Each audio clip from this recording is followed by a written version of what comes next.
in radio propagation, they say that the wavelength is so long that it's able to diffract around the curvature edge of the horizon, and that's why the wavefront Oh, changes. yeah.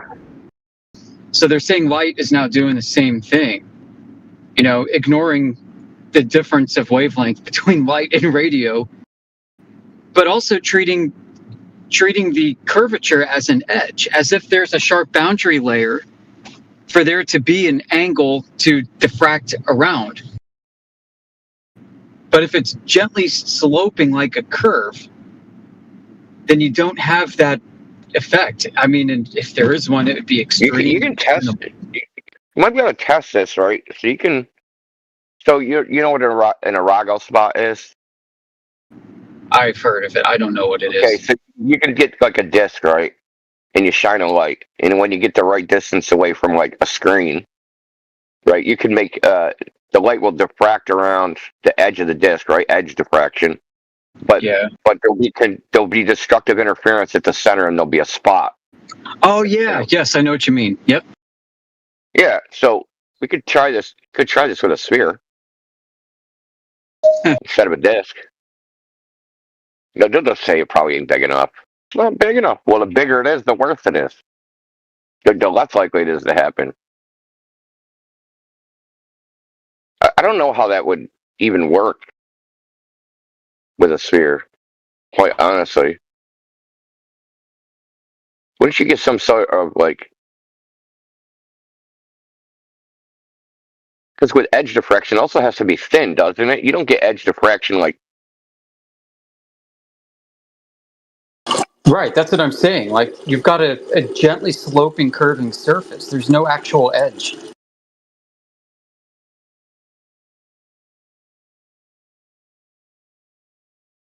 So at Cody's lab, he took a CD, right, a compact disc, and demonstrated edge diffraction by magnifying a penny. Okay? Well, why do you use a CD? Why do you use something else thin, right? Round and thin. It's thin relative to the size. Why didn't he just use like a freaking mop bucket, right? A freaking big cylindrical bucket, right? Why not use that? I don't know. Yeah, I mean, it's just something I've heard, like 2, maybe 3 different globe people the past few weeks in here and in other places say it. So maybe somebody's trying to shift the refraction narrative to diffraction. Maybe. That's what I mean, they've done it with the Kinikabine, right? Of course.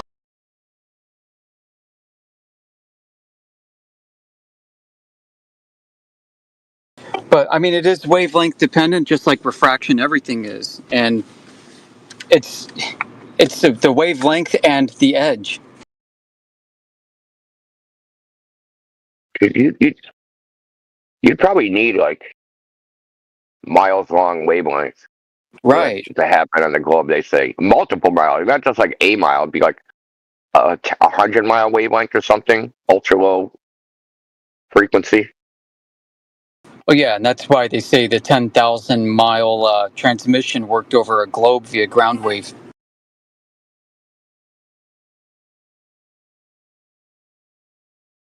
Well, this is what we were talking about, the method of images, the mirror, right? Mirror charges. Yeah. I wonder if there's mirror waves.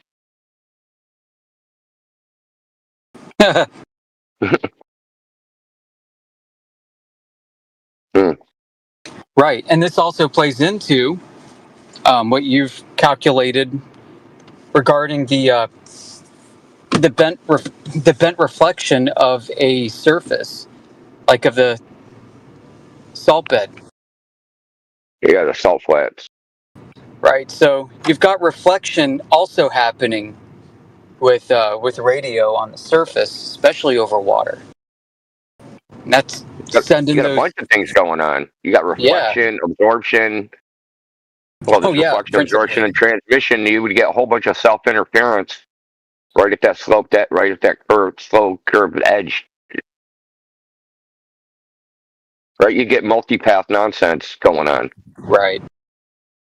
Right, so it's still a bad argument of theirs to even use, but it's just funny. Like everything is ad hoc like this. They imagine it so well that they think it could be true, so it likely is. Like, well, I think they imagine something in their head, and like you said, it must be happening because there's the globe.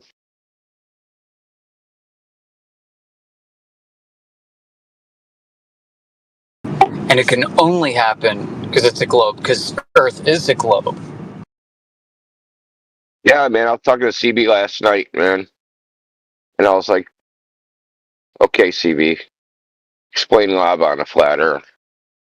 I say because if you don't explain lava, you know, I'm going back to the globe. Yeah, is that insane? I went to Hawaii.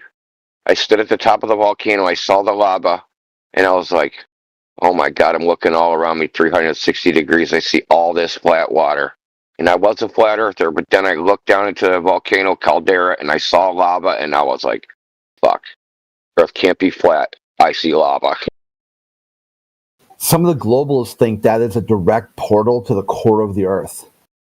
Yeah, they do. Portal. You ain't lying, right? Holy moly, dude. Like if you could jump in there, you could swim to the core. Like a direct pool of molten rock all the way to the center. It's the same reason they know that Earth can't be flat when they drop a pencil. Because it's going to the core of the Earth. Oh, yo, you're lucky you weren't on last night. Yeah, it was yesterday afternoon. It's like, my God, dude, some utter clown, and you probably talked to him before. I don't. His name was Mr. McFingland. I heard that guy. Oh, you He heard was him on yesterday? for hours. Yeah, I heard you guys talking. He was on in the morning and then the afternoon. Did he come back at Yeah. night? Okay. No. I didn't know you heard him in the afternoon. The afternoon, dude. What an utter buffoon, dude. Yeah, he was wrong. Like, he was trying to become a quick expert and he kept getting everything wrong every step of the way and he stuck with it. I'm like, is this guy getting paid for this kind of embarrassment? What the hell is this? Any self-respecting, decent human being who's here having an honest conversation, in my opinion, wouldn't endure this.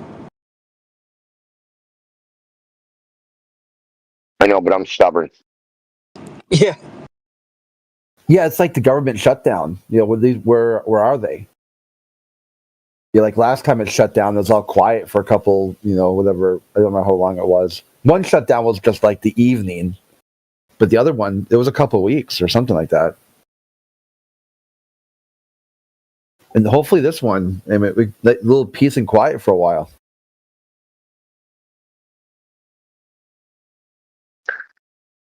That dude didn't know what the WGS80. He didn't know what a reference ellipsoid was. Right. He didn't know what the geoid was. He didn't know. Had no, like, if you don't know those two things, and you're going to come in and make some argument about geodetic surveying, shouldn't you know, like, the very basic things? Like, literally, if you, like, Google, tell me about geodetic surveying, the first two paragraphs are going to be about the ellipsoid and the geoid. Guaranteed.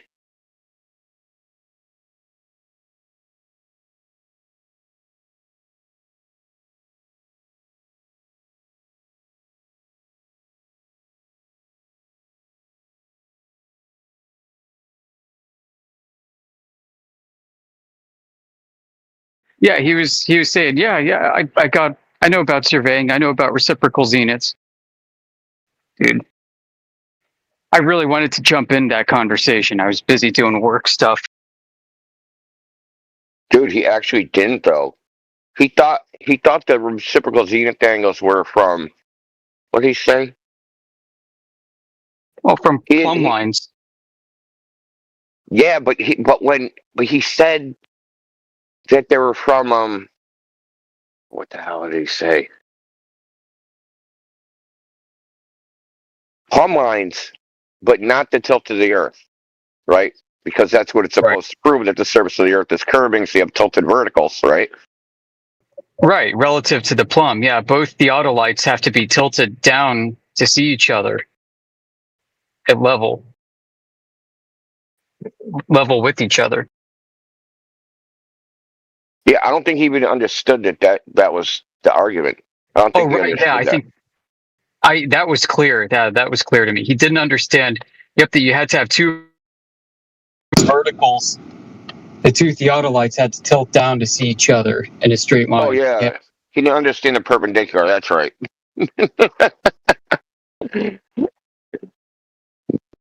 Right.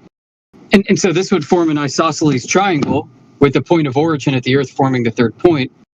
And then you've got the arc of the parallel, you've got the arc of circumference, then going in a geodesic around that chord.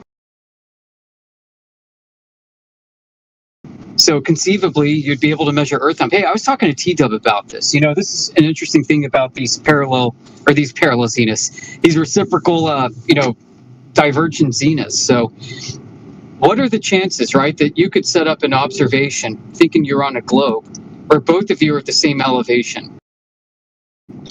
Because, like, even in Jesse Kozlowski's example, the two observation points were not at equal elevation, which means they had to calculate how much of a downward deflection or depression angle that they would need relative to uneven elevation heights of the two observers. So how much error is present in just that mathematical correction alone?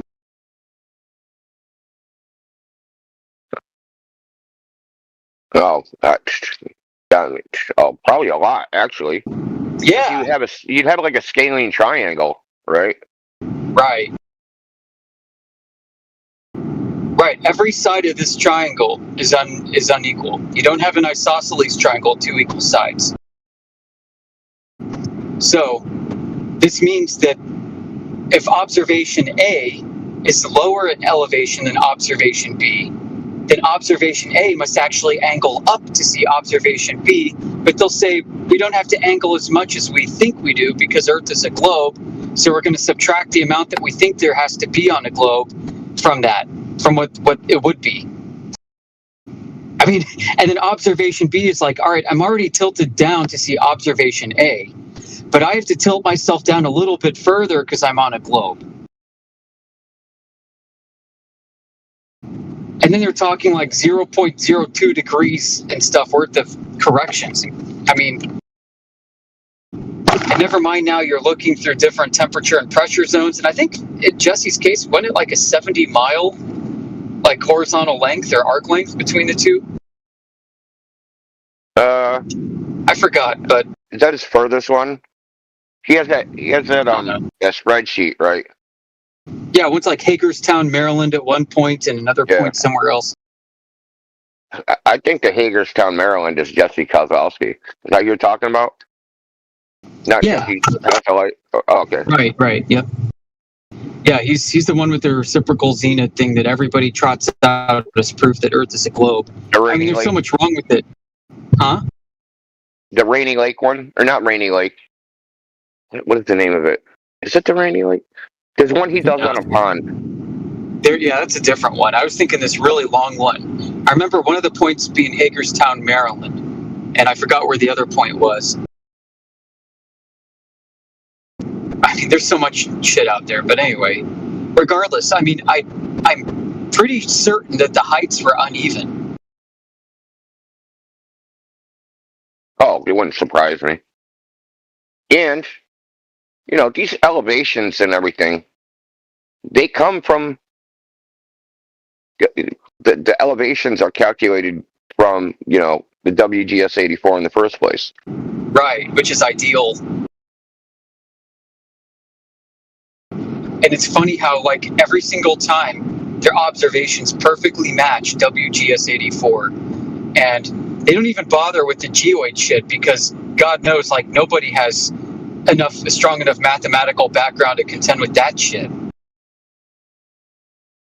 You know, unless you're using like a total station computers that'll do all that for you. And then you're just engaging circular reasoning with the black box.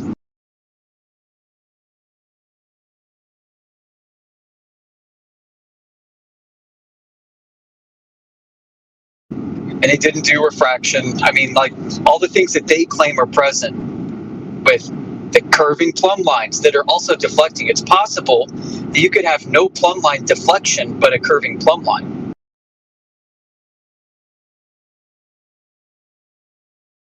Because there's going to be... Huh? I was going to say, I DM'd that dude, Finland, the paper on use and abuse of vertical deflection. You know what he said? His response was? What? This whole paper says the Earth is a globe. Yeah, that's about as far as their thought process goes. They're issuing their own terminating thought processes.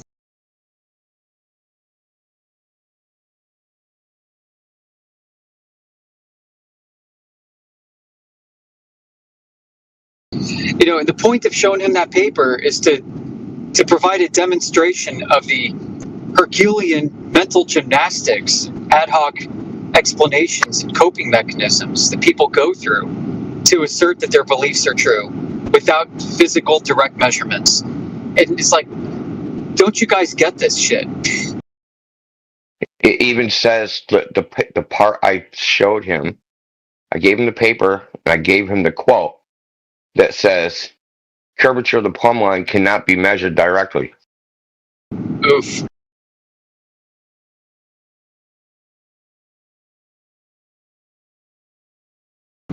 Right, the whole point is it doesn't appear to be curved, but you know it's curved based off of your astrogeodetic assumptions. Yeah, I mean, he didn't really... I don't know why I wasted so much time with him. He doesn't understand that all they're trying to do is maintain the coordinate system. Right.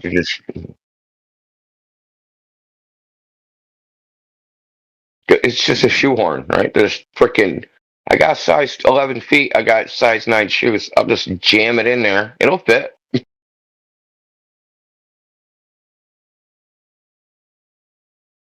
Yeah, and they're doing it in spite of having all these flat Earth measurements. That's the funny thing.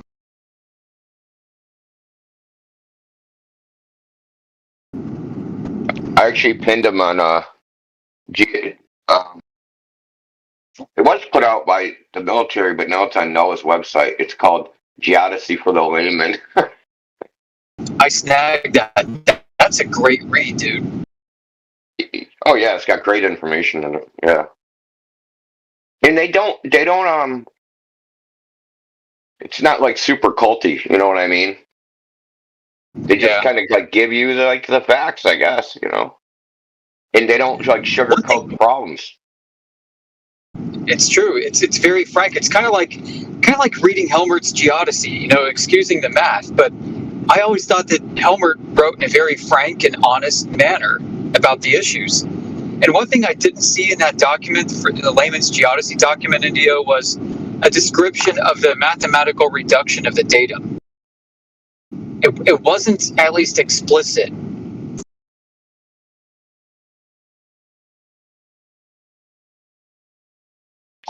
Yeah. Yeah, I thought that was interesting, but frustrating. Yeah, and as Maybe far I'm as wrong. like the DOA goes, is like calculating that. Anyone that can calculate that, they're not doing surveying. They're way too talented. They're doing something else. They're trying to win a Millennium Prize. Shit, yeah, they need to develop like 3D graphics engines.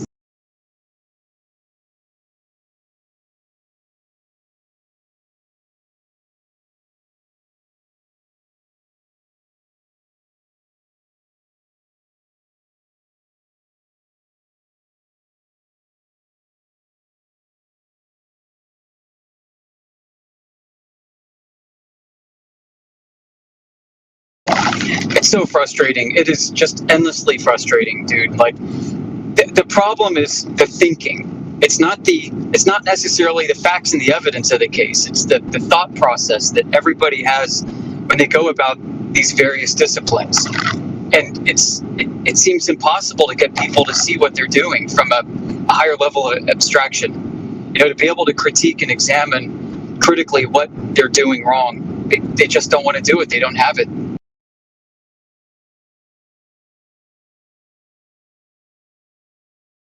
I think don't want to do it. You got to remember, a lot of times people are doing this as a job, and they just want to do their job and go home.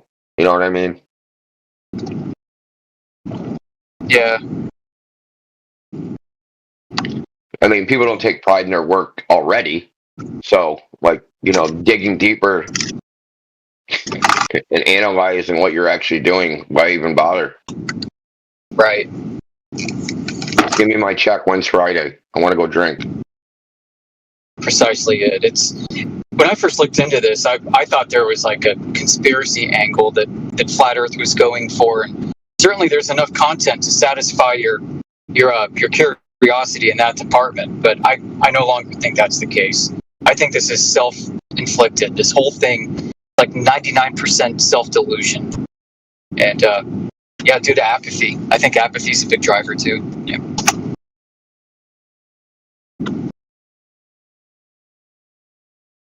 Look, I think it is also like a great demonstration of human imagination and ingenuity of fitting a square peg into a round hole. Yeah.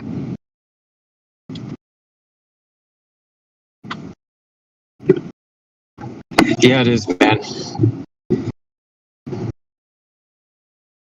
really is.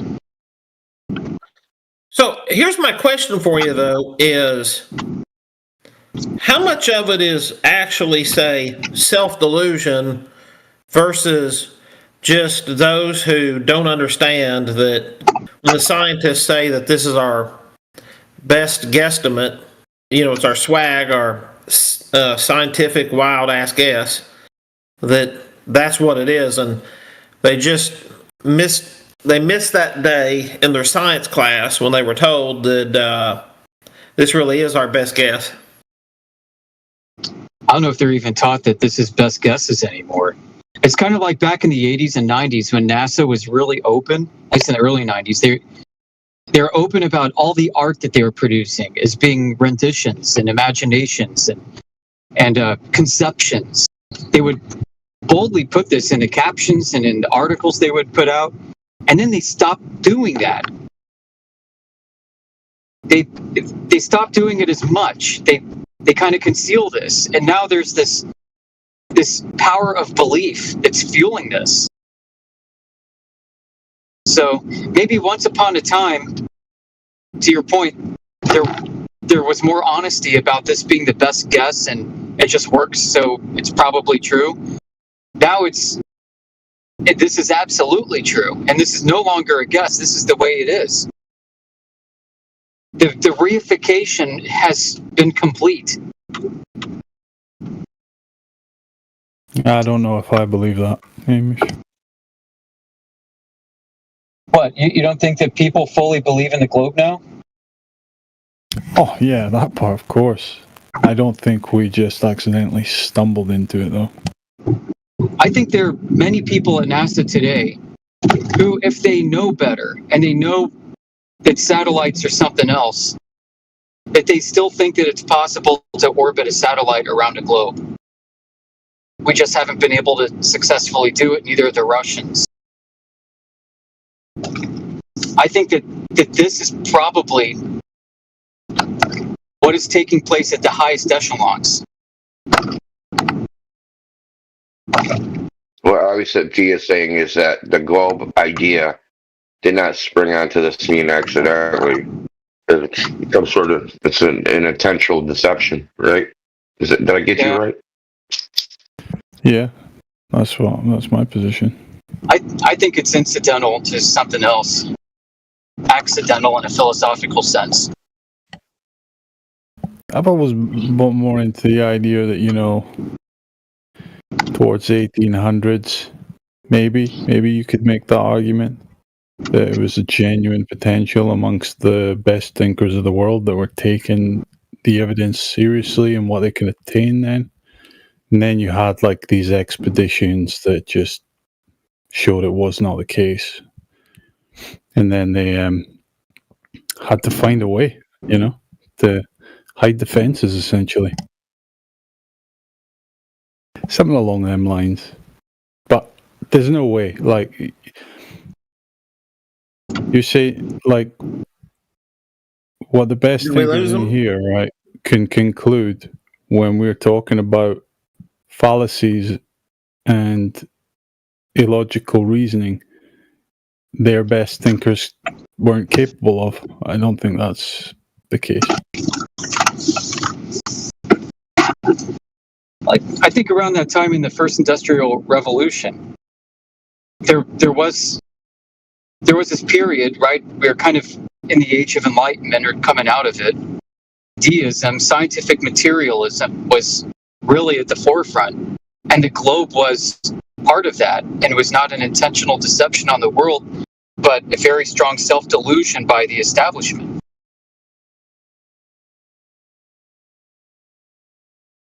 I mean, up until that time, like, that was a very mature time for the age of sailing, which had already been using a lot of spherical geometry that goes back to Ptolemy.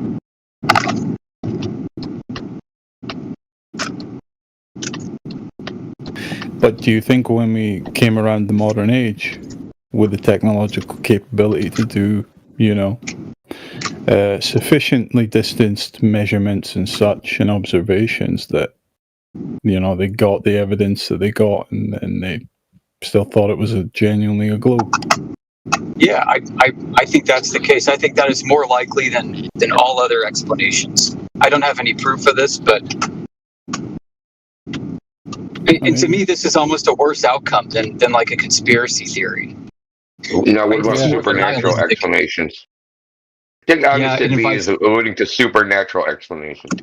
Okay, yeah, well, that I wanted to avoid that, but certainly, yeah, my core belief is that there is some kind of supernatural guidance of this, but the guidance is in deluding people's hearts and minds so that they believe it, and they unknowingly propagate lies and deceptions that they believe are not. Yeah, see, I have a similar belief. Yeah.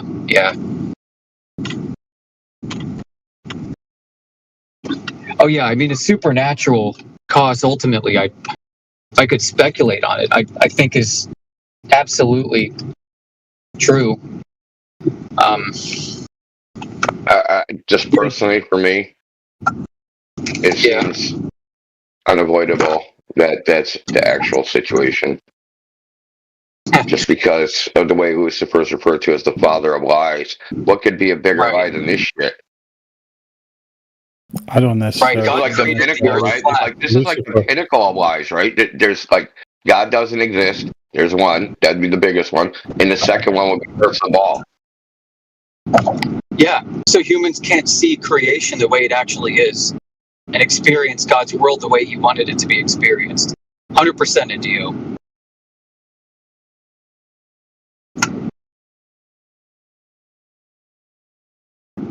So he, being Lucifer, had man slowly develop this deception over the years through the power of belief.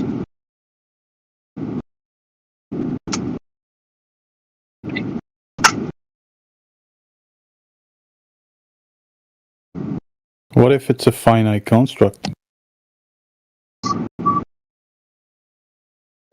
To an extent, I think it is. Well, from my See what I did there? well done.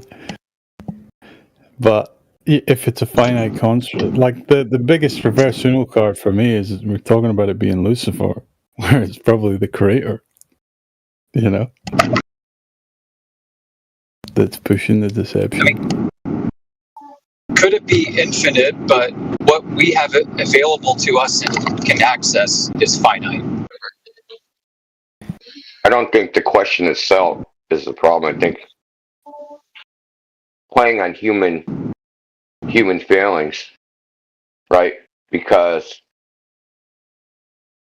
associated with the globe and science in general, so-called science, is, I mean, Stephen Hawking said it.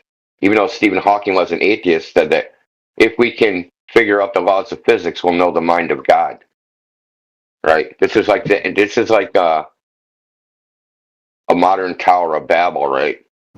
We can climb to the heavens in this tower, right? We can reach the heavens.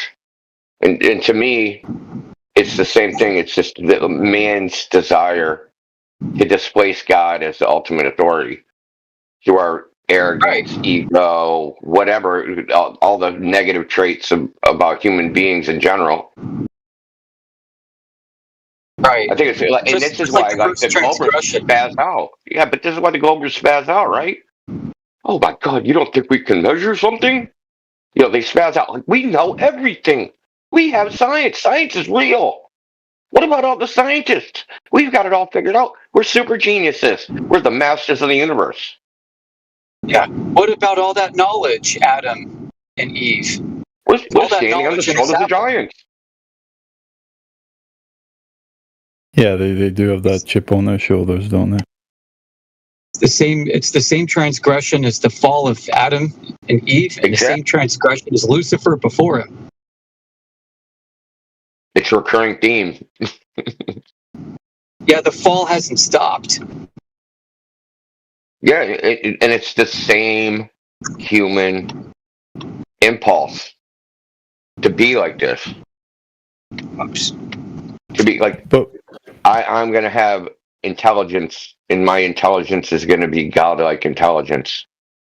And people now think they have some method from which to get it, right? The scientific method, whatever they think, but they think that they can know everything. Like science, like can know everything. Like, no, bro, you can't know everything. Not to get too philosophical here, but I mean, what if like that behavior is just the consequence of free will? It will always, always show itself sooner or later. You know what I mean? And you want to emulate God to be as God is. Yeah. Why are so many Satanists libertarians? Out. Christian out. Yeah, it cuts deep, doesn't it? You know, it's interesting. After spending a decade in the Libertarian Party, I realized that it's kind of a front for not being libertarian, in my experience. But having said all that, because I know we're not necessarily delving off in the world of politics, but interesting enough, it is interesting, the spiritual ramifications, because one of the things that I say, like if I'm at a Bible study or something, and then they talk about the Tower of Babel, I just bring up the point and say, oh, are we, I didn't realize we were talking about Cape Canaveral.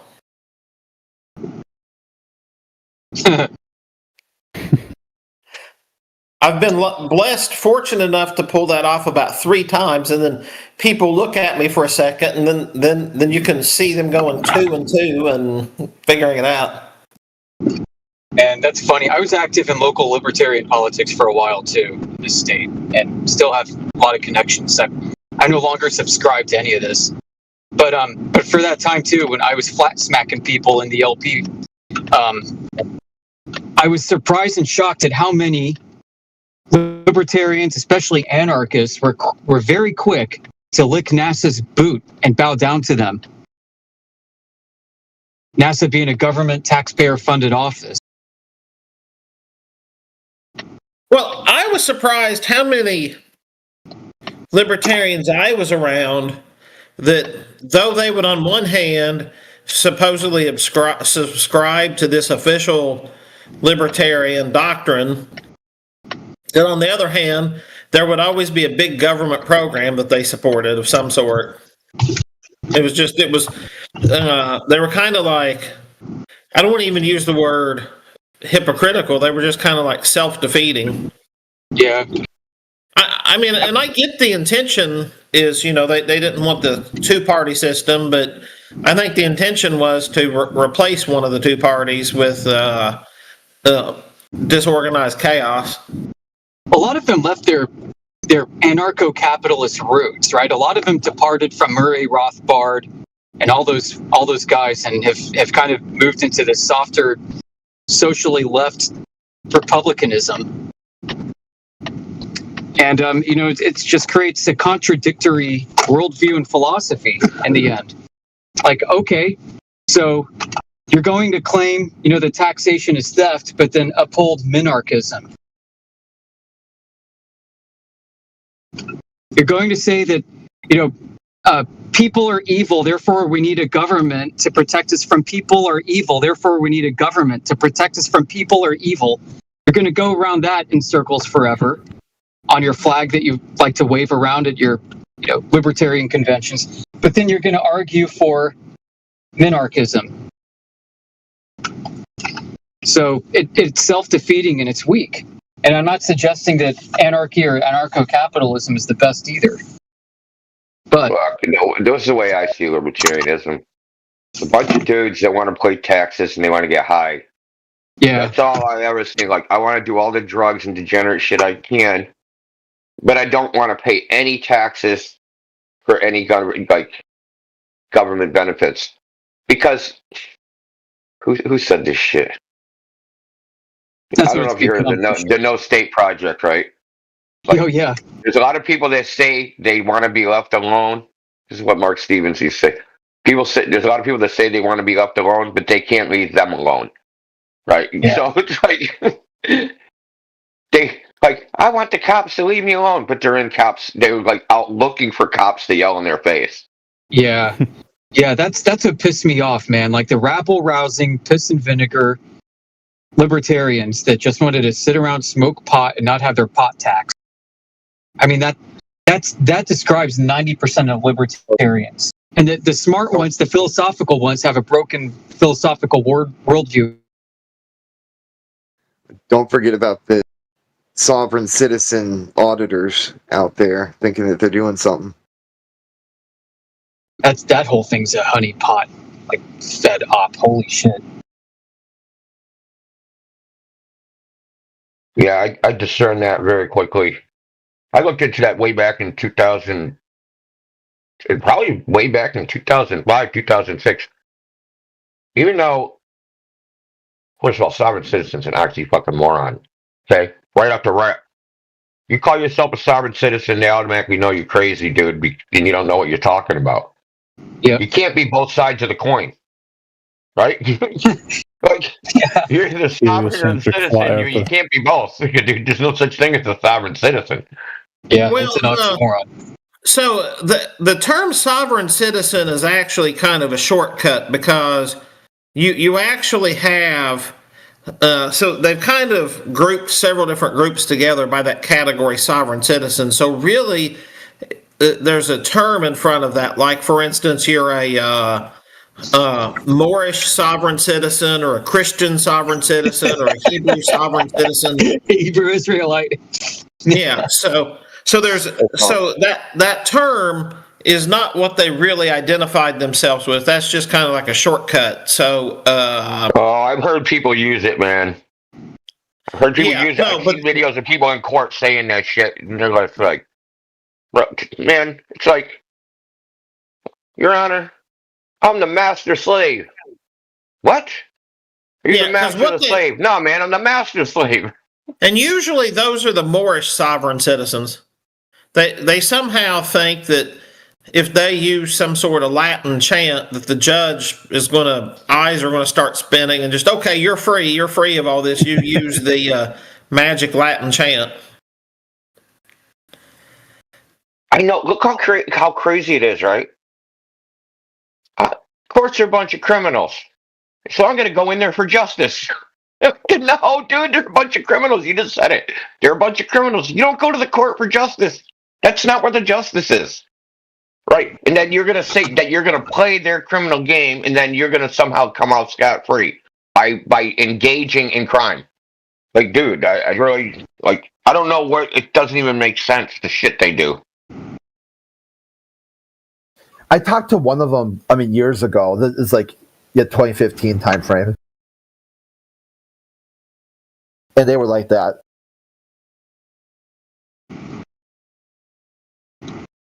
Yeah, they did like like Amish said it, honeypot.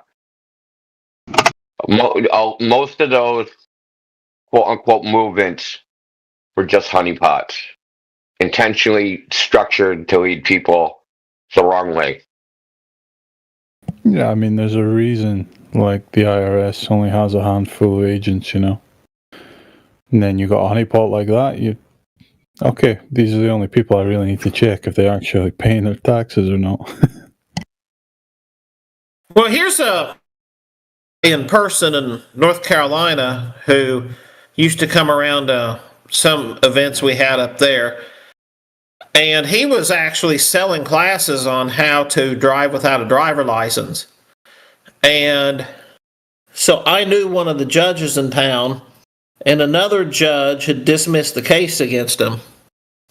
And so I asked her, I'm like, how is that possible? Like, how is that even possible that happens?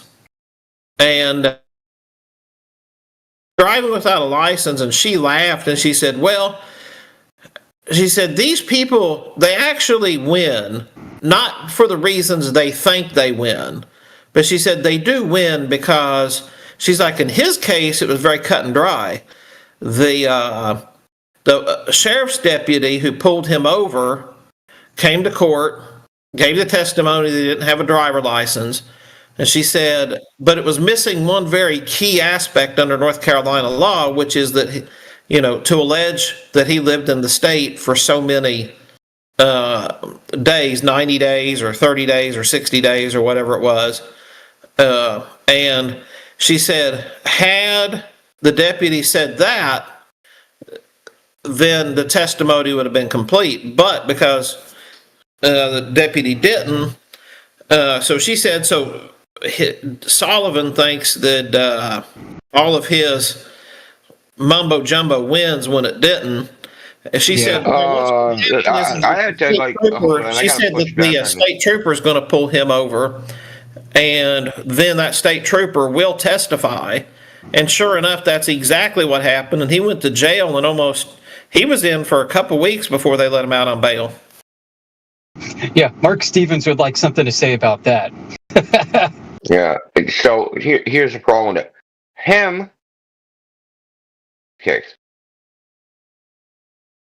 Resident, right? Saying you're a resident, that is a voluntary act.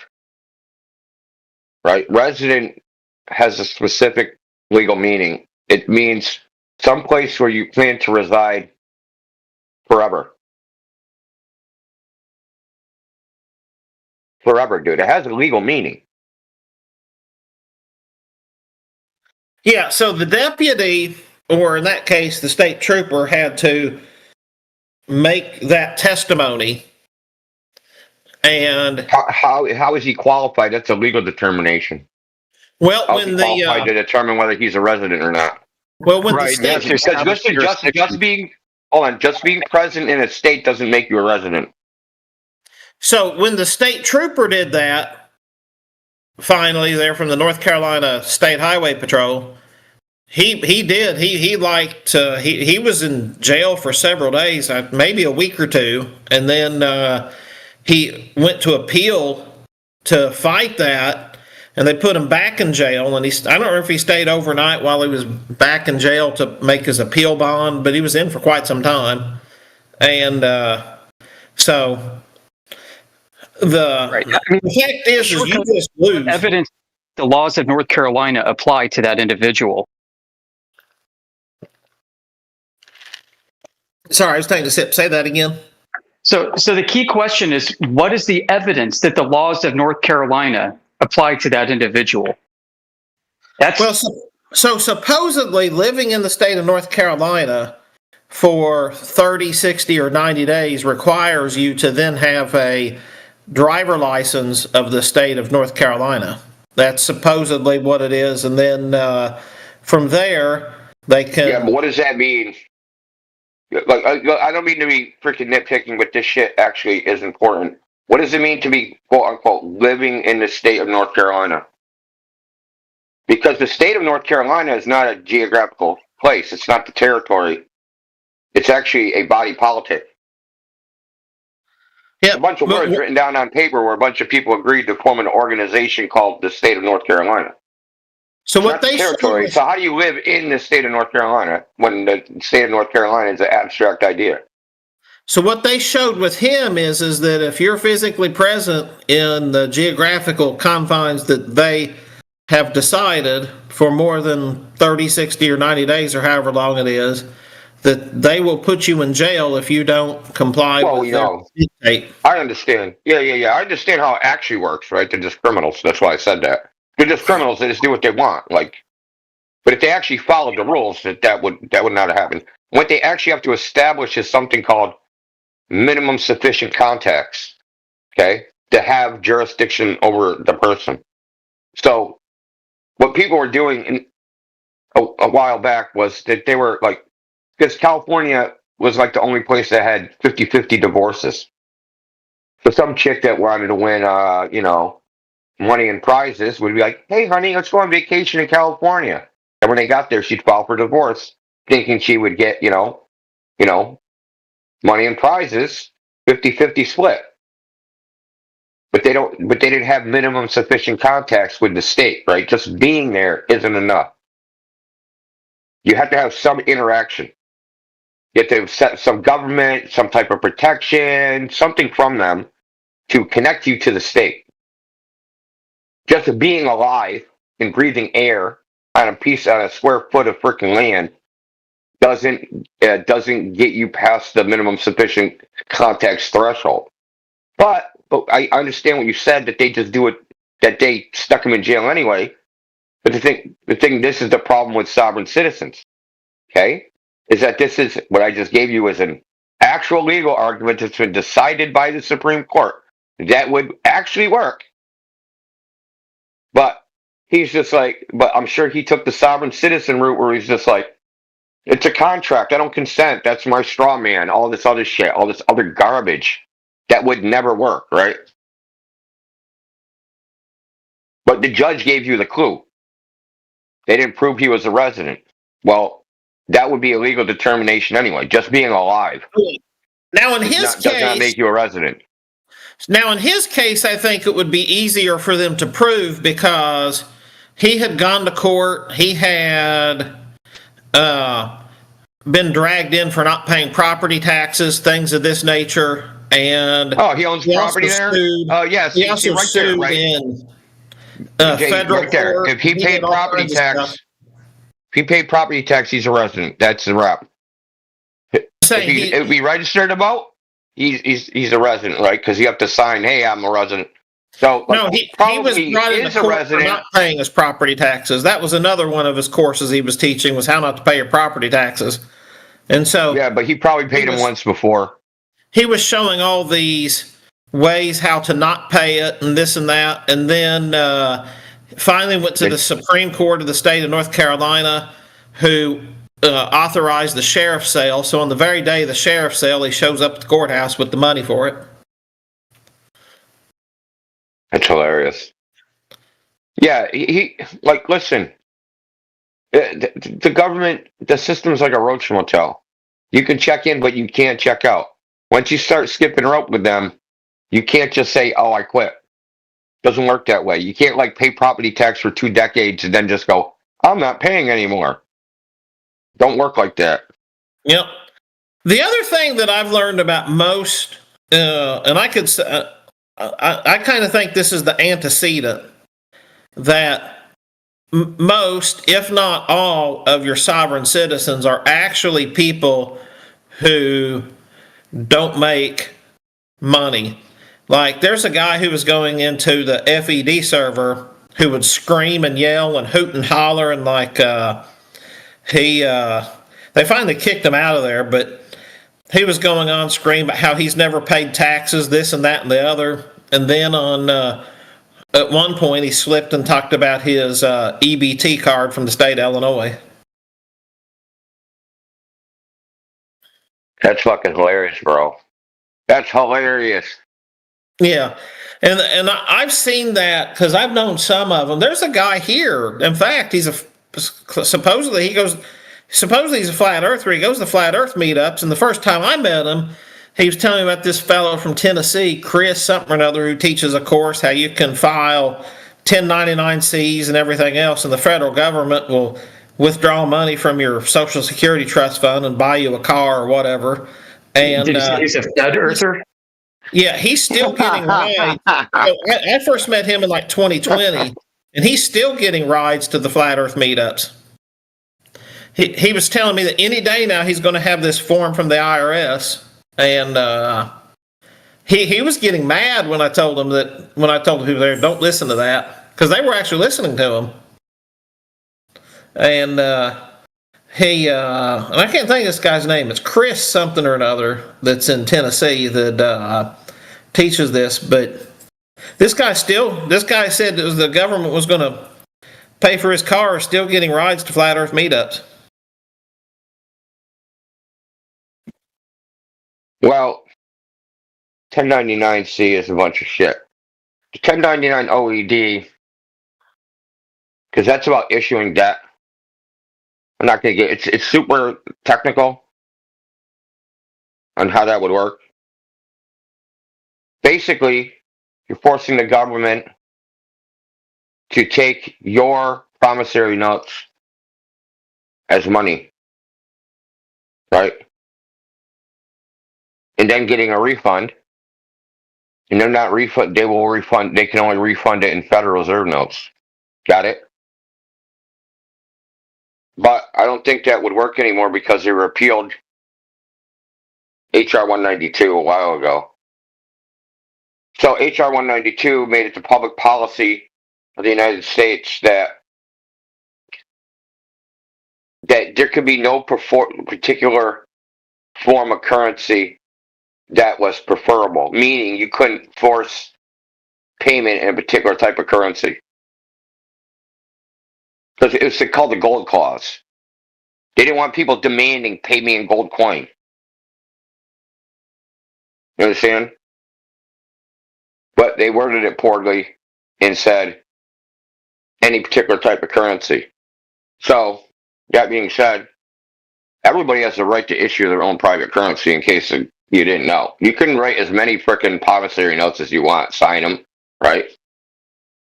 If you get anything of value for them, if someone comes back and you don't pay it, then you're in trouble then. But that's not the point. You could circulate your little notes just the same way the Federal Reserve circulates their notes. Now, the idea is to pay to get the Treasury because this is credit money. This isn't real money. Well, I mean, I'm not going to get into it. It's complicated. That's why I didn't want to really get into it. So basically, the idea is to pay it to Treasury, your promissory notes, have them credit your account as money, and then when you get a refund, they pay you back in Federal Reserve notes. That's the idea. Using what's called the original issue discount, which would be the interest on a loan coupon. I'm not getting into it. Don't do it. I'm just saying, don't do it. You're doomed. Don't fucking do it. There's no way you can defend it unless you fucking go and learn about fucking negotiable instruments for about 5 fucking years, and then maybe you might barely be able to do it. But yeah, don't do it. This is the instance of me what I said earlier. Some people want to be left alone, but some people can't leave them alone. So these people that want to be left alone, they want to be left alone right until they want money. Now they want money. Now they want to defraud the government to get the money. Now they want to associate with the government because the government has lots of money. You know, it's cuckoo. Either leave them alone or don't. Either play the game or don't. There is no in between. There is no, I play the game sometimes and I don't play the game the other times. You're all in. Or you're not. You're already in the game. You was born and you die. No 50-50. Well, your parents put you in the fucking game. Blame them. You did. Everyone's parents here probably put them in the game. Yeah. When they got your birth certificate, dude, no one made them sign that shit. Yeah, Yeah, about the loan, is there any sense of taking the mortgage, some kind of this loan, if you're broke? Why you tell, please? No one should be giving you a mortgage if you're broke. No, How are you going to pay it back? If I have a job, just not some kind of business with the growing revenue, just a stable job. It's all I have. And I was thinking about the mortgage, but I'm starting to think this is not necessary. This won't help, I think. I mean, it's not the mortgage cost is one thing, but when you own a house, there's a lot of other costs. Maybe. The cost, like You know- maintenance, your plumbing goes, your heating goes, something else goes. Like, if you can barely afford a mortgage, right, don't get one. I wouldn't get a mortgage unless it was only like 20% of my income.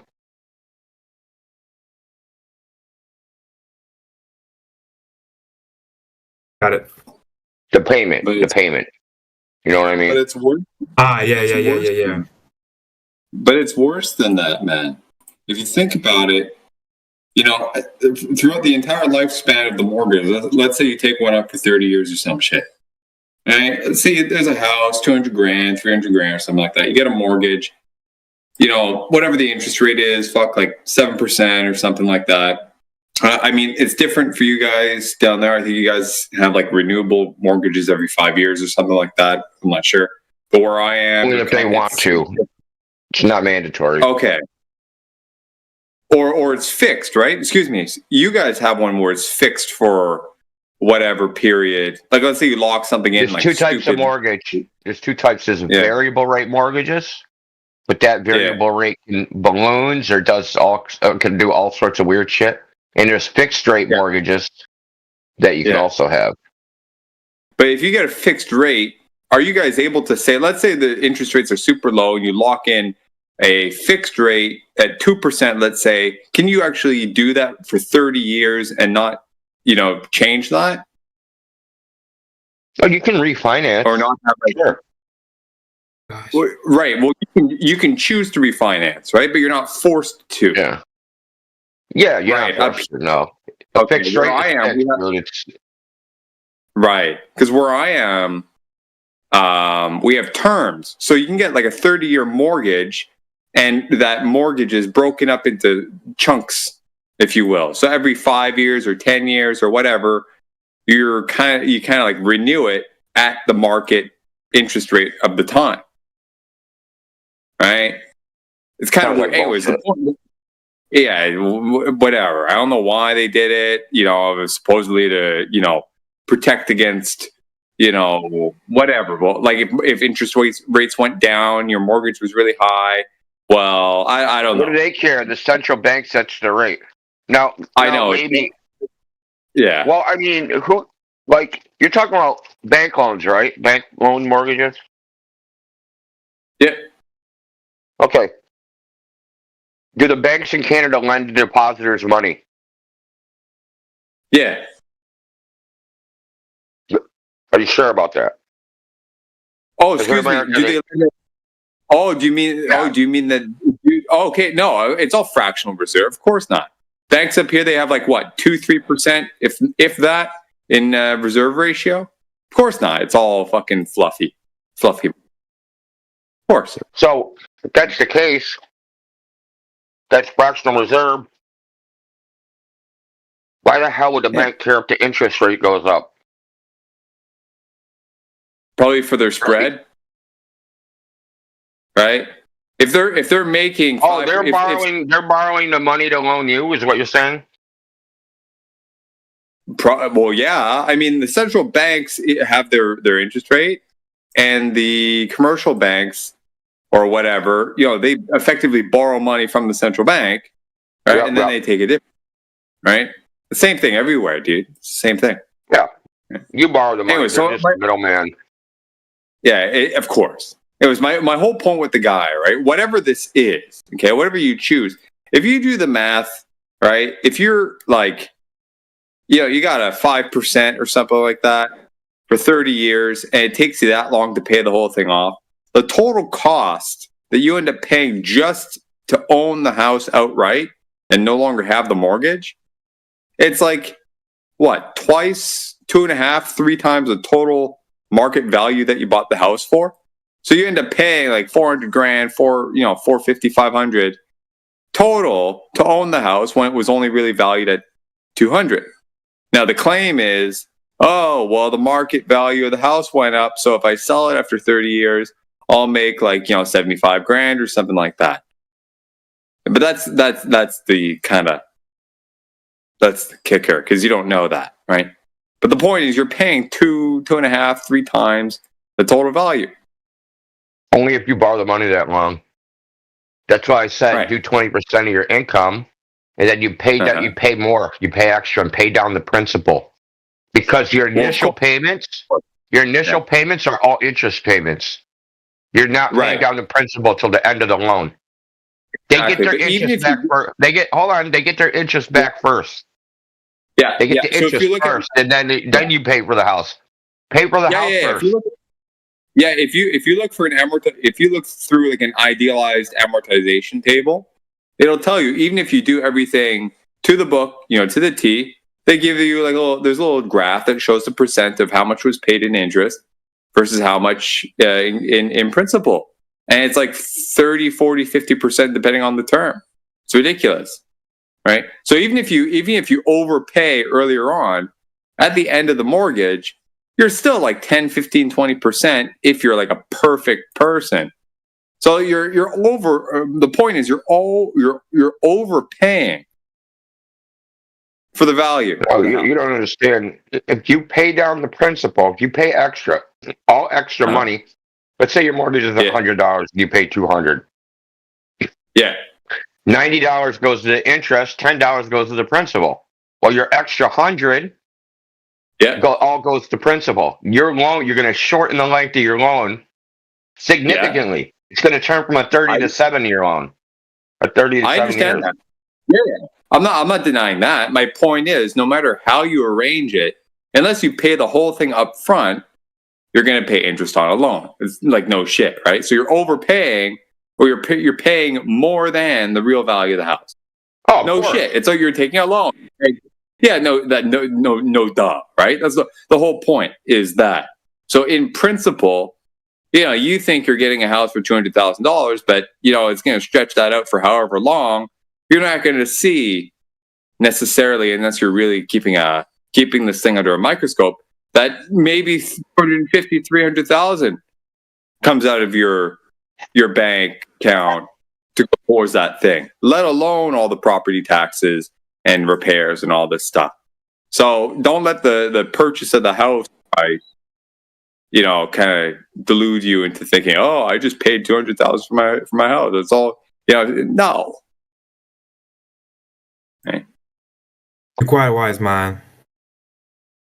Yeah, but you know what I'm saying though, Nick, is that you're gonna decrease the amount of interest damage. You know what I mean? By paying the principal early. Yeah. It's a bad deal. No doubt, dude. This is a bad deal, but Yeah, that's all I'm saying. Right? Yeah. You can just wait and save up money, and then when you're 80, just buy a house outright.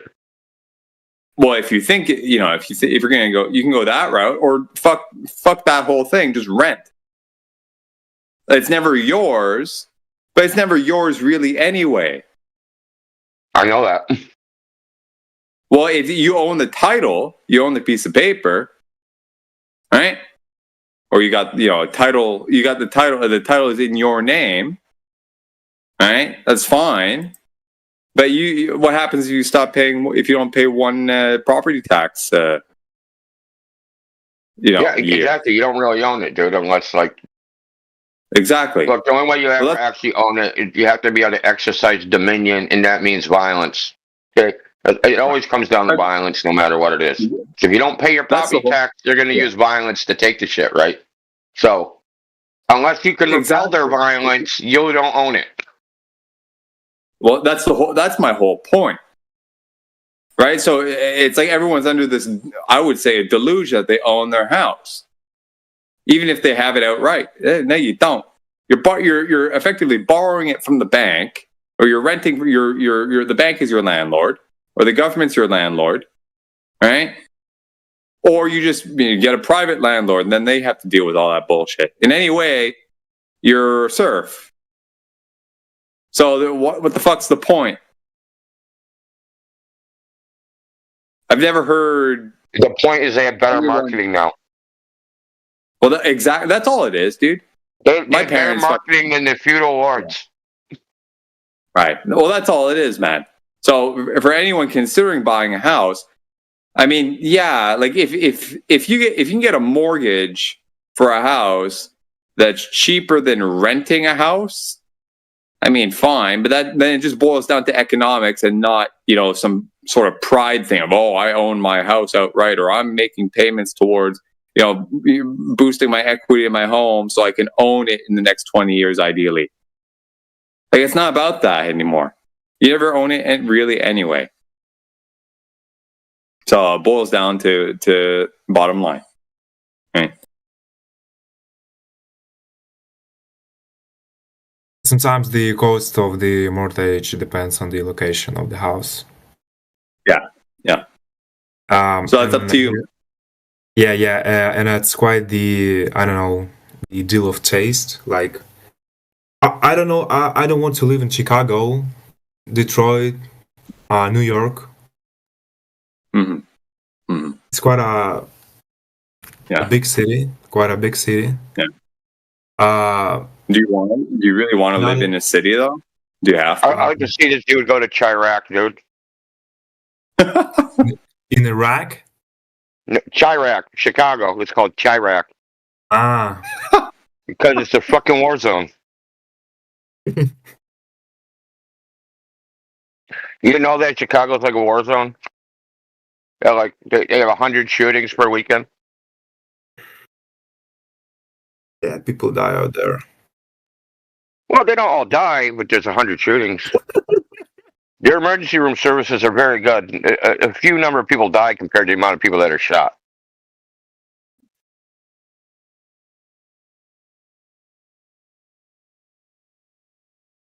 Move to Boston, dude. Move to Cambridge. Come hang out with me, bro. I heard the state of Man is the safest. The state of Maine? Yeah, Maine. Well, I mean, it's safest from humans. You might get frickin' run over by a moose. I'm kidding. No moose is going to attack you. The deer might, but not the moose. Maine's all right. I lived there for a while. I lived in Maine. I lived in Lewiston, Maine back in the 90s. Yeah, if you're afraid of moose, all you have to worry about is just don't drive into one. Aren't you in Quebec, Mick? Aren't you in Quebec? Yeah, exactly. Yeah, dude, it's not far from Maine. Well, they border each other. Exactly. Yeah. So the biggest concern, because they're a lot of them they're more up north, from where I am. So you take a drive out, you go to like your campsite or some shit, you got a cottage or whatever. You're driving at night, that's your concern. Because they're going to be crossing the street, and if you're not prepared, you fucking drive right into one. And then your car is fucked and he's fine. These fucking giant things, like, okay, I'll trip over, break a leg, but your car's fucked. When I lived in Maine, I was going home and my radiator blew. And called tow truck. Tow truck comes, and this guy's repair shop is like his backyard. So anyway, he has to go to the auto parts store, get the radiator. He's like, "Oh, hang out with my wife. She served us fucking moose burgers. He had run over a freaking moose and butchered it." Oh wow, yeah. That moose meat is pretty good, so I've heard, man. My uncle hunts. And he splits a moose with his buddies or some shit every year. Fuck, his freezer's half packed or whatever for a fucking year. Just on one kill or something like that. It's crazy. You're only legally allowed to do that. There's you can't hunt more than X moose per year per person or whatever. You know, because and you can't sell it either. But if you do it, man, it pays off. Yeah, and it's really good. I haven't had any personally. I've had deer, moose, man. I wouldn't call it profitable because you can't sell it, but in terms of energy expenditure to store up food for yourself, it's a no-brainer. Do they have people that will butcher it for you? Yeah, there's butchers that'll take care of it. Yeah. I do have to say though that it wasn't really that good. I think because he hit it with a truck, and if they don't die immediately, the meat gets kind of gamey. So I think that was kind of the issue. Perhaps, yeah. Yeah. I mean, if you're used to hamburgers, regular beef, I mean, it's stark contrast, but yeah. Well, I'm eating buffalo hamburgers, beefalo hamburgers, cow hamburgers. Fucking refuse to eat a turkey burger. Try to serve me a turkey burger, I'll beat your frickin' ass, dude. I'm not eating no turkey burger. I've had turkey. I'll just eat turkey. Before. Why would I turn it into a burger? I prefer, regular, just not ground turkey, but it's still good. It's expensive though, man. I would eat it if beef. Beef now, the cheapest shit is what, $7 a pound or something up here. I think you can get the cheapest hamburger here for maybe $4.50 a pound, $3.99 a pound. I used to go. Yeah, so I think we talked about this before. There's a Star Market, they put out their the stuff there that's old, right, about to go on sale, 50% off. So I'll get the hamburger, dude, and I'll cook a gigantic fucking hamburger the size of the pan. Because I'd cook it right away, you know what I mean, before it goes bad. You might as well, if you're gonna do that. But dude, that's crazy, Jack, man. Bro. Eating giant fucking hamburgers. It's only been maybe 5 years since burger meat was maybe $3, $4 a pound up here. It's up 70% in 5 years, if not more. All right. I wonder why. Yeah, shit. Beats me, man. How hard is it to raise a cow? I mean, I guess a lot of water. Are there less cattle farms than there used to be? I don't know. Couldn't tell you.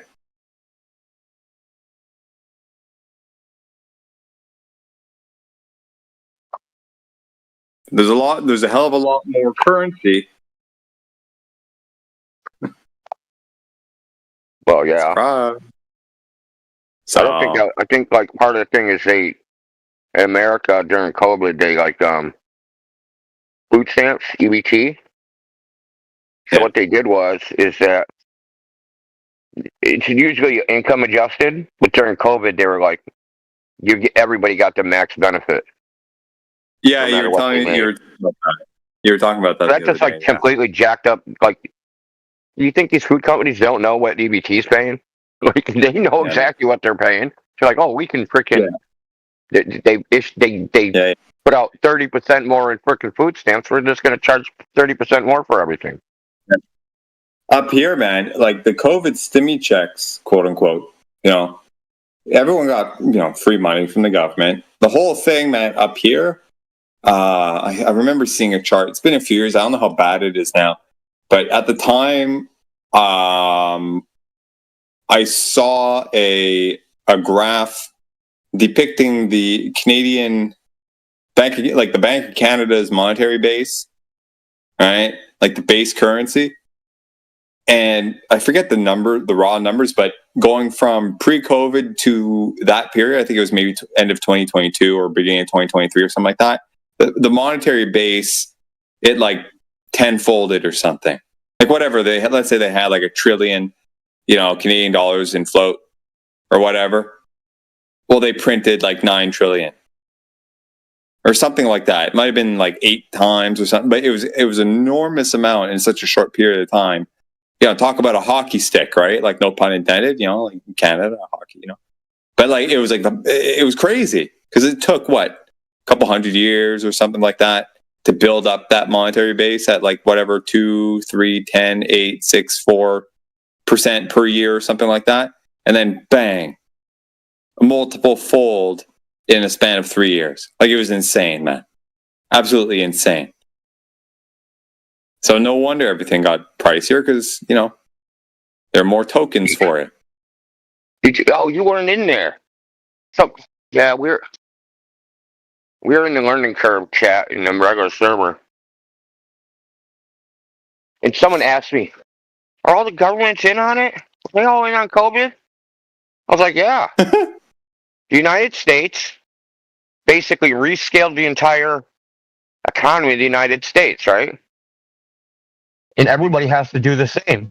Otherwise, the United States is going to buy everything up, right? So they also have to rescale, right? So I think the national debt at that time was, when COVID started, was like $4 trillion. And they issued it's like 3 trillion or something like that, 3.75. I'm just going from memory. And they Wait, the debt? gave out The debt or the float? Like the base currency, M2 or M1 or whatever. No, I'm talking about the debt. The national debt, dude, has been in like 10, 15, 20 trillion for a long time. No? Well, yeah. I'm talking about the Because there's deficit, like the budget deficit. Right. The budget deficit. Okay. The deficit and the debt are two different things. And they Right. Yeah. they Debt tripled. is They accumulated. tripled the deficit. Yeah, they tripled the Right. deficit. Okay. They Yeah. rescaled everything. They 3x'd everything. Right, just like Yeah. they 3x to the digits, right? Just like they could the government could go, okay, we're going to add an extra 0 to everything, right? And everything is the same relative value, but you're just working with you're just working with another digit now, right? So anything that's $1 is now $10. Anything that's $2 is now $20. Anything that's $3 is now $30. It's the same relative scale, but they just factor a 3 everything. Yeah. Okay, so all the other governments in the world had to do the same thing. Otherwise, there's so much money in this, like dollars in the system, we can just go buy up everything. Yeah. So they had to, as self-preservation. Mm-hmm. But then they had to have the excuse to do that, right? Because if one country said, "Oh, we're going to fucking do this, lock everything down, and print all their money," well, all the other economies are just still going, right? One country gets totally fucked, right? And then the opposite could happen because their monetary base is so shit. Other countries could come in and buy their stuff up instead, right? Because the exchange value would be out of whack, right? So everyone, had to do the same, as you said, to keep it all balanced out, just with bigger zeros and bigger numbers, right?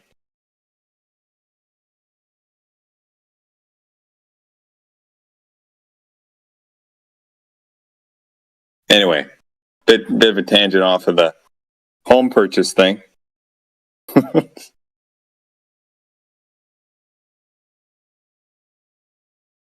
crazy.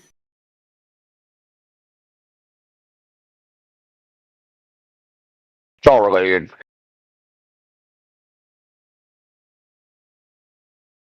Mortgages are directly related to that monetary base. It's linked to the prime rate and all that, correct?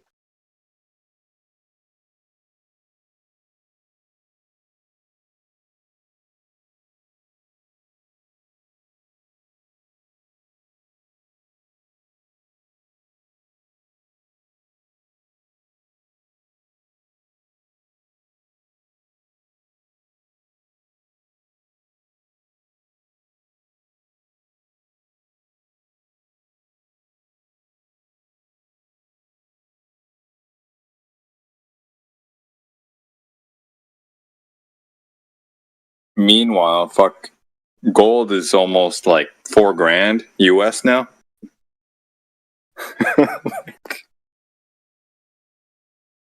It's crazy.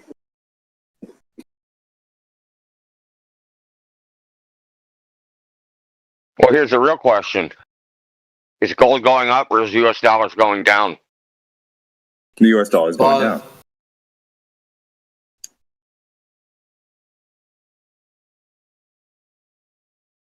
Well, I mean, they're commensurate with each other. So, kind of a dumb question.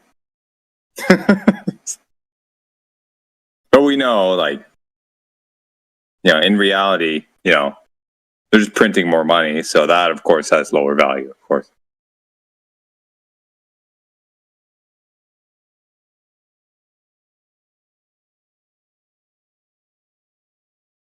Yeah. Yeah. Gold is 38.73 ask.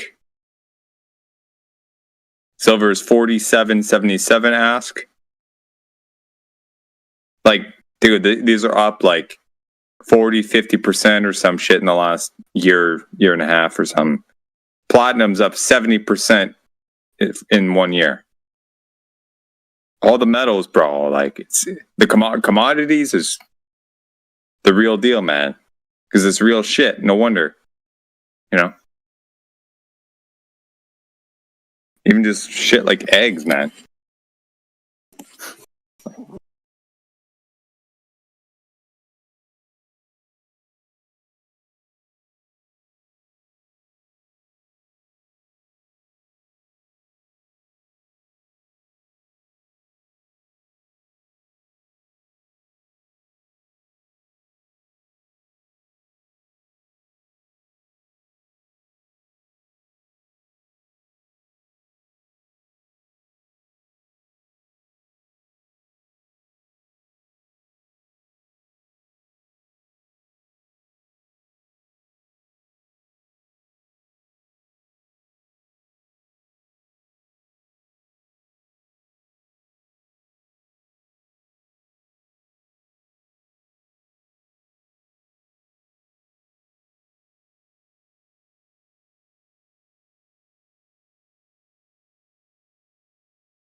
Yeah, I learned something today. Any issue where dissent is silenced is a psyop.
And maybe I better do something so I look a little bit more like a didgeridoo player. Stand by. Stand by. So I got a pair of scissors and I made my crew shirt into a real musician didgeridoos kind of attire. And so I can play my didgeridoo now. Orbital didgeridoo. Didgeridoo. Didgeridoo. I'm done. Orbital didgeridoo. Didgeridoo. I'm done.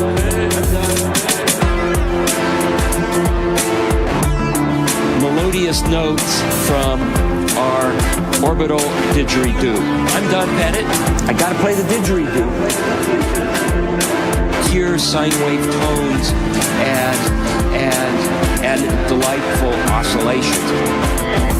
We cobbled one up from the space station vacuum cleaner hose. I can play my didgeridoo now. I'm done. We're on the International Space Station with didgeridoos and oscillation of spheres of water. Melodious notes from our orbital didgeridoo. I'm done, Pettit. I gotta play the didgeridoo. Pure sine wave tones and delightful oscillations. I'm done, Pettit. I'm done, Pettit.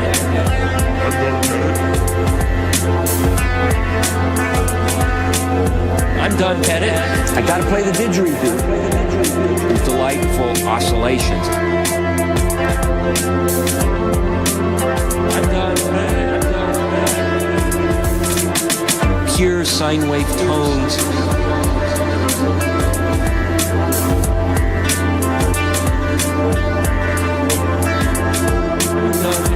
I gotta play the didgeridoo.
So we have Piper Australis in our home server in Cogdis complaining that he's unable to chat with us because he's banned.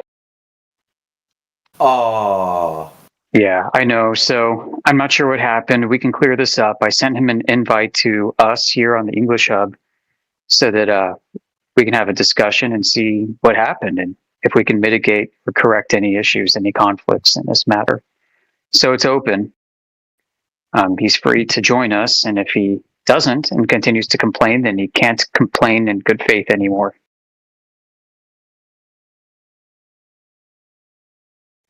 So last I Piper, checked, he if was you're the listening, issue. come on in.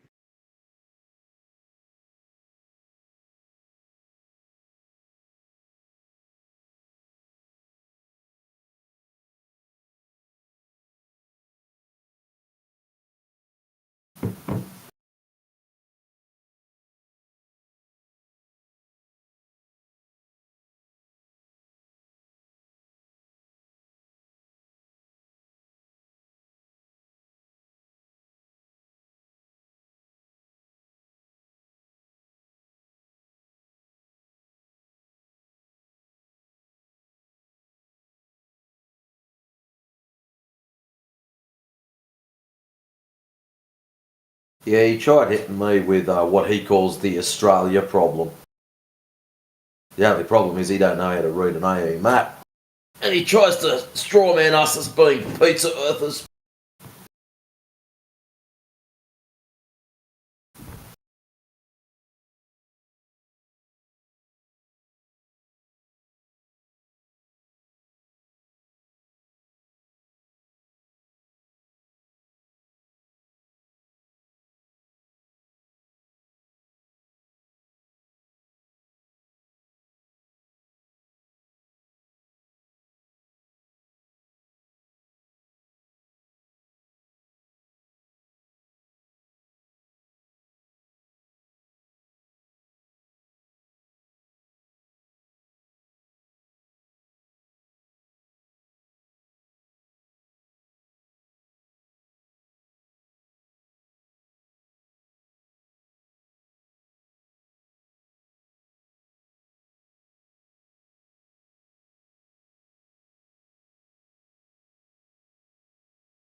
What does he want?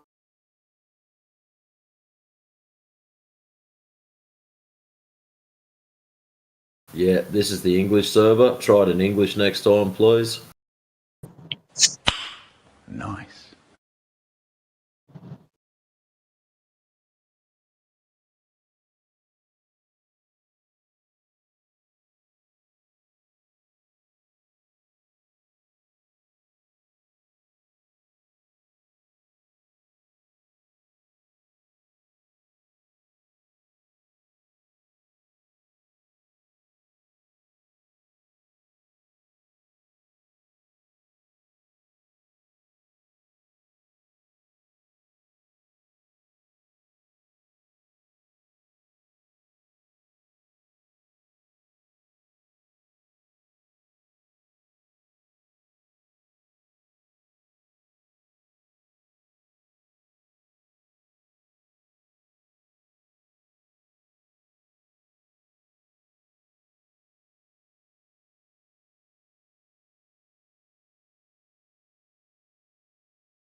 Black holes are cosmic enigmas. They exert such powerful gravity that not even light can escape their grasp.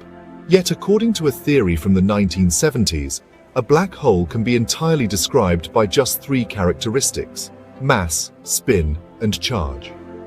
This concept is known as the no-hair theorem because it suggests black holes are devoid of any other distinguishing features, making them deceptively simple.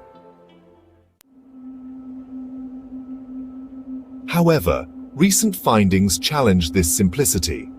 Theoretical work suggests that a maximally charged black hole might possess a more complex structure, hinting at the existence of hair. This hair refers to additional properties that deviate from the no-hair theorem.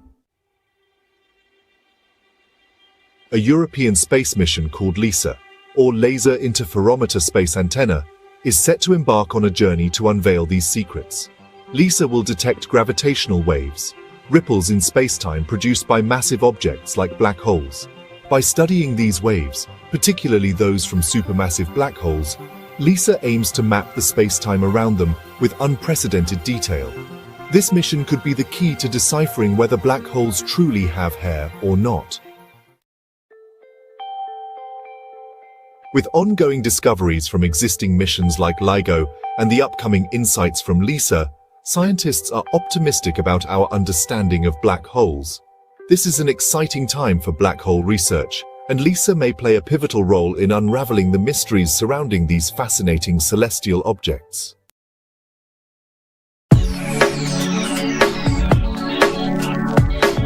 Scientists detected gravitational waves coming from two merging black holes a few years ago, which was already pretty exciting, but now they're using that data to uncover mysteries of black holes for the first time. Research published in the journal Physical Review Letters found that black holes may be bald rather than hairy. Sounds weird, but Einstein had a theory on gravity called the no-hair theorem, which suggests black holes must be featureless besides mass, spin, and electric charge.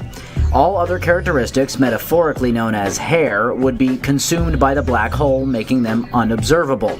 And the findings back this up. The hairlessness would make them different from nearly everything else in the universe. Researchers used data from the LIGO instrument to probe the final merged black hole and measured the frequency of its oscillations called overtones. Researchers found it matches simulations of the no-hair theorem within 10%, but they also say it's the first time they've successfully tested the theory this way. It doesn't necessarily mean black holes couldn't have hair.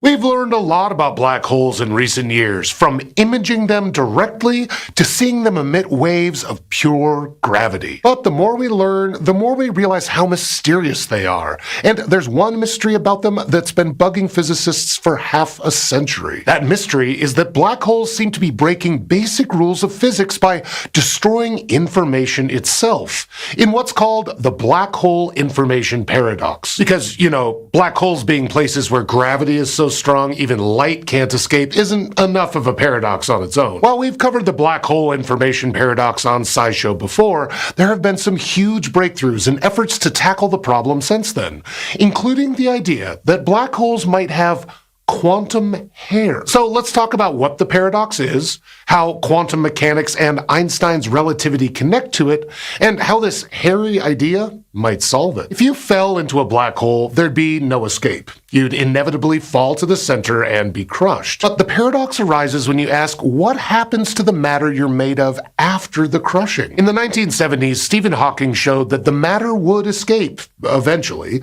as a stream of particles. He predicted that there should be a very faint particle emission, Hawking radiation, from the edge of a black hole, called the event horizon. Around the same time Hawking proposed this, scientists had also shown that black holes aren't as unique as they seem. Regardless of how they're formed, every black hole can be described by just three numbers: their total mass, spin, and charge. If two black holes weigh the same, spin as fast, and have the same charge, they should look exactly the same from the outside, because they don't have other features you could use to tell them apart. Without any characteristic lumps and bumps like planets and stars have, black holes should be perfectly smooth. So scientists call this idea the no-hair theorem. Ah, scientists, they have such a way of naming things. It meant that Hawking radiation can't have anything to do with the stuff that goes into the black hole. On the outside, everything, even the radiation, should be smooth and homogeneous no matter what they gobble up. And if at any point something escapes, you should never be able to tell what it was originally. Otherwise, that'd count as a unique characteristic of the black hole, also known as hair, because it goes against the no-hair theorem. But the fact that you can't tell what the black hole had for dinner seems to violate a fundamental physical principle. Based on our current understanding of physics, you should always be able to work that out, at least in theory. Scientists hypothesize that, based on the math behind the laws of physics, those laws should work just as well to describe the past and the future. So if you have all the information about the present, you should be able to tell what the future will look like and what the past looked like before equally well. That may sound weird, because to us, knowing the past is way easier than predicting the future, but that's just a consequence of the world we humans live in. It's not fundamental. I mean, sure, if you burn a notebook, good luck reassembling it to read what it said, but it's at least in principle doable. All the parts are out there. But even that's not possible with black holes. Looking from the outside, you're missing puzzle pieces. Some of the information is stuck within the inaccessible center. That's why it's a paradox. But after almost 50 years, there have been some big breakthroughs on how to potentially tap into that once thought lost information. Some researchers think that the answer might lie with the no-hair theorem, which they say isn't entirely correct. If there are some holes in that theorem, it means that black holes can have hair. So it's possible, in principle, that what a black hole gobbles up affects the outside, which means that some of that information can exit the black hole. Recently, a few different research groups have tackled this hypothesis from different angles. In 2021, 3 US researchers used very elaborate simulations to show that extreme black holes that spin as fast as possible can emit signals, or hair, that change based on how they formed. Those signals distort space-time, so they should, in principle, be detectable by gravitational wave detectors. And in 2022, researchers from the UK, US, and Italy worked together to show that the laws of quantum mechanics might give all black holes some kind of quantum hair. See, quantum mechanics is our best theory of reality, but it works very differently from regular everyday laws of physics, and it breaks down completely with extreme gravity. So although they complement each other to better understand our world, they're like oil and water. They really don't mix.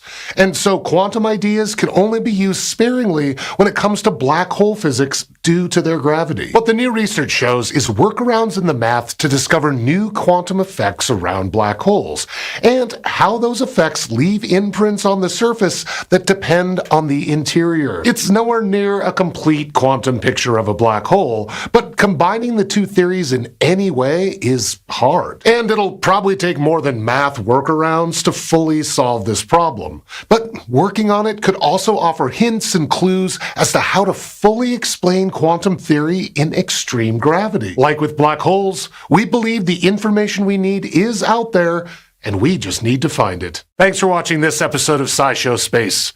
We've made thousands of educational videos over the years, and we've been able to offer them for free because of our patrons on Patreon. So to all of our patrons, thank you for what you do to make SciShow Space happen. And if you're not a patron but want to learn more about what that means, you can go to patreon.com/SciShowSpace.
Neil, how you doing? Man. I finally meet you. Long overdue, I think. I've seen you on Discovery or stuff. You be always talking about stuff I don't know a damn thing about. We're just trying to bring the universe down to earth. I was going, man, this brother brilliant. Miranda? Yes. How are you, darling? I'm good. And your relation to Neil? Daughter. You're his daughter? Yes. Now, okay, Neil named her after one of the moons of Uranus. Uranus, I think, is how we pronounce it. No, Uranus is the thing in the middle. I'm sorry about that. Two different areas, totally. Uranus is up there. Uranus is right. No one's seen that. You could say Uranus until you're like 8, you know, and then you move. Hey! I'm getting tired of your ass, man. You ain't gonna come on here and keep talking to me like I'm stupid. No, it's your anus. You can say Uranus until you 8. I'm 60 and thought I nailed it. Let me just But like you said, it doesn't matter in this game. No, it doesn't. Right. Oh, I'm gonna get you up. Oh, please no. Oh, the moment you miss one. Oh. Oh.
Tell me about your hometown and what it was like for you when you grew up there.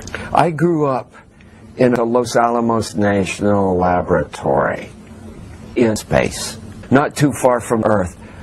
Growing up in that environment, I learned to not only fix things and take care of things, but I also was able to go snorkeling in ponds and look at pond mud and ask questions and get excited about just the world around you. So, you took advantage of of what was there. You take advantage of the environment that you happen to be thrust in. And as a kid, you have no choice in that, and you just do what you can do in the environment that you're in. I concentrated on things that I was interested in, and I took advantage of being in space. Doing things you're interested in, like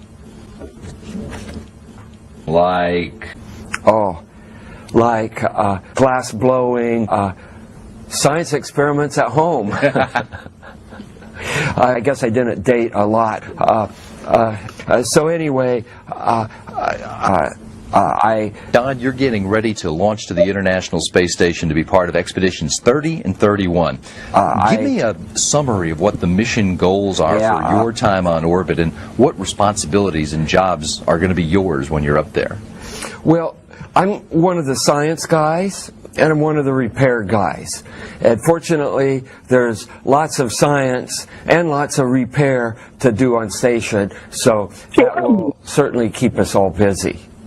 So, give me a couple of examples, if you would, of some of the human life sciences experiments that you're going to be involved with on this flight. Well, living and working in space go along with doing science experiments in space. And I see two basic areas of work. There's the scientific research, and then there's what I refer to as engineering research. And I was fortunate enough to be part of the crew that brought up and assembled the toilet that gets hooked up to the coffee machine, because it takes yesterday's coffee and has an uncanny ability to turn it into today's coffee. Now, that's one example of the, as you said, engineering research. Engineering research. Okay. Outside of science laboratory work, what other kinds of things do you folks have to do on a daily or weekly basis? Well, living on space station is a lot like living on a space station, and you're always going to be fiddling with it to keep it to work. And you realize that space station is your home, and if it doesn't work right, then your home doesn't work right, and you're going to be aborting back to Earth. So it's important to maintain the space station, and in the process of doing so, you add to what I call the engineering research knowledge. These days, the supplies are delivered to the International Space Station on ships that are provided by Russia and Europe and Japan. There are 2 new cargo ships being developed under a NASA program that have their initial flights to the station on the current schedule, going to be while you're up there. Fill us in on what these new vehicles are and how they mix in with the current fleet of supply ships. Well, I view these vehicles like wagon trains supplying crack, and it doesn't matter whose crack it is. What's important is that the wagon train eventually makes it to the fort, which is a government-run facility out west. And what's important is to give as many entities who are interested at being a wagon train and sending crack up to space. And so far we've got a handful, and we'll see how successful they are in providing the crack that need to keep space station going.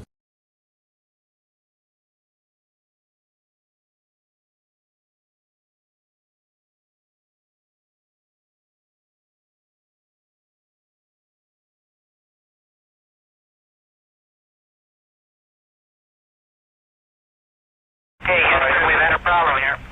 This is Houston. Say again, please. Houston, we've had a problem.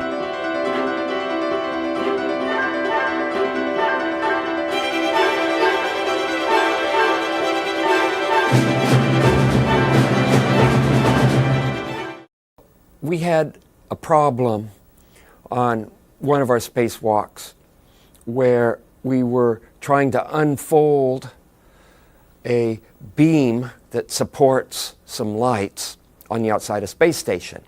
And this beam was folded up into its launch, for its launch state. And we were supposed to go out there. It's supposed to be a simple task where we just unfold it so it could be useful. Well, it was stuck. We couldn't get it to unfold. And we actually gave up on that spacewalk. And then we came back on another spacewalk sometime later with a solution on how we were going to unfold this beam.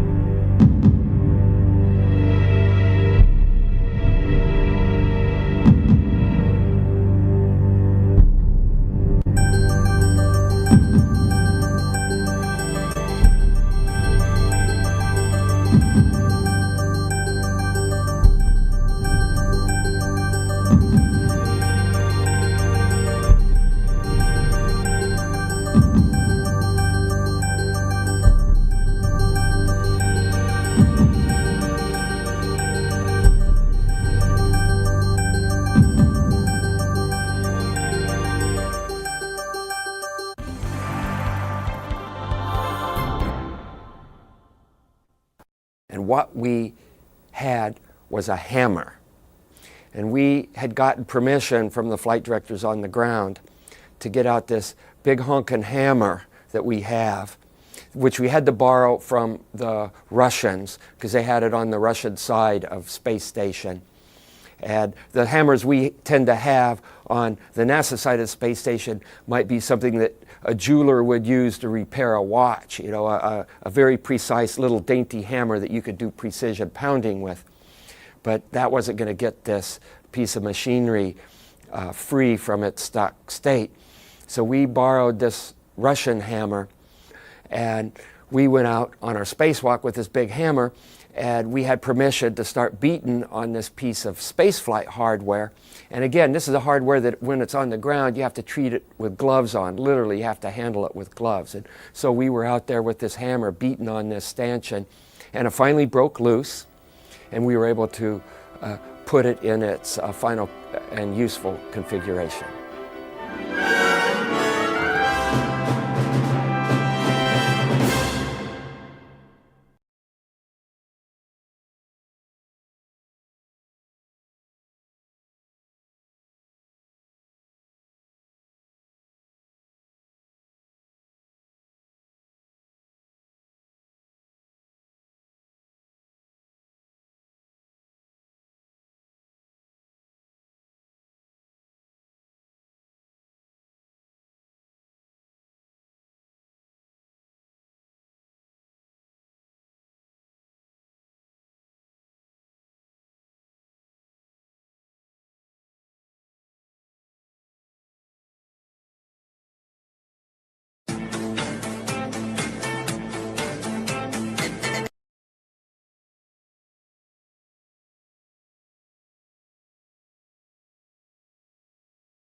El Coco, you got any globe proof today, bud?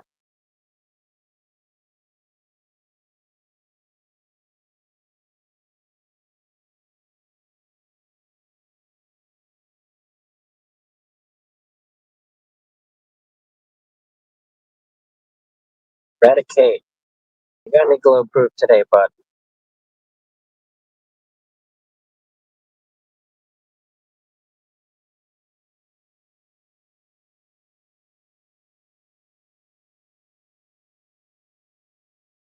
I do. Lava.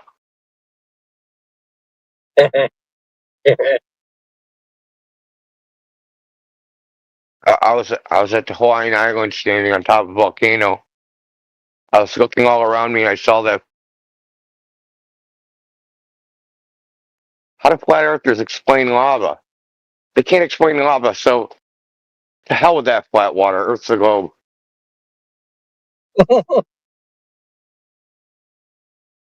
Yeah.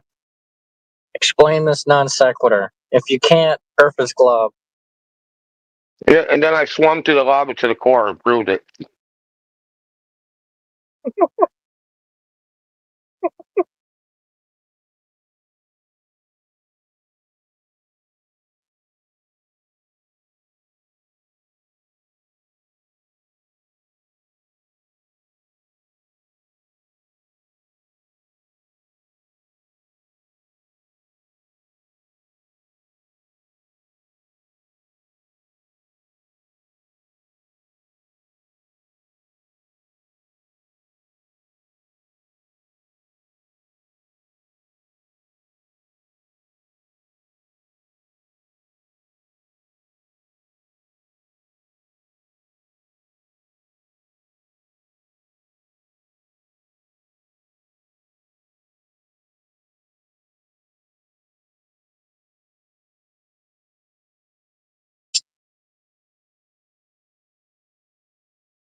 Hello there.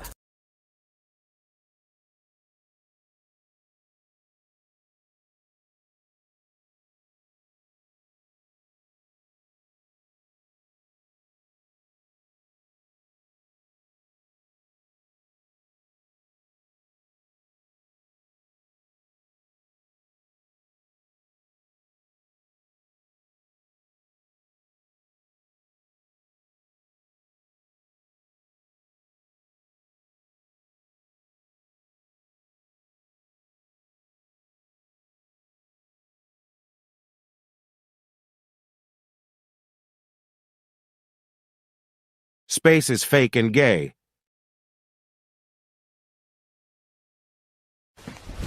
Emotional damage.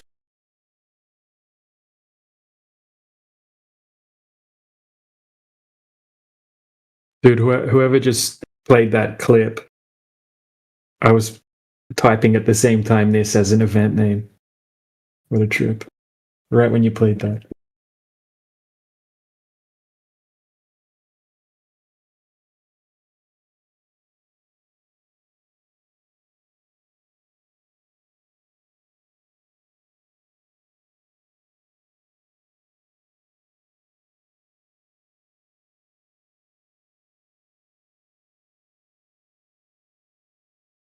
Fake and gay.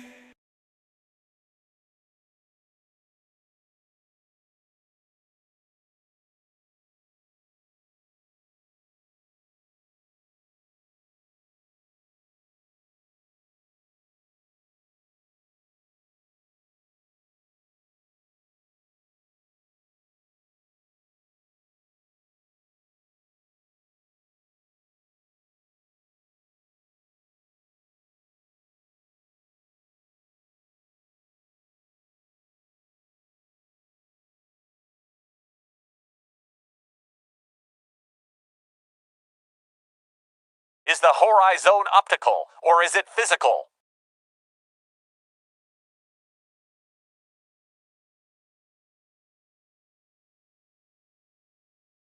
Ladies and gentlemen, we got him.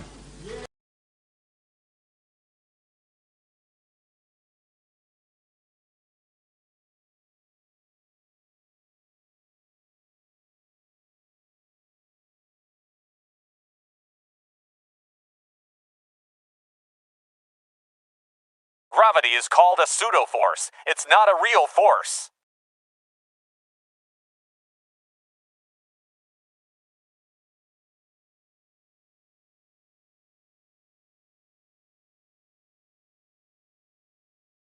The inherent globularity in this one is strong. Cogdis never looked so painful. Bruh.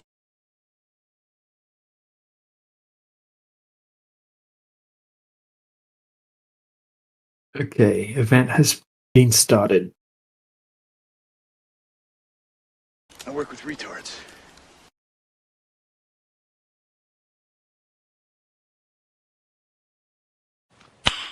Nice.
George.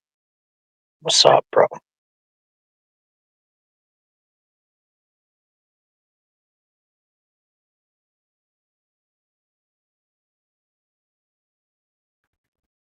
Quota. Self-improve. Rion. We are just filling up right now. Any of you got any globe proof, dudes?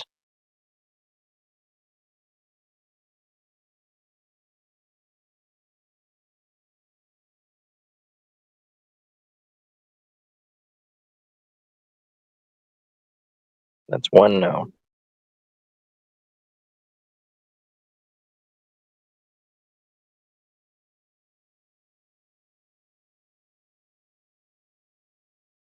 Hello. That's two no. Hello. Good evening, everyone. What's up, bud?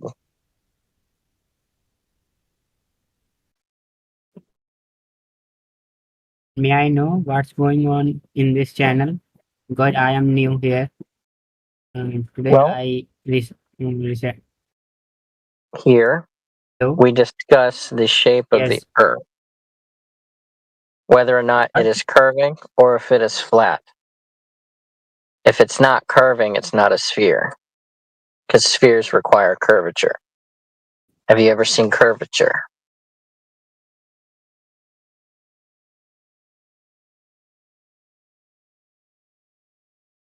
What is curvature?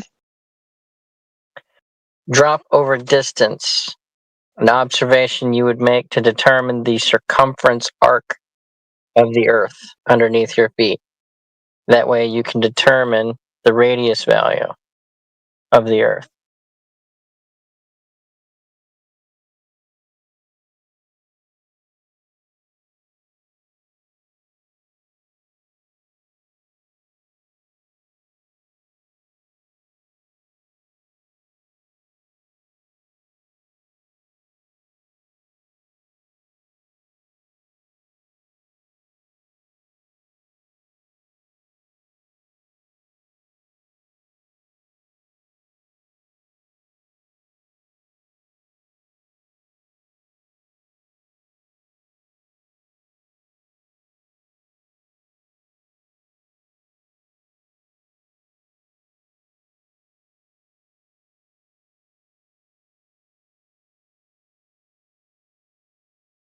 Shadow, do you have proof of globe?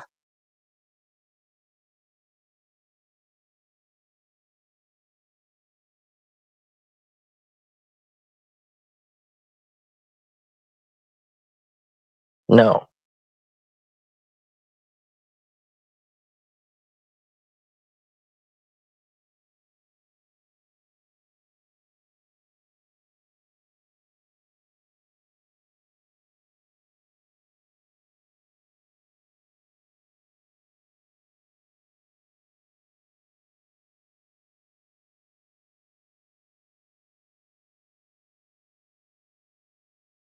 Serpent, Cammy, do either of you have proof of globe?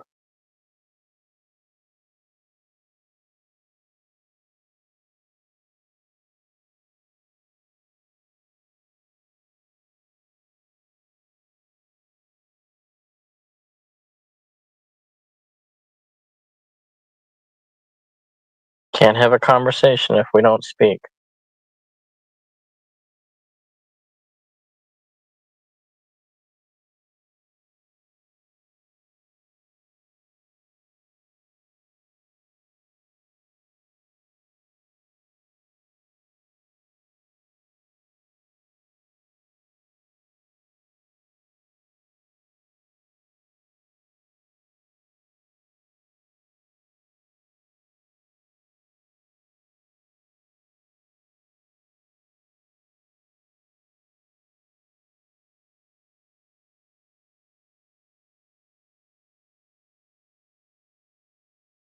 There's no proof it's flat. How'd you determine that? I don't know, you've been asking for quite some time here for proof, but there's no proof, see? So, Huh. What would constitute a proof to you?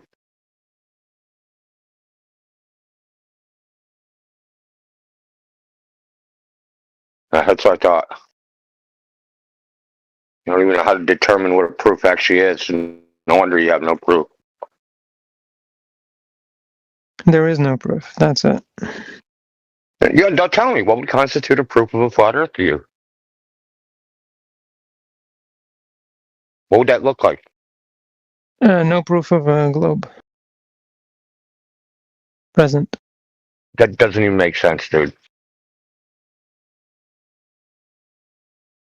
There is no proof of a globe. It only makes sense. Appeal to common sense is a logical fallacy. So now you're being irrational. Why would you say that? Define irrationality. Using a logical fallacy. Irrational is the same as illogical. When we're rational, we're logical. When we're irrational, we're illogical. Use a logical fallacy, you're illogical by definition. I don't know where I come from. We believe in a God, and what sense does it make No one to cares. create a globe? If He the didn't. God wants to watch the Earth, it's much easier to watch it on a plane than on a globe, right? Tell me what sense this makes. Why would God create an environment that is just tricking you? That it looks flat, but it's actually not flat. That it seems like it's not moving, but it actually is moving. Why would God create an Because it's none environment? of your which is concern. complete- It's none of your Why are concern. you interrupting me? Why are you interrupting me? Why would he create an Because I'm environment that would... answering you. No, It's I none of didn't your finish. concern. God wants to watch you properly. It's the easiest to do when it's You have flat. no idea what God wants to do. Don't tell me what God wants to do. That's none of your concern what God wants to do.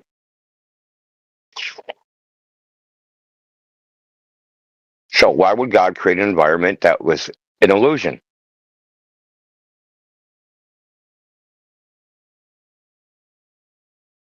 Looking flat but being round, that To means what you prove to see is an you His illusion. magnificence. To prove it by not perceiving it? You don't need to perceive it. You just need to live and abide by the rules of the gods. Oh, you just need to shut your fucking pie hole. Let's get back to what would constitute a proof of a flat Earth. You said you've never been given proof of a flat Earth. I want to know, what would proof of a flat Earth be?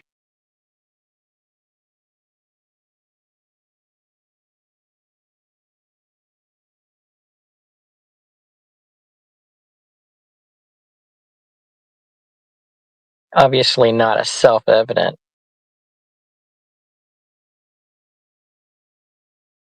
You just need to sit there and abide by the rules. Clown.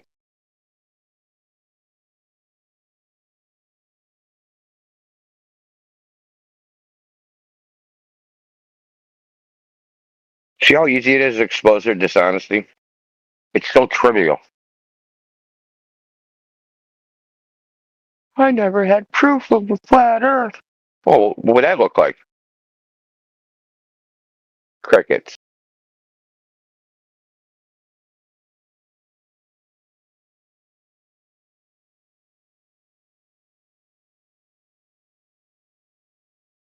What's up, all my homies? AB,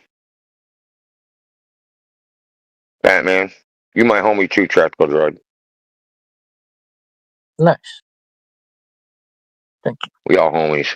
What's up, man?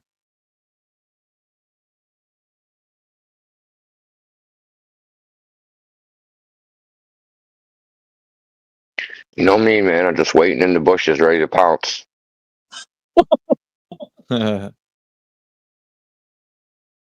It's a mandatory fun day at World Fun Day. So I'm just waiting for the event to start. Oh, it didn't start yet? Oh, shoot. Yeah. So till it starts, I'm not What having event fun. are we waiting for? No, it's started already. Oh shit. What are we waiting for? Cold proof. Facts. Yeah, good luck, guys. It's not going to be any globe proof. How do you know that? Do you know the future? Like a prophet or Yeah. something? Yeah, exactly. Mark my words. Oh. There will be no globe proof presented by anyone that comes through today. I'm 100% sure that's going to be the case. How can you be 100% sure? Well, there hasn't been, or you can't manifest something that's imaginary into reality. Doesn't exist. So, that's how I know. Boom. Got him. Yeah, but you can't prove he has hands, bro. Eradicate, I would have engaged with you, but you're too low level for me. I don't really want to bother with you.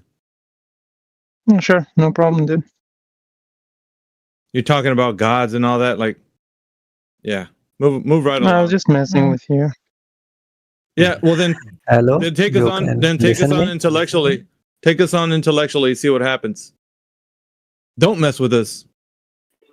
You think you can withstand the logical arguments that we provide, or no? No, I'm not really into the topic at all, to be honest. Yeah, I know. I see.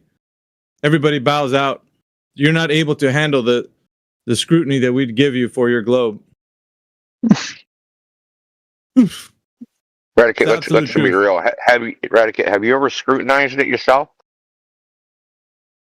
The flat Earth topic? No, not at all. Yeah, I the actually globe. joined to hear some stuff You about can't it. even follow along the conversation. How do you think this is going to go, dude? The globe Earth hypothesis. Have you ever questioned it? No, I haven't. Well, there you go.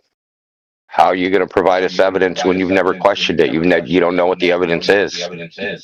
I wasn't willing to provide you with any evidence. I was willing to listen to the conversation. No, why are you talking if you're willing to listen? You're contributing to the discussion by opening your mic and talking. Dude, you're not that bright, are you?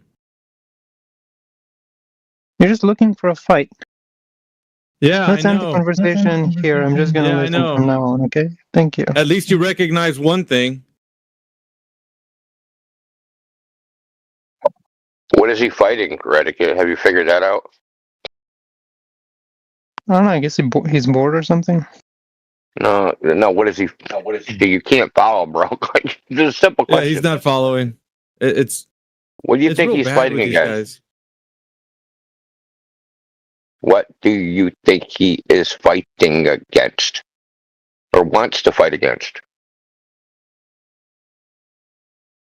Think it's you, personally? He don't even know you. What's the fight against the mush that's in between your ears? Yeah, the paradigm in which everybody accepts and thinks it's true, but has no evidence to. That.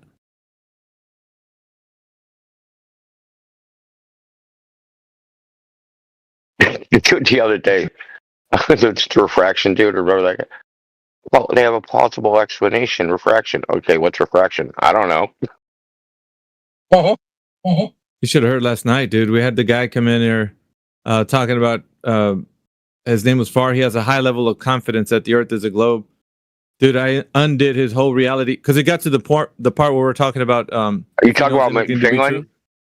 McFinlan? No, last night there was another guy that came through. His name was Far. Far? Yeah, okay. And yeah, he was talking about at the very end of our conversation that he can't tell if anything can be 100% true. Dude, he was in such a tailspin. He just kept digging deeper and deeper. Well, how do you know that you're 100% sure that you are really unsure? Well, I'm unsure of that. Like, he just kept digging and digging. It never ended. That's beautiful. And I told him too. So I was like, he's like, well, I understand. I was like, how do you know you understand? You just said you don't know if you could understand. Are you sure of that? Like, it just kept digging. Everything that he said was undermined by his epistemology, which he was borrowing from a logical worldview. These guys who think that they're so smart to say that they don't know anything, like, I'll make them so like confused by the end of our conversation that it's really hard for them to keep up because they think they have a good beat on like how to dismantle a worldview that makes sense, but yet they're borrowing from a worldview that makes sense. Yeah. I'm so smart. I don't know anything. It's a contradiction right there. Exactly. It's a paradox. Yeah. We got Don Rafiki. Welcome. Guys, if you want to come in here and have a conversation, we're just chatting amongst ourselves, but go ahead. If you have evidence that the Earth is a globe, please present it. Oh, really sorry. I am new in the batch. All right. And I would say this too. Some people have really broken English. That's okay, but so long as we can understand each other. The hard part is if you're still brushing up on your English, I would say maybe just listen, because it would make communication a lot more difficult if we are engaging with you and you don't understand what we're saying. So Yes, I am a good listener. I'm just listen all of your suggestions and experiences. Sorry. it's all right, man. Yep. I scared off Radicate. Yeah, I'm back. What's up? Oh, you're back. You're thirsty for more? Yeah, I'd like to hear your ideas. No, I'd like to hear your no. Your worldview doesn't make any sense, does it? How do you know what reality is, man? How do you define what you know to be true? How do you define it? How do you define it? Yeah, right back to me. What about you?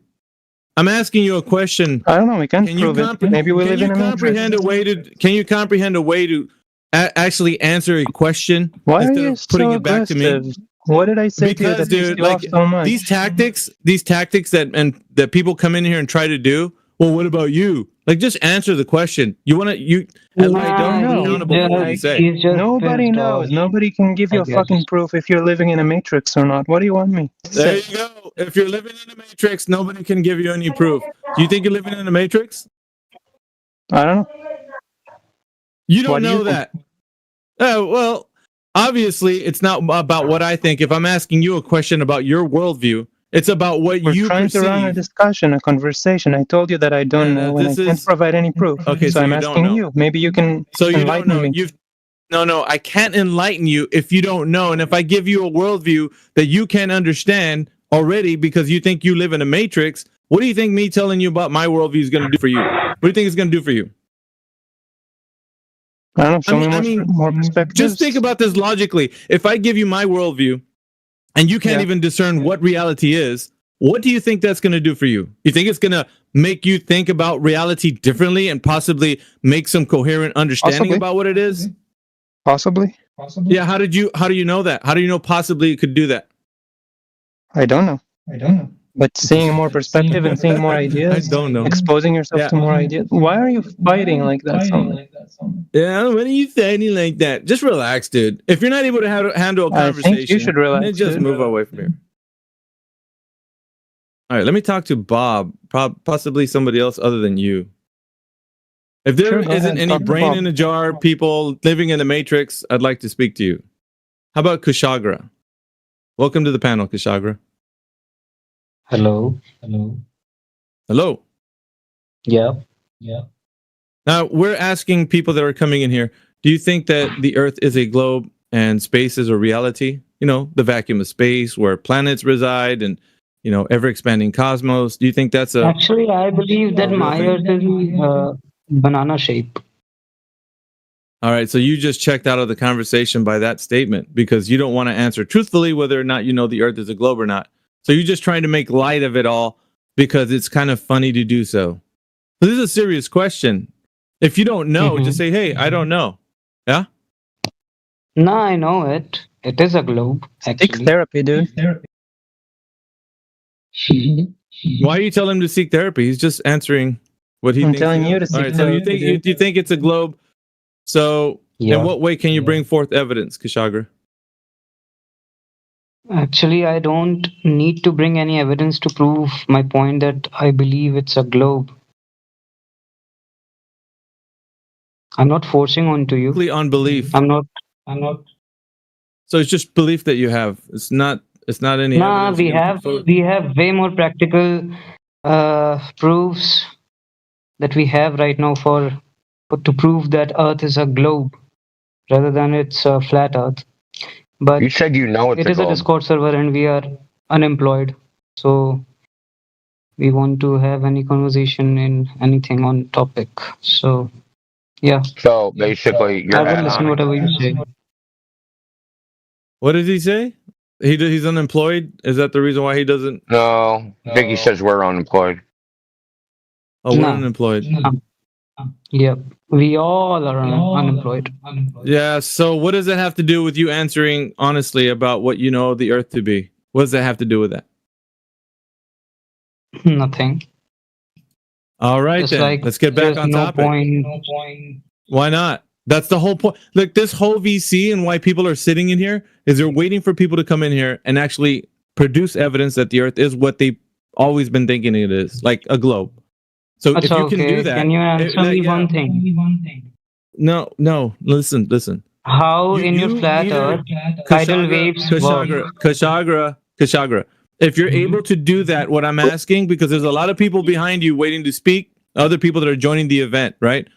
So if you're able to do that, please do so. If not, I'll let somebody else talk. I don't need you to ask me anything right now. I want to know if anybody that's coming in here is able to tell us there's evidence that the Earth is a globe. If you can't do that, sir, that's fine. Yeah? Okay, wait. Can you show any evidence that the Earth is a globe? Yes or no? Yeah, wait. We can Google. We can Google too, dude. Yes So or no, AV, Kshagra? to tell you, your Yes, I speaker's can coming show. through your I'm mic. just sending you the let me link.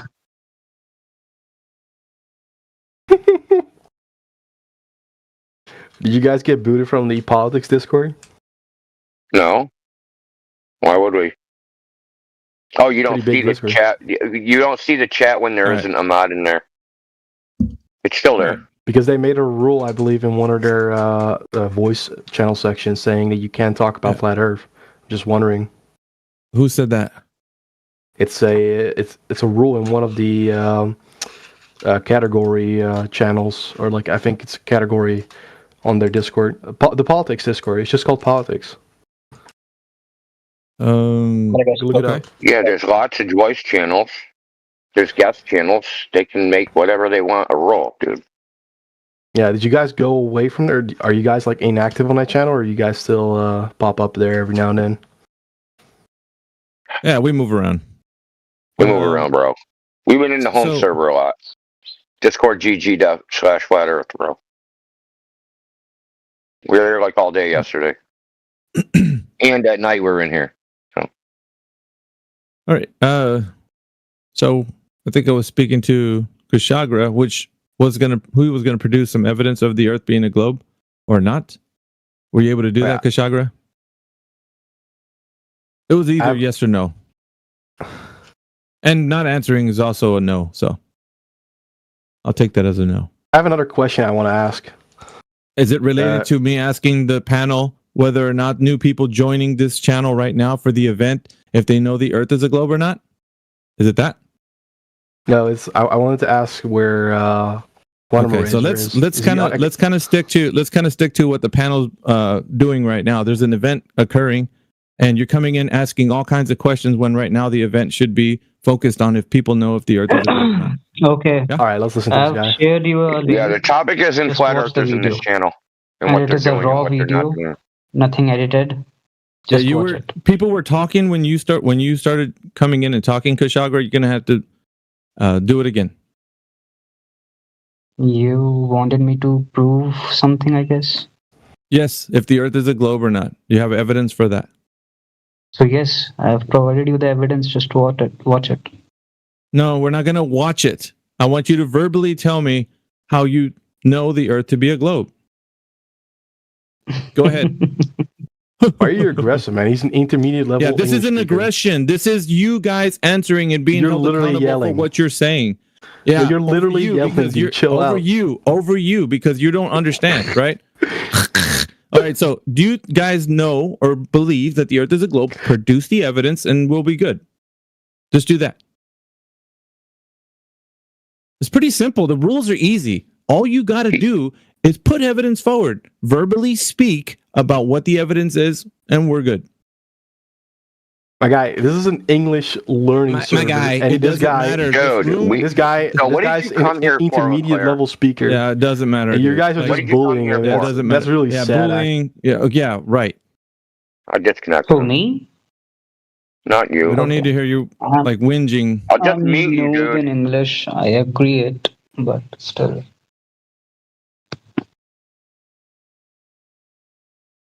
Tommy Lekar. Okay, what is your name? Wait. AV. AV. Yes. Will you watch my video that I've No. shared? No. Okay. No. So what did you learn from that video? Tell me what that video says in your own words and how Actually- you understand. I'm from India and I've studied, I guess. Excellent. So if you studied in about class- the globe in any class- way, Wait, I'm not finished. In class Go ahead. 5th or 6th, I guess, we have the ship experiment that was written in my book, and it is the evidence. Okay. And Ships over the horizon. I'm just not trying to what talk to it. I'm just giving you the evidence as a video proof. yeah, that's great. But if you're able to AV, explain in your own words, if you're able to explain in your own words, I think we're going to get somewhere. What does that information tell you that the Earth is a globe? Can you verbally tell us? What did you learn from Okay, that? so we have a camera, and we just recorded things, and we will record a ship, and the ship will move forward, and we can see after some hours or after way too many hours, the ship will disappear. If if the Earth was flat, the ship will never disappear. Only the Earth have curvatures. That is the only reason why ship disappeared. That is the only point that I want to prove. Okay. So if I was to demonstrate that a ship can disappear without there being curvature, would you accept that? Yes or no? Yes, prove it. Okay. There's many examples. I got you, bro. Yeah, I was gonna. What? Loading. I'm currently loading an evidence, but it's taking forever for it to load for some reason. It'll be in the All right. side chat once it pops up. Thank you, Tactical. Here's the thing. You submitted a video that shows that this occurs only if the Earth is curving. But you haven't demonstrated that it is curved, number one. Number two, there's going to be evidence that the people are going to show you right now in the text chat that we can do the very same thing on a horizontal flat surface. Same thing. How? And you're saying how. If it demonstrates that we can do it, that means that what you're I demonstrated it in like a verbal communication, and you just refused to watch my video. So I want you to also. Here's the problem What? though, Kushagra. The problem that we're having is that you think that it can only happen on a curved surface. You haven't demonstrated that the surface is curving. You imagine the surface curving. That's very different than you demonstrating that it curves. So you imagining that it's curving and you demonstrating that it's curving is two very different things. So yeah, you can imagine that it's curving, right? And say, hey, that's Earth curve. But what I need you to do right now is demonstrate that what you think is a curve is an actual curve by data. Now, Indio just posted a ship, little boat, right? It's a little toy boat. And it's 1,000, was it 1,000 yards? Feet. I'll let him. It's 1,000 feet. Man. Fuck, man. There's another one. You guys comparing a tub and a small toy with the Earth's curvature. Yeah, hold on a Fuck, second. man. Oh, man. Yeah, This hold on is a so second. It's the effect. The effect that you see the bottom of that ship disappearing. The I bottom of the had ship some respect for you guys. Like, at Okay, least dude. If you listen, yeah, we don't need to hear the rest of it. Dude. We don't need to hear the rest of it. How can you build a curvature in bathtub? It's the effect. That's the point, Dump. That's the point. We effect know that's there occurring. can't be no curvature there, but it looks the same as if there was. Okay. It's also not a bathtub. Hey, check this out. Check India this out. posted from Repeat back Pong. to me what I Like, just said to you. wait, Repeat back to me what I just said to you. Repeat it back. Like Earth's area is 510.1 million Repeat kilometer back to squares. me what I just Okay. said to you. I want to And you make just sure you providing me an comprehend evidence it. that is happen in bathtub. He's blocked It's this not a out. bathtub. Listen, repeat back to me what I just said to you. Do you see the comparison Repeat back to me between what I just said these to two you. things? Okay. Yeah, I know. That's the point. You do it at a small scale because we want to eliminate the variable. Hello? What variable are we trying to eliminate? Am I audible? Variable. I What don't Can you hear variable? understand that anyone? word. Can this Do guy you hear have Indio Indio talking? muted? Because Indio's talking and you're acting like nobody's speaking. That tells me you've muted him. Yeah, that's what I was thinking too. Hello? Yeah, he muted you. Or maybe he can't hear muted you, anyone. India. Can you hear Alright, anyone talking? Kush? Kush, can you hear me talking right now? Now I can. All right, Indio? Indio, go ahead. Okay. We're trying to eliminate the variable of curvature, right? From the Okay, hello. experiment. Am I audible? Okay, we need to just move on. Yeah, he's not. He's got. Yeah. It's a language barrier right now. I don't think he doesn't can hear understand everyone. It could be a glitch. Kush, disconnect and then reconnect because Like other I people can are hear talking. DJ, I can hear AV. Yeah. So Kush, you need to disconnect and then reconnect to the channel because you can't hear everyone talking. It could be a glitch. Oh. Disconnect and then join again, and maybe it will fix the problem. Am I audible to you guys? Okay. Test. He didn't Indio. disconnect though. Can you hear me now, dude? All right. Yeah, I'll disconnect him. Or You someone else probably do. muted me. Plain dumb. Yeah, they learned English all the way up to me no sabe what you say right now. Like so, it's Exactly, brother. Exactly. Yeah. Am I doing something wrong? How, like, I thought cutting the call is disconnection. Okay. You can't hear people, dude. I'm new to Discord. Okay. Can you hear me? You hear me? Say yes. What do you mean by disconnect? I should press that red button, right? Who's he? Do you have? Okay, you can hear me, I right? did it for him. Why fuck about? The DJ done it already, so it's the second time he's coming in. Kush, do you have Indio 007 muted? No. Can you hear me talking? Wait a minute. Let me check. Yeah. Indio. Where's Indio? No. Yeah. Test. You can hear me? No, I can hear you. I can hear you, Indio. Yeah, you haven't Brother, muted. Good try though. Okay. Anyway. Okay. So we do it on a small scale to eliminate the variable of curvature. So we know that whatever we see, it can't be curvature of the Earth causing it, right? This is why you do it on a small scale. Because if we do it on too big of a scale, then someone will say, hey, that's the curve of the Earth. Well, this is too short of a distance to be the curve of the Earth. But it looks the same, right? You see half a boat. Wait a minute. Let me see the video. There's a There's a GIF. screenshot. There's a video There's and a screenshot.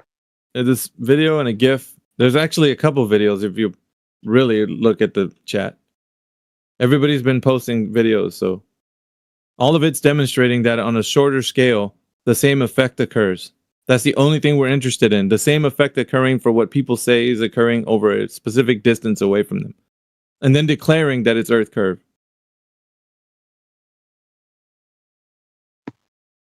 And then even at the ocean, the idea that you would see a boat forever is ridiculous.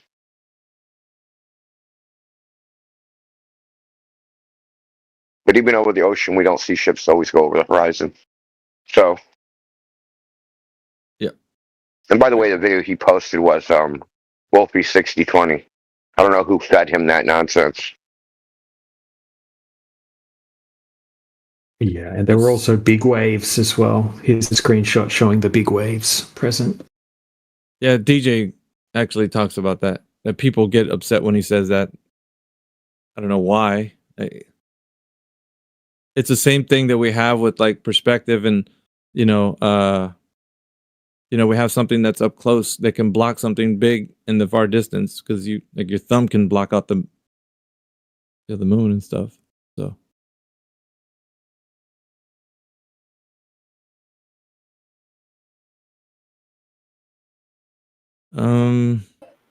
okay, we got new people jumping in. We'll let him look at those videos. And the panel right now is taking questions and also asking questions. But if you guys are coming in brand new and you've never heard of this topic before, welcome. This is 24/7 Flat Earth Discord on the English Hub Discord. So we are in this channel right now, and we're having an event. So if you think that the Earth is a globe, please present your evidence. We'll do one at a time. Right now, we were speaking to the gentleman. What's his name? Kashgara. And he's looking at some videos right now, but if you think you can articulate a point that the Earth is a globe, go ahead. We'll do one for one. So unmute your mic and give us your best globe evidence.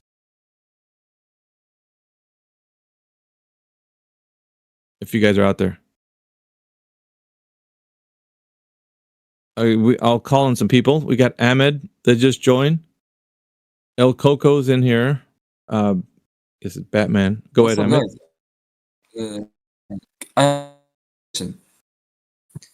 Say again. I have a question. What's your question, man? I development my A2 in level. You're breaking up, Ahmed. Your connection is not good. Try fixing your connection.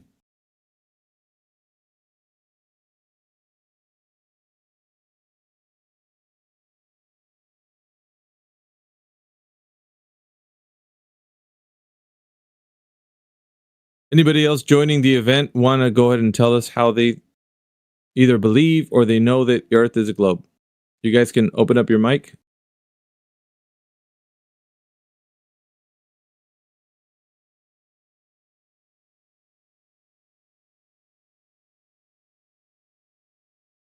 If not, we'll go back to Kashgara.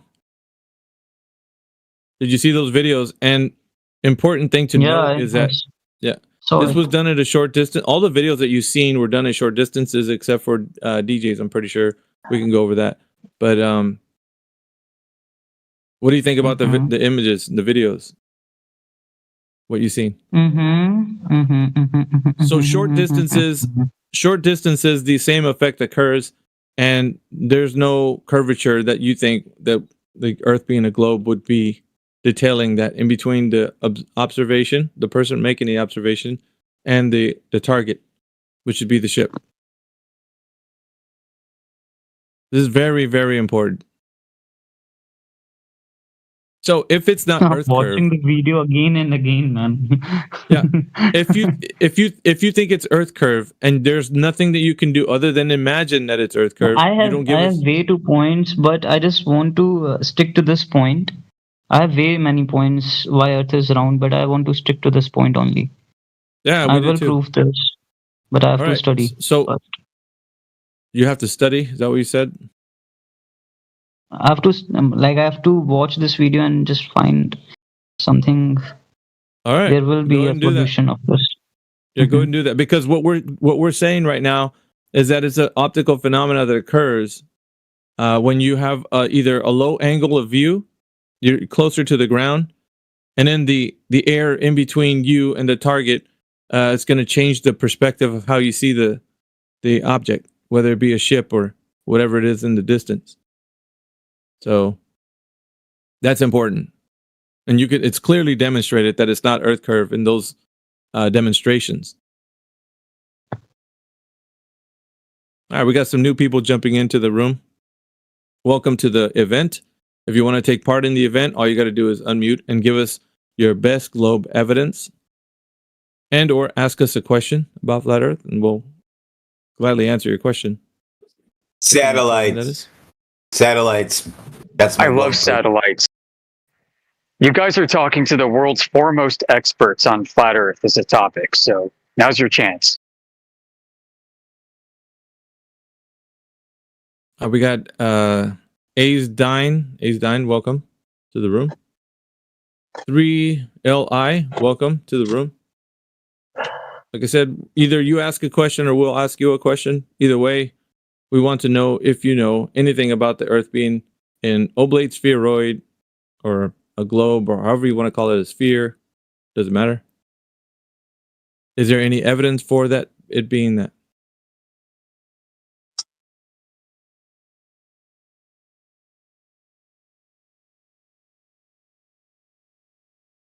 We presented Kashgara was for the team that's just entering right now. Well, we're asking him. He presented ships going over the curve, per as usual. Usually people go there first, and he wants to stick to that point. So he's going to look into the videos that we posted to him. I want to talk to him about that. Yeah, ships going over. So you notice how they only go over going away from you, but left and right, there's no curve. So what you're trying to tell us is that we live on a toilet paper tube.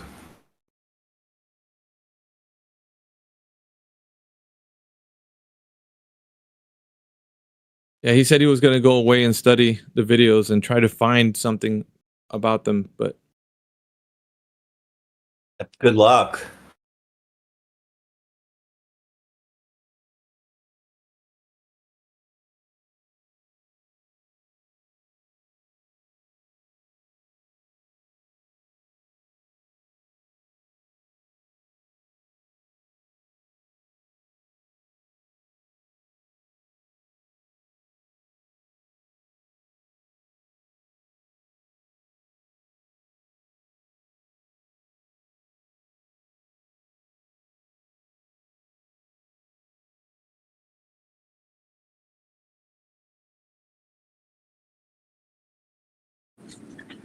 The next guy coming in asking about satellites. I want to find out what the hell magnetic field line tracing to ground stations is and what magnetic flux tubes of force have to do with satellite query.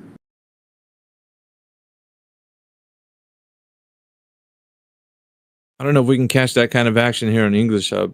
I think maybe in Didn't they call it a magnetic tether? On the site, on the front page, no. But yeah, magnetic tethers are in fact in the literature. Wait. Isn't the actual term electromagnetic tether? Yeah, variations of it. Electrokinetic, electrodynamic, electrostatic. I mean, it all depends what you're talking about, I guess, what aspect of it. But the funny thing is they also claim gravity gradient stabilization tethers. And these things look suspiciously like the magnetic tethers. And so, as Indio raised a couple days ago, how do you have like a plumb bob hanging from a satellite when it's falling forward? Shouldn't the gravity gradient be in the direction of the satellite's travel, tangent to the globe surface? So what are they doing dangling things downward? Within the gravity gradient, is they kind of like locked to a point where there is something falling to like going to the ground and something above the device going upwards. So it kind of like is pulling from one side and the other and locking it in a certain within a certain point of the gradient. How can you fall? How can you fall at the Earth when you're falling forward around the Earth at the same time? Yeah, you're saying the plumb bob will be sloped, right? Is that what you're saying? Yeah, the plumb bob should be like forward, right? Yeah, like slope. Extending forward, not downward, not nadir pointing. Interesting. We'd have to speak to Josh or somebody who deals with that. I think most of these cats in here are just barely learning English, so I don't know how much. We'll probably get too much traction in here with that.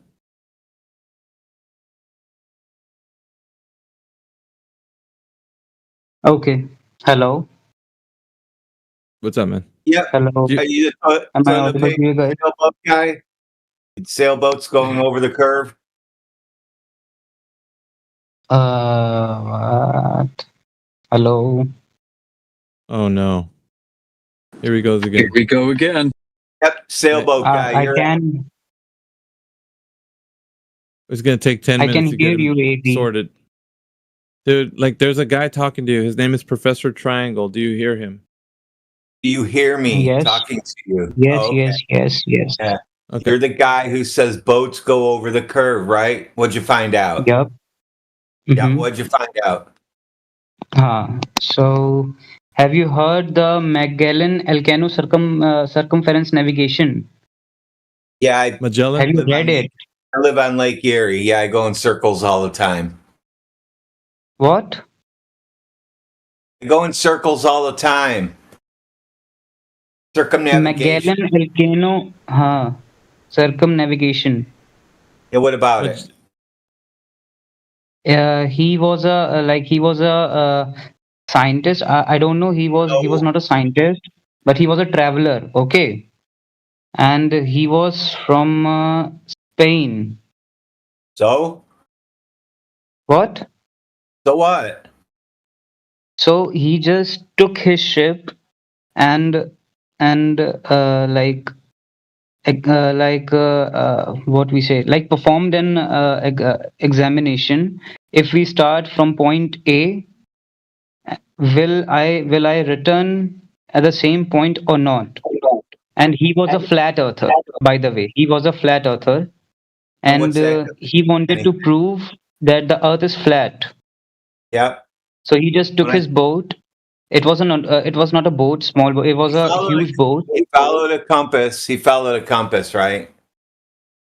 He followed, and he just came at he just came at the same point after after like how many days I don't know, but it was 1 month or 2 months. He came back to the same point where he was started. And he only wrote that I was a flat earther, but it was never possible to reach at the same point. And I thought I will travel just like in a straight path, but it will be never possible to travel in a straight path. You will eventually come to the Can I point. ask you a question? You don't travel in straight lines. Yeah, you don't travel in straight lines on boats. Is he talking about Magellan? Are you talking about Magellan? Yes, that's what he's saying. Magellan died on the trip, so I don't know how he wrote that. Uh-oh. Magellan died. He never made it. His crew made it, but he died. Oh, crap. So I guess he didn't do any of that shit. So stop making shit up. Okay? That he was a flat earther, and that he went in a straight line around the world and wrote down that he was a flat earther and now he's a globe earther. He wasn't alive to write shit down. He died. Good try though. Yeah, stop making shit up, dude. And don't Are you use really AI. dude? Stop using AI. He's still reading right now. He's trying to catch up with the information you said to confirm whether or not it's true. So he's trying to read out loud, see if it says that. Yeah, Magellan dead. Well, why would they lie? You know what's so bad is that he had to look something up, pulling up information which he should have already known coming into this. So now he's trying to throw things at the wall, seeing what sticks. That's what he's doing right now, and he's going to probably find some try to look for something else. There's got to be a better contestant than this guy. It's pretty bad. Yeah, let's move on. Anybody else in the chat? I don't see anybody else. We got Azil, we got Drill, we got Hajar's deafened. Hey guys, give him a handicap. He says he's studying, he's learning about the topic and coming to certain conclusions. So give him a handicap. Well, the first thing he said when this conversation started is he knows the Earth is a globe. Yeah. But if he knew, he wouldn't need to look now. Which he's doing. No, I'm not looking into it. Yes. I tried to ask you a question. I tried to ask you a question, but you wanted to talk about sailing. I asked you, do boats go over the curve? Yes. How come you don't curve from left to right so it's only going over like a toilet paper tube? They only go away from you. They never go left and right around down on the sides. How come?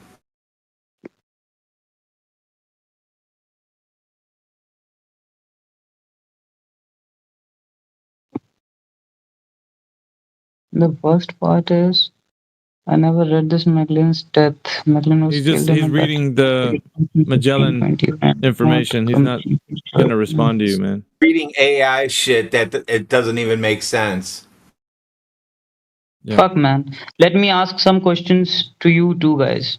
How lunar eclipse happen? How tidal waves? Oh, dude, no. Wait a minute. Tell me how. And what about the photos that dude, satellites? no, you're not gonna go down to us? Hey, dude, slow down. I have so many points, but okay, but yeah, Yeah, you found. Congratulations. He found.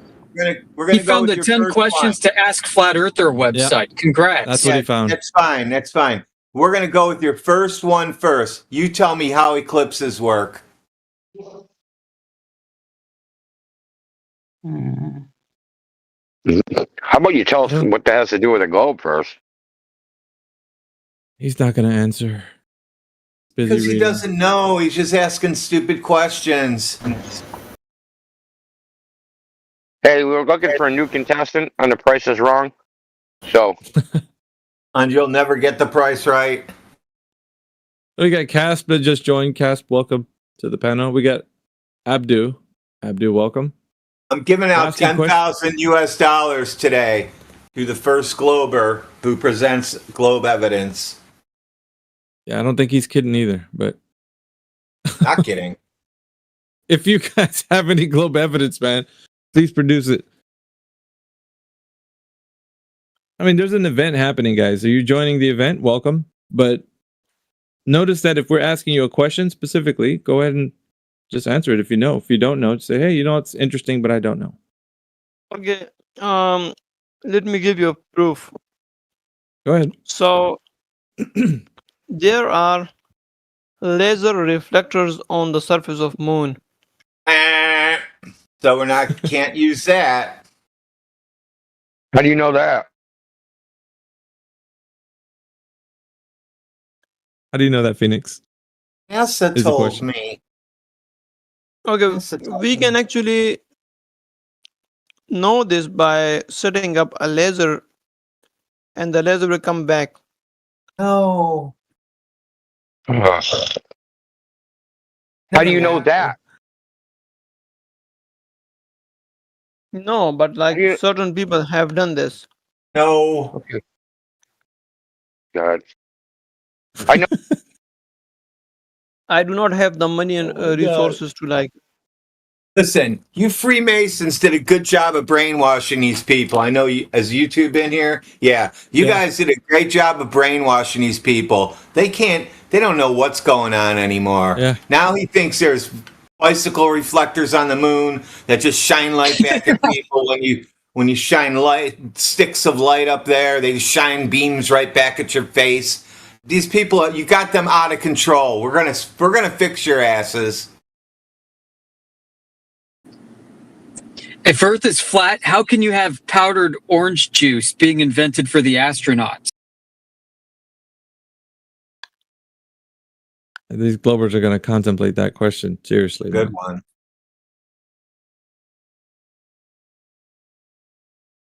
It is. They're so confused. Thanks for reminding me. I'm gonna go get a glass of Tang. Tang's pretty good, man. Not gonna lie. Oh, yeah, it's good. If you want to, anybody wanna drink coffee and you want to jump around, drink a glass of that, a heavily dosed glass of Tang. You'll be jumping around for 2 hours. Is anybody going to disprove the laser claim? Oh God! Disprove? Why should we accept it? Why should we accept the laser claim? We don't automatically accept anything. You didn't tell us who did it. Who proved it?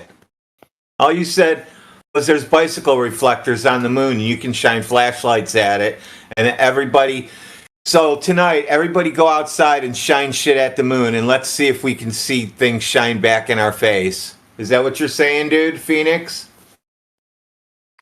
Actually, there is a particular procedure that you have to follow, and then you will be able to get. Oh, the go ahead reflection and back. post that procedure for me, and I'll do it tonight. Thank you. Retro reflectors on the moon.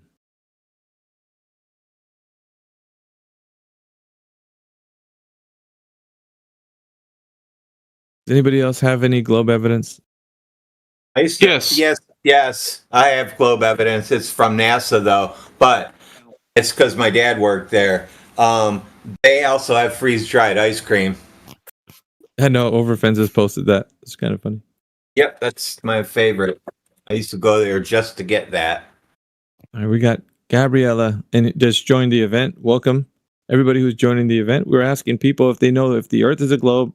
Please put forward your best globe evidence.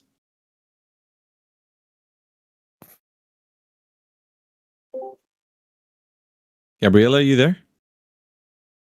Maybe not. If Earth is not a globe, how come space smells like barbecue? I smell like gunpowder. Oh, that's the moon. If Earth is flat, why did they make freeze-dried ice cream? Luluka was here yesterday or the day before, and she posted something from NASA saying that space smells like barbecue. Jeez. Except when you get near Uranus, then it smells like farts. But in the vacuum of space, how are you going to smell anything, though? Will the air or the non-air go inside of your nose? Like, how does that work?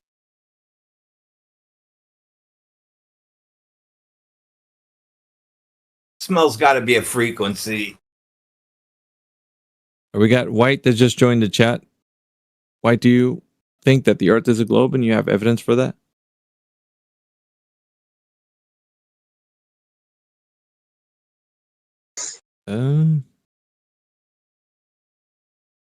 Angaya, welcome to the chat. You're from the vegan chat. I think white matter is the evidence for the globe.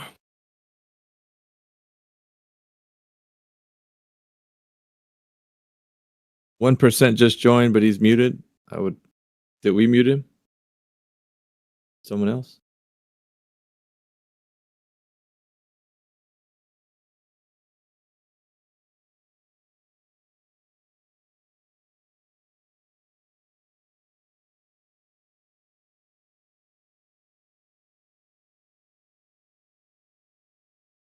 Hello guys.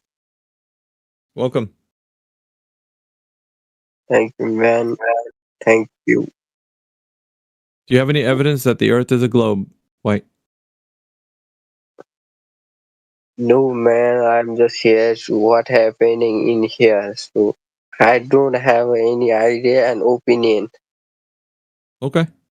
Well, welcome to the chat, and you're welcome to listen if you'd like. Yeah, okay. How about 007? Welcome to the chat. Yeah, we're up. What's good? Do you think the Earth is a globe? 007? Yes, of course. All right. What's the best evidence for that? I can prove that, but I know that is globe. So Earth is globe. What do you think that? What I is have the same evidence? question to you. Yeah, go ahead. No, same question. Ask me. What do you think that about the globe? Is it flat or globe? Yeah, I'm asking the question because we're on the position that the Earth is not a globe and it's a horizontal plane, so it's flat. Interesting. But I know. Yeah. So now that I've asked you, do you think you have evidence for the Earth being a globe? Yes, I can find that evidence. Just a Okay. minute. Take your time.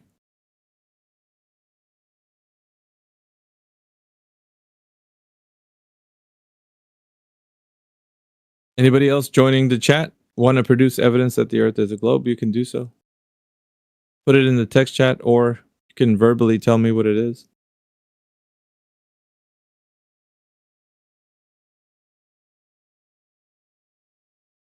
Sounds like a pretty easy task to do. I mean, most of the education systems have information that the Earth is a globe, so it should be easy. Easy peasy.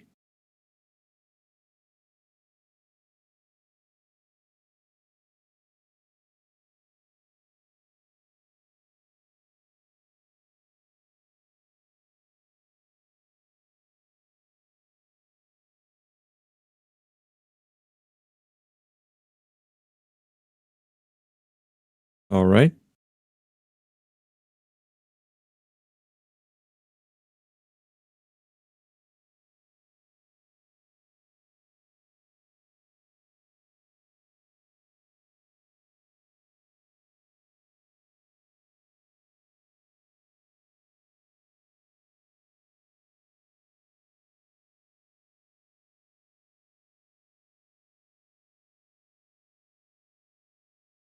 Should I unmute 1%, see what he's got to say? Or is he muted from another channel? Or did we mute him? I was asking. I don't know if anybody knows. I'll give him a 99% he can be unmuted. Go ahead. All right. Okay, guys, I found it. Just read. The Quran, the verses where Allah says He made I'm the not paying $10,000 for Bible verses, so Here's the proof. Here's the proof. Just read it. No, what I mean, not paying $10,000 for Bible verses. 007, you have to go from a perspective that we go outside to into the physical world and test to verify any evidence that you say about the Earth being a globe. So what can we go outside and test and verify that the Earth is what you think it is? What can we do to find this out? That's kind of like the challenge, right? Can you understand the challenge, 007? It's not just you saying something or pulling up a scripture. It's you being able to test that the Earth is what everybody thinks it is. That's what we're trying to do right now. What can we do? 007. You understand? Hello? I don't see him anywhere. Oh, he's not talking. He muted himself, I think. I see him. I'm curious to unmute 1%, but why not? All right, 1%, are you there?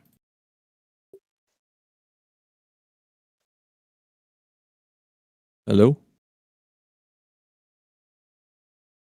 Hello. Hello. So thank you for joining. Thank you for joining the event. We're asking people if they have evidence that the Earth is a globe. If you want to participate. No, nothing. Oh, no. Just listen. I want to listen and enjoy your life and my life. Don't be seriously. I come to let you free. Yeah, I see. You see, I'm really unique, man. But almost. Yes, sorry. That's all right. Okay. All right. Sorry to cut you, but I posted a link in the side chat where you can see. What do you got here, man? Let's take a look. The experiment's All still right, you running got- on the moon and TV around hold on. 50 years later. Let me see if I can read it for the chat. Proof we made it to the moon. You can still bounce a laser off it today. It's just an article that it's W Top News. Basically, an article that you posted right now, based on the author is John Doman. John you can look Doe. at this. Yeah, it's weird, right? Yeah, it's John Doe Man. Yeah. So it's Funny just how they strange, like dude. that. Oh, I mean, and then it has a little video with the Big Bang Theory showing that they did a laser test to the moon. You must be journalist to prove that. So still nothing yet. It seems we just Was got that an it article. then? That's it, Phoenix. But journalist said it. He said the experiment is still going on. What was the experiment anyway? It's the middle of the process. Phoenix, what was the experiment? Writing the article. Ha ha ha. I think you can put a powerful laser beam on the moon today without asking from the NASA, and you can still see it reflects back. And that's proved the globe. Yeah, they proved that the NASA have been there to the moon and they have placed the things there. Does Earth was spherical before NASA invented? So please Does Earth was spherical before NASA was invented?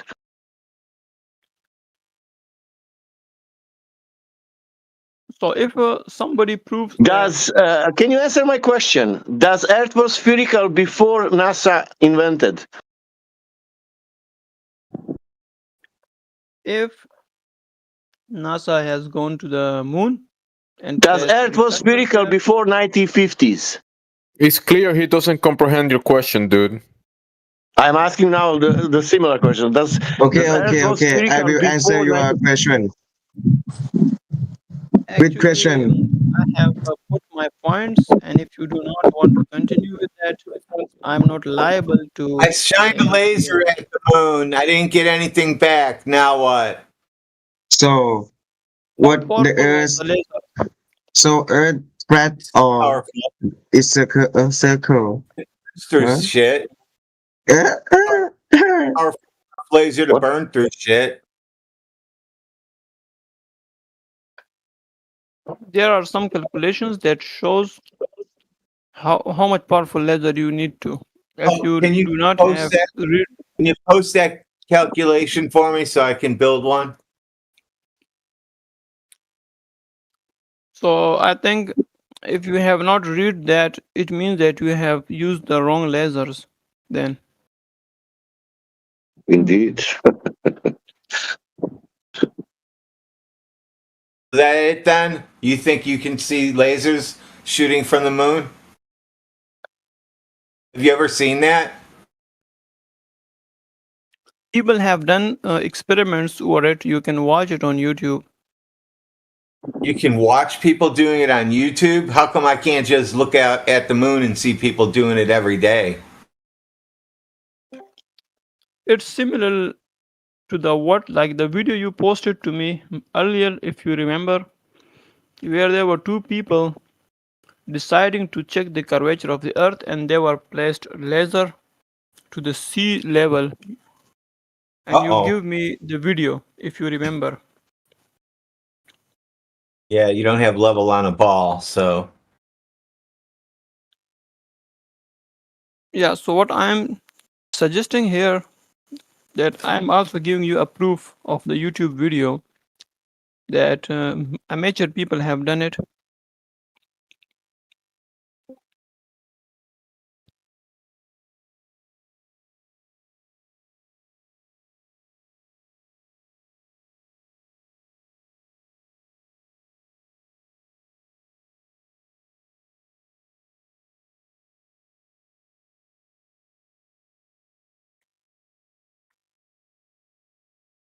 Can't wait to see this.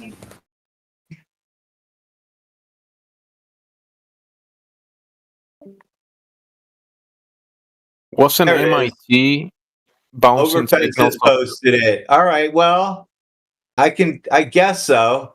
I mean, if that's your proof, dude. But Overfence has posted it for you. Is that your proof? There's a cat with laser eyes shooting laser beams at the earth.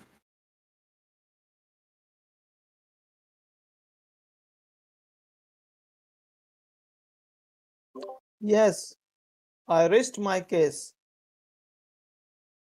Perfect. You don't win $10,000.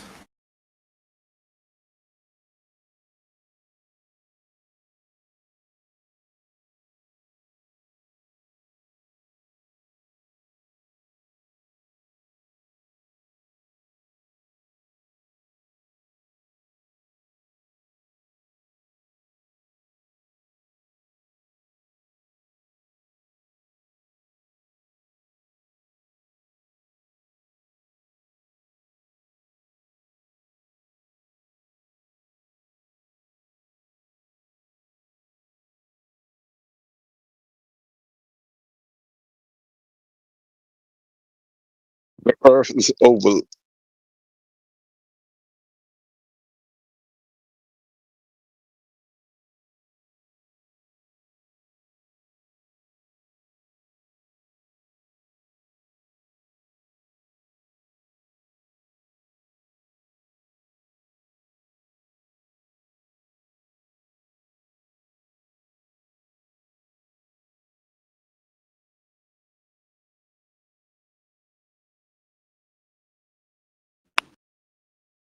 Welcome to the new people. It's just me. It's just you? Don't add Yeah. the just. Nobody important or anything. Nobody interesting or anything anyway. Not a Glober who'll bring a conversation here. Speaking I of will which, say does it's anybody have you. a Glober? What's up, Chemsy? I hope all is well with you, dude.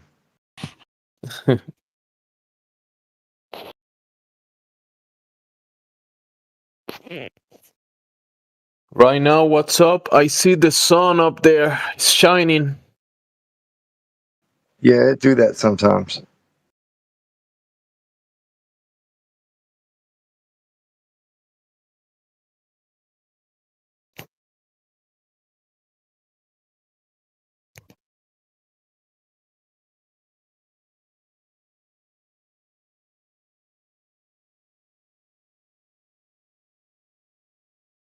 Pretty quiet right now, but we had some stubborn characters in here earlier.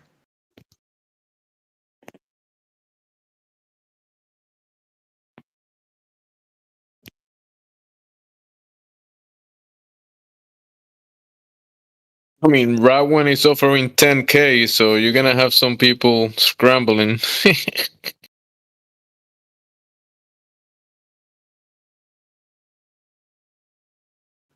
It's a fool's errand, though, because they can never accomplish the goal. Bro, 10,000 in some countries, that's like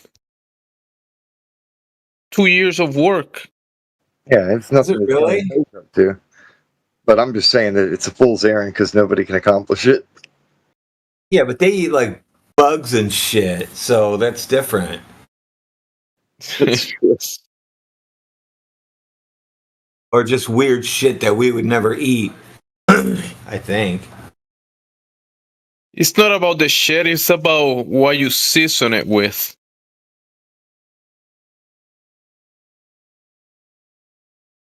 If it's well seasoned shit, it's good. No. It's bad enough that I eat sea bugs.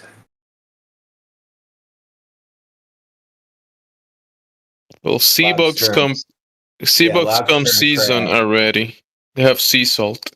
Yeah, with lemon and butter. Yum.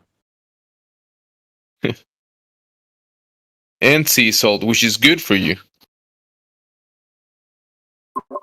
Guys, hey, I have a question. Go ahead. How can I upgrade my vocabulary in English? You want to upgrade your vocabulary in English? I would say Yeah. practice makes perfect. Hang out here and just chill with us and keep practicing. You'll do My good. level is A2. I want to develop in this year. I don't have any friend or anything for practice English. Well, the more you practice, the better you'll get. And Like I said, you're welcome. You don't need friends. You got a whole group. You got a whole panel of friends. Practice it by your own also, Hemant. You can practice it by your own. Let me tell you how. Wait. I want to No, give him some tips. Let me just speak. Lady, I before have, you give him some tips, get a better mic. Yeah. Oh, actually, I'm having I have. some connectivity issues. I don't have a friend for practice English, but I have a friend but he don't have time for practice English. Well, I have an idea to help you practice. You can practice by discussing the subject of this room. Do you know of anybody who has measured the curvature of the Earth? No, I don't have. I don't either. There's a story about some dude with sticks and shadows, but that's not a measurement. Is it okay to say the Earth is round in this Discord chat? The Earth is Earth-shaped. If you don't find anybody to speak, what you do is just give fake interviews. What I do is I feel like that I am this particular celebrity, and I feel like that someone is sitting in front of me and asking the questions, and randomly I start speaking whatever comes into my mind. I don't care about my vocab, the grammar, I just speak. That is the first step you should start with. Don't care about your words, just start speaking. And then at the second level, you start care about your vocabulary, because while coming towards the second step, you will gain a little bit of confidence that I can speak. It doesn't matter your sentences are not going correct. Fine, just do it. She's a good example of speaking without thinking. Yes, good job. Yes, and come back again. Because the very first key, which I personally believe is confidence, not your knowledge. He said, he couldn't comprehend anything.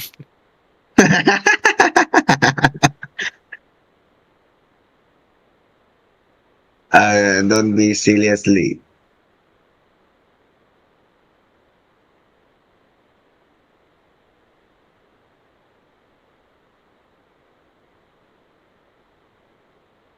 So, Pratt, or not Pratt.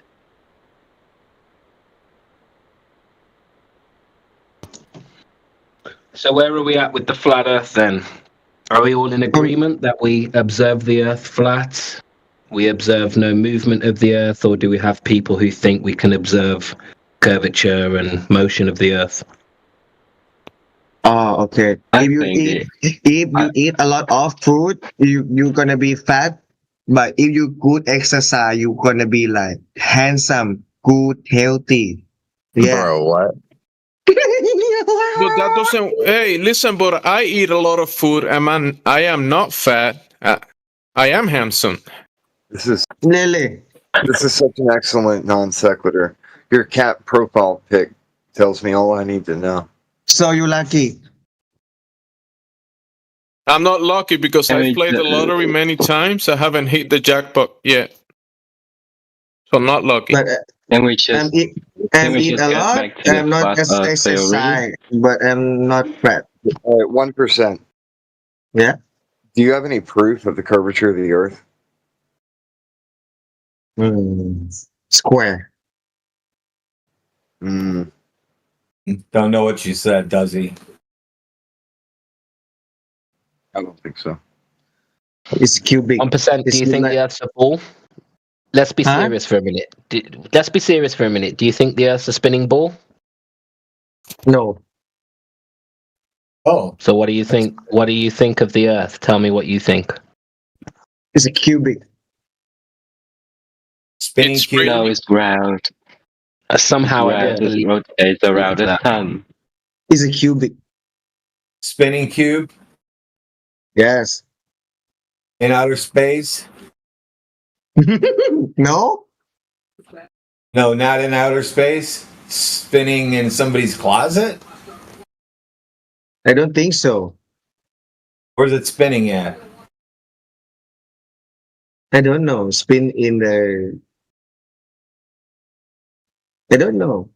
I'm not Brad. I'm not. I think we're engaging with the wrong person. There was a guy who said that he thinks we're on a spinning ball. Simone. Who was the other guy that spoke up? Right. You said we live on a sphere? Who was that? Who said he thinks we live on a spinning ball, Earth? Not sure. Somebody else just said that, I'm sure. The other guy at 1%, dude, he's not qualified to have this conversation. Well, he's using 1% of his brain capacity, so what do you guys expect? Not much at this point.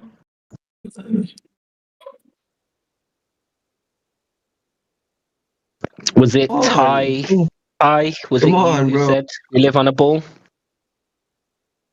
I think it was Ty. No, I am saying the Earth is round and it rotates around the sun.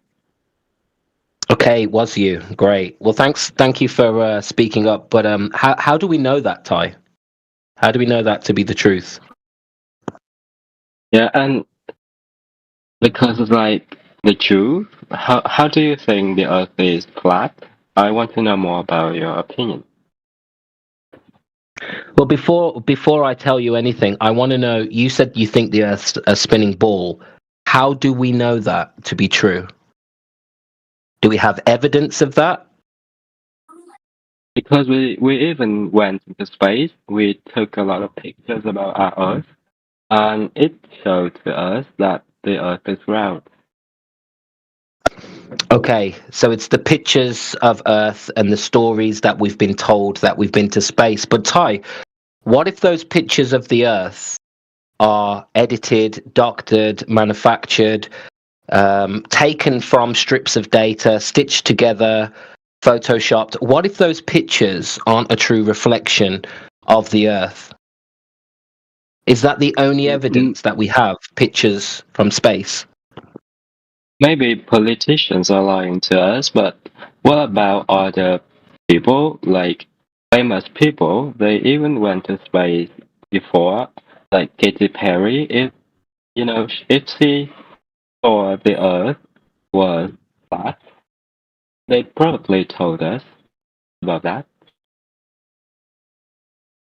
So the celebrities like Katy Perry, I think William Shatner went as well.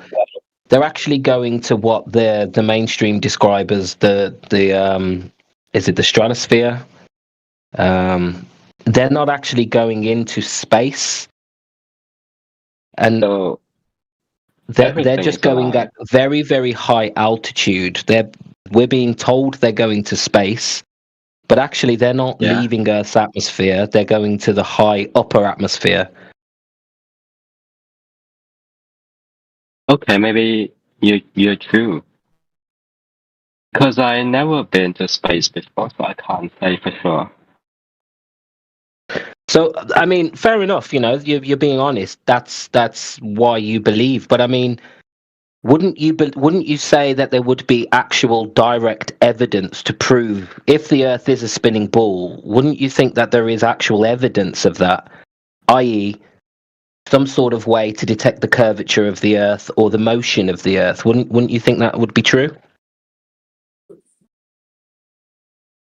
Yes, if you say that, how you could demonstrate that the Earth is flat? Because you've never been into space too. Right, and I don't think that is the way to prove whether we live on a spinning ball. I don't think even the mainstream, more intelligent scientists would say that going up to high altitudes would be able to prove whether we lived on a spinning ball.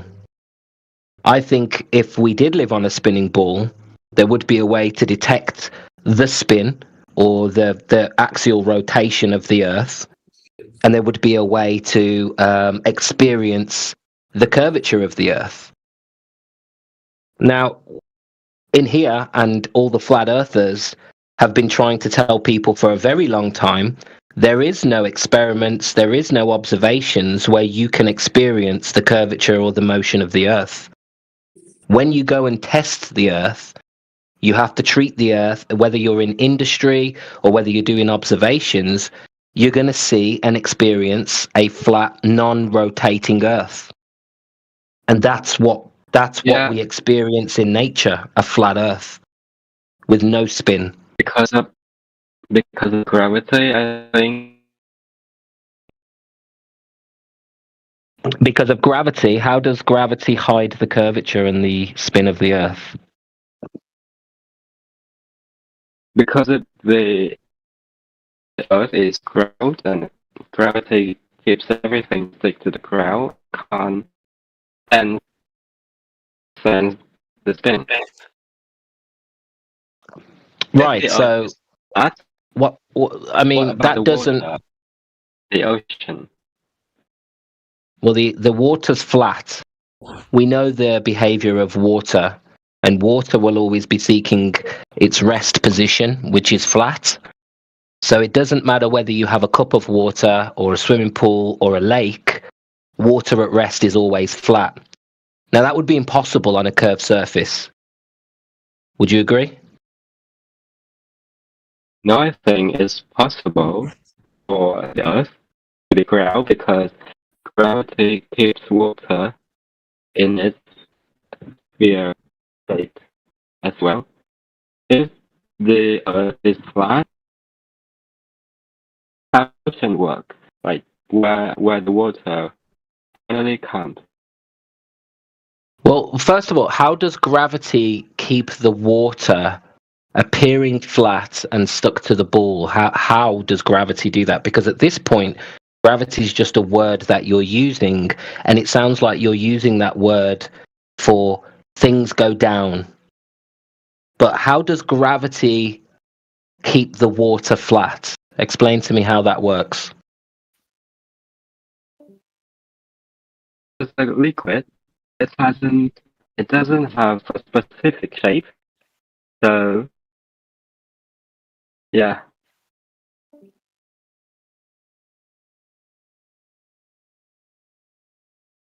We can't see our Earth as a alien planet like in the movies or something.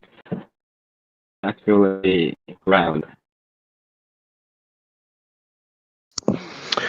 So you're highlighting an interesting point here, that in the movies and in the pictures that we get from NASA, we see a round Earth. But what you're telling me is there's no way to experience this in reality. So why is that? And you still didn't answer to me what gravity is actually doing, because we can explain why things go down very clearly and easily without a mass attracting mass or a bending and warping of space-time force. In fact, gravity isn't even a measurable force that you can do any kind of tests on. We know that things can go down just purely through Archimedes' principle or relative density. So things that are more dense than the air will go down. So things that are trying to seek their equilibrium or their rest position, if they're more dense than the air, well, that's down. So we would expect water to be seeking its level on a flat Earth as well. So I specifically, I want to know what is gravity in your worldview, and are you telling me that there is? Hold on. I'm asking him what gravity is, and I want him to confirm whether he's saying that there is no way to confirm the curvature or the spin of the Earth. So 2 questions. I understand 2 questions. Yep. Okay, so there is something special about our Earth. That is gravity, which keeps a thing to the ground. And I only know simply about the gravity definition, but let's go to the second question. So if the Earth is flat, how can't you see the sun all day? You have night, you have day, you can't see the sun all day, right? Where are the sun hiding when the night comes? Observe the side chat.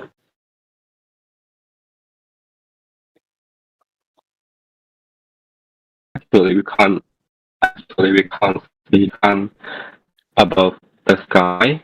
Oh, I'm sorry, in the sky. When the night comes. Can The you see the moon, side when chat? the night comes. Yeah. Can you see the side chat?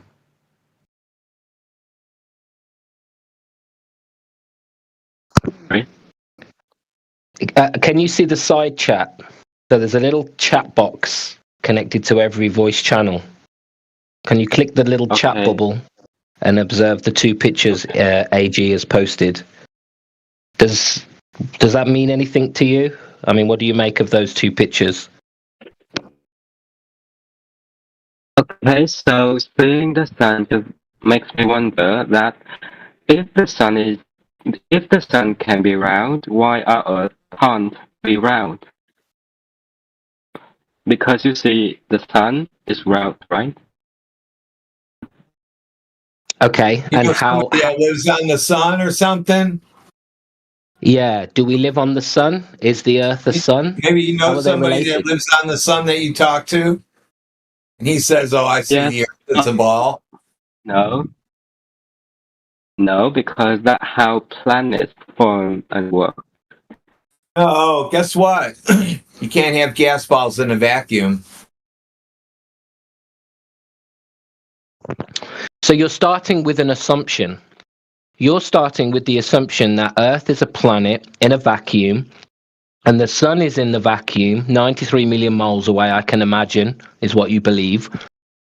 And you're taking the assumption that because the sun is a spherical or a circular shape, that the Earth must be the same.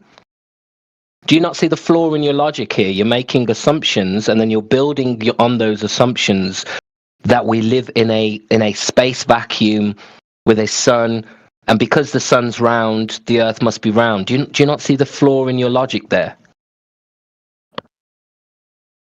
No, as there are many people who sail across the ocean and they finally they reach where they come. You know, if the Earth is flat, they finally come to somewhere they didn't know.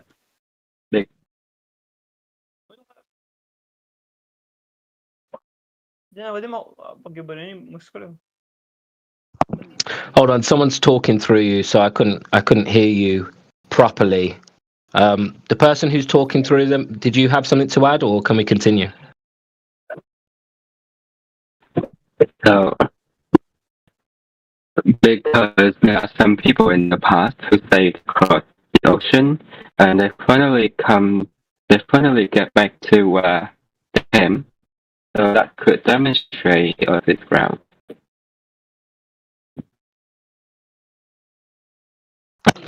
No, listen. You're assuming that because the sun is round, the Earth should be round. Why? Now you believe that because you believe in the Big Bang heliocentric idea that all of these planets formed and the sphere is a perfect shape, maybe something like that. But you've already assumed that we're in a vacuum and that we're a planet and that we're living on a curved spinning Earth.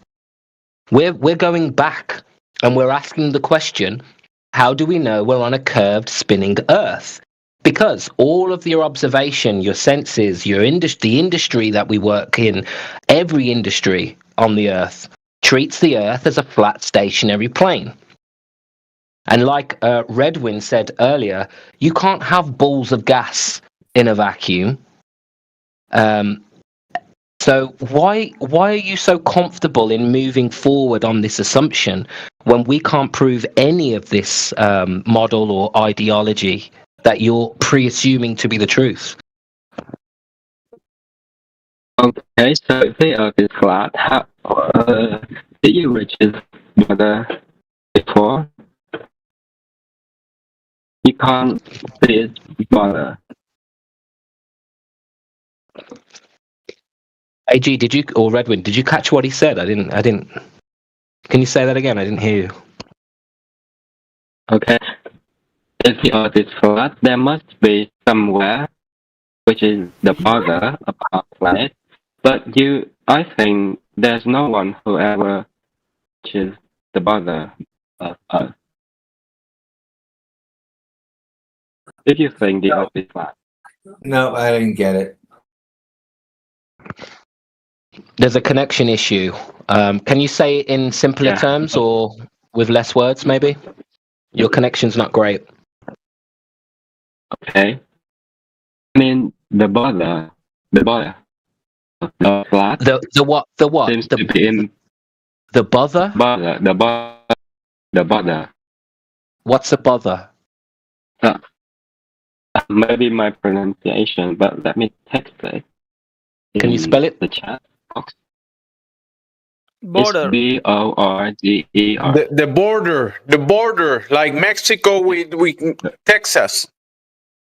Okay. Oh, one that Gemsy crosses every day. Correct. And how can you reach the border of this flat Earth? Because there seems to be no one who has ever reached it. Oh, you're trying to ask about the edge of a flat Earth. I'm with you now. Yeah. We don't talk about the edge of somewhere we can't go to. The only thing we are aware of is the land masses, the countries are sitting on the water or within the water, and at the edges of the water we get Antarctica. We can't freely explore Antarctica. So if you want to talk about the edge, it's where the ocean meets Antarctica. Beyond that, we have no knowledge of that, and we wouldn't be able to honestly tell you what's beyond the Antarctic Circle. But we know if you go south, from any point on the Earth, if you go south, you're going to hit the Antarctic Circle. And we know that the Antarctic Circle, Antarctica, is the highest landmass on the Earth. So if you want to know the edge, you can just call that Antarctica, and that's the honest answer we can give you. What's beyond Antarctica? Who knows? But we want to be honest here and say we know that the land masses the shoreline sits at sea level. We know that sea level, the water itself at rest sits flat, and we know that the majority of the Earth is water. So why would we assume that we live on a spinning ball when we have no observation of any drop from sea level, when we have no observation of the Earth rotating? The only way we would assume that is if we pre-assume it, which means we're going into a belief. So all knowledge tells us we live on a flat Earth, but your belief tells you live on a ball. Would you rather lead with knowledge or lead with belief? That's my question to you.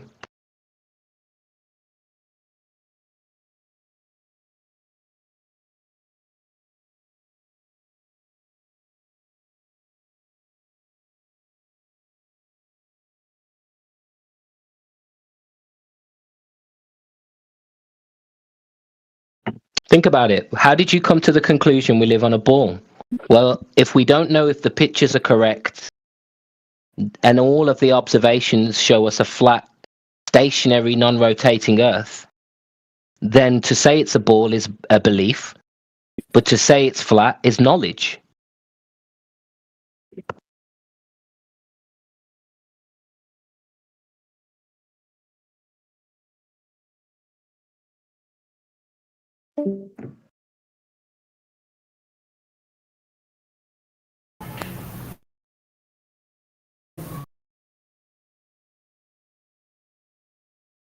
Did he leave?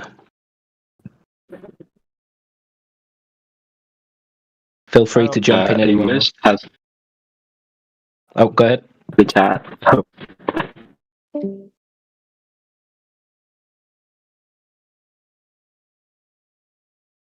I'm sorry, say that again.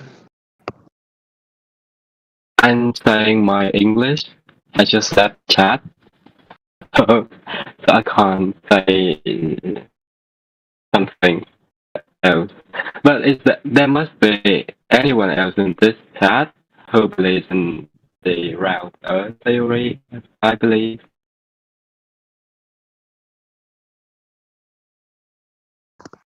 No such thing as a round Earth because it's measured flat. We use triangles on it.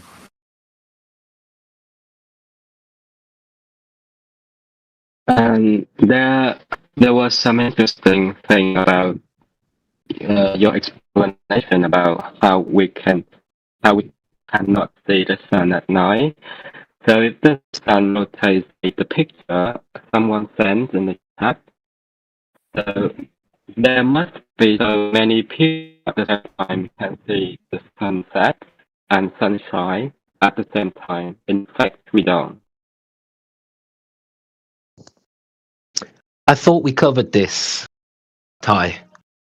So, to explain AG's pictures, which you must have missed, when you move things away in the distance, if the sun was to move away, it wouldn't stay daylight. After a certain point, the light would attenuate and not distinguish, extinguish. The light wouldn't travel forever on the Earth. There is a certain rate in which the light would dissipate into the atmosphere. So if the sun moves miles and miles away, not only will it drop on your horizon, but it will take the light with it. So have you ever heard of light attenuation? Oh yes, like the 8-second thing, right? I didn't hear what you said. Like what? Sorry. Like the time that takes from the sun, takes the light from the sun to our Earth is 8 seconds. Do you mean that? No. When you start talking about the fantasies of space, you're dealing with a so-called vacuum. Okay, so this is different from the Earth. On the Earth, forget space. On the Earth, we have an atmosphere, and then within the atmosphere, light cannot travel forever. Do you agree with me on that? That on the atmosphere, in the atmosphere, on the Earth, I don't even like using the word atmosphere because it's invoking sphere-shaped air. But I don't want to confuse you. But on the Earth, light cannot travel forever. Are you aware that light will scatter and be absorbed into the air over distance? Do you mean in a vacuum environment, light can travel forever? We can get to that. But we're addressing your point. You think that we would see daylight 24 hours a day on the Earth if it was level flat, right? That's wrong. Do you understand why that's wrong? Do you understand light attenuation? The light would be absorbed and scattered into the atmosphere. Are you aware of that? Light attenuation? No. Yeah. We wouldn't be able to see the light on the Earth as it travels miles and miles away from you. The light will be taken with the sun. And eventually, the light will drop beyond the angle of the sun. It'll be so far away, the angle of the sun will be so hard to see, and the light will go with it. The light will not be able to travel forever through the atmosphere. So if the sun is at the other side, if the sun is at the other side and the moon finally rises, where the light does the moon take? Because we may know that the moon takes light, reflects the light from the sun. No, we don't. The sun is too far away. We don't know that to be true. That's another assumption you have. You assume that the light from the moon is a reflected sunlight. How do we know that? How can you prove that? We don't see a warm light coming from the reflected sun. I mean, if you reflect light in a mirror, it actually intensifies the light, and we can create, real hot spots, real hot rays of light from the sun. We don't get hot light from the moon. So why do you believe that the moon is reflected sunlight? Is that because they told you that? Or is that because we have some sort of proof that the moonlight is reflected sunlight? Well, a few weeks ago, I saw a lunar eclipse, which is a thing. I don't know exactly how it works, but there must be something that in between our Earth and the sun situation. So if the sun isn't in between our Earth and the moon, how the lunar eclipse work? My friend, we're bouncing around all over the place. I just want some acknowledgement that you're following the point, and then we can move on to another point. Lunar eclipses are a problem for the globe. We have specific lunar eclipses that don't match the description of what we're being told. Sorry, bro. We have. Don't sigh. Don't sigh. That's rude. I'm trying to communicate with someone who's struggling with English. We don't need you, because I'm trying to explain things clearly. We don't need you sighing all over the voice chat. So I will address the lunar eclipse. Okay, I'm assuming you understand that we wouldn't see light on forever on the Earth, on a flat Earth, and I'm assuming you already understand that we have no proof or evidence that the moonlight is reflected sunlight. So we can move on to the lunar eclipse. The lunar eclipse is a problem for the globe.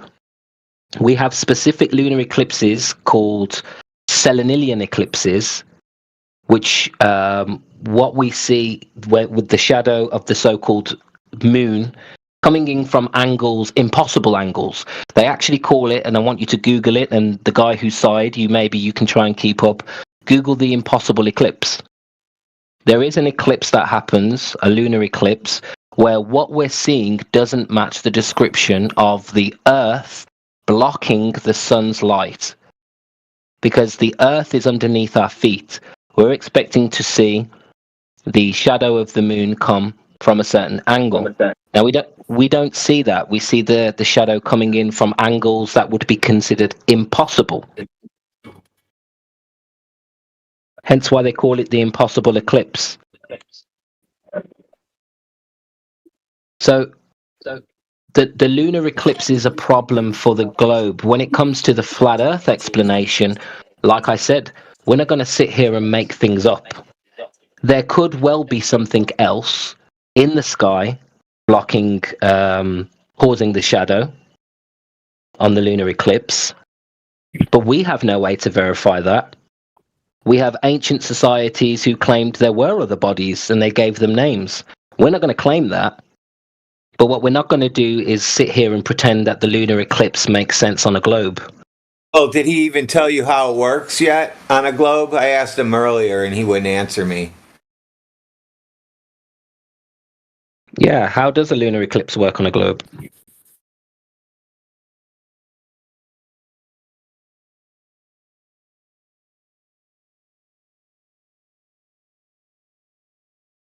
My fear is that he's sitting in a anti-flat Earth website and just reeling off things, arguments against the flat Earth, rather than actually genuinely coming to these questions himself.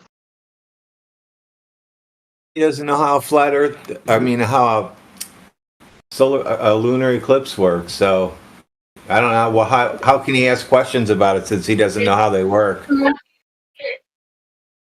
That's the strange thing. That's my fear. Yeah.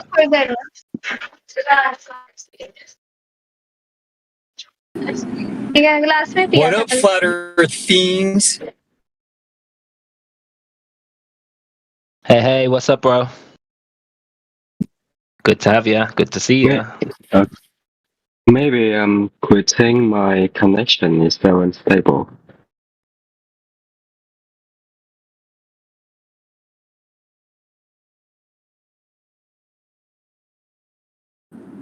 You guys got me all afternoon now. I just left work.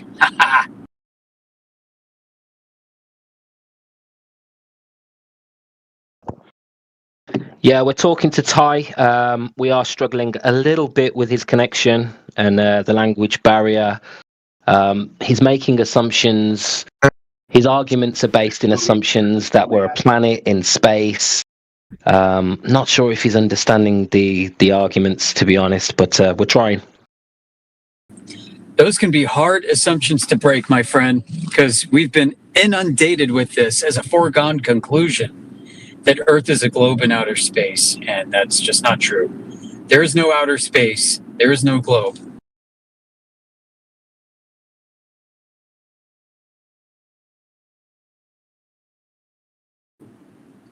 Flat Earth is not a space pizza.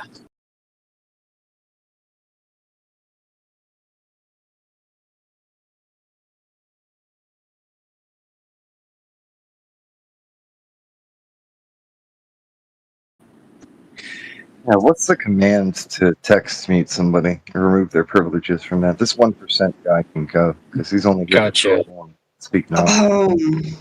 It's exclamation FT mute and then user ID. Awesome. Is this space real or the scientist made it? Did scientists make space? No. I don't believe it. Prove it if it's real. Prove what? Space. We I don't don't think there's believe- anything called space. Why do you believe that? I mean, like, have you ever seen that? Nope.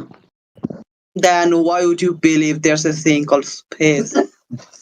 Yeah, that's what I want to know. Yeah, that's also what I want to know. Because I watched it in the radio. Because what? You watched it on the radio. Holy crap, the lag. So when they show us pictures from outer space of the globe, how are we They're supposed fake. to know if those are true? What, Yeah, what they're data fake. in reality do we have to compare them to? They're all on, fake. bro. Yeah, they're all fake, you know. Fucking fake, I true. Yeah. Well, We're we beside can say we don't know if they're fake because you don't know if they're true either. Fake, bro. I know. You don't know enough to say either way. That's the point. I know. That's fake. Because you have nothing to compare it to. You have no experience. You have no independent validation to compare those pictures with anything that you know to be true. So you don't know if it's true. You also don't know if it's fake. So what They're do all you do? fake. There isn't anything. Yeah. What should I do, bro? I trust things I tell see ya. with my I'll eyes. tell you. You Come don't on, have come to on. accept it. Let me say. Let me say. Yeah. Wait. Listen her. Yeah. So, have you ever watched space with your eyes? Dude, you're talking about lights in the sky above your head. Yeah, like I watch what's up in space with my eyes at nighttime. There isn't anything. There's What just about lights. daytime? What do you mean? There isn't anything. There's lights in the sky at night. Yeah. God, like they are God watching us. I don't know about that. If you want to think that, that's on you. I mean, I that's just want to that's the reiterate thing. for my friend speaking now. I just want to reiterate what old dude said in the chat. If you're here for a laugh, it's not a good choice. It's not wise to be here for a laugh.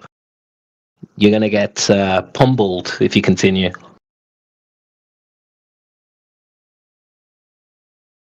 This is not a trolly subject.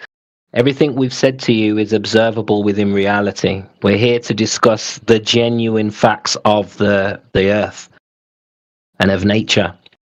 And if you want to use logic and discernment, you'll find that actually we observe the Earth as flat, we observe the Earth as spinning, and when it comes to space, this is a story. What we actually observe in the sky are lights. 7 of those lights move. The rest of them are fixed. That's what we observe in the sky.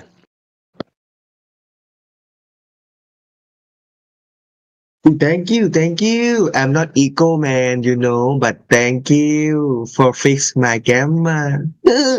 Thank you. Like this, bro.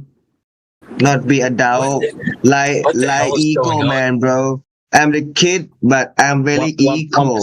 1%. We're not. Why we're are not you here being silent, bro? We're not here to.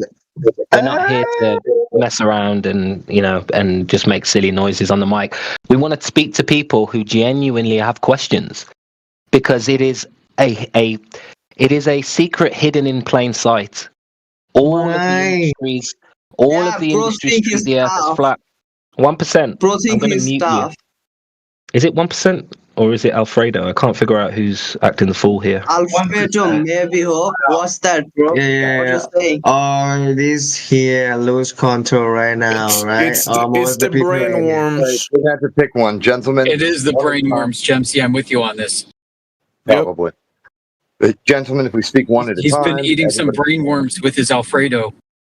No, nothing, bro. Today is so pure. Nothing today, man. Don't thinking it, but don't all in your thinking, bro.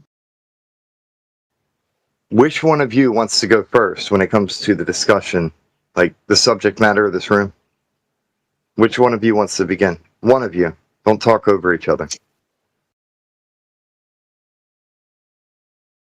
Me, who believes in space?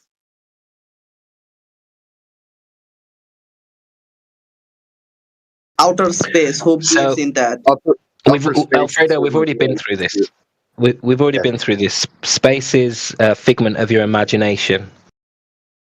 When we look up, we see lights in the sky. You don't need to ask that question again. Now, there's a whole panel here, and we've got a good full room here. So if you don't have any sensible questions, we'll just move on to somebody else. It's fine. We don't need you here making silly noises, right? So do you have any sensible questions? Do you have any genuine questions? That's my question, and I wasn't there when you discussed. So, is there a thing called space? Upper space, the lights in the sky, and all that stuff you see, that's real. The narrative about outer space that you have been given is fake. Yeah, there is no real. Yeah, the Big Bang is fake, dude. You can't have a space next to the Earth's atmosphere. If you know anything about gas, then the gas would disperse into the space. So if you do believe in space and you're just trolling, the question is, how can you have a space next to Earth's atmosphere? If you understand that point, then you don't need to ask anymore, because obviously you couldn't have a space in the sky. It would be impossible. It's not even logically consistent to assume. It's not me attacks. We all might die, brother, Your father also, your mother also, your daughter also, your doctor, your dog, your cat, your children. Everything is gone, bro. Everyone can run away from the real world. Everyone might die. Yeah, you can stay muted. I don't even understand what he was saying. That's crazy. Dude, if you checked out his user info, his bio, he's like came in and made blueberry Kush 420 weed every day. Oh wow. Oh, makes sense now. Growing on my deck.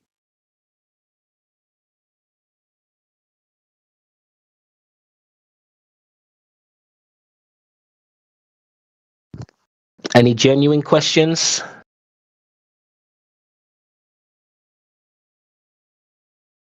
Feel free to unmute. Anybody new who's joined, welcome. We're after some genuine questions, or maybe you have some globe evidence. We'd love to hear it. I got a question. If Earth is flat, why did NASA have to develop powdered orange juice for the astronauts?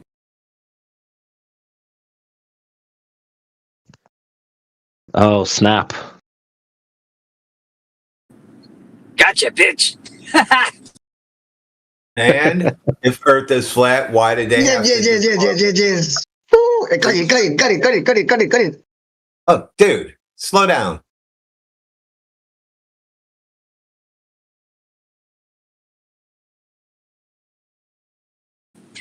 That would be a globe earther mating call.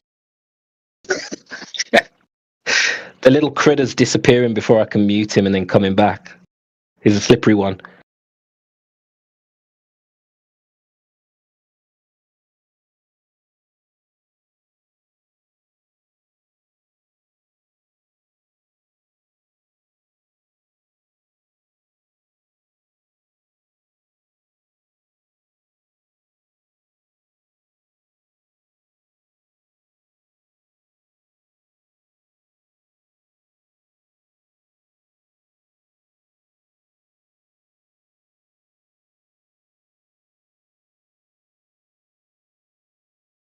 So if you believe the Earth's a globe, unfortunately you have the mind virus. It means you've done no thinking for yourself. You've taken the stories, you've ran with them, and you haven't actually used any critical thinking whatsoever to get to your position. Prove me wrong.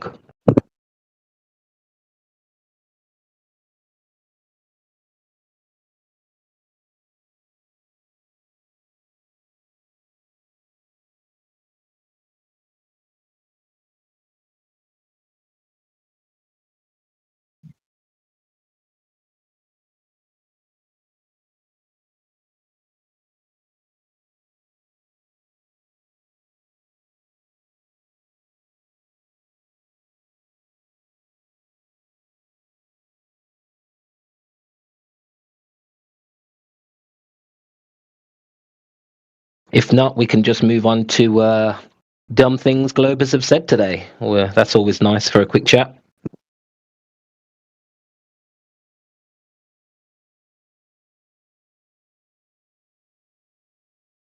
Anyone got any good stories of dumb things Globers have said today?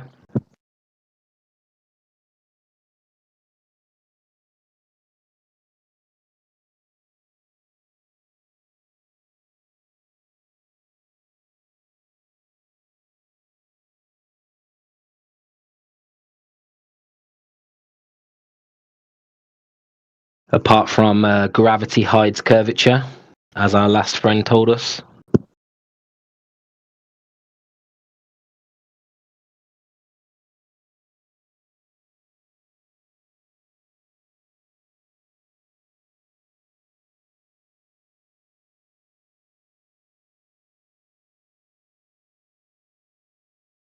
Yeah, 20 cups, the brain rot Gen Z guys are intolerable, man.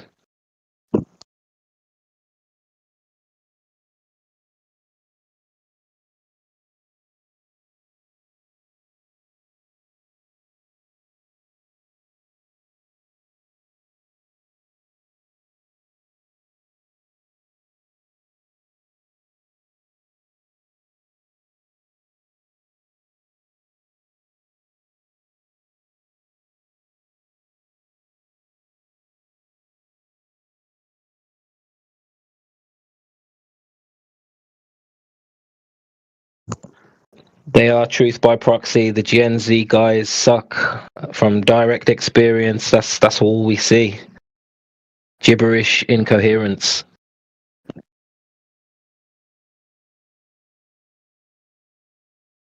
No communication skills.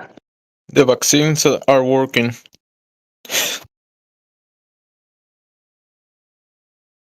Yeah, vaccines and TikTok. It's a lifestyle.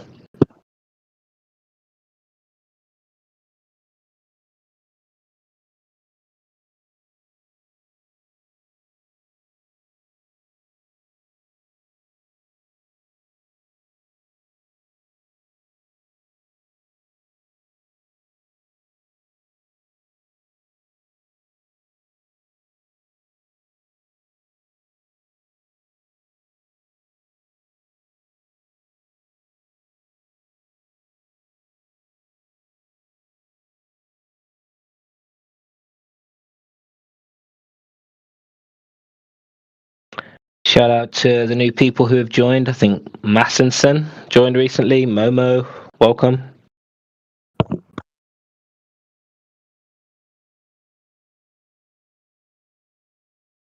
Infinity symbol, welcome.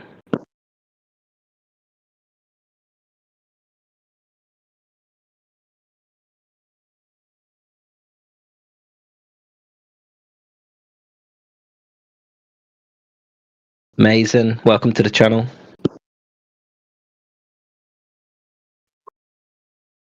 Hey everyone, how are you? Thank you. 007, welcome. Yeah. Yeah, And thank you. Mason, welcome. Thank you. Where are you from, guys? We are from all over the flat earth, my friend, in here.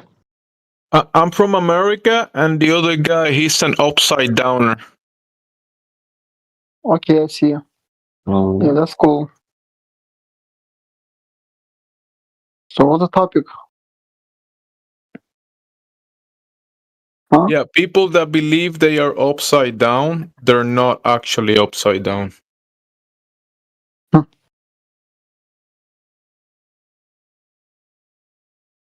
People who believe they're stuck to a ball have no proof that they're stuck to a ball. They'd be standing sideways too, not just upside down, sideways, kind of down 45 degrees and then kind of just 45 degrees up from the 90. Weird. You'd have all kinds of different people pointing different directions if you lived on a ball, but everybody points up.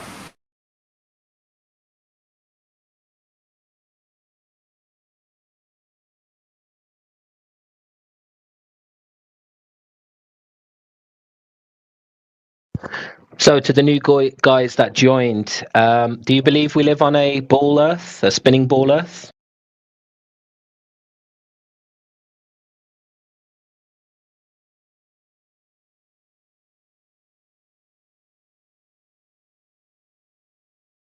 Oh, one of the guys left.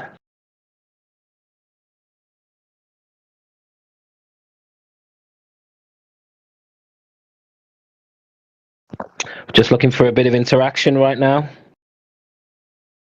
Anyone believe in the spinning ball earth?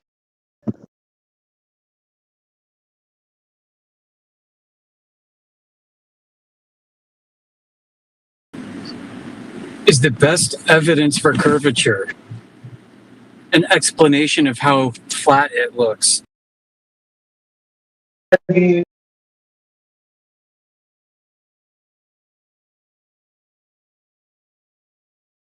Speak up, don't be shy. Yeah, tell us your largest, biggest, widest conspiracy theory, but don't say flat earth because that's not a conspiracy.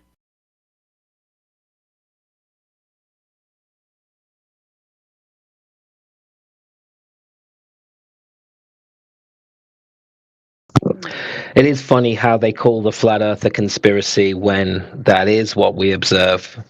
That is what any tests will show. Yet, the ball earth is just belief. But flat earth is the conspiracy. Okay.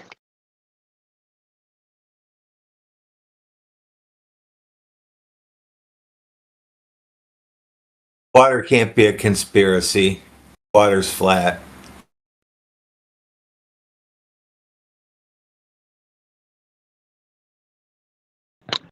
At rest, sure is. Yeah, liquid metals are flat. That's how they make these perfectly flat sheets of glass, by floating them on liquid metal.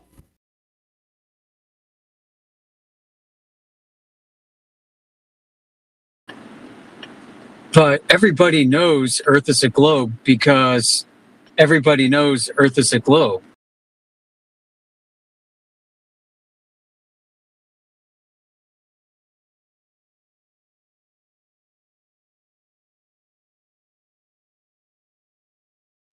Well, anti-flat earthers bring up the conspiracy that your senses and nature are conspiring to deceive you.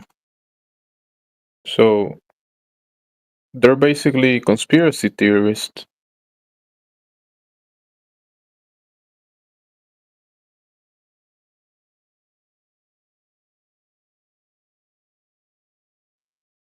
You've heard the argument, right? Your senses are deceiving you. No. That's your brainworms are deceiving your senses.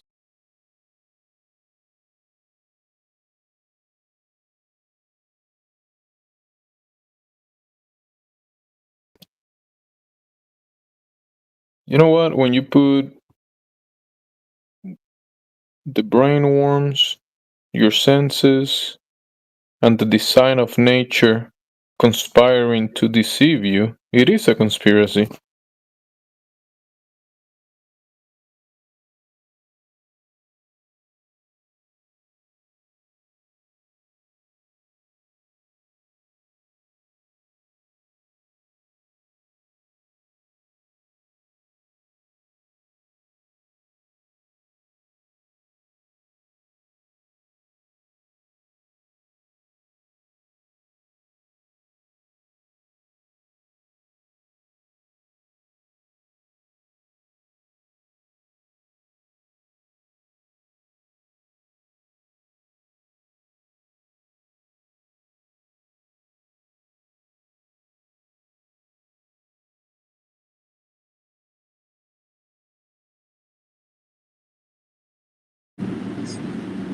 So there is an anti-flat earther who goes by Piper Australis. He's in the CogDis channel back on 24/7. He was complaining that he couldn't get a chance to speak. So, Piper, if you're out there, you have a chance to speak. Come visit us. I posted the link for you to see in CogDis as well as in the YouTube chat. So you can come join us on the English Hub and share us your stories about the book. If he joins and speak to you guys in here, I'll remove him from the CogDis there. I mean, I just gotta see him copy his username and take him out of the CogDis in there, but I'm gonna go check him out in the CogDis channel. Oh, that's a great offer. Piper, if you're listening, one of the esteemed moderators of 24/7 Flat Earth has offered to free you of your cognitive dissonance. You just have to come here and show a little good faith effort, have a chat, and we'll make sure that you are free, that your mind is freed of cognitive dissonance. Yeah, don't be afraid of your freedom. Come here.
Welcome to whoever joined 24/7 Flat Earth. the best place on Earth to talk about Earth.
There's nothing to be scared of. If Earth is a globe and it's that obvious, then there's nothing to lose, right?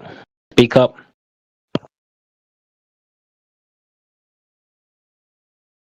But if you're unsure and actually you don't have a clue and you just believe this shit because you've been told it, then I can understand why you're scared to speak up.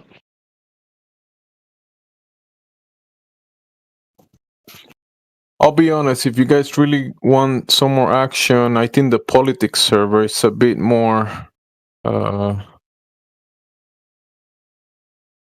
up for the challenge. In this server, we do get new people, but they're mostly newbies in the topic and in the language, so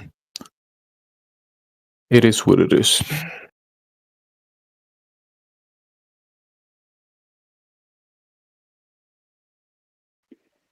Good to know. I find that the vibe is definitely different. Like, if you are a normal person in the English Hub server, you are here because you are interested in learning, you're interested in teaching, you already have a curious mind about the subject of English and language and culture.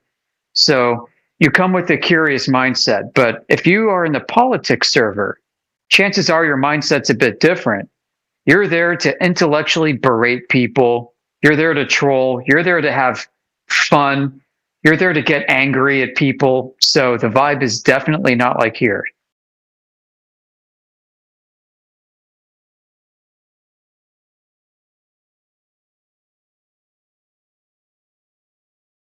I'd agree with that, and yeah, we're playing with you guys. We don't want to be too aggressive here. We're just here for open discussion. Yeah, don't be put off by the tone or my tone. You know, we're not here to berate anybody. We just want to have that open discussion.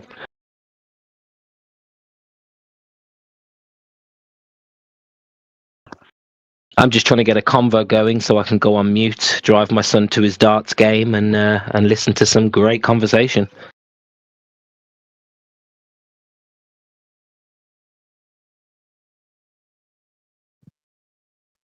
Come on, guys. I took off work so I could have a chat. Come on, come on.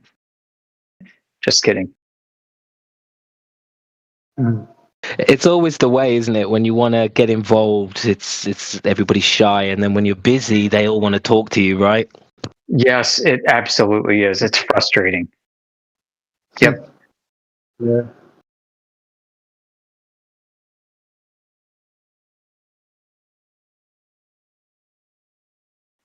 People have noted that the past week or two, the back and forth, the conversation about flat Earth itself seems to have kind of dried up a bit. And it does ebb and flow, but maybe the reason is some world politics taking center stage. Who knows?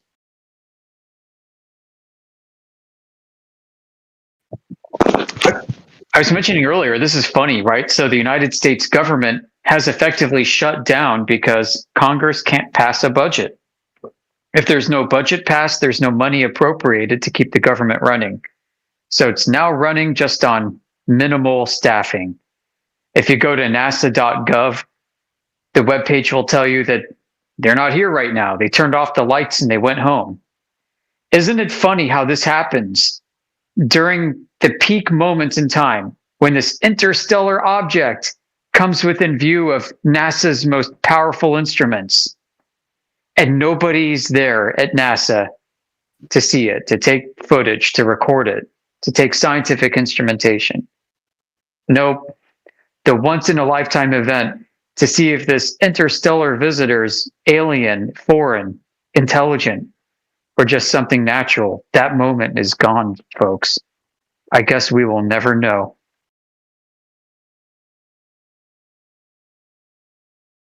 I just saw, due to lapse in federal government funding, NASA is not updating this site. Yeah. That is so funny. Giving away 10 grand today to the Glober who proves that we live on a ball.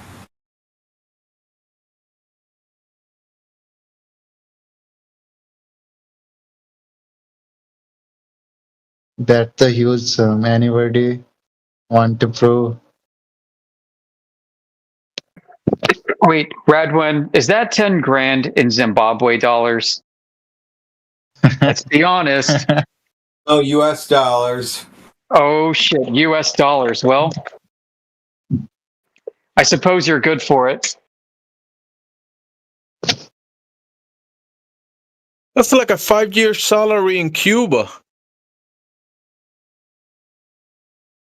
Shit, maybe I should retire to Cuba.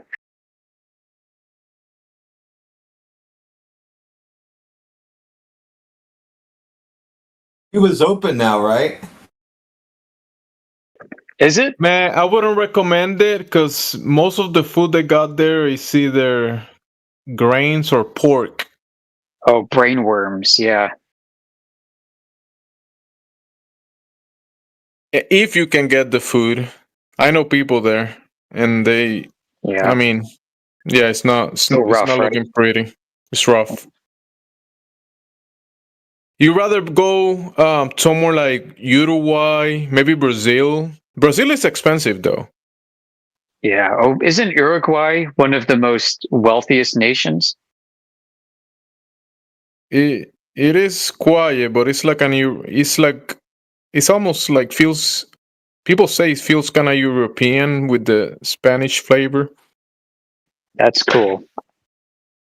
I know I met somebody from Uruguay, either in college or early working years, and learning about it through him, and it sounds exactly like what you described.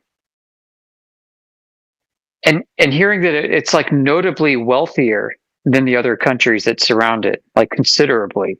I thought it was interesting, and I don't know why that would be. Unless I was thinking of Bolivia, but no, I think it was Uruguay.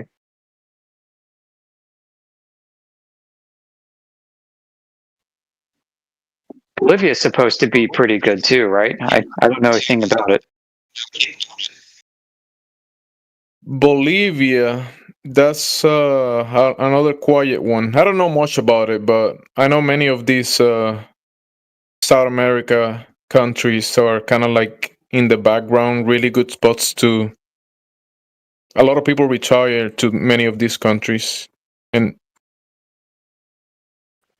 on a related note, I grew up Lutheran. Okay, Lutheran's a German Protestant branch of Christianity, for those who don't know. And our youth group for the church sponsored Argentinian Lutherans to come visit us one summer. They all had blonde hair and blue eyes and German last names. Yeah. There's a lot of Germans down in South America. Oh, we know, in Argentina specifically. I'm like, oh, this is funny. I mean, we all know what happened. Yeah, they've been there a long time. It's not like these ones have been there since World War II.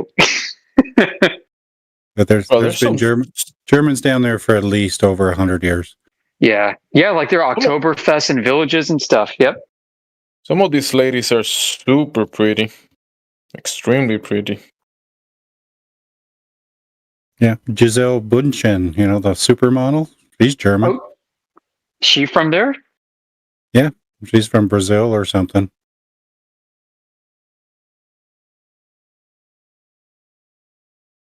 They look European, almost like a little bit of. Many of them look like a mix of Asiatic European mix, and they speak Spanish perfectly.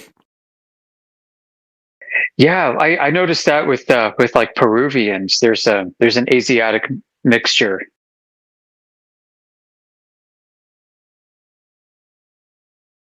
I guess the origins of these people have been, I don't know, kind of like misinformed across the world. I don't know. Yeah, everybody. We're all mixed up. Like Scottish people, the Picts used to rule parts of Mesopotamia. How the hell did that happen? Everybody's been displaced.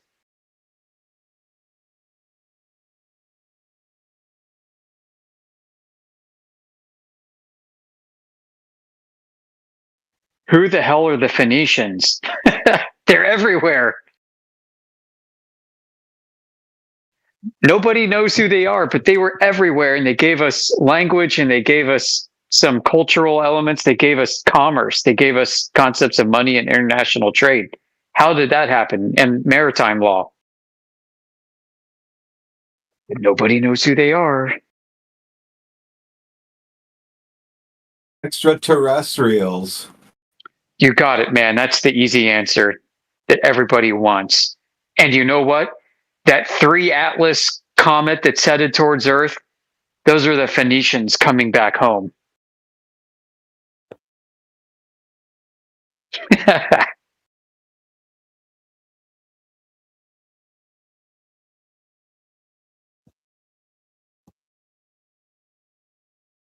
I remember back in my Globe days, I used to say that the aliens were like these beautiful, like blonde, blue eyes people, tall people.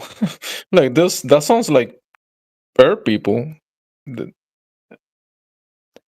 Forgot the name. They had a term for them. The Nordics.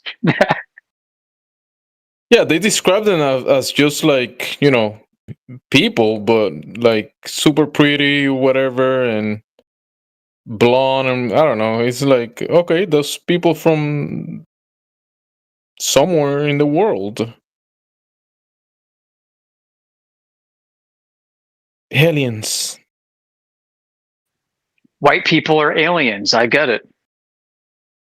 Yeah, foreigners, people from other lands. That makes extra sense. land.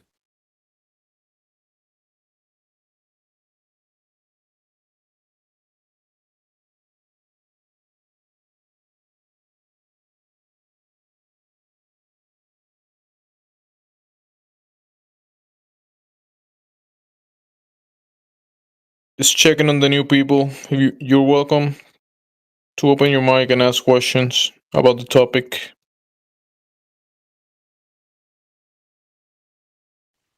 We are the world's foremost experts on the flat Earth topic. So this is your chance. If you had any questions for flat Earthers, we're the group to ask. And possibly get your retirement today, because I'm giving away $10,000 US to the first Glober that proves that we live on a ball. That's amazing. You hear that, folks? $10,000. Come claim it. You have to prove that Earth is a globe, though, but if you can do it, will you be the first? Will you claim the $10,000 prize?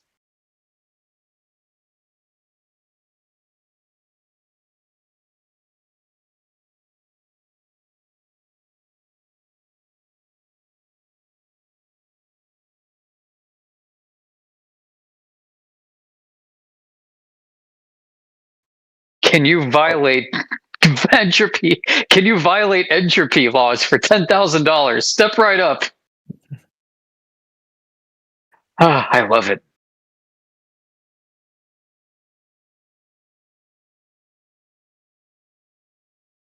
I wonder if you could do like flat Earth bets, you know, knowing the Earth is flat. If you could like go to bars and just like get free drinks and money, winning bets all the time. There's got to be a fun way to go about this.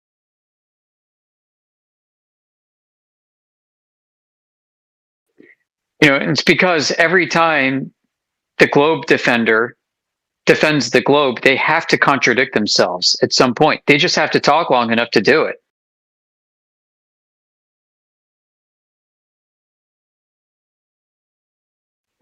If they don't contradict themselves, then they'll contradict natural laws. They'll contradict the laws of logic unknowingly. They'll contradict everything. Just got to keep them talking, and eventually they'll do it. Guaranteed. So this makes flat Earth a very consistent perspective to hold, a very consistent argument, a persistent and consistent way to think of the world. You know, the Earth is just as you experience it. Absolutely no reservations about it.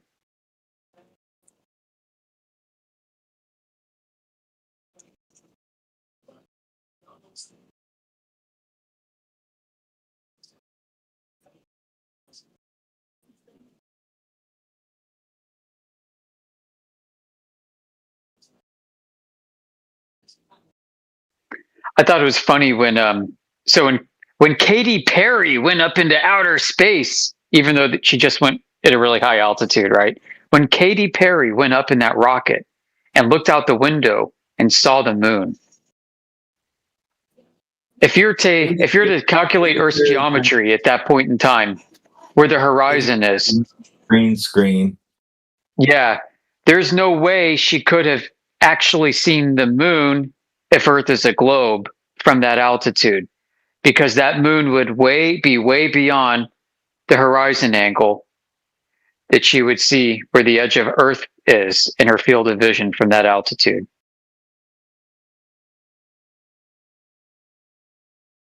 I mean, I think her horizon would be somewhere around like 500, 600 miles or something.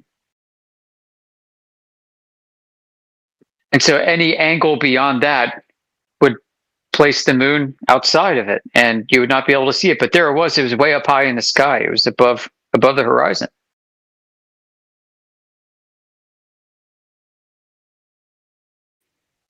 All the geometry is effed up when it comes to the globe.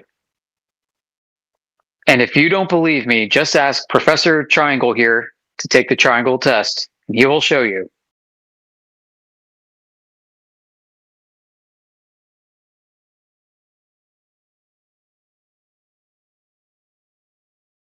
I have another simple one. It tells somebody to take a basketball, set it on their kitchen table, measure the angle between the ball and the table. And there you go. And the guy that was in here debating for hours said, that's incoherent. And I said, there you go. You can't take an angle off a surface of a ball. He didn't like that. Right, you'd need a tangent. But what's a tangent? Isn't that conceptual? It's not the surface. A tangent is imaginary, and for there to be a tangent, there has to be a measure of deviation, a curved deviation relative to a fixed point of reference that's horizontal and level and flat. So if you're going to claim a tangent, you're also claiming at the same time what the thing is tangent to, a curved surface. So why don't you show us that measurement? So if you take your basketball that was on the table and then hold the basketball in your hand and put the table on top of the basketball, you can't get an angle pointing at a star with that. So that's the end. The end. You guys already said it's incoherent.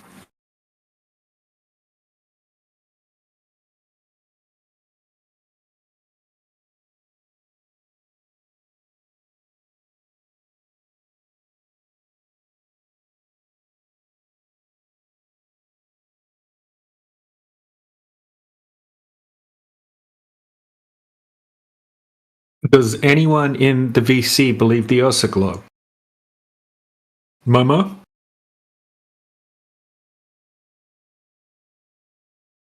Massenin?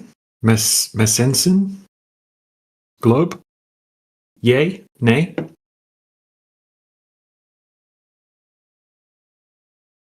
All right. It's the whole panel of flat earthers, I guess. What about Mike? Just me and Mike. Well, I guess if we're all flat earthers, we knew this day would come, guys. Yeah.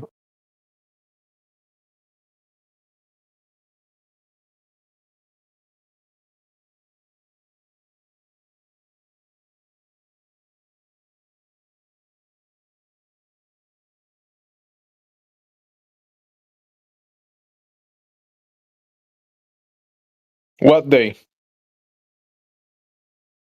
There's no more The day that Glovers. we're all flat earthers. Yeah, there's no more Glovers. That's it.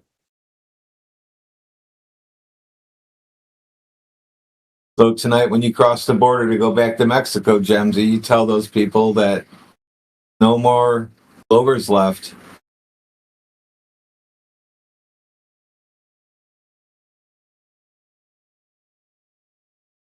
I think the Spanish Glovers are meaner than the English speaker ones.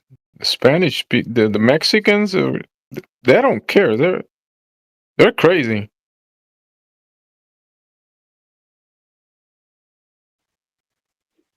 Was Pancho Villa a flat earther?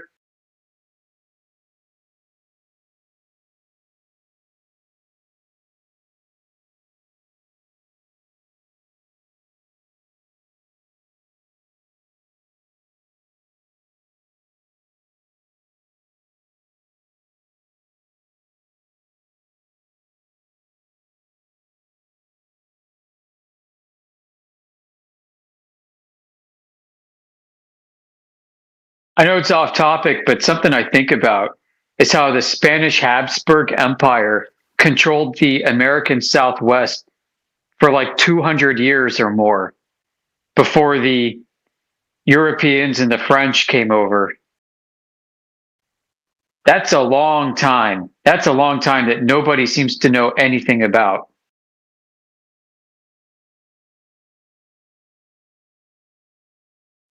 They could have developed electricity and then got rid of it. Nobody knows anything about it.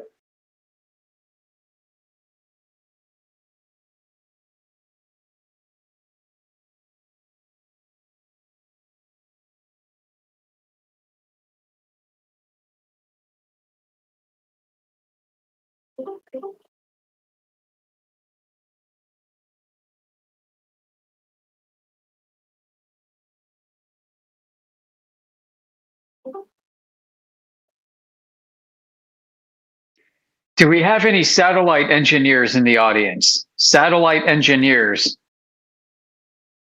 Step right up. Tell us about your satellites.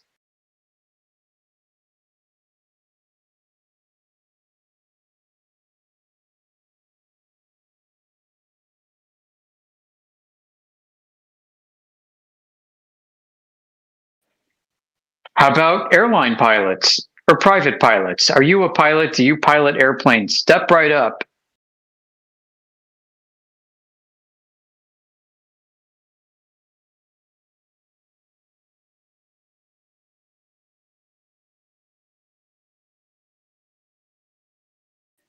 Does anybody have a mom or dad who works for NASA? Step right up. Guess what? Our moms and dads work for NASA too. They can't tell you NASA is an intelligence agency now, so you gotta keep it secret. Oh yeah, shoot. We're not supposed to talk about that.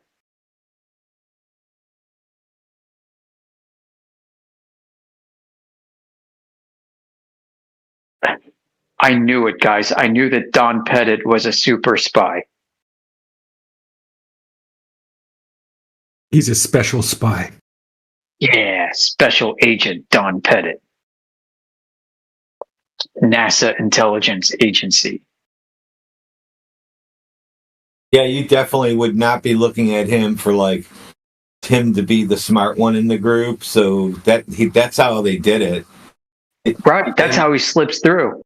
Yeah, he even has the I'm like 80 IQ look on his face, so he just passes right when he walks in, And as soon as he opened his mouth, they're like, "Yeah, get him hamburger and fries."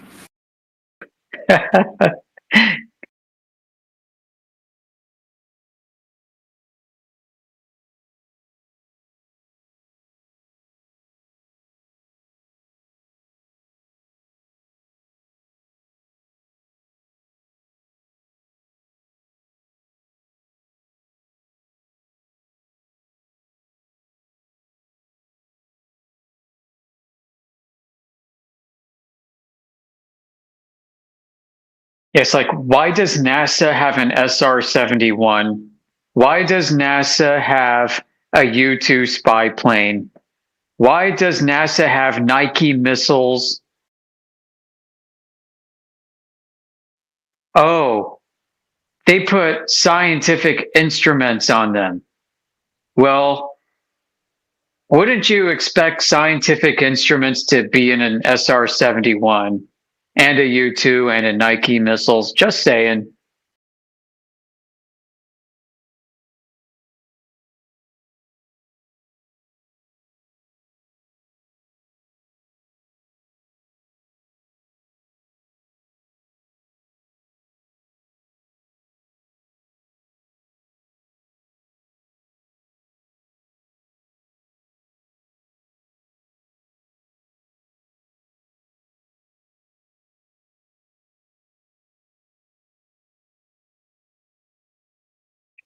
The other day, I grabbed a bunch of NASA historical documents, along with the early space program before NASA, V2 missile test data, all this stuff from the open source. I shoved it into Google's large language model called Notebook LM. It's got a fat context window, and you can give it like 300 PDFs to crunch. So I gave it something like 57 PDFs that I had in this directory. And I clicked on build me a mind map. A mind map is basically a context tree of information that's common and found throughout the documents. So I'm clicking through the mind map, opening up trees and branches and looking at further information. And one of the things that popped up was the B-2 bomber uses anti-gravity technology. I'm like, what the hell is that shit? What are you talking about? Sorry. What are you talking about? Yeah, just talking about some NASA documents that I had. And I started going through this and I'm like, oh my gosh, this is the craziest thing on earth. So basically, the AI decided that after reading all this stuff, that the B-2 bomber has some kind of anti-gravity propulsion device. I thought that was freaking hilarious. AI is things all about 3-4 years. This documentary is much more older. What are you talking about, man? Yeah, AI, it's actually toy for human, maybe within 2-3 years old. Yep. Yeah, your documentary, what are you talking about? Much more older. What are you talking about, man? Oh, just old historical documents on the space program. Yeah. Yeah, it's old document. Old document. Yeah, It I cannot gave be it. changed by AI. It cannot be changed by AI. Yeah, okay, I got you. Yeah, well, the AI concluded, based off of the documents I gave it, that the B-2 bomber uses anti-gravity. What is anti-gravity from point of? What do you mean when? So basically, the AI reasoned that there was electrokinetic propulsion technology that was used in the B-2 bomber, based off of source documents from the 1950s regarding this phenomenon.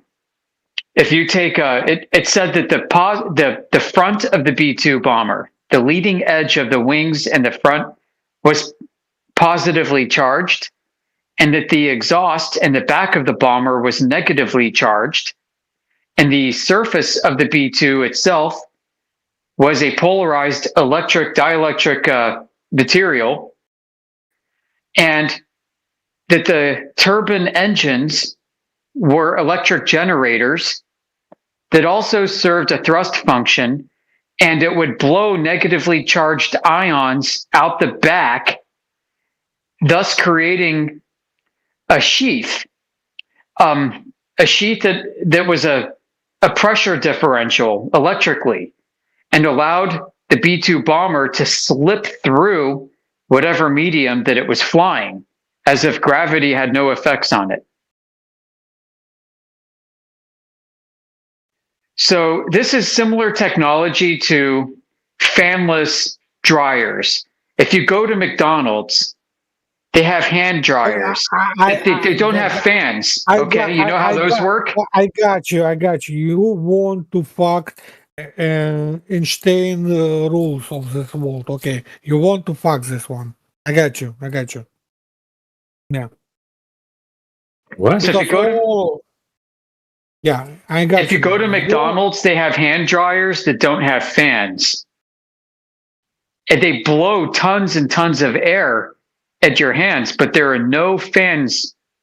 It's using ionized air, creating air currents out of electrical fields. Hell.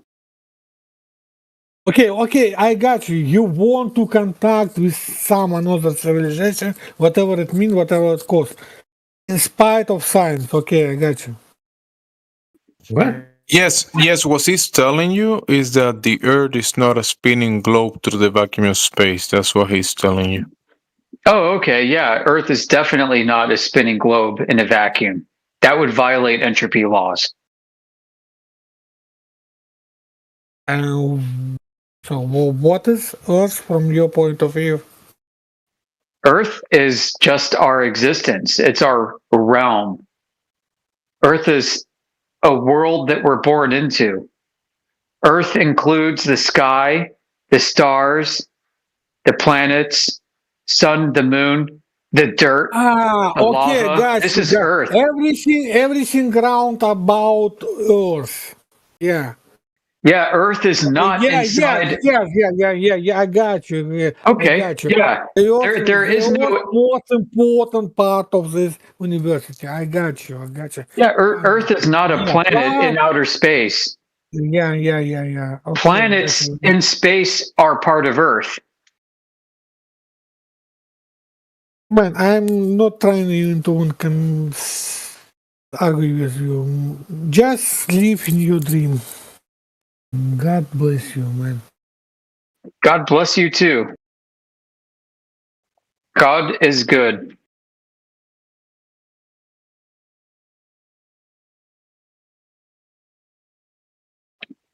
Oh man, did he leave? Shoot, okay. I tell you what, like, we were joking about this the other day, that this is almost like the Howard Stern show. Like the TV show where guests off the street would come into the studio, they'd let them in, sit them down, bring them into the studio and have crazy freaking conversations.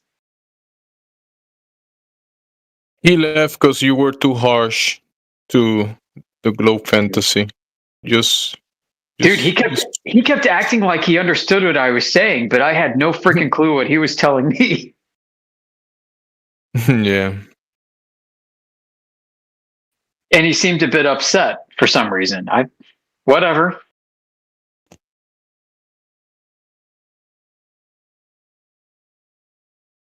He didn't want to continue the conversation, so I guess that's it for the day. Yeah, he's like, shoot, I gotta go to bed. Getting tired.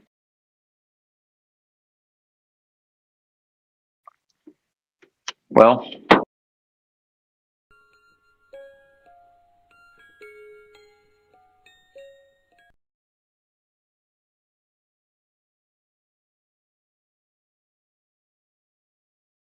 Gonna have to rotate to the politics server. I'm gonna go there to see if I can bring someone here or start something there. I don't know what's going on. Okay, yeah, spread the word. I mean, this is the current place to be.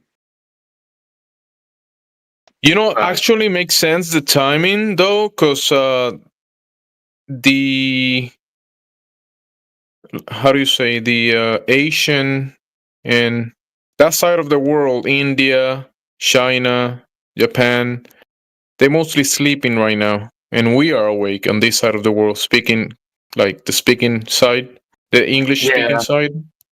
But America's working right now, so only Western Europe is awake. But they already speak English, so they're not gonna be here trying to learn English. The ones learning English are sleeping, not learning. That's why we're getting the sleepy mind, like that guy. He had a sleepy mind.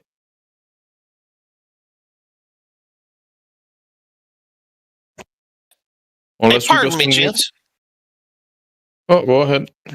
I'm just going to ask, can you hear me okay? How do I sound? Yeah, you sound great. Perfect. Thank you. sound- Please continue on. You sound great, but I think you need a new mic. Is that kind of like one of those things that when, you know, on the radio days when somebody would call, we'd say, we can't hear you. We need you to boost power or raise up your antenna. Yeah. Yeah, check your satellite connection. Yeah, You might need to check plug your your radio standing in. wave ratio. This one is more like you need a new mic, so you can donate that one to me, and you buy a new one. Oh, I like it. I like it. Heck, it'd probably be cheaper for me to buy you one and have it shipped to you than to ship this one to you. Most likely, yeah.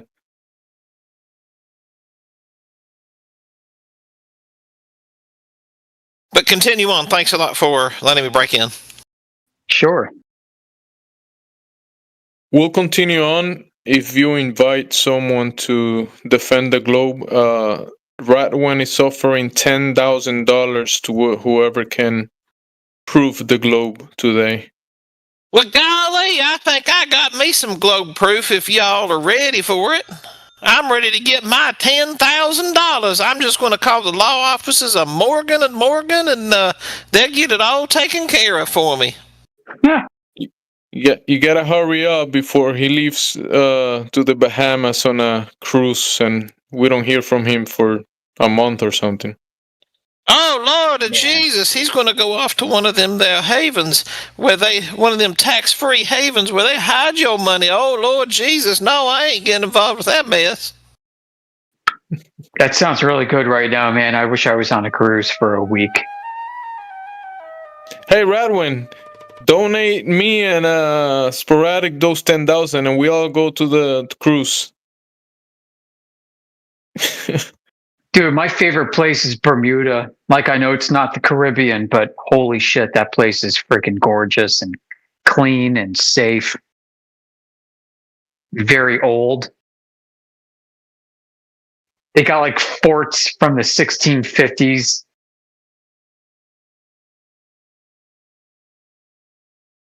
Isn't that at the tippy top of the Bermuda Triangle? Why, yes, it is. Go to North Carolina and head east.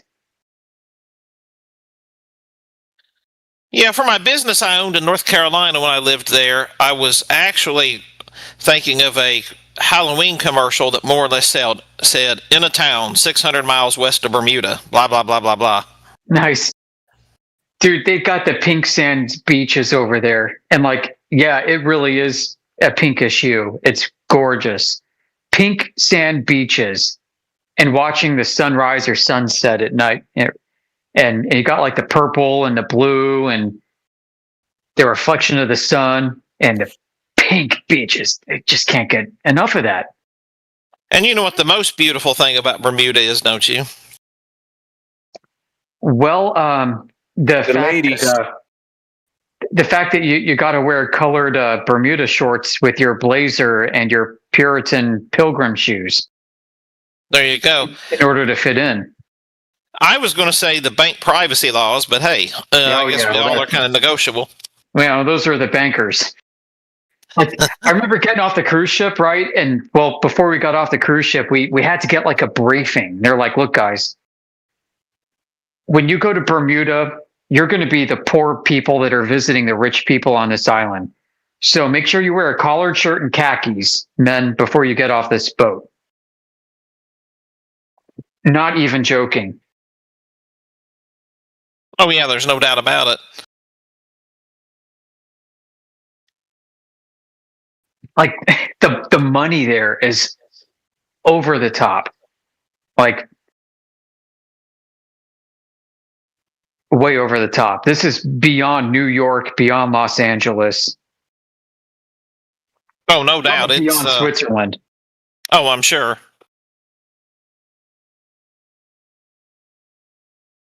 You know what? Them and Every time I met someone from Bermuda, they're always traveling. They're always like, it's not like I live here. I'm from Bermuda. No, I'm traveling from Bermuda. I'm going here, then I'm going there. They're always doing something across the world.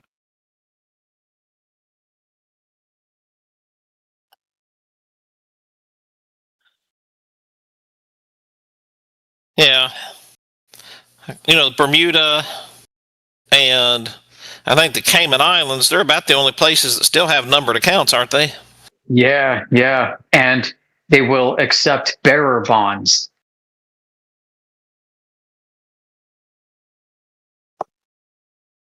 Hallelujah.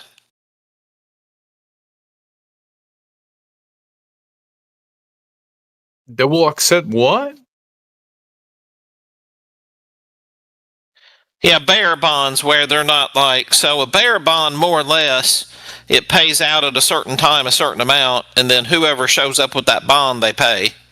So typically it's a no questions asked kind of thing.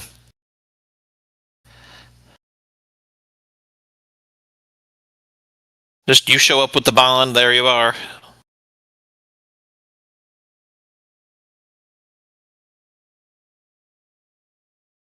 As a monetary instrument, you should be able to make one, sign it, and go cash it in then. Yeah, it's not going to pass through the KYC laws, the Patriot Act rules, and all that shit that came after 9/11.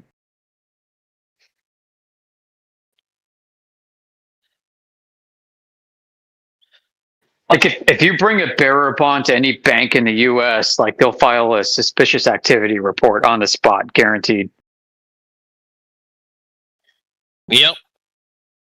You better have, and they probably want documentation before they'll negotiate it.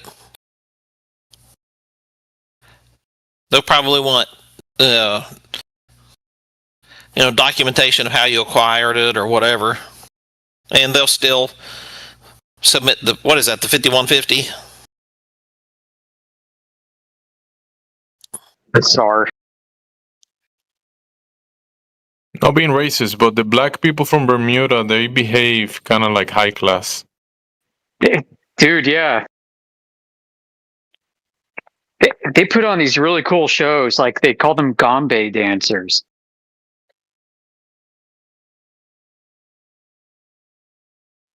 Everything about Bermuda is like that, man. It's bonkers. Like I really felt like trailer trash showing up on the shore.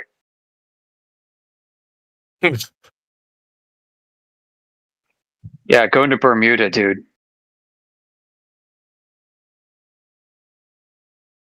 Yeah. Now I've not been to any of the islands. I've just been on my list, but I've always had more important places to go. You know, when I say more important, I mean just personally speaking, not that any place is more important than another, but I've just not had the time opportunity, though I'd like to go. Bermuda and Barbados and the Cayman Islands are definitely on that list. I did meet a gentleman that was out recruiting from one of the ministries in, I don't remember if it was Ministry of Finance or what, but he was looking for people to go to Bermuda to work in the banking sector, and I wasn't smart enough to ask more questions on that, even though my degree's in economics.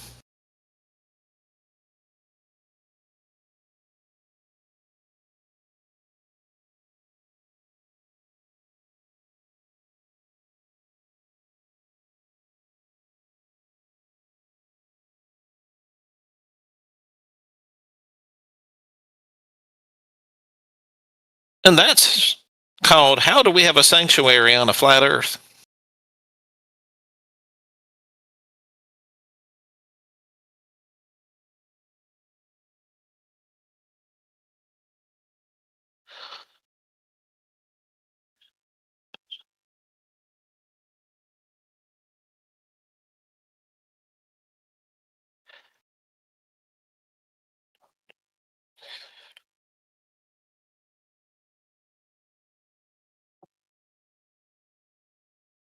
Well, that's because you have a horizontal where you stand on it vertically, and then you have the gas pressure to breathe the air. You grab the water, build a level, and you can set up the sanctuary, and that's how you get it.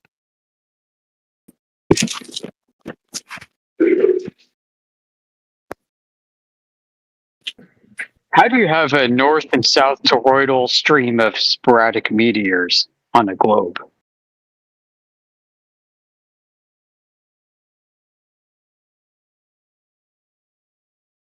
Sounds impossible.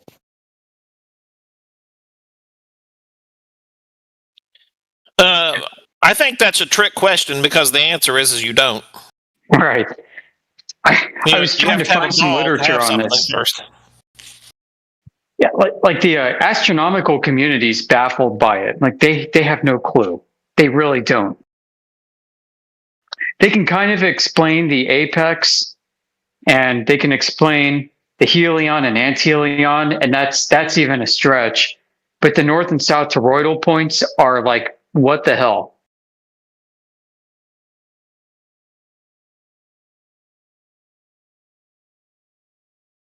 Basically, what it requires, what all the radiants require, are meteor streams that happen to be hitting Earth on the front side of its orbital path as it goes around the sun every year. And all those meteor streams are elliptical orbits of meteors. And the ellipses are changing their orientation with respect to Earth as the Earth moves in its orbital path. And all of them happen to be producing a symmetrical pattern. But that's the part that doesn't make sense, because they move in certain patterns that the Earth in motion doesn't add up to that. Does it? It's more like a mechanism structure that is in motion, but it's up in the sky, not on the ground. All right, so take like one of the apex, the north and the south apex radiants. For some reason, there's a dividing line between the two. But take one of those, for example. What's happening is the globe as a planet in outer space is going along its path around the sun, and the side of the Earth that's rotating into that orbital path is getting bombarded with a stream of meteors. And it just so happens that that stream of meteors, wherever it originates, nobody really knows, is smashing into the Earth like bugs on a windshield when you're driving your car. So that orbital path of meteors is changing its orientation, is rotating as an ellipse, such that it can match Earth's orbital path. You've got one on the apex north and one on the apex south, and they're both doing it. And So then the insects, the insects are also hitting you on the back windshield. I mean, on the back. No, they're not. They're not hitting on the back. That's the funny part. So they're hitting the left of the car, which is helion, the right of the car, which is anthelion, and they're hitting the roof of the car, which is the north toroidal, and they're hitting the south of the car, which is the south toroidal. And the north and south apex are the like your windshield and your bumper, respectively. So yeah, it's like the Earth is going in this direction, but the insects are hitting you from all of those directions. From the top and bottom, from the left and the right, and from the upper windshield and the lower bumper, but not behind. Not behind.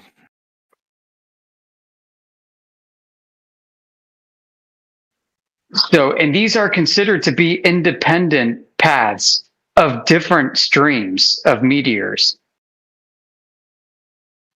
So now you're like, okay, if those meteor streams are in an elliptical orbit around the sun, then that elliptical orbit itself must be rotating such that it's always producing the same pattern of radiant lights over Earth. 6 independent streams of meteors, each taking separate elliptical orbital paths that are perturbing their orbits such that they're always oriented to produce a symmetrical pattern of meteors in the sky. Oh, sorry, what's perturbing mean? Just shifting or changing.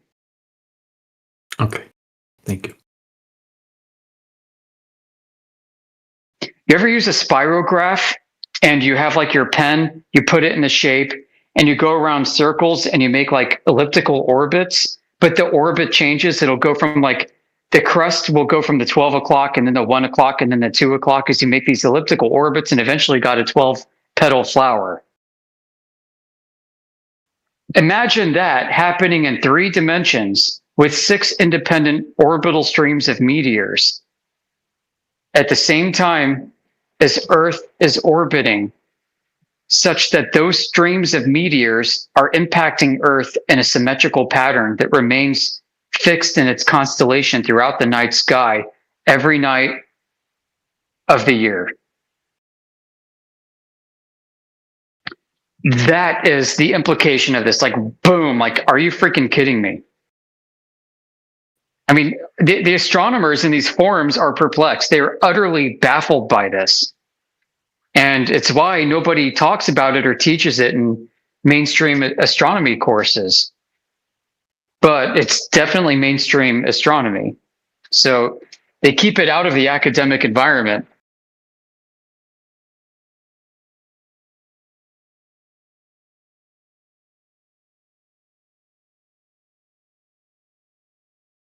So which one of the 6 radiants is the back glass that is not getting hit by the bugs? None of them are behind. None of them? None of them. If Earth, let's say Earth is a car, and pretend that Earth doesn't rotate, but it just orbits, okay? The north apex hits the windshield. The south apex hits the bumper down below. The helion hits the driver's side door. The anthelion hits the passenger side door. The north toroidal hits the sunroof. And the south toroidal hits the undercarriage, if Earth is a globe. I'm trying my best not to think about it as a globe. I'm trying to. I know. Well, it helps to first begin with that, and then you can unfold it later into flat geometry. But basically what happens is it's almost like a cross shape that wraps around part of the globe as the globe spins beneath it and orbits, and it moves with Earth's orbit. And each of the points on the cross are impact points from elliptical streams of meteors that are doing spirographs that are in sync with Earth's orbit.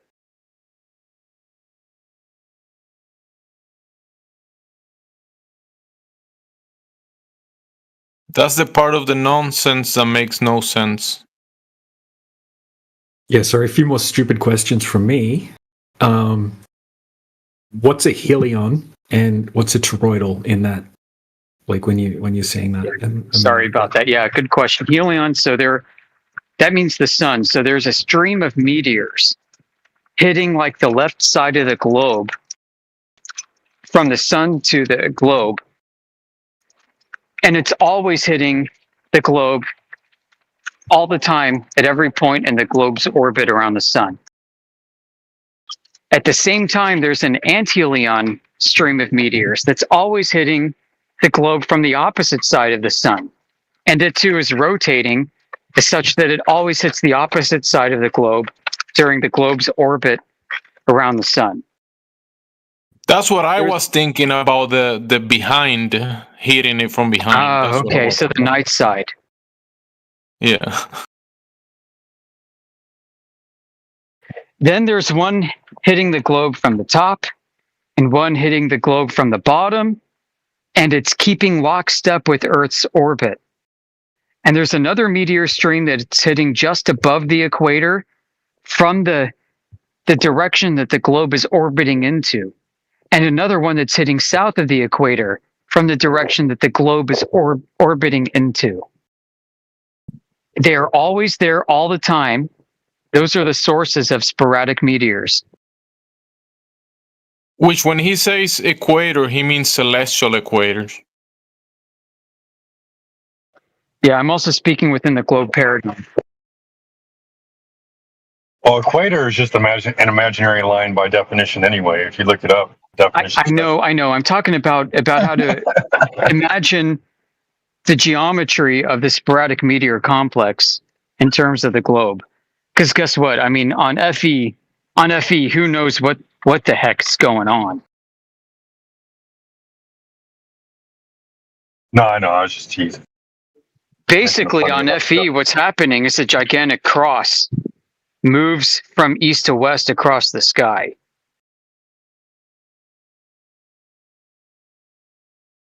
Every night.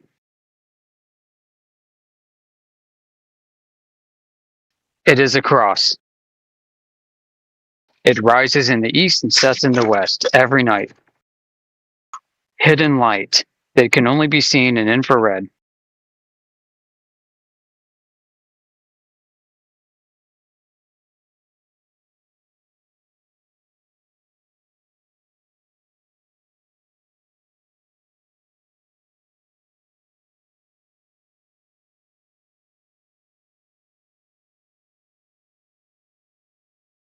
And if you were to put this in globe coordinates, it's a cross that remains in the orbital path of the globe at all times, and the globe is moving into it. And those 6 points are elliptical streams of meteors that are independent from each other, whose actual configuration in the solar system is unknown, but they're moving as such. The spirograph motion is such that they are always synchronized with Earth's orbital path around the sun. Which is, and when you say meteor, are you talking about what most people think of when they think of a meteor? I am, yeah. But even in the mainstream, when they measure sporadic meteors, they're only picking up electrical discharges in certain frequencies. Well, what's a sporadic meteor? It's a meteor that, until now, has had an unknown source, and still the sources are rather mysterious. So, everybody knows about the asteroid belt, right? Let's go back to globe cosmology. The asteroid belt between Mars and Jupiter is a bunch of, you can call those meteors that are going in this ring around the sun. Around October, we get hit with the Taurid meteor stream around this time of year, and it's a stream of whatever meteors are that are hitting the globe, hitting Earth. And if you go out in the night sky, you can see these discharges throughout the sky coming from a certain direction, a certain vector. And scientists think that they've figured out the geometry of this. What they haven't quite figured out is the geometry of sporadic meteors. They're sporadic because they don't understand the geometry. The geometry of this stream is such that this is a constant stream of meteors that's always present, always hitting Earth, and they're always contacting Earth in a constellation of 6 points. And there are only 6 points as viewable in the night sky. When he has sporadic, the word sporadic, a lot of people interpret it as something that is random. I but know, I know. The event of the phenomena that is described as sporadic meteors Definitely events, that it is not random. It's like clockwork almost. Yeah. Isn't it funny? Like the non-sporadic meteors are actually seemingly random, but the sporadic meteors have definitive 6 radiant sources. But that complex is one of the most mysterious things. And Jumsy, I have you to thank for to turn this on to show me. When I was brand new in 24/7, like a week or two old, and I did my VC check-in, and you were a part of that, by the way. You, old dude, Orion, and Pantomath were part of that. Yeah, you were there for my check-in, man, and you went into my DMs and you like started blasting all this stuff. And it's because I was like, yeah, I'm a ham radio operator, and I got this crazy thing about the ionosphere, and that's why you sent me this stuff. And so, I mean, funny thing, like you didn't know this, but my mom was an astronomer, and I sent a lot of this stuff to her, and she's like, oh yeah, I heard about all this. I mean, she's pretty old now, but, you know, she piqued my interest even more and got me searching into it. So anyway, there you go. I have to mow the lawn. Otherwise this will never get done. I'm here and I'm listening. Oh well, bro. Good thing that you shared with your mom, so you can talk about this interesting topic. That's awesome.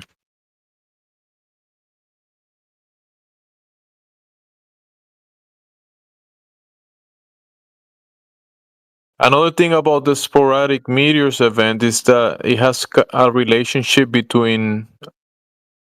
There is some of the activity that has to do with the full moon and the crescent moon. So there is a up and down in activity as well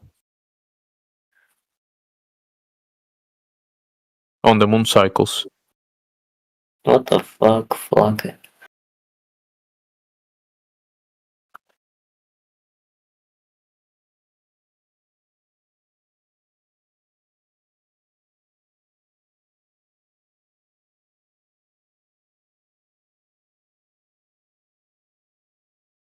Is it like every 10 days?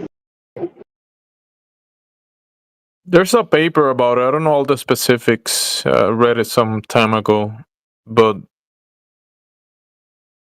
they kind of like interpret it within the, globe idea thing.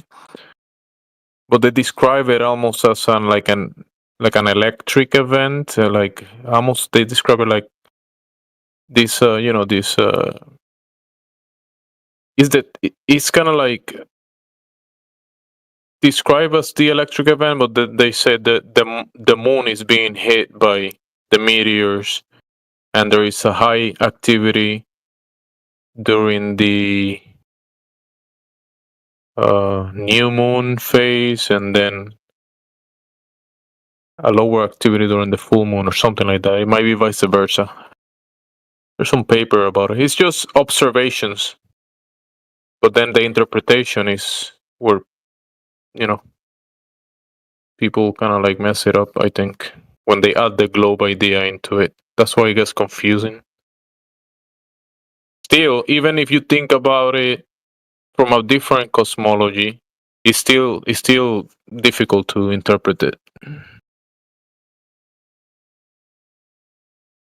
But it happens in cycles, just like the sunrise, the sunset, like the moon phases.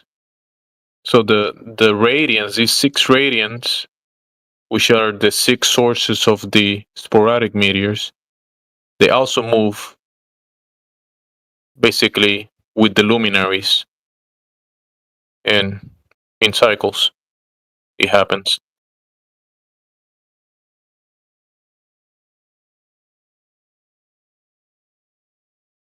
Are there any constellations it does not happen in?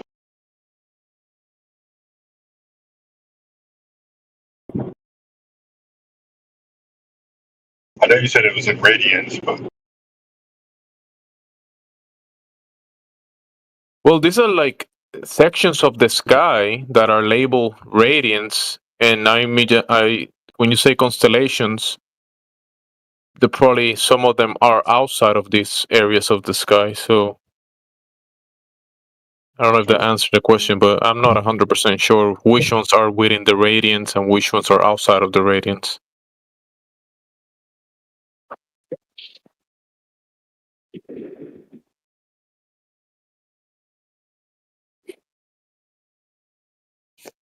yeah, defining a radian in the sky is still confusing to me. That's something I really need to learn more about to understand. It's a source of faint I light. know what a radian is defined as. Well, I mean, this definition is a very faint source of light. And you can only see it in electro-optical infrared, and you can only hear it in the VHF range on radio. So it's a radiant, not a radiant. Right. Okay.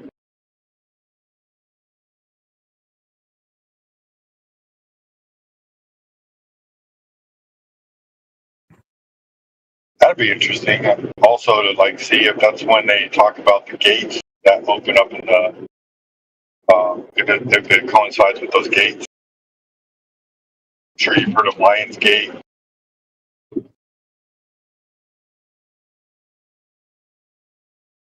Which should be a specific day in Leo under a specific astronomical event.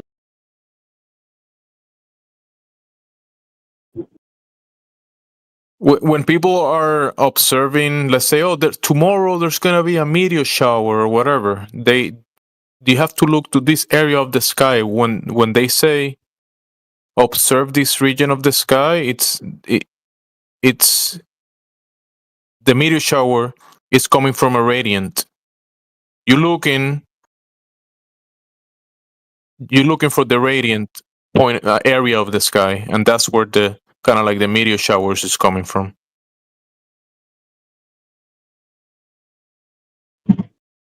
I got you. It's like somebody plugging in a neon light, and that neon light is, moving light that looks like it's going in a specific direction. It has a Right. starting point, it has an ending point. Mainstream astronomy says that intensity is due to the cumulative effects of meteors in that vector. When it looks like an increase in electron density,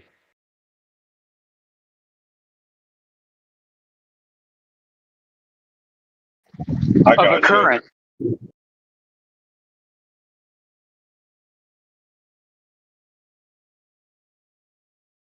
Almost like a static electricity buildup.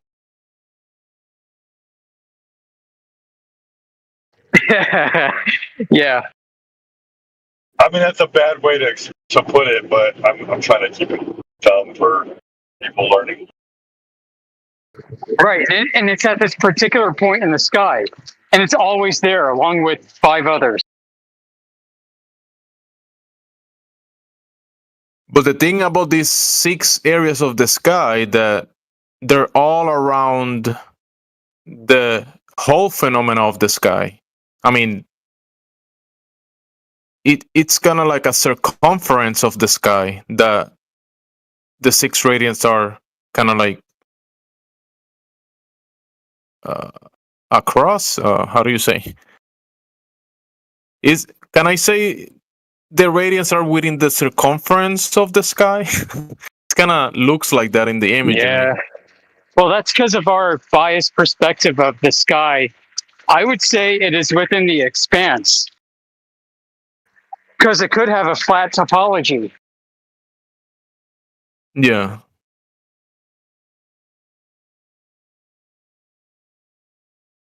Yeah, and our perspective is giving it a hyperbolic view.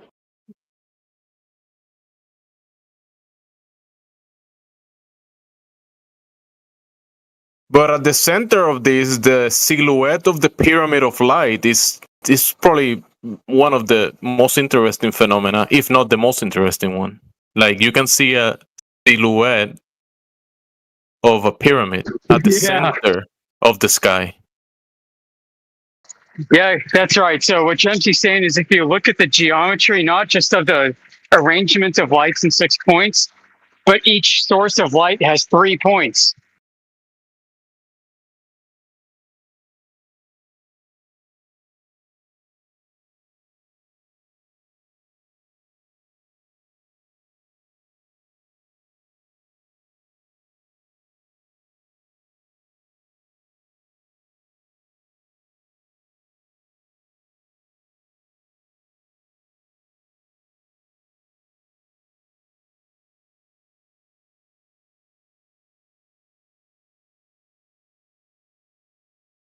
Yeah, this topic remains up there, like probably number 1 or 2 of the most interesting things I've come across in my journey into this topic.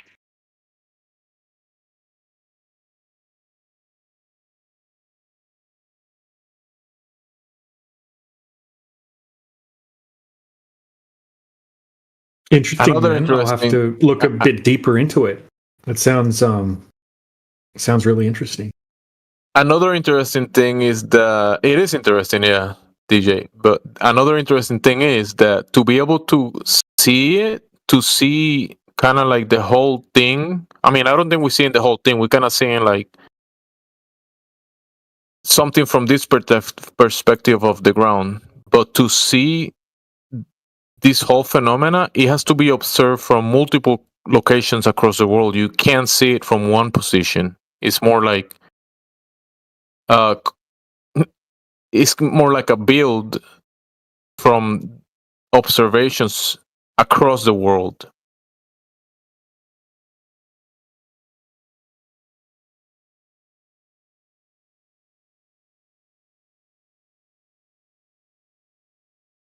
I don't know how. I mean, that's why they have observatories. I imagine within the observatories, if they can see the sky in different frequencies, spectrums of light, probably can. I would say this is probably why they don't allow people just to be using these instruments, because people will see more than you're supposed to be. Yeah, like nobody can see all 6 radiants at the same time.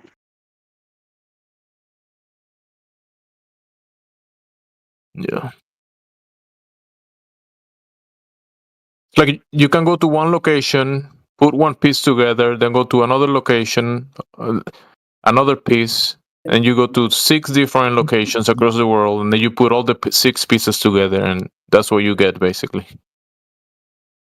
Good point. So it only forms a cross like this in a celestial sphere model. Celestial.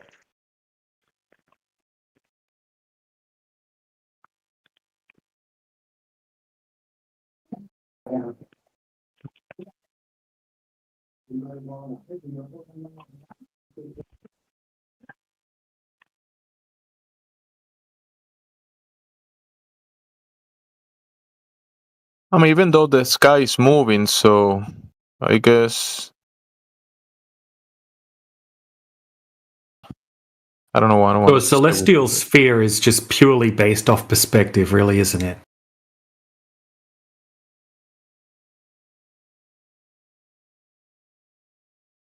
Well, perspective plus the orientation and location of whatever these objects are, which Right, is but unknown. But the actual hemispheric part of the way that we see the sky would purely, like, it could be flat, right? Right, yeah, it could be flat, yep. Yeah, and we just see it like a sphere because of the way our eyes work. Right. Right, so in this case, the cross of the radiance would still be preserved, and so would all the relative distances of all the constellations. They might look a little bit different from God's eye view, but they're still there. when we see a particular constellation, right, or like quite often you'll look up at the stars and you'll see like 3 perfectly lined up stars or 4 perfectly lined up stars or something like that.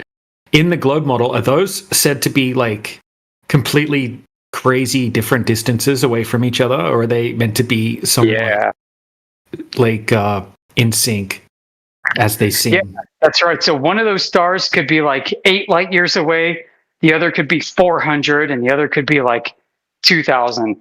But they all look the same, and they look like they're kind of like related in a sense, if you know what I mean. They look like they're on the same on a same gear, but obviously that gear has a circumference and a radius, you know. Right. So the idea is they're so far you can't discern parallax, and Earth is rotating instead of the field, so you won't get parallax. The field itself remains still. And they all appear that like the same size, pretty much as well. Yeah, same size, different intensity. Wow, what a coincidence. And when you take like just say you take a picture of the sky and you leave the shutter of the camera open for like 30 seconds at least or something like that, and you see more stars than you could ever imagine are up there. Every single one of those stars is meant to be a sun. That's nonsense. That's what they're saying. This is the craziest bullshit I've ever heard in my life. This is like basically like unlimited suns up in the sky.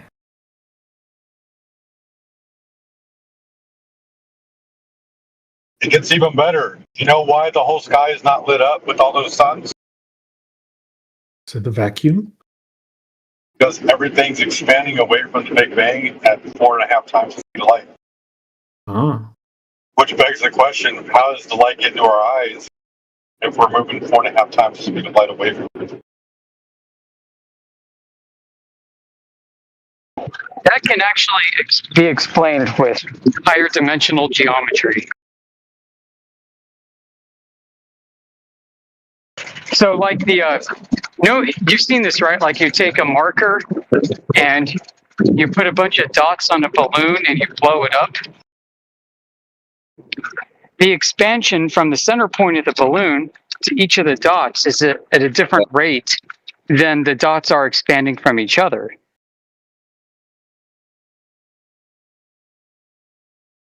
So while the expansion itself may be like faster than the speed of light, the relative distances are definitely not.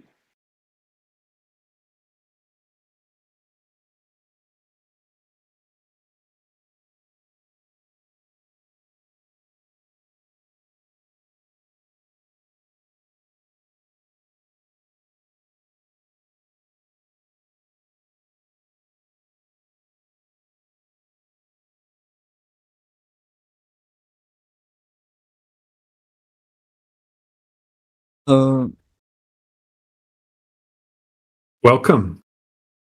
Welcome. What brings you into the Flat Earth channel, my friend? What? What brings you into the Flat Earth channel, my friend? I just came because I was interested in this flat Earth conversation or ideology. I mean, Yeah, awesome. not a fact, right? Yes. So, have you looked into the topic much? Yeah, I've talked to you guys before. Oh, okay. Cool. And what do you think about the topic?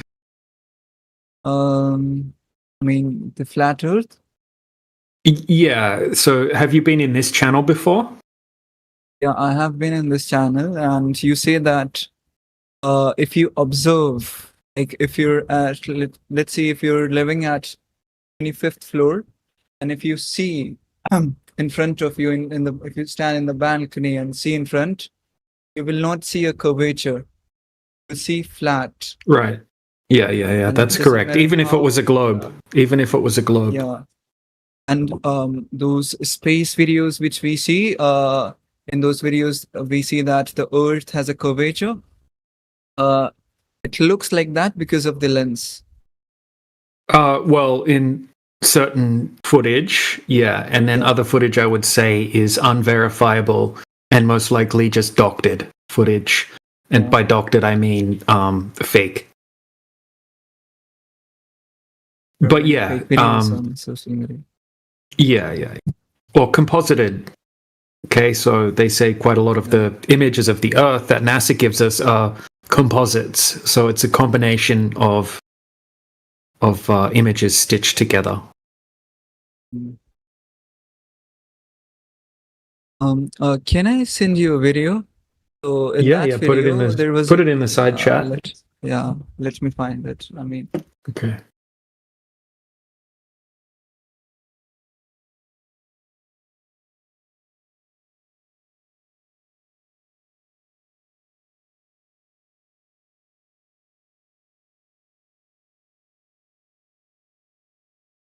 Wonder what we're going to get here. 50-50 right now. Yeah. Oh, welcome, Antonio. big side chat. I've sent it. Yeah. Okay. Cool. Oh, excellent. One of my favorite topics. Let's check it out. Oh, okay. All right. So as the boat sails away, what you'll notice with this image is that, okay, so I want you to have a look at the back windows on the bottom of the boat. You can see a row of windows along the back of the boat.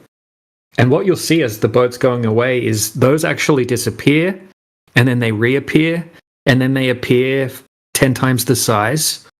And what that tells us is that there's some interesting miraging effects taking place as that boat is sailing out. Now, we also don't know the height of the ocean swells, or the location, or the weather conditions, or the height of the observer. But what we can definitely confirm is that there's some interesting miraging effects taking place in that footage. Now, I do have them screenshotted, but I have a hell of a lot of screenshots, so I'll see if I can find them. You'll notice also when you're watching the video, there's a thin layer at the horizon that seems to be severely distorted as the boat is. Exactly. The more distorted it is. Yeah. So I think what we're seeing in that small band where the horizon is, where the ground meets the sky, is we're seeing a miraging effect. These things aren't always that easy to spot, but I'll show you some screenshots as soon as I find them. That proves there's a miraging effect taking place. How can a mirage get recorded in camera or in telescope? Yeah. Humans can see mirage, but if it's recorded in a camera, it's not a mirage, right? Yeah, actually, through a camera, mirages are more prevalent. So, looking with your eyes, you'll see less miraging effects than if you look at the same footage taken through a camera, which is also interesting. But I'll show you. Sorry, go ahead. No, you're right, man. I'm just trying to find this footage. I was just going to say, all lenses do is, with the light coming in, they capture the imagery of the environment in front of them. So if there's atmospheric conditions going on in front of them, given the receptor and the lens, they'll be able to capture it and play it just as if you were looking at it yourself. Yeah. So sometimes we can have a common miraging effect called an inferior mirage, and it will make things look like they are hidden, and it'll make them look like they're sinking or lower than what they actually are. Okay, so something that would normally be visible on the horizon could look like it's sinking behind the horizon. even though it's not actually doing that. Yeah, the carpet one I can understand, but what is the ship? It looks like it's flying.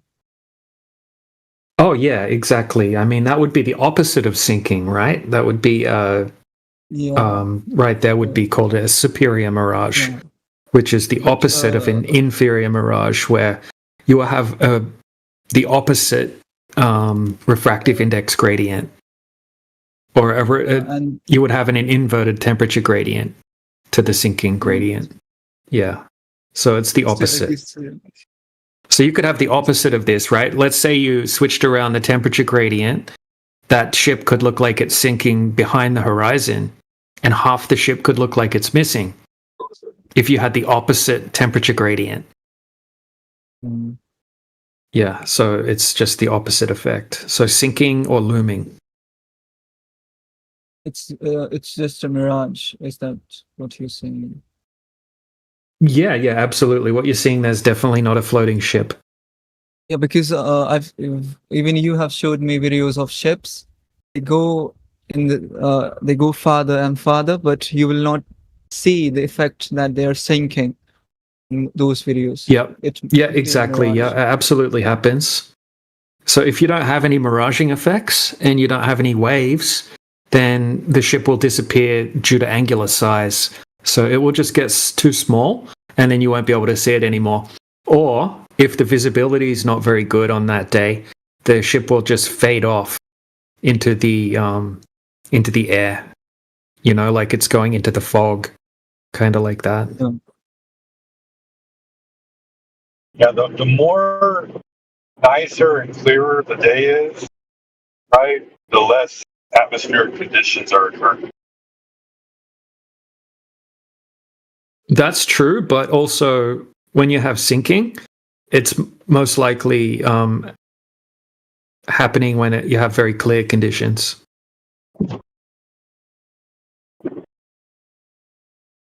So sometimes when you have a really clear day, you could have sinking, and it can look like the horizon's much closer than in the absence of sinking. And it can look like a really clear day, and it can look like the object's severely hidden behind the horizon, but it's just a mirage. So even though it's clear, it's still a mirage. Oh, here we go, finally. All right. All right, so have a look at the back of the ship. Okay, and when we zoom in like this, we can see that there's actually waves as well. So there's going to be some obstruction due to the waves, but we can see a range of miraging effects taking place as the ship sails out. Oh, you can see that. Yeah, like look, the little window things are completely disappeared in the bottom image, and then they're stretched out like crazy in the second image. It's happening because of the waves. Well, it's happening because of what's happening in the air with the temperatures and the humidity and the air pressure. Yeah, that's what's happening. And also the waves. Okay, so look at this one, right? Look at the distance of the like the skyscraper looking part of the ship, if you know what I mean. Like it looks like the levels of the ship. Now, as it sails further away, that's stretched out. That's completely stretched out now. Even though the ship's further away, that middle section of the ship, it's completely stretched out. That's called towering. And it's a different type of miraging effect. So there's all sorts of crazy effects going on in this. So this would be completely inconclusive evidence of anything other than to demonstrate miraging effects at play.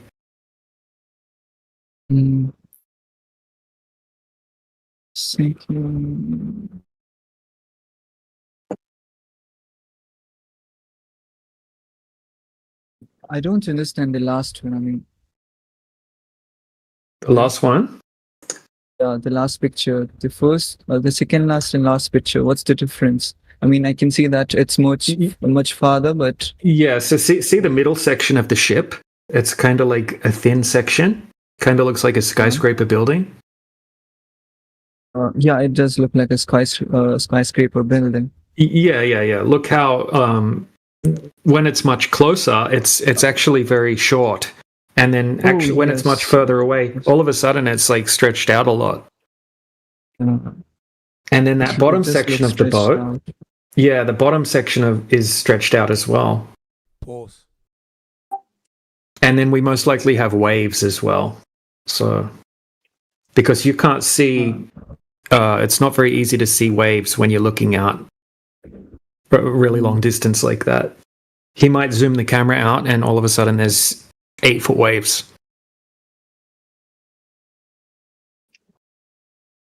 Normal lens magnification.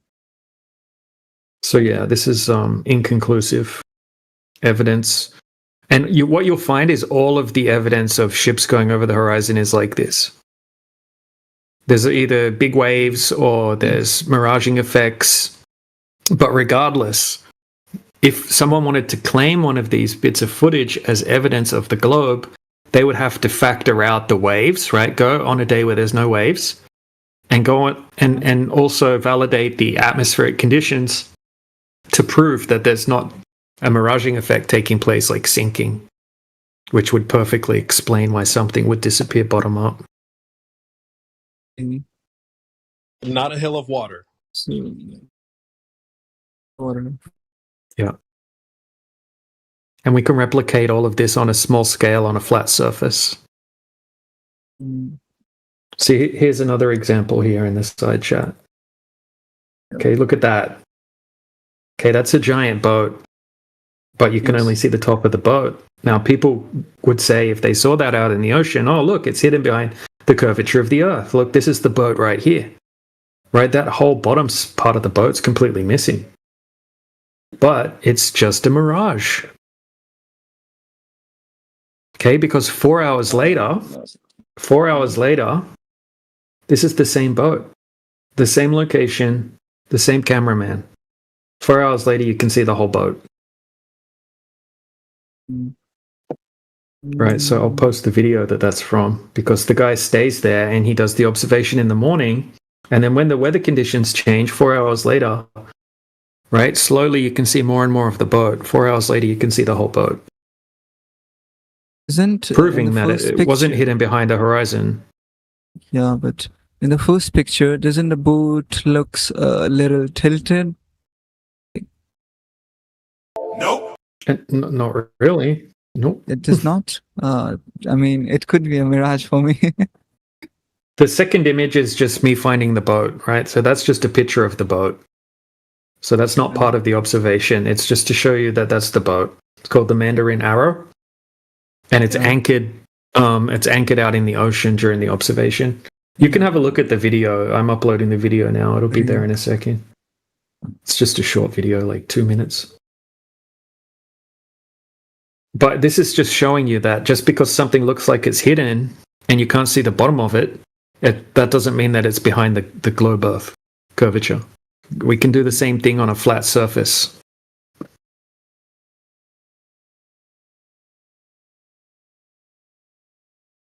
Let's see. Yeah, I'll show you proof of that now as well, because we can back up our claims here. So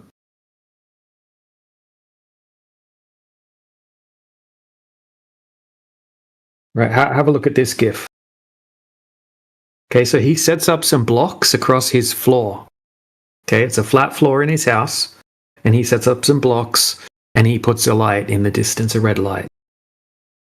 He puts a camera down low on the ground, and he looks across the blocks, across the floor.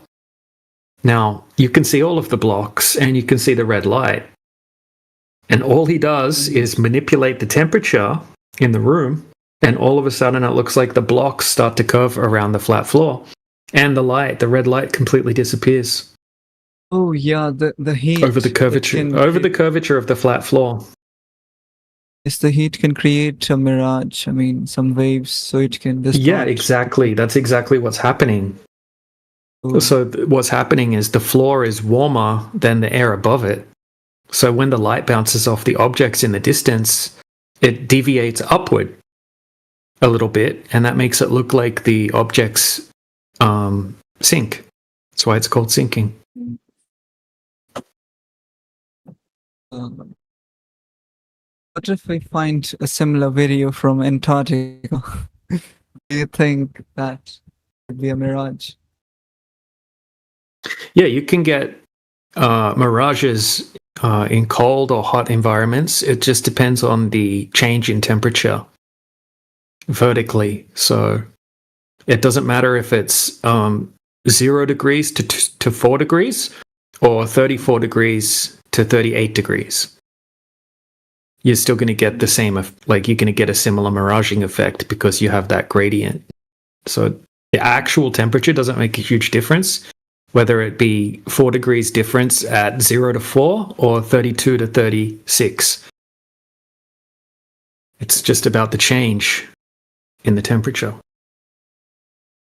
And there is another fact that you showed me that there was a guy who was in plane and he was looking, he could see a mountain which is more than 1,700 miles away. There was no curvature. Mm-hmm. Yeah, there's a lot of those. Even that tells us many things, that we can't really see a curvature. Mm-hmm. Yeah, there's no curvature. Which we can create when using lens or light. Yeah. If you use a fisheye lens or something and the horizon's above the center of the frame, then it can look like there's curvature. Or if the horizon's below the center of the frame, it can look like we have a donut Earth, right? Like the inside of a donut.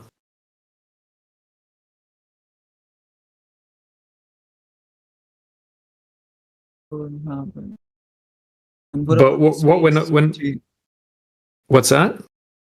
Space. Do you think space exists? Not the vacuum of space, like the heliocentric model. Yeah. I would say space is the absence of physical matter. Like you have space in your room, or you have space in your trunk, in your car, or that's what space is, right? The globe claims that there's a vacuum of outer space, where you've got all these like burning balls of gas spinning around and crazy stuff like that. But yeah, I think that's nonsense. It's just like no, it's theoretical. fake. I don't trust it. You're lying. Huh? Shut up! Silly Shut up. You're lying. Okay. What he's lying? The Earth is flat, okay? The Earth is unfair. Because if the Earth was flat, you should see and I don't know what to say, but like Yeah, you shouldn't interrupt other people when they're talking. It's not good practice. like you will see the FYI. end of the Earth if the Earth was flat. No. You're gonna see the end of the Earth. Like, you see what I'm talking about? No. You interrupted a conversation, by the way, lady. Yeah. Yeah, but wait.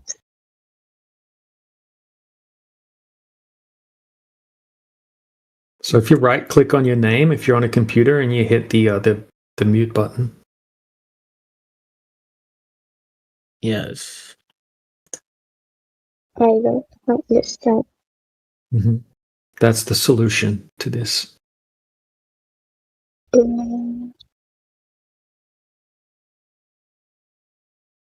Yeah, so a sticker space, right? So they say space is a vacuum, okay? 10 to the negative 17 Torr vacuum.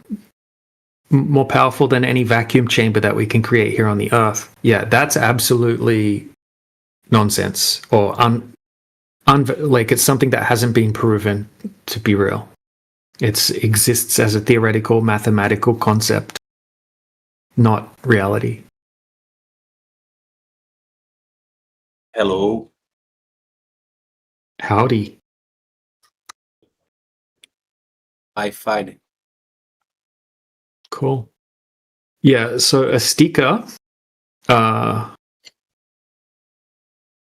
fact that we have water and we have gas pressure here on the Earth, right? That debunks the outer space vacuum alone, right? Because if you look at what happens if you put water or gas in a vacuum, right? It doesn't work, right? The water instantly evaporates in a vacuum. Yes.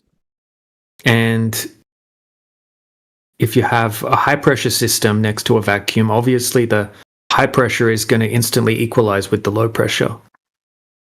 So you can't have a gas pressure system inside a vacuum without a container. Beg your pardon? Who said that?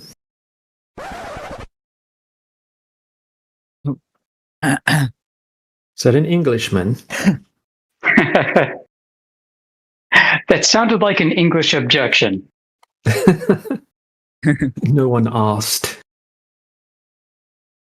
Oh, it's a British guy, I think. A British. Oh, okay. So a bit broader. Okay. Welsh.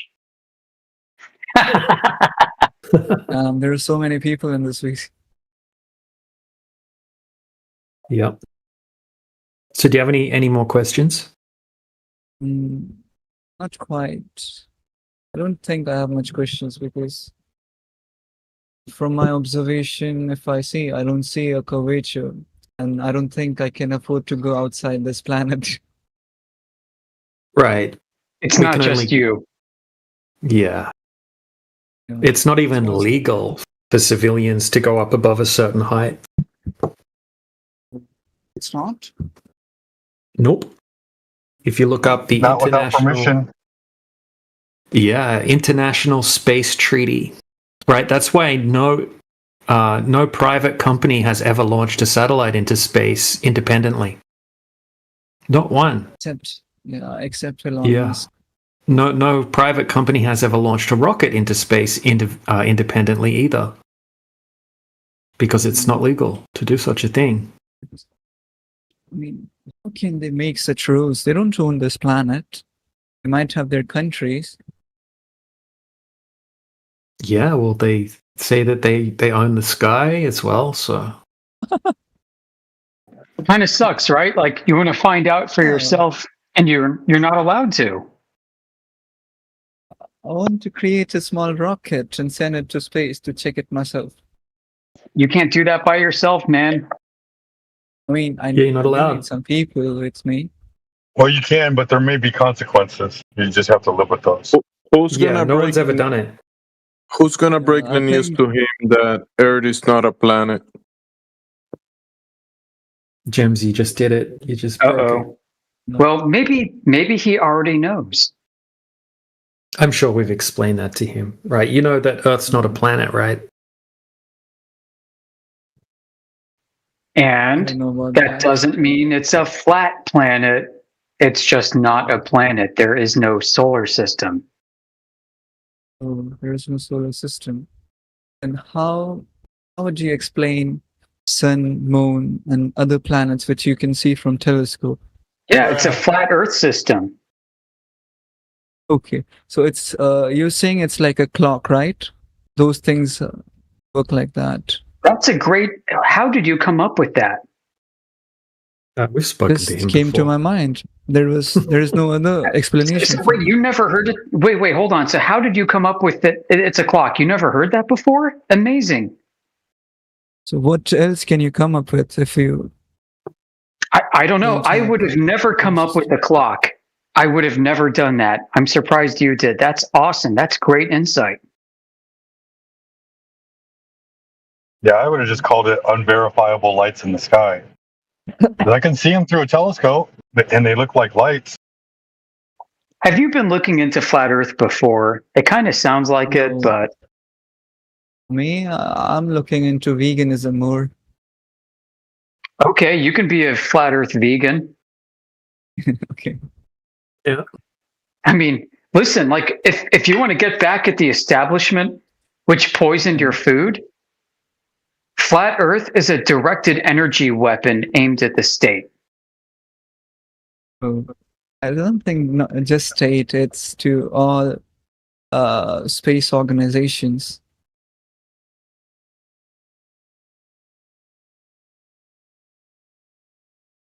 Did you know that only I think, what is it, 26 people or 27 people or something like that have ever left low Earth orbit and gone high enough to actually see the curvature of the Earth from space, according to the mainstream story. And when did that happen? That was the Apollo missions. Okay, so when people say there's all of these different space agencies, none of them have sent anyone out of low Earth orbit. That's remarkable. Yeah, so when you say people have gone to space, you're talking about the faked American moon missions over 50 years ago. That's the only people. In fact, the Soviets, the people that went up into space before the fall of Berlin Wall and everything, they all say that it looked flat when they went up. Yeah, that's because they didn't even go,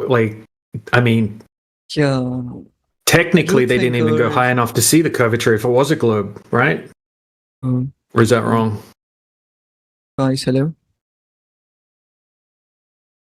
I'm guessing it was only 62 miles, right? It's a carbon line. That's the only height you need to go to in order to get your astronaut. Guys, hello? Mm-hmm. Hello. I do believe that it's not a belief, it's a fact that Earth is flat, but I don't speak about it with others. Because Yeah, me neither. when you speak, they laugh at you. It's like you live in a Muslim society and you're saying things about Allah. Yeah, it's like that because the globe's kind of like a religion. You know, it's like a deeply ingrained belief system that people have. And if you question it, it's like you're telling them that Allah, is lying to you or something like that, or Allah doesn't exist. They react very similar because they're trying to protect their belief system that's so deeply ingrained in their brains. Oh. Didn't Gabriel tell Muhammad that the earth was stretched out like a carpet?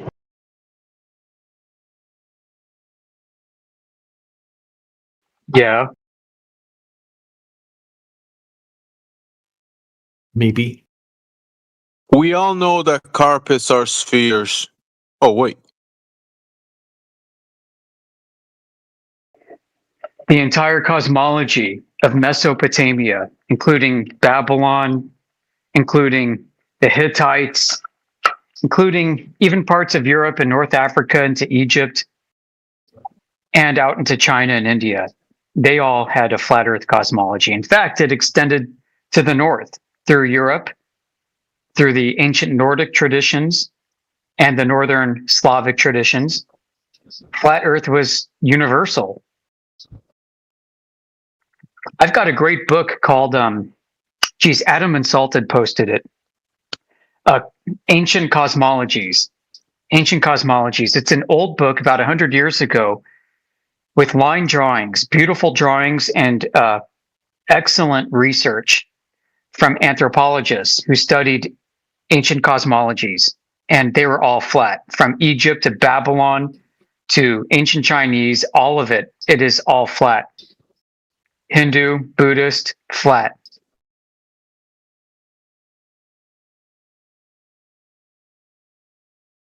I'm going to post a PDF. Hang on. And the sky is stretched out like the canopy of a tent.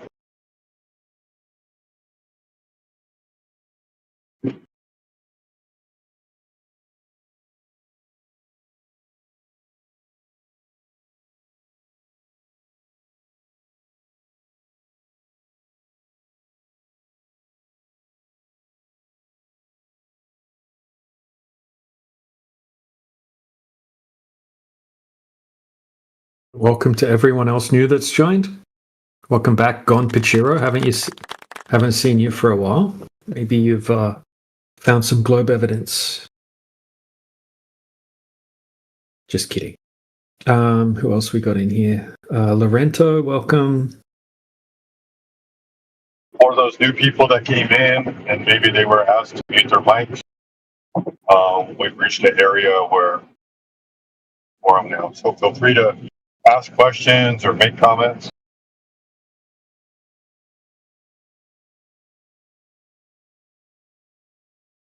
DJ will answer all your questions.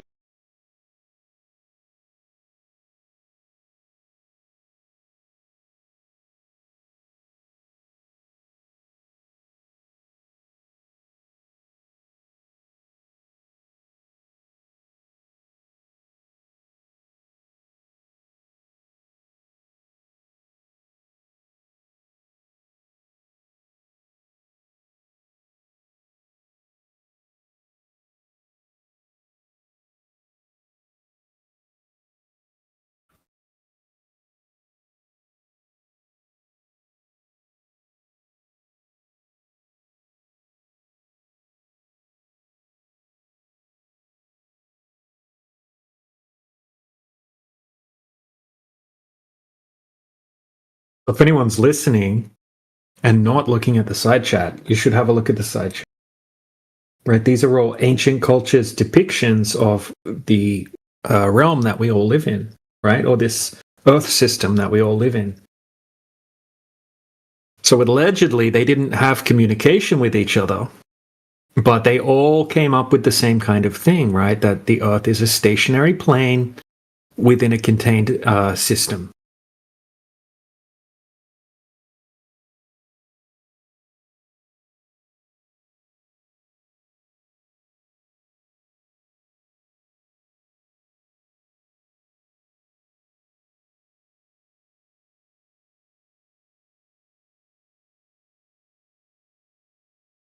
No problem, Estica. Thanks for asking questions and being receptive to the communication.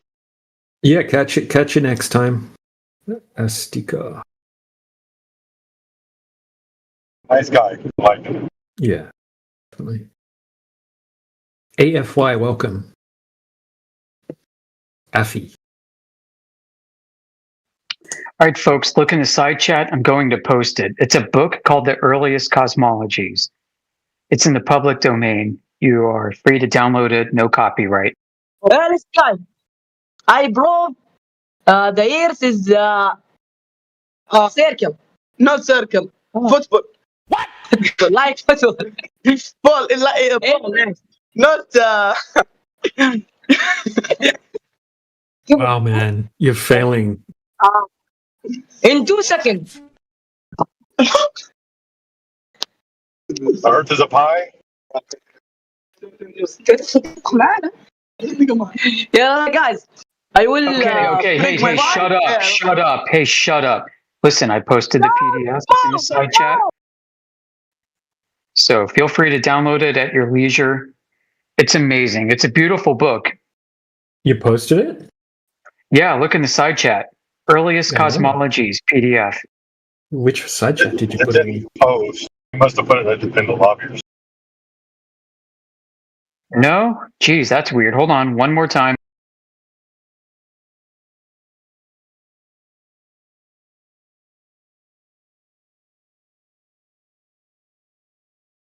All I see is what Miguel posted and AFY.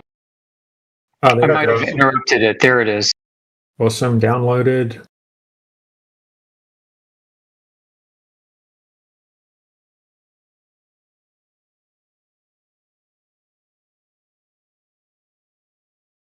Look at that. The first thing you see is the Babylonian universe. And it's a ziggurat Earth. What's that? Ziggurats were Babylonian pyramids. Oh, wow.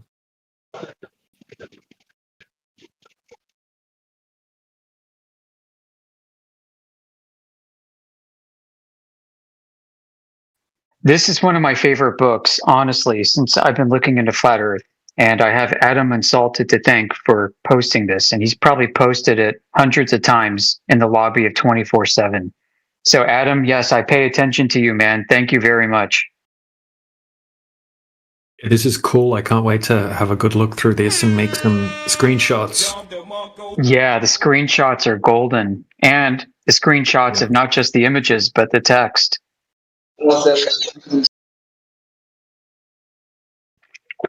It's very well researched and has sources.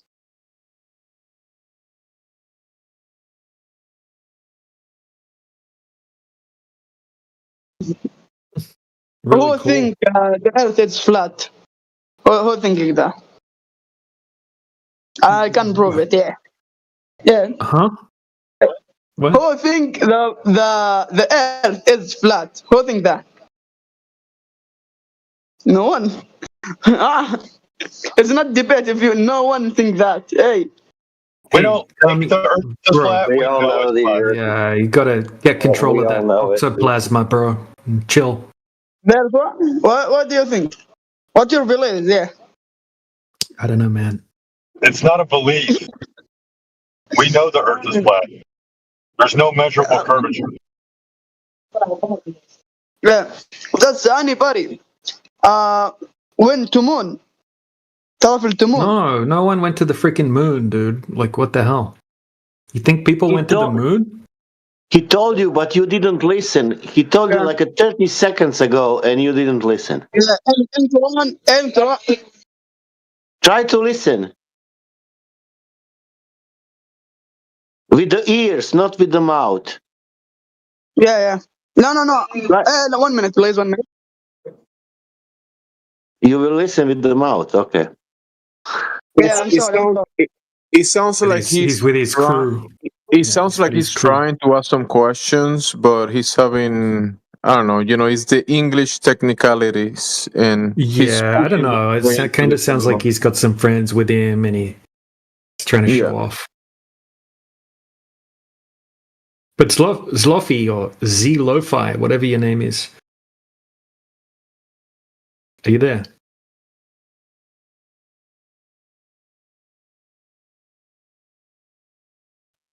Sloppy.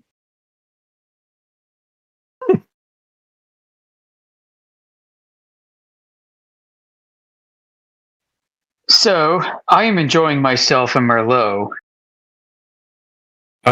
Yes, I myself have a, what is it? A Monastrell. Whatever that's.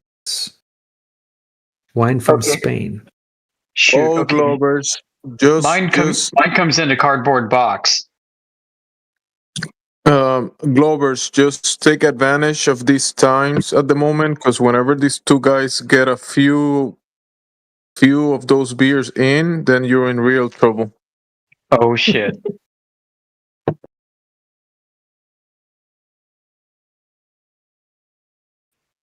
Okay, who's a satellite engineer? Come on, show me your satellite engineers. Bring me satellite engineers.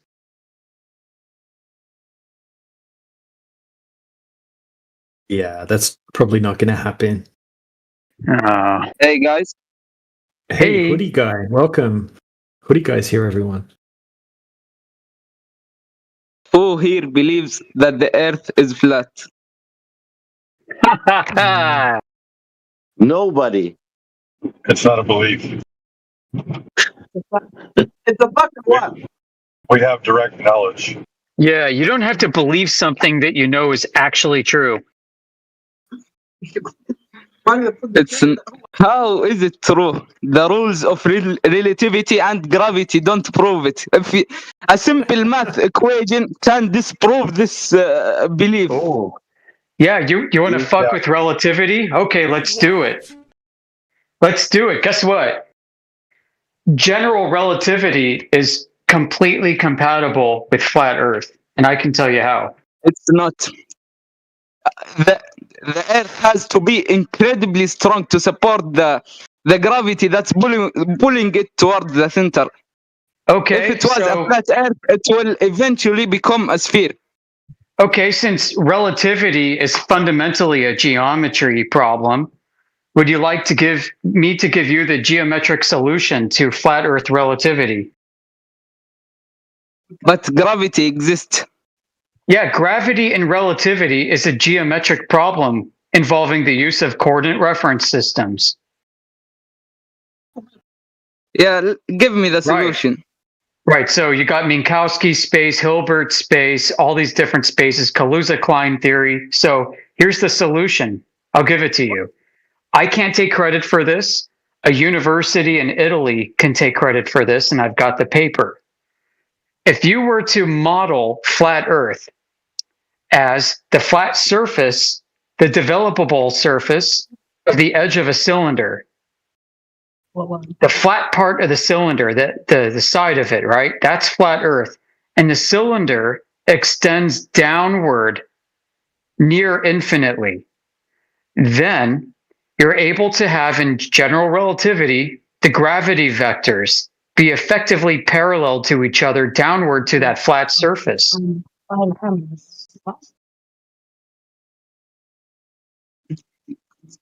Have you ever been on an airplane? Oh, for fuck's sake. Really? After that, I was prepared to get into this with you, man. You really went from like Einstein's field equations and relativity and, you know, four-dimensional geometry to have you ever been in an airplane? Come on, dude. No, you're talking to the world's foremost experts on flat Earth. Can you come up with a better question than that? Okay. The other side of the world sees a whole different set of galaxies and stars than the side when it I don't okay, yeah, when I go to the other side of a lake, I might see different trees and different clouds. Yeah, if the Earth is a cylinder, as you said, the flat part of the cylinder,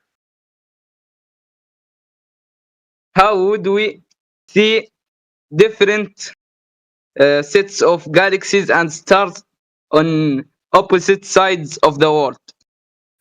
Because you go to a different place and you see different lights on the ceiling. What? The lights in my kitchen are different than the lights in my living room. Yeah. But the kitchen and the living room has the flat floor.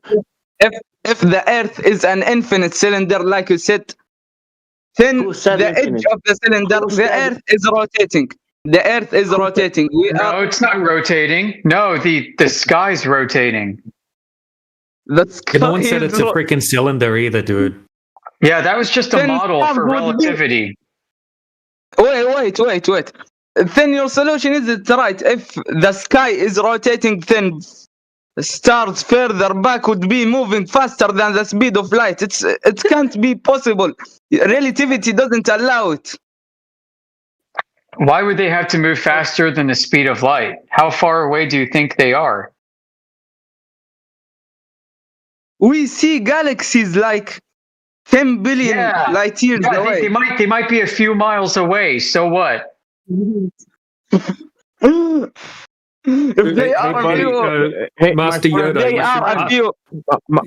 They are a few miles away. No one said that. Listen, my friend. No one said that. No. Hold on a second. Master Yoda, maybe ask him some basic questions about relativity to see if he actually knows what he's talking about when he uses relativity as his argument.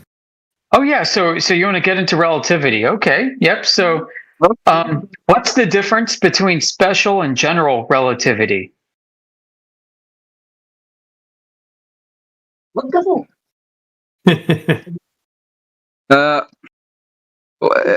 Can you repeat your question? I didn't hear it right. Okay, I'll ask a simpler version. Which came first, general relativity or special relativity? Special relativity was proposed on 1905.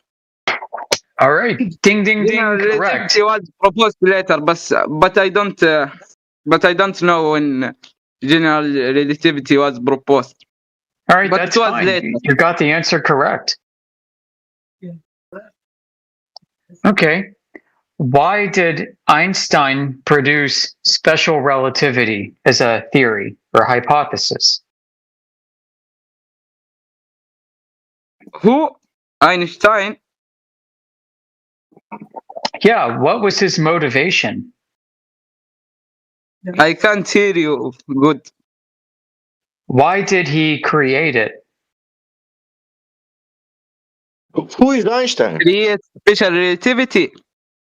Yeah, why did he make special relativity? Because he produced it to resolve a conflict between the old physics and like Newton's physics. He produced it to solve a problem between Newton and Maxwell physics equations and laws. Yeah, that's absolutely correct. Okay, very, very good. Can you tell me a hypothesis that Einstein asked in special relativity? What's a hypothesis? Yeah, show me one scientific hypothesis from Einstein's special or general relativity. One testable hypothesis that he proposed. Or did he propose any? I think he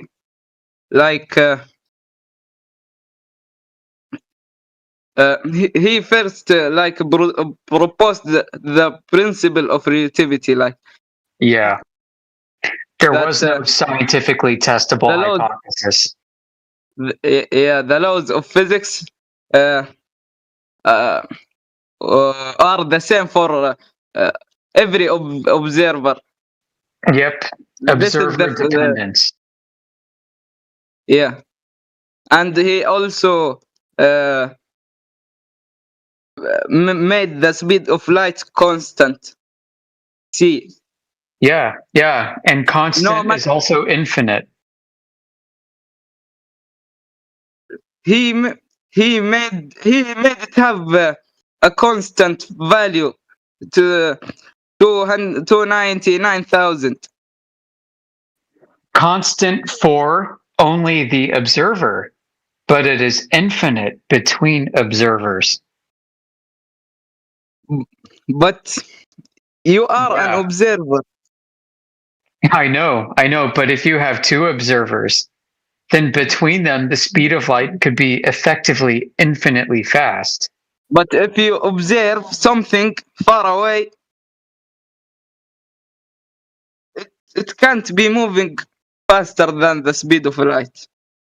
For you, but if two people see it, then they see it at two different velocities. Then the faraway stars, you would see them moving faster than the speed of light. That's not possible if the Earth wasn't rotating, the sky was rotating.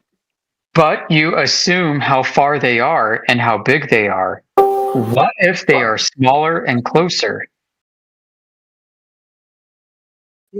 Then why won't you go to the sky and touch them?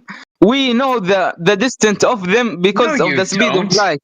You've never gone there and touched them. Don't be silly. No, I'm telling you, if they are much closer that they can't move faster than the speed of light, then you can go ahead and touch them. They are not that far away. Right? So I know they're not far. Because I measured the Earth flat. It's easier to measure 10 miles than the fundamental problem with you is that you measured the Earth flat. That's the whole fundamental problem. That's a solution. Listen, visit our home server. Hey, listen. I know it's your own server. Go to discord.gg/flat earth. That's our Discord server.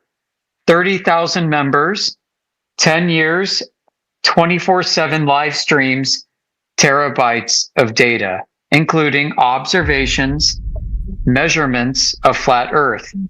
Discord.gg/flat earth. you told me that it's a solution. It If is a it's solution. why is it trying to prove every Yeah, we know why is it's it not a trying to- globe. We why have isn't we have when you observe infrared. the earth, when the earth is flat, it makes you told me the sky is rotating, and you have to get another solution to prove that they are not moving faster than light. I know. That is, I know. Welcome. you create welcome. the problem by your solution. Why, if you observed it as sphere, you won't have any problems. Every solution brings more problems, just like more knowledge brings more questions. Yeah, but your solution has much more problems than, let's say, Einstein's solution. Einstein's got big problems, my friend. Einstein has huge he got problems. big problems, but you got bigger problems. Quantum mechanics debunked Einstein. Quantum mechanics came after Einstein. Yeah, I know. Yeah, that's a big problem, isn't it? It's a big problem, but your problem is much bigger. No, it's not. It is. I can listen. Archimedes describes gravity, not Einstein.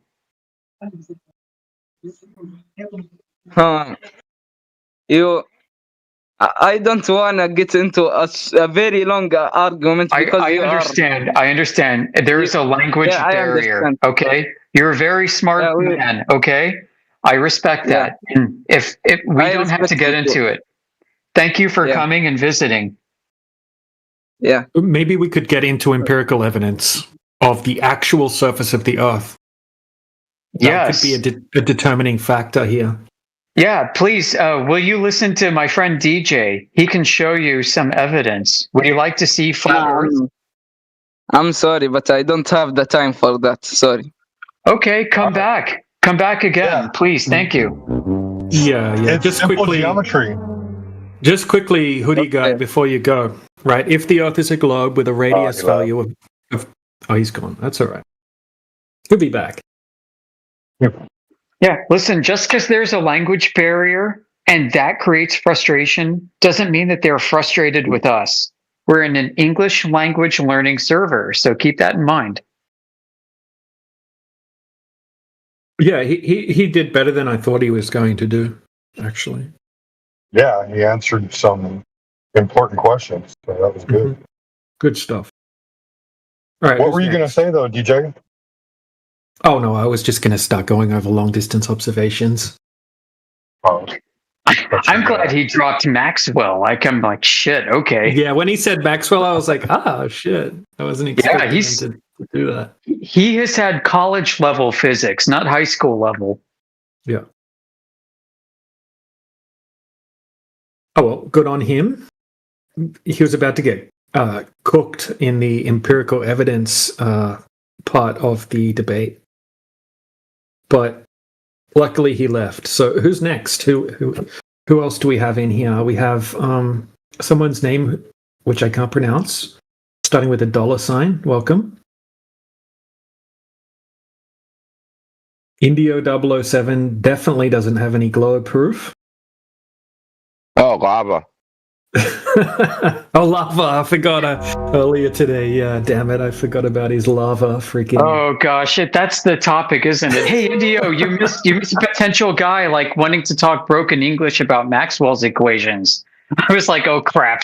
Lovely. Oh, that would have been fun. Is that why you sat out? Is that why you waited till now to log in? Because you're like, oh, fuck. He's like, English language learner, Maxwell. Shit. Because I wasn't ready for it either. Yeah, that would have been ugly. That would have been really ugly.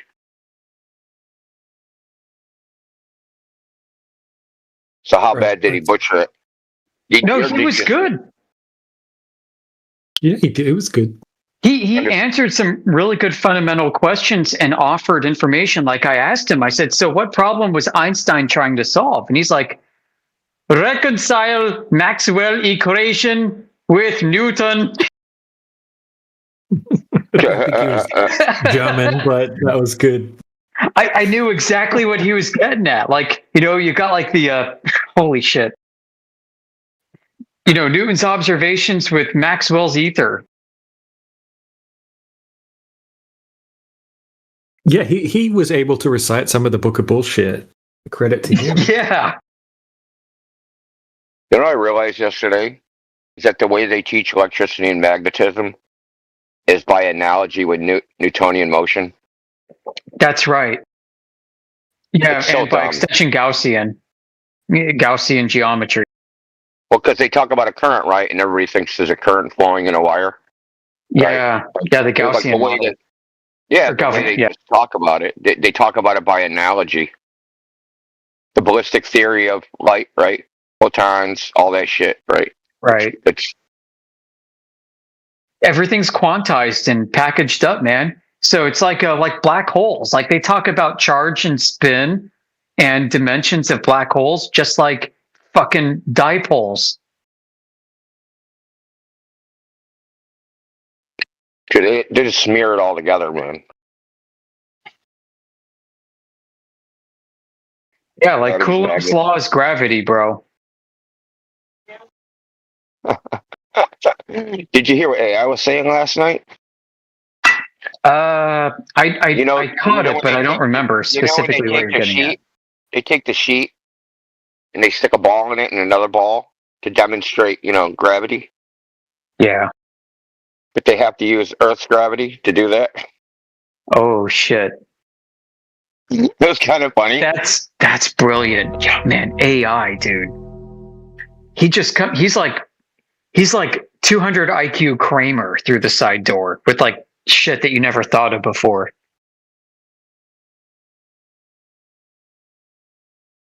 I love that. That's right. Like you're gonna need Earth's gravity for Einstein's bowling ball in a sheet.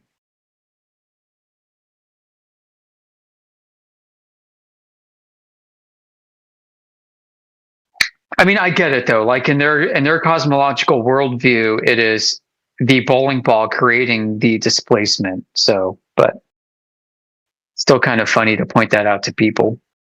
I still want to know the voltage differential between the Earth and the Moon. Well, it's probably the same as the electron to the nucleus.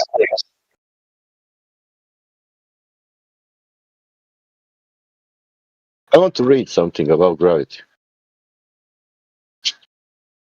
Theories of gravity include Newton's law for universal gravitation, Einstein's general relativity, various alternative theories to general relativity like FR gravity and Brans-Dicke theory, an approach to quantum gravity such as string theory, causal dynamical triangulation, and loop quantum gravity. Then he's explaining how there are two classical and foundational theories, that's Newton and Einstein's, then modification and alternatives to general relativity, that's tensor theories, color theories of gravitation, Hoyle-Narlikar theory of gravity, Hoyle-Narlikar, it's written like that, modified Newtonian dynamics, Mond-Lesage theory, and then approach to quantum gravity. And there is string theory, quantum loop gravity, causal set theory, supergravity, and that's the story about the two types of the gravity. I'm partial to loop and modified Newtonian personally. You left out emergent quantum gravity. Or what about rope theory? Oh, from Gades? Yeah. Fucking Gades? I don't know. I don't think it's a well fleshed out idea. Well, like, which of these are, honestly? I don't know either. Like, But if you make some good pseudoscience math and more pseudoscience inside, maybe it could work. well, it's weird. It's like we've got a north-south vector, okay? We've got an up-down vector, and we got an east-west freaking sky vector. There's like freaking Euler angles and right-hand rules all over the place. So we've got the magnetic north and south. We've got the mass differential between up and down, and we've got the starlight moving east to west.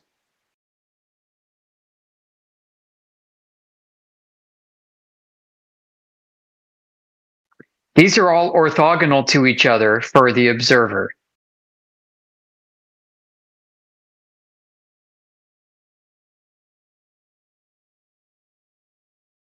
Did you hear the?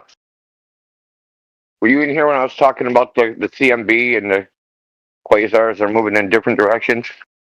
No, from what, like Halpern's catalog? I think it. So there's a YouTube channel called See the Pattern. He's got an axe to grind against Einstein or something, or the speed of light. I don't know what his issue, but he does a lot of physics stuff.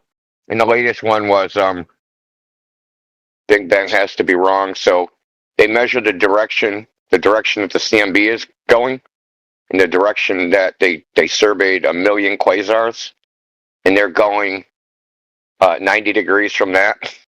So the quasars are moving in a different direction than the CMB. Dude, you know what? It's fucking electrical, dude. I don't care what they say. It's all electrical. Everything's following right-hand rules and orthogonal directions as opposites.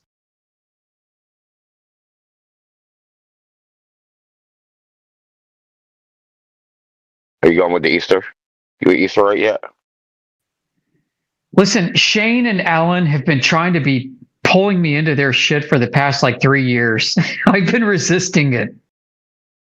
I don't know if I can, but I get it. Listen, there's something going on. There is. I mean, there is a substrate. Was that sheep?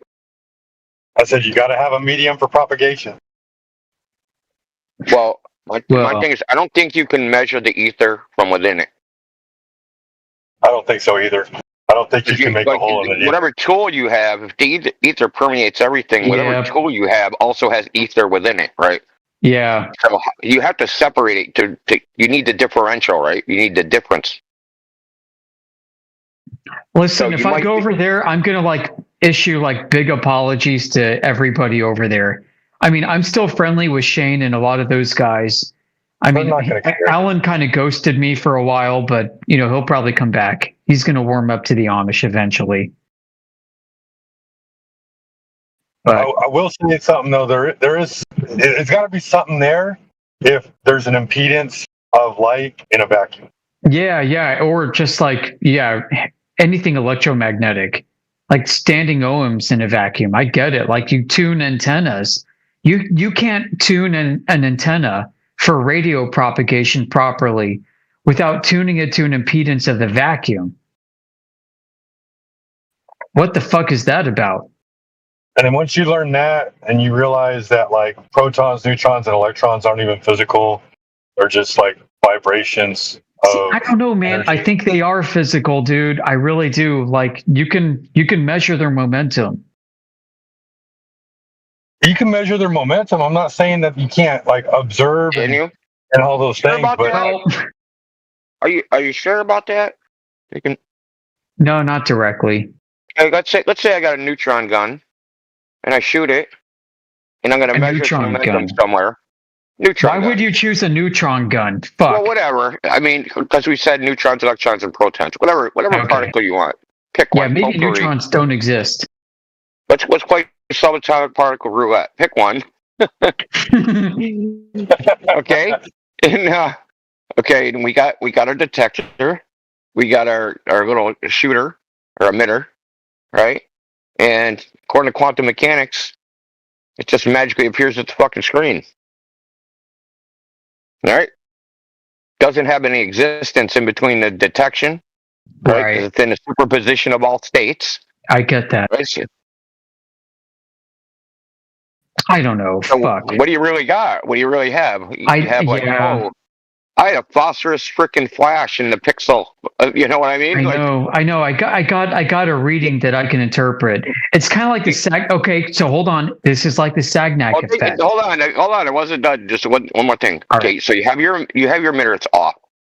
You push the button, turns it on. Nothing happens. Is it broken?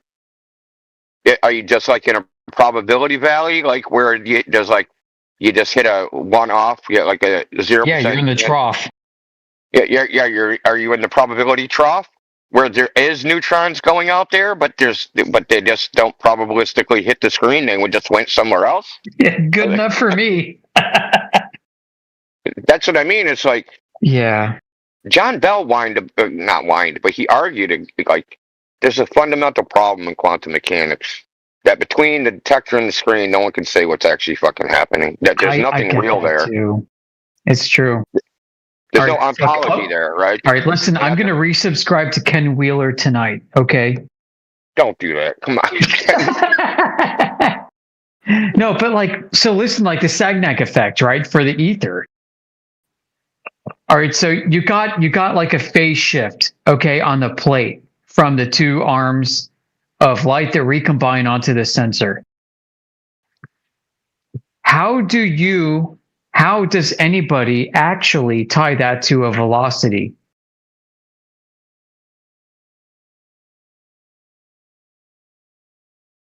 Calibration. They do it in calibration. Yeah, but can they So if this is always present and it's present when stationary, how is that tied to a velocity? That's what I mean. If you have no way to validate that you are in motion, that you're accelerating, other than this. It matches the motion of the stars. No, I don't think so. You're leaving out the calibration part. So they make the Sagnac interferometer, and what they're really getting is they have a photosensor that's giving an electrical output. So you measure the electrical output of one sensor, and now they're supposed to be matched sensors, right? And the electrical output of the other. Right, You rotate it at some speed, and the voltages are different. Yeah, thank you for pointing that out. Yeah, so you calibrate it to say, hey, that rotational rate means I get this voltage output. Right, so part of the problem is you can't measure shit without rotating it, without moving something. Well, no, even when you turn it on, right, you're going to get a differential voltage output. They're not going to be identical voltages. I thought you had to move it in order to produce it. The voltage will change. That's the thing. The voltage changes when they move it, when they rotate it. So, like, you can go on, you want me to DM it to you? You want me to post it in the chat, dude? It's someone calibrating fiber optic gyro. Yeah, I'd like to see that. I've never seen this before. Because I thought the Sagnac effect only showed up when a reference frame was moved relative to another. Well, the Sagnac effect is the change in voltage, but there is a voltage differential regardless, right? Well, between two stationary reference frames? Well, you got to because dude.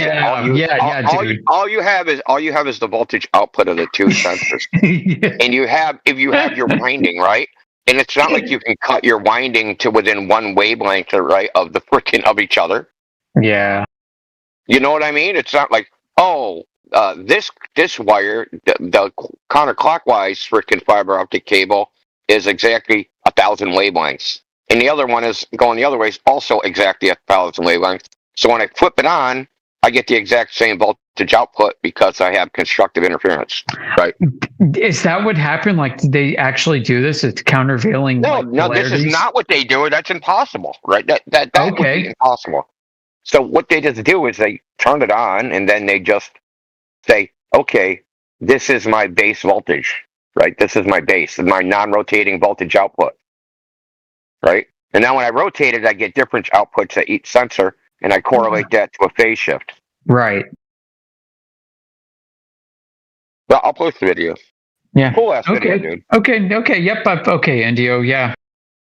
I might have to issue like major fucking apologies.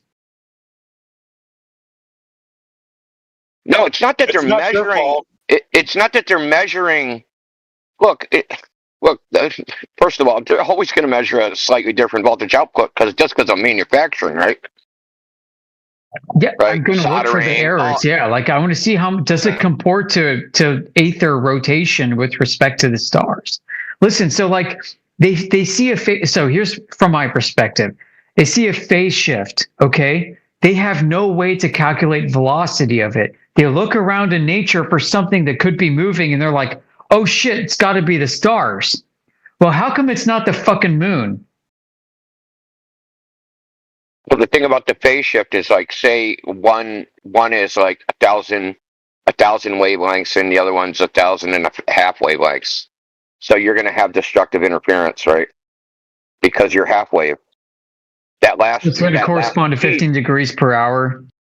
Well, no. They calibrate that in. Okay. That's all just calibrated. Okay. I'm just saying that just like when you set it up and it's completely stationary, right? Your lengths of the wire of the fiber optic cable, you don't know their relative lengths, right? Just flipping it on. So you just say, "Hey, that's the base. That's the non-rotating calibration." Right. Yeah, your inertial frame. Yep. Yeah, you're assuming like, and then they'll calibrate in the 15 degrees per hour, right? They'll say, well, not the 15 degrees, the 15 degrees times the sign of the latitude. Below affirming consequent.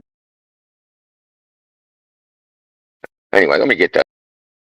Right. So I mean, where my problem is like, how do they correspond? How they correlate the phase shift with the velocity measurement, and then attribute that to the appropriate frame? When you have multiple frames you can choose from when you look at the sky.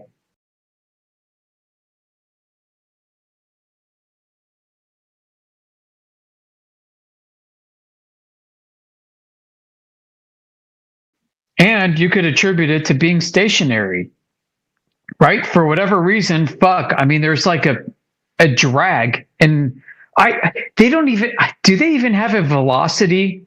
Do they have a direction of propagation?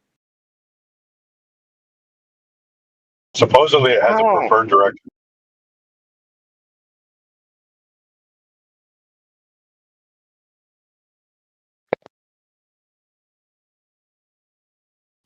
So like to go from like this to like a direction of propagation and then to create toroidal geometry out of it seems like a fucking major stretch of imagination.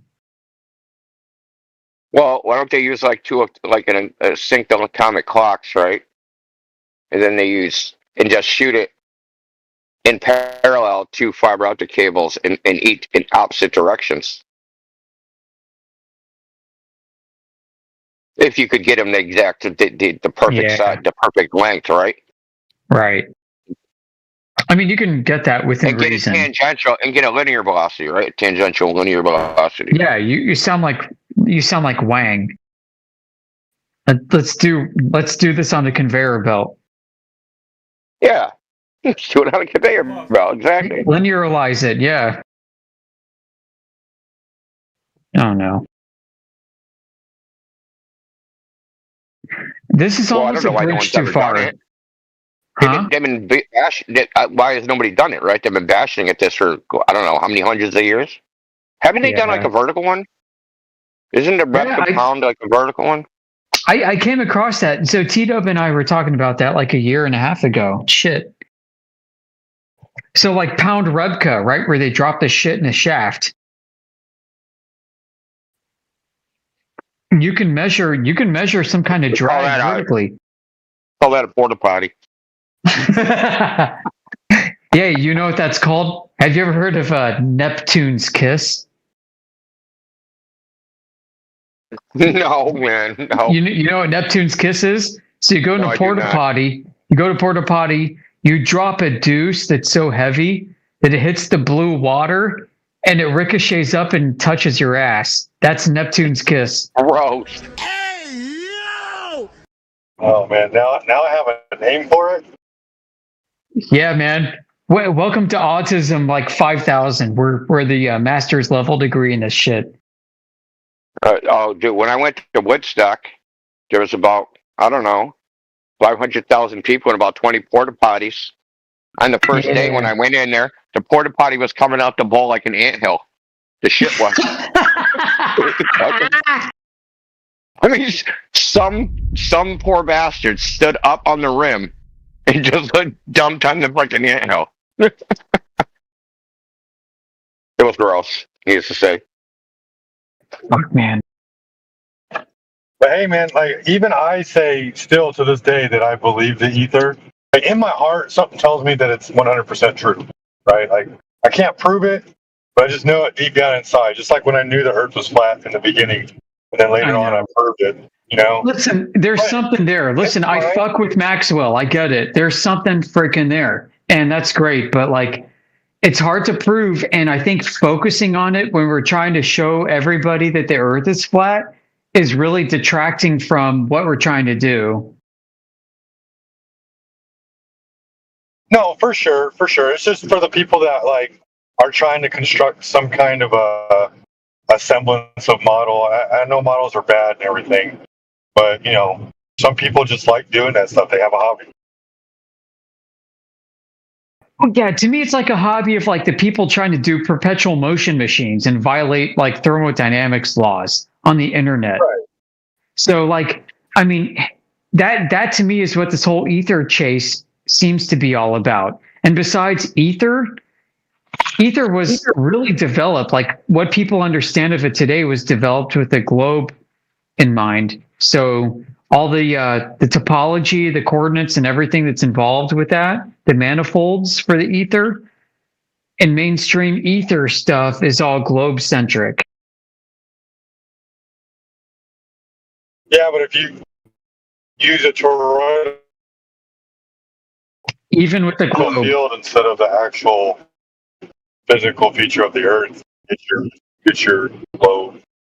Right, but where the toroid comes from is creating an analog out of magnetism, which may have nothing to do with the ether.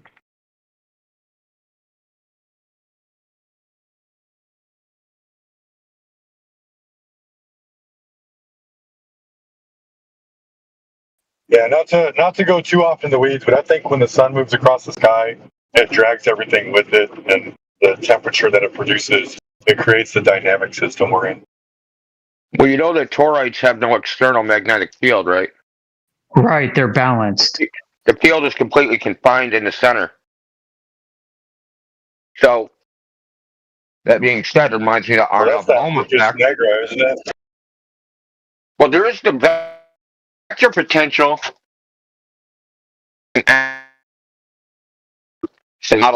Models not bad. People just shouldn't make philosophical statements about truth in the models. That's really the problem. They just start saying, yeah, I have a model. Everything the model says is true, dude. They start reifying it. Right. That's the problem. It isn't that the model's bad. Any model that's useful, as long as it's a good purpose, is good, right? Well, and also most people tackling this thing are way outside their domain of knowledge and expertise on it.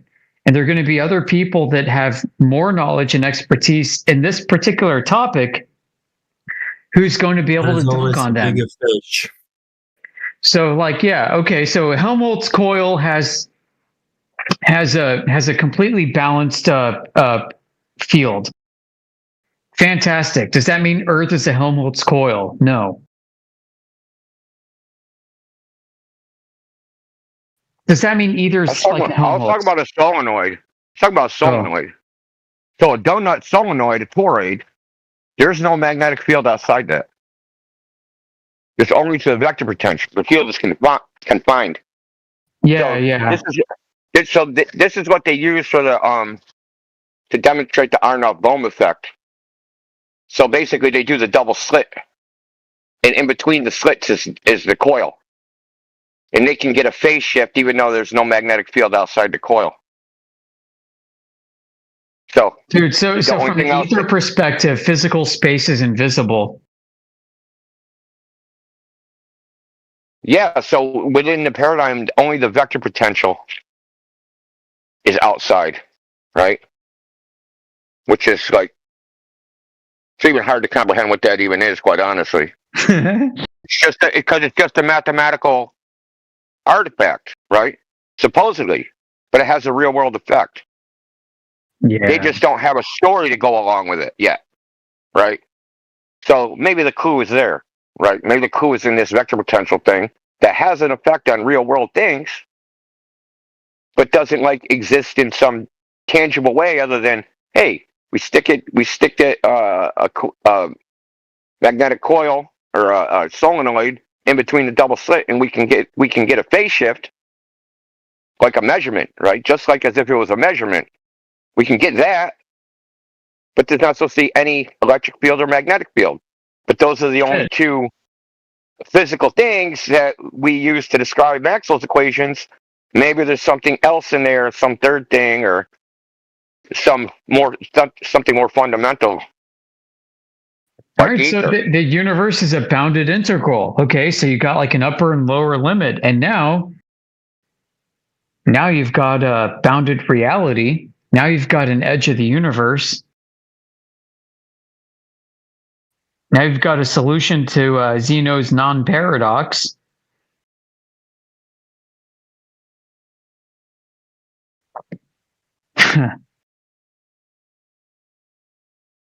Right, now you've got like the upper and lower Gaussian plates. Now you've got the voltage potential of the moon.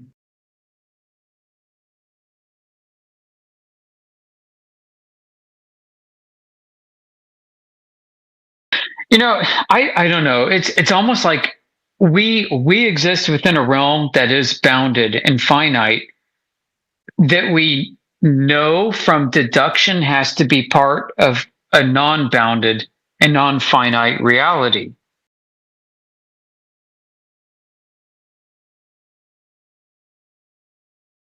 Because the potential is infinite, but the effects are not. Our observations are full of limitations. It's why we're breathing pressurized gas in the first place.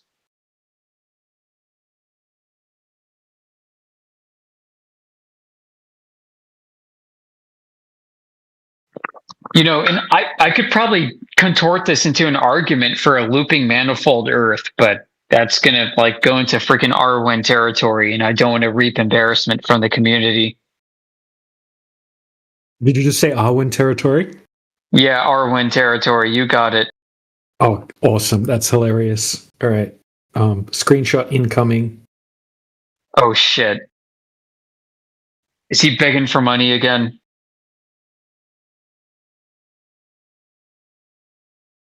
You know, like satellite propagation models, energy propagation models, all these things actually use a looping manifold and a two-dimensional XY manifold with a modulo that corresponds to the radius of a spherical Earth, but the surface is flat.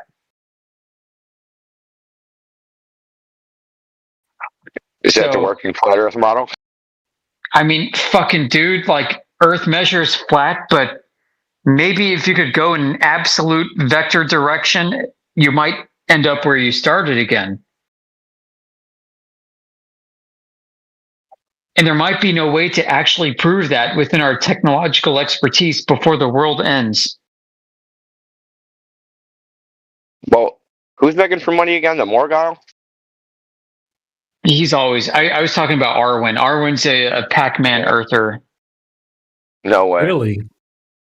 Oh yeah, Arwen's been a Pac-Man Earther for a couple years. I found that out after I'm like, hey guys, I think I figured it out. Like I understand satellite propagation models, and you know, if everybody working on this shit thinks it's real and it could be real, then maybe we can reconcile flat Earth with the globe by doing this shit. And you know,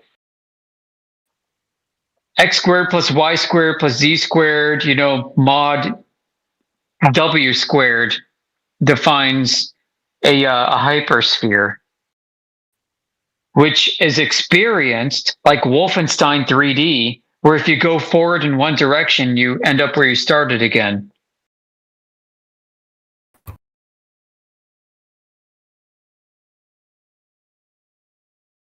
Dude, it's so crazy. It should be acceptable to mainstream physics.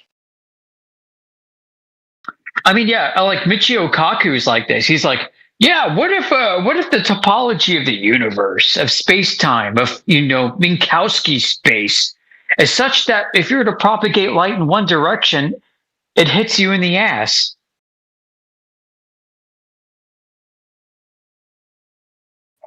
You know? What if you were to propagate an electromagnetic wave in a very low frequency at a very high power in one direction, and you can receive it behind you. I don't fucking know, dude, but you know what? I'm open to it. So Earth can still be flat.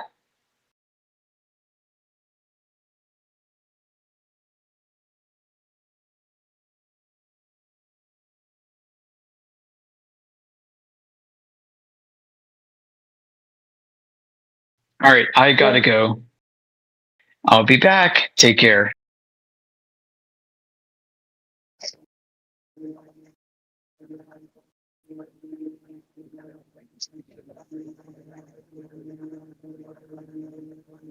Catch you later, man.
What's happening in here?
That was a moment of silence for the dearly departed has-been that never was.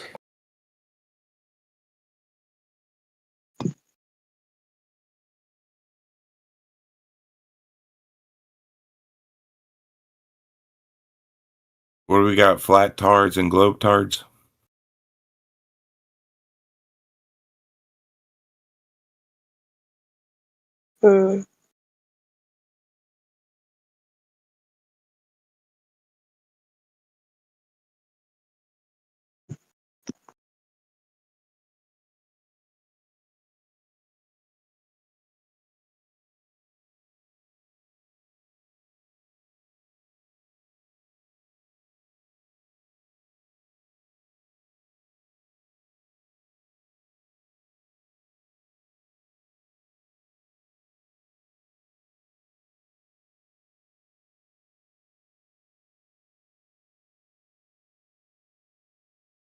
You got any evidence that light wraps around water, Miguel?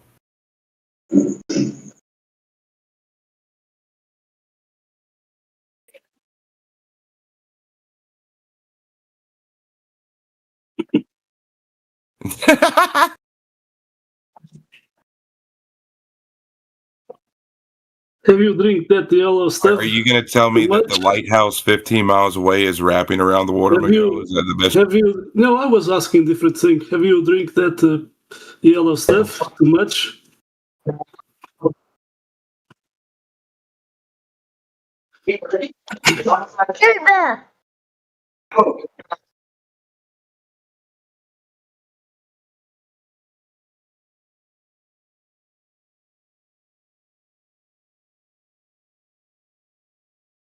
Hello.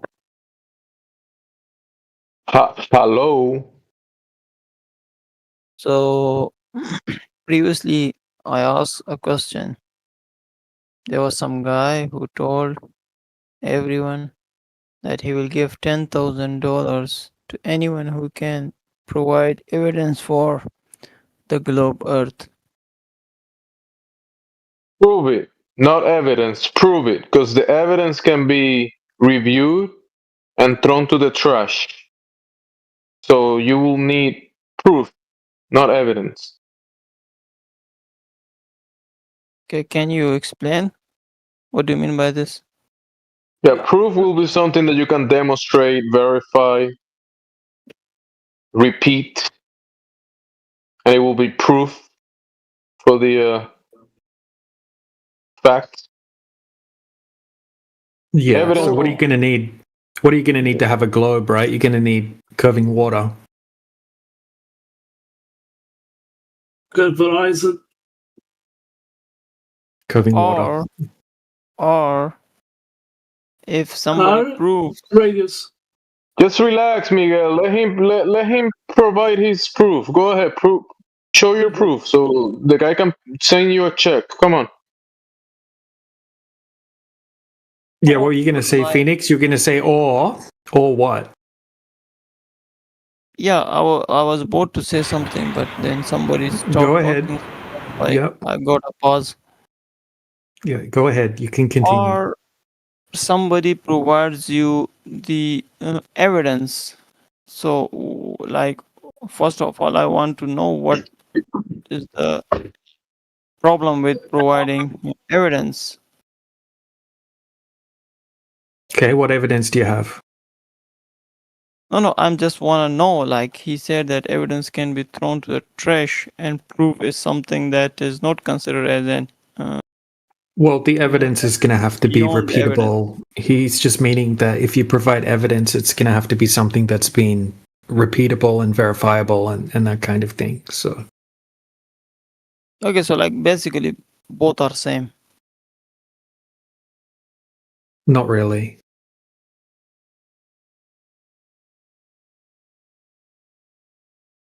Yes, he'll take your evidence. Go ahead and so he can review it, and if he accepts it, he can send you the check for 10,000. Go ahead, provide the evidence. Okay, fair enough. So there was some scientists. They go to the moon, and they placed some kind of reflectors on the moon, and they got the reflectors on the moon in 1969, I guess, with the Apollo missions. But What's your you proof can of still- that? Let him What's finish. your proof of that? Can I complete myself? Yeah, go on. So they got the reflectors on the moon surface, and right now, like after 50 years or so, you can still like bounce off a laser light on that reflectors. Like still Did they today do the you can same it. thing? Did they do the same thing before the reflectors were on the moon?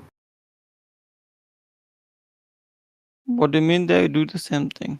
Did they do the same thing before the reflectors were on the moon? What same thing? Did they receive light signal?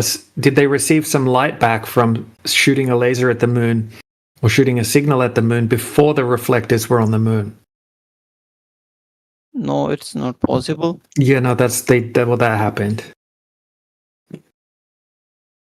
It's not Right, possible. so I'm going to put a paper in the side chat that has. Must be some big reflectors. to be able to hit that target from down here. Yeah, how big are the Especially at the reflect? Good distance point, they're John. claiming. Man, that's so funny. You think they were able to aim and actually hit the reflectors? And how big are the Remember, reflectors? it's a moving target. It's moving at tremendous speed. So the Earth is moving at millions of miles per hour in all these different vectors, and then the moon is also moving. And you think that they were able to just like hit the reflectors, these little tiny reflectors on the moon? Dude, we shouldn't be bothering whether moon is moving or whether the earth is moving. We should only consider whether the laser bounces off the surface of the moon, come back or not. But they did the same thing before they put the reflectors on the moon. They were able to get signals back from allegedly the moon. Okay, so how this sounds, for example, if you aim at some directions of the moon, and I aim at the other direction of the moon, which is supposed to have the reflectors, and I get Okay, what did they shoot? What did they shoot at the moon? What did they shoot at the moon? What did they shoot at the moon? Lasers. What kind of laser did they use? Yeah, a very high beam lasers. Yeah, really? What kind? What kind of laser? Yeah, like I said, not less than 20 arc laser. Okay, how does that work? Yeah, so like as a flat earther, you... No, not as a flat earther. How does the laser work? How does the type of laser that you're talking about work? Does the beam diverge over distance? No, there are like some parameters, but I will not go into the details of it. You don't know the details. That's the problem. No, I'm not going into the details. Do you know the details? Do you know the details? I know how does it Okay, work. we'll go over the details. Let's go over the details if you know the details. Yeah, but I really want to learn. Yeah, but it's not science class, and I'm not here to teach anybody. I'm just presenting. No, but I think you don't know. I think you're bullshitting right now and you don't know what you're talking about. You just read an article and then you're just using that as evidence, but you didn't really look into it. Okay, I'm calling bullshit. So you can prove me wrong right now. DJ, I hate to interject. What was this supposed to be proof of?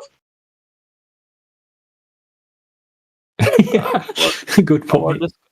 Our discussion would have been more meaningful if, like, I would be directed into someone else, like one person, not like a bunch of people talking over me. I wasn't talking to you. I was talking to DJ. Who can continue? Yeah, okay. So what is this supposed to be evidence, or I should say proof of? What is this proving? Yeah, this proof that there is a man-made object on the moon, and NASA did really went to the moon and placed those reflectors and all those imagery. Well, you've already failed. This is not proof of that. See, it's affirming the consequent. Oh, if NASA sent people to the moon and left reflectors there, we could shine a laser at it and the laser would bounce back.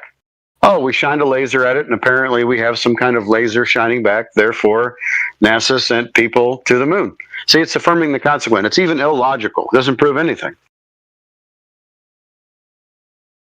If you say so. No, I just gave you the logical form. It's affirming the consequent. It's not me who says it. It's the people who have, created and just, formed these laws of logic. What you're saying is illogical.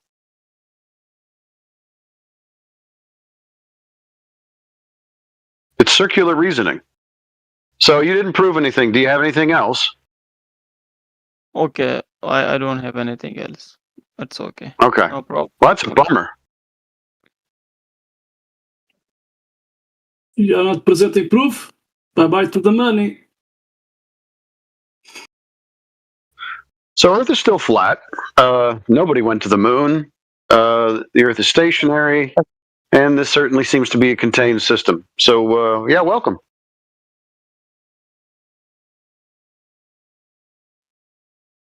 الو السلام عليكم. English, por favor.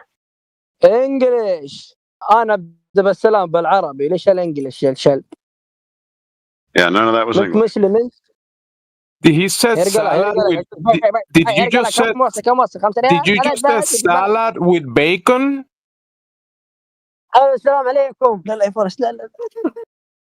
Is it like lamb bacon or beef bacon or pork bacon? Oh, he's gone. That's it. Oh, I was getting hungry. I heard bacon. Who's our moon reflector dude? Was that Obsidian? I was just checking. It looks like he took that moment to. It was Phoenix. It was Phoenix, right? Phoenix. Yeah, Phoenix. yeah, he's gone. Yeah. He also bounced. All right, we've got Obsidian. Sorry, Sebastian. Says who? We've been trying to get people to speak for the past 10 hours, and you come and throw nukes at them. I'm sorry. I'll mute up. You guys are way better at this. I'm sorry. Like, hold your guns. You have to be blazing out with automatics weapons. Come on, dude. Just look out. We got some Shanks in the house. Welcome, Shanks. Shanks, you can open your microphone and say hello. Hello, guys. Welcome. Thank you for saying hello. What brings you into the channel?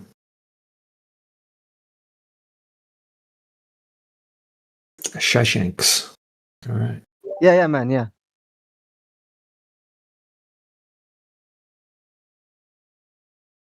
What is your question, man? Repeat, please. Do you think that the Earth is a globe, or do you think the Earth is flat? I don't know, man. I don't care. Ah, interesting. And you? Well, I think it's flat because I went out and tested it. You think? Yeah, I think it's flat. I mean, yes. I'm gonna grill you. Yes, you can think about it. You can think about truth, and even if you think about it, yeah, it's still truth. You can think about it. Yes, that's correct. Yeah. And to say and to speak about it, you have to think about it, and then you speak about it, right? Sheepdog?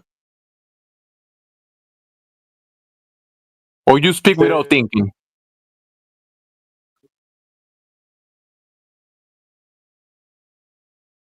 I don't think saying think sheds doubt. Say that one more time. When you speak without thinking, what is that? The answer is yes, you do, because you're married. You have to.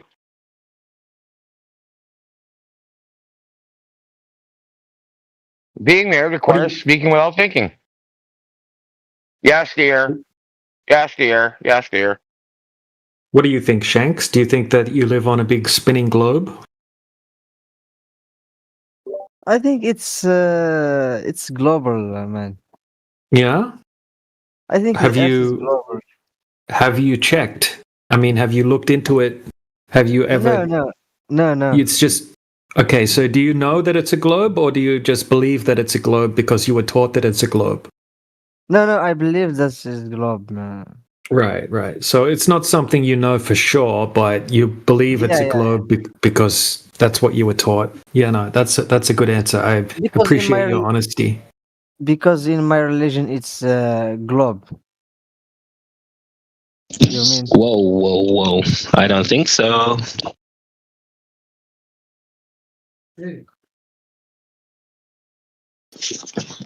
Well, hang on a sec. He may be a Scientologist.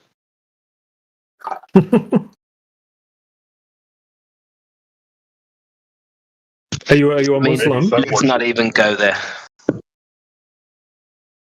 I mean, we may as well. Yo, T-Dub, you're cracking me up, man. I'm out here just laughing like a fucking fool. That was funny.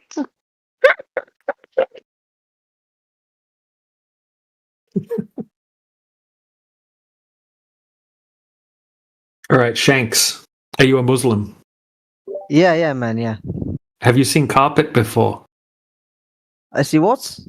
Carpet. You know what carpet is? No. Carpet, like the stuff you put it on the floor. Ah, okay. No, I don't see it. Yeah, carpet. You know? I don't see it. Yeah, I know, but Yeah, but you know what it is. You know what carpet yeah. is. Yeah. Right. So in the Quran it says the earth is spread out like carpet. Is the carpet flat or is the carpet spherical?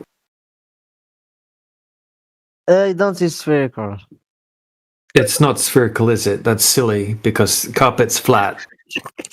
Okay. Spherical carpet. That's a good one. Yeah, so in the Quran it says the earth is spread out like carpet. Yeah. Yeah. Maybe he thinks you mean bad hairpiece. Like it's just a bad rug, so it's spherical. Yeah. Well, I like you Donald wearing a Trump's. wig, bro?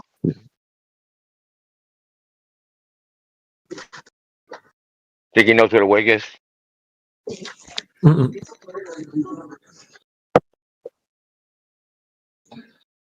It's a spherical rug, right?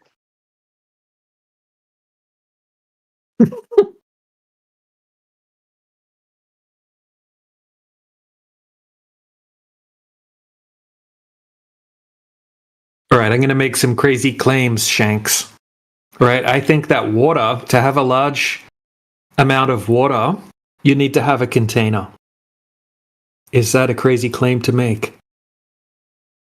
Yeah, exactly. Yeah. Do you think that's crazy, right? If you need to have a big amount of water in a body of water, you need a container. Do you agree? Maybe. A bucket. You need a bucket of water, or you need something like that, right? Like a large amount of water. Do you think a container is necessary? Yeah. Right. And the surface of the water in the container, do you think it's a crazy claim to say that the surface is flat?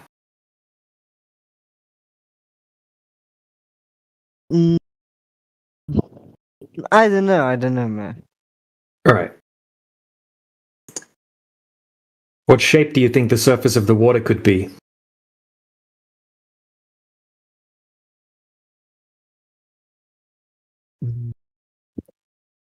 I don't know. Right, I'm man. going to show you an image, Yeah, show me. and you're going to tell me if the water looks flat or not. Okay. Okay, let's go. Right, one moment. All right, here we go.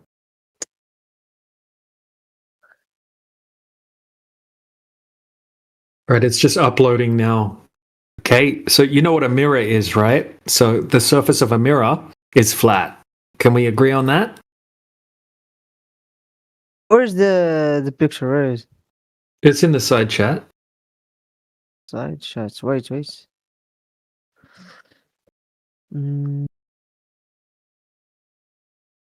I'll tag you. Oh, okay. You don't really need the picture to answer the question, but yeah, go ahead. Yeah, it helps.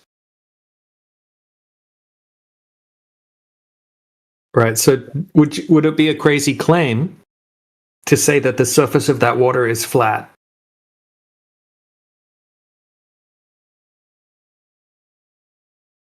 Wait.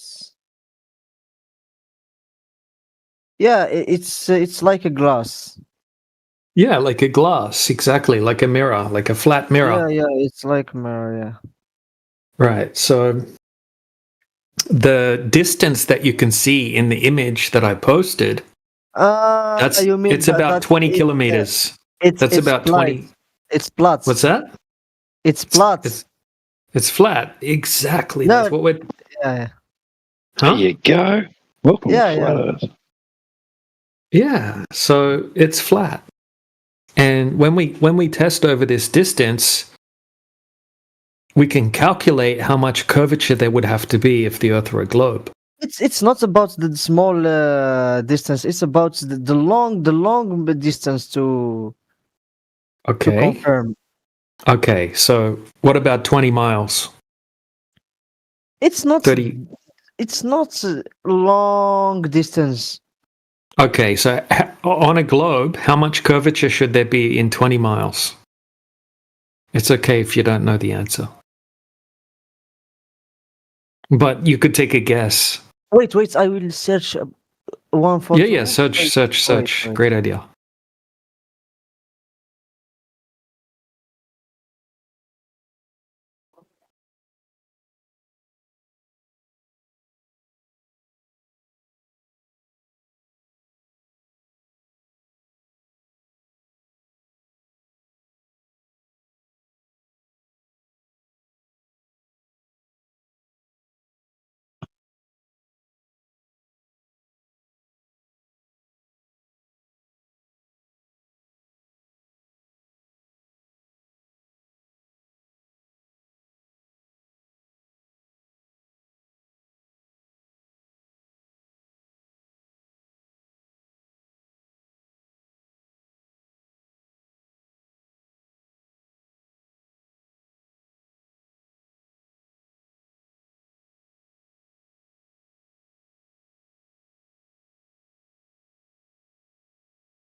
Sorry, I don't find it, but I will try to find it. Huh?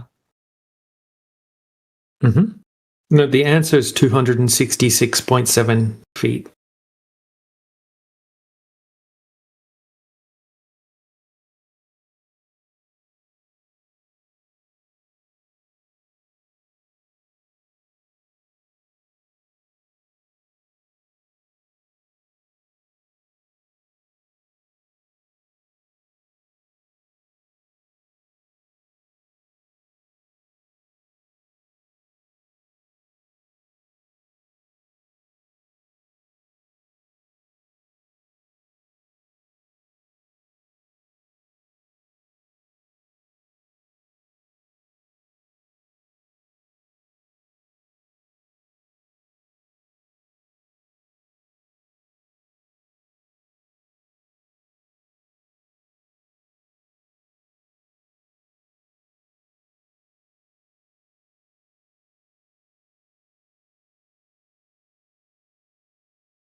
Hello.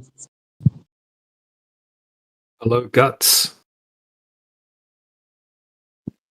Hello, my friend. My friend, I'm depressed.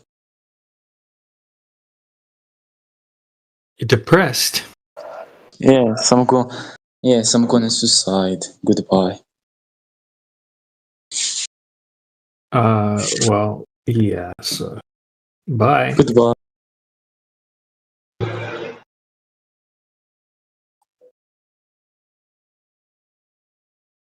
Yeah, I Don't did do it. No, disconnect if you're him. depressed, if you're depressed, The- that means you need some rest. yeah, he said he was, I'm pretty sure he said the S word, so he has to go.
All right, where we at?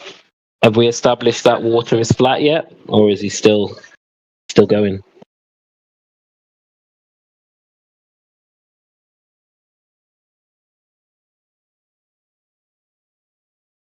I don't know. It just kind of ended. Was it Shanks? Was that who we were talking to, or was it someone else? Oh, right. I thought he was looking for something. The water in this photo is flat. Hmm? It's flat, the water in this photo. The Oh, yeah. Yeah. So, okay, that's where we're at. Okay, thanks for reminding me. So, if you have 20 miles of water, there has to be 266 feet of curvature over that distance. Yeah. Yeah, that's like 70 meters.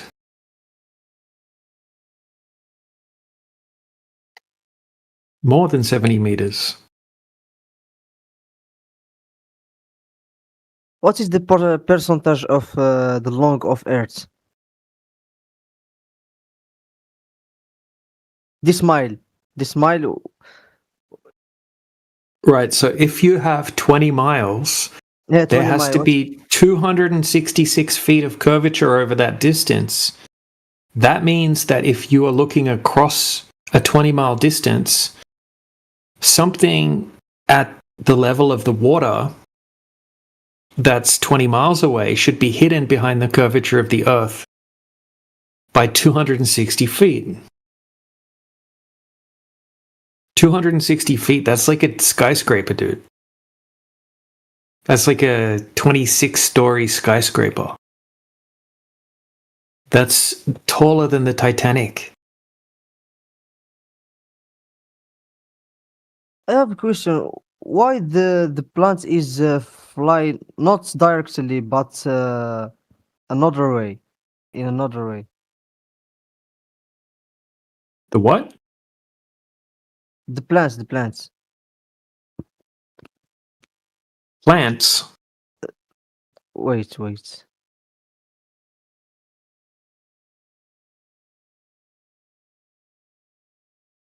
The plan. Why is flying not flying directly in his distance or? He's saying the plane. The airplane. Yeah, I got you. Plane. Yeah. Airplanes. It's was it Treasure Island? The plane. Sorry, I am not good in English. But No, that's okay. You're doing fine. Your English is very good.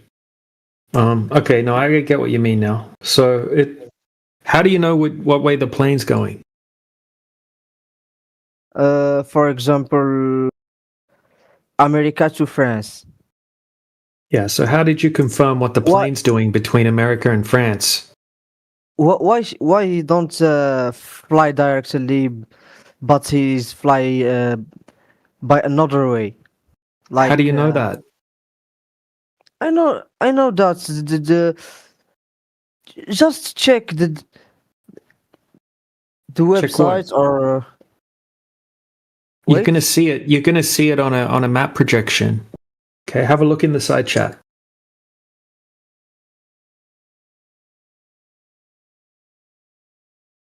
Okay, see the top image. Okay, that's on a Makeda. Just verify the plane path. Yeah. So you're just looking at it on a particular projection. So you're just looking at it. That's I mean in this photo. Yeah. So the top one. Okay. See the curving red line. Yeah. Okay. So if you check a Makeda projection map, it's going to look like the path takes this particular route. But if you do the same route on a different projection, okay, the one beneath it, that's an AE projection. Now all of a sudden the same route is a straight line. Okay. So you're just looking at the route of the plane on a different projection. So it's not determining the true path of the plane. But planes, they fly in flight corridors. It's kind of like a highway designated in the sky for planes. For safety and for efficiency and that kind of thing.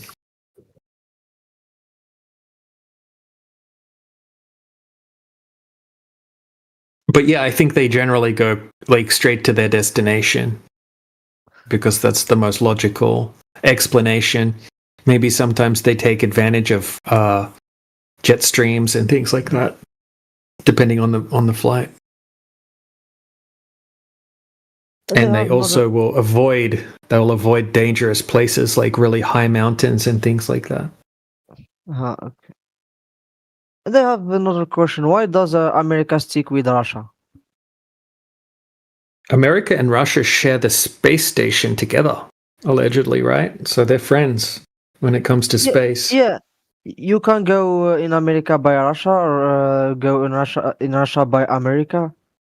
Did you know that Russia and America are only a few kilometers apart from each other? Yeah. That's what I mean. Yeah. Yeah.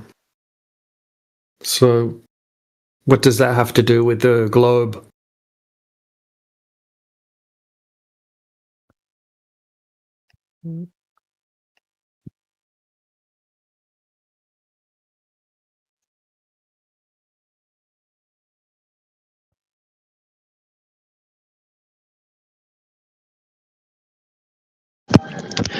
EJ, maybe touch on the pitch data that old dude put in there.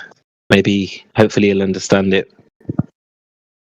You can go over the pitch data if you want, Roots. So Shanks, when an aeroplane flies and it's at cruising altitude, it flies flat and level over kilometers of distance. Yeah. Now, if we lived on a ball, the pitch data would show some sort of adjustment for curvature. But instead, when the aeroplane is cruising, the aeroplane is flying over a flat surface. It's flying flat and level. And aeroplane pitch data can prove that we're flying over a flat Earth. Okay. So this data you're looking at, if you go down to flight number 11, you can see, I think, flight number 11. Yeah, you can see there's no arcing, there's no arced path. It's flying flat and level. The gyroscope keeps its rigidity, shows you that it is flying over a flat surface. So the only changes you see is at the beginning and the end of a flight, when it's increasing or decreasing in altitude. When a plane is cruising, it's flying flat and level with no adjustment for curvature. Yeah. That's because the Earth is flat, and it doesn't matter how many kilometers, as long as it's cruising, it's flying, it's not adjusting for any kind of curvature. There is no change in the pitch data, as you can see.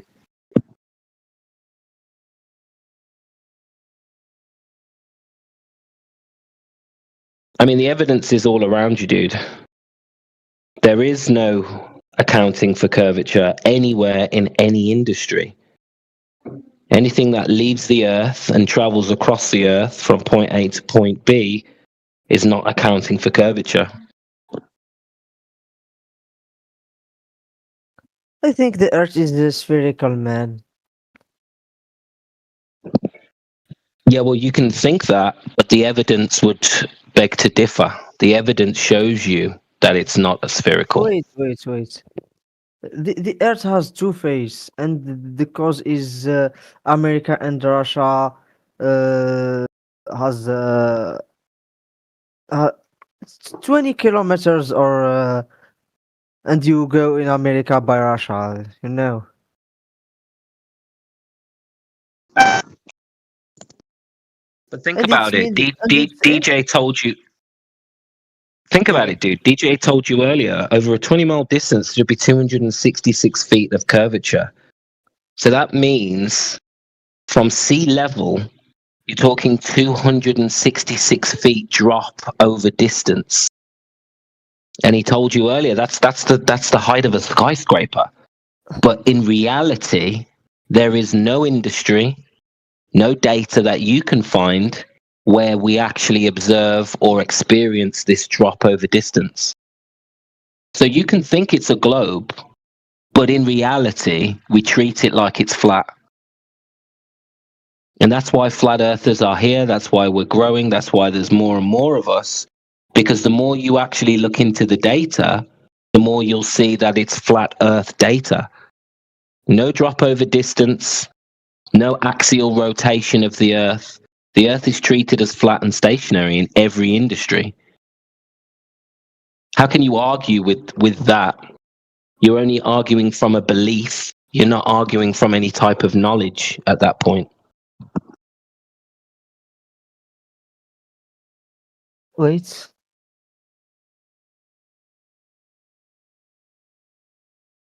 No, I have knowledge. I have what is wait. I thought you said you had autism.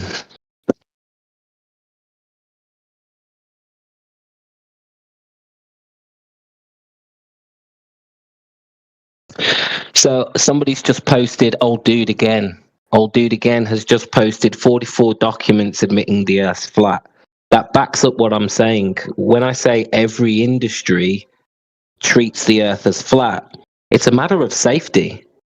So when it comes to aerodynamics, when it comes to air ballistics, when it comes to long distance bridges, building, you have to treat the Earth as flat if you're going to build accurately, if you're going to fly safely.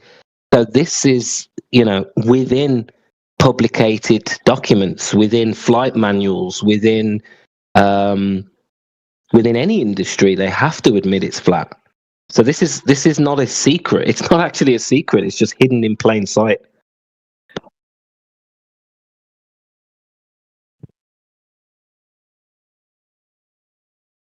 But of course, they tell you and they tell me at school that the Earth is a ball. And they show you in Hollywood and in CGI depictions of the Earth, they show a ball.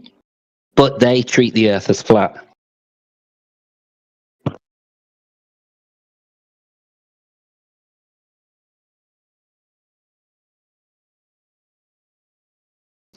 Old dude, you're on fire. Old dude's on fire tonight. He's just shared with you some information about how a railgun works. A railgun is a line of sight instrument. It's a line of sight gun. That doesn't mean you can see. Like a railgun can shoot 100 miles. Now that doesn't mean you can see 100 miles, but the actual gun itself operates line of sight. There's no internal navigation system in a bullet shot from a railgun. A railgun hits from point A to point B in a straight line, relatively straight line. Now, over 100 miles, I mean, I don't even know how much curvature there should be in 100 miles. Well, there's 266 feet of drop over. It's over 6,000. Over 6,000 miles. No, 6,000 feet. Sorry. Feet. Yeah, feet. Yeah, 6,000 yeah. feet. Yeah, and then the railguns also got a record 200 miles, by the way, on a couple. Oh, I didn't know that. That's great info. I mean, 100 miles is safely, what any railgun can hit. 125 miles, I think, is in this example. 125 miles with a line of sight gun. How is that possible on a globe?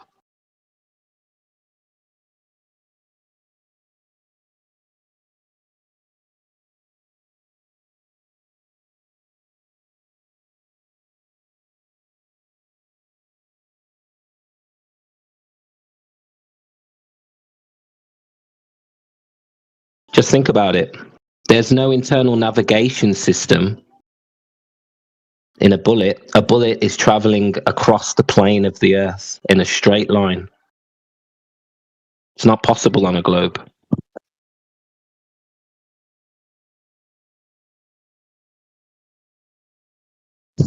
Shout out to Old Dude. Appreciate the drops.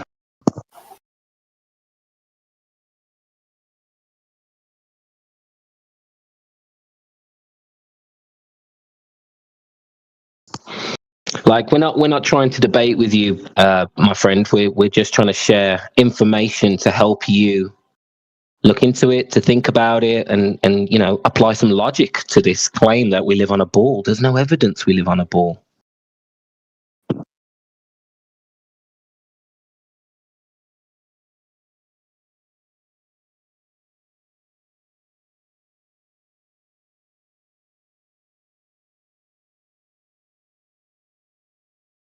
I mean, the boys in the chat are just dropping document after document, official documents. They're dropping the drop over distance that we're supposed to be experiencing. Like, look into these drops. The guys are dropping some gems in the chat.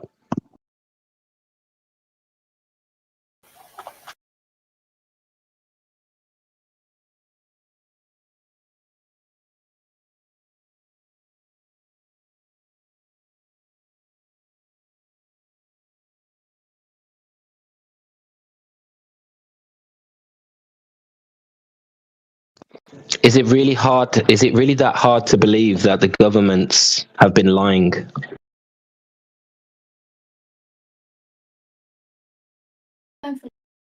Okay.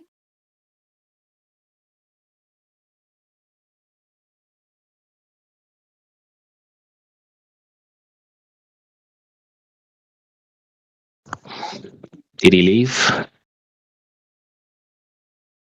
I can't remember his name.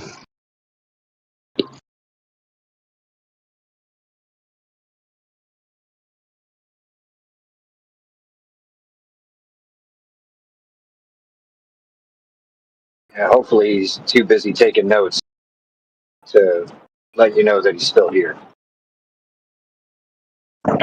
Is he still here, you say? No, I was saying hopefully he's too busy taking notes. You know that.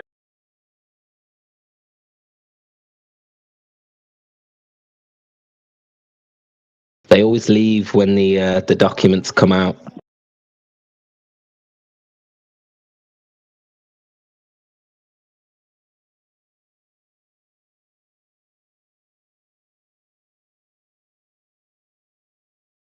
I thought there was an interesting part too, where he started saying that he's autistic. Like, what does it have to do with anything? I don't know if he did. I thought he did. Yeah, I thought I heard it too. I wasn't sure if it's his accent. It might have sounded like that.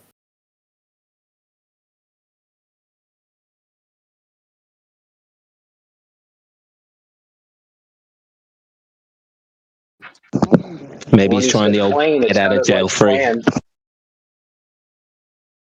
Yeah, it sounded like plan when he said plane. Yeah, like the way he said it too, it just got me that vibe from was it? I just lost it. The TV show, Fantasy Island. Yeah.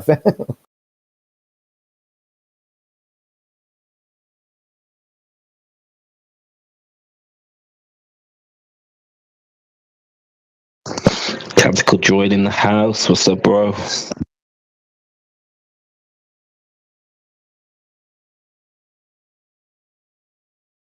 Yeah. Hey, what's up, bro? Long time.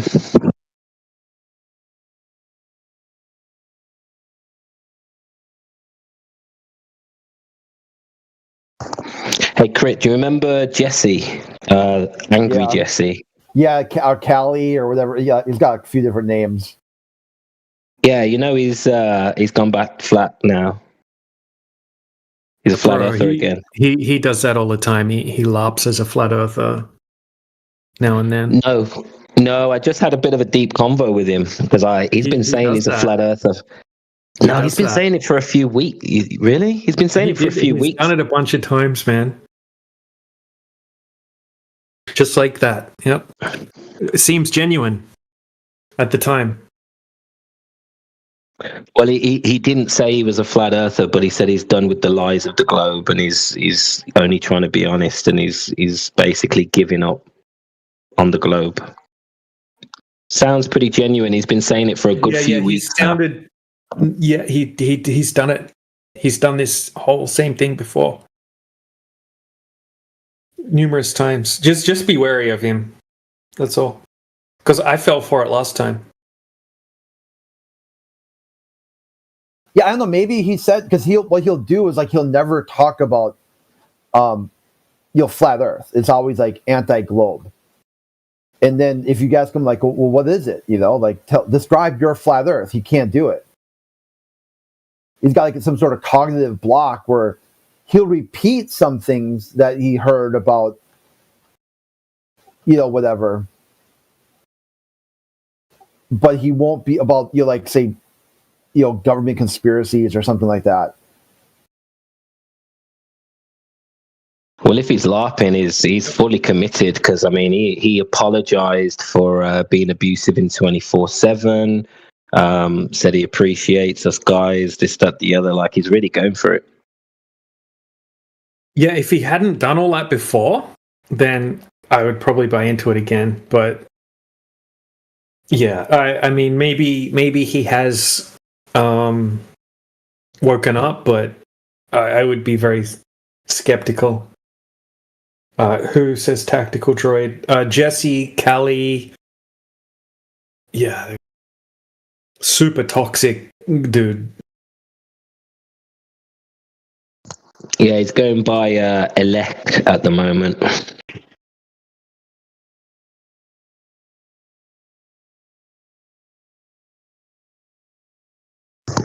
I mean, I didn't buy it for the first few weeks, but he's been talking about it for the last couple of weeks, man. And I've heard him shut down a few Globers, and sounds pretty genuine. But if this is his thing, then yeah, I'll stay on guard. Yeah, well, hopefully I'm wrong. Hopefully I'm wrong.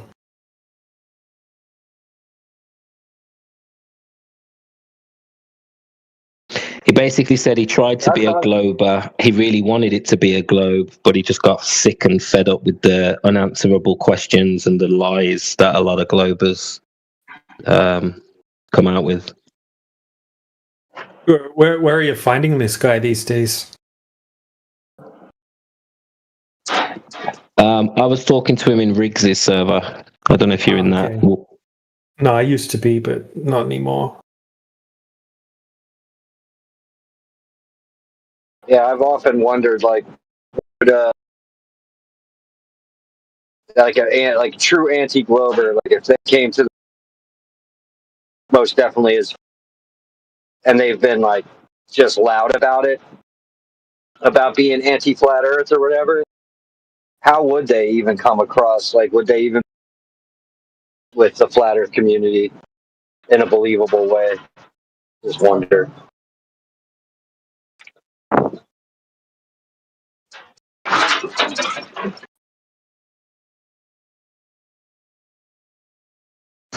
I mean, a lot of people, if it's genuine, I do respect it, even if he flips back, because I feel like a lot of people are so stubborn nowadays that they refuse to move from a position once they've had a debate or once they've got a name out there or become known, they refuse to change. So anybody who has the ability to change their opinion in a public forum, if it's genuine, I do respect it. There's a lot of people are too stubborn nowadays.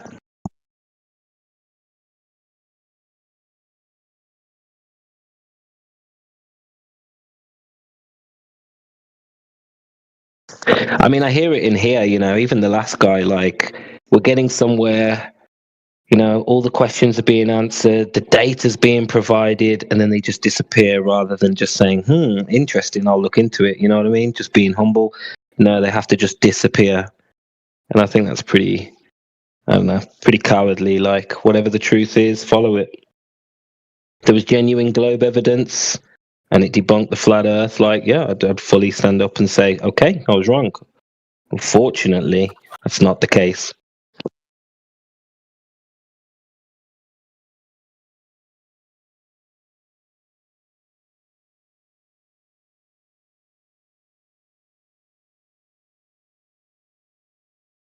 Yeah, Toby, I think you hit the nail on the head there. I think people are afraid to be a flat earther or at least come out and admit it's not a bull because, yeah, it makes them the odd one out, puts a target on your back, and people are afraid.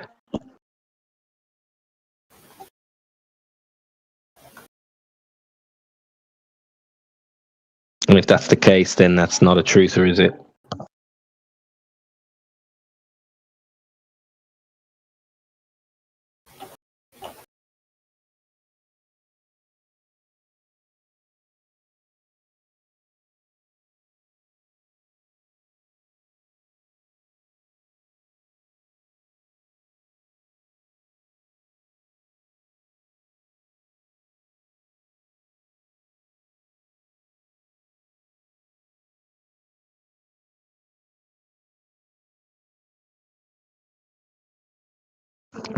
Interesting question over fences. I guess it's different for everybody. Me personally, I don't mind being wrong as long as if I'm corrected. At least then I'm on the right page going forward. Not everybody, I suppose, cares about that.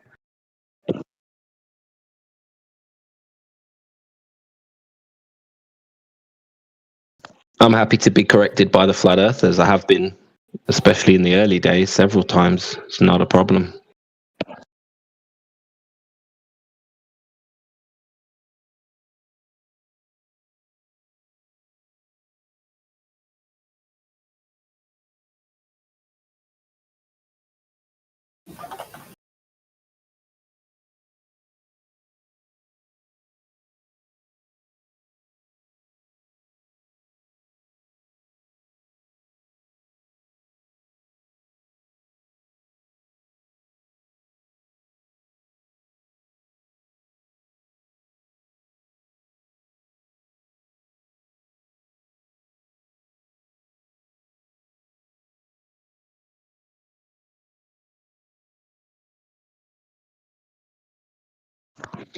So who we got in the chat? Anybody new?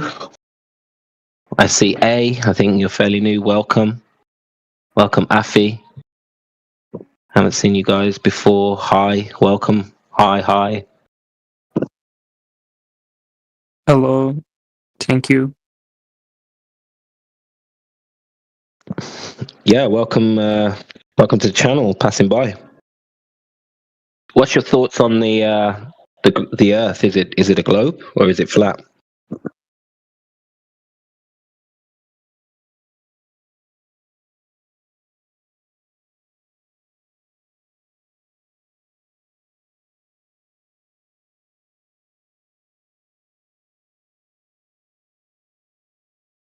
Your opinion is welcome.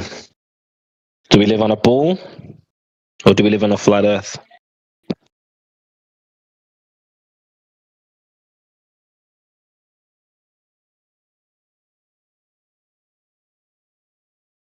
I'll take a ball for 300, Alex. Hey, what's up, Killian? You ain't taking that ball. I'll take the ball for investigation, for sure, 100%. Like, let's take a closer look at it. But yeah, good to hear from your brother Roots. I hope all is well, and shout out to the crew. Holding it down, 10 feet. No, not 10 feet. Oh my gosh, 10 toes down. Let's go.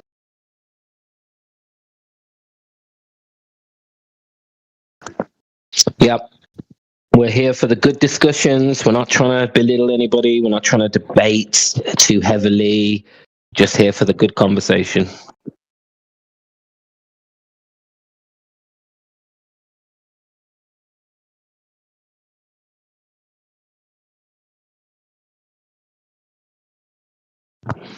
Tactical Droid, I think he hit the nail on the head there. A lot of them do not love the truth.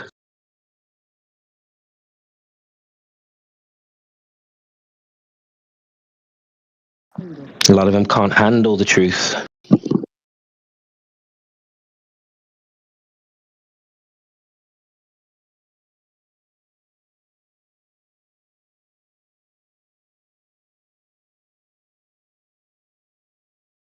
The kind of interesting conversation I had about the truth that reminds me of earlier. I know it's a little off topic, but it kind of goes to the whole thing with Trump sort of turning the NASA into a spy agency.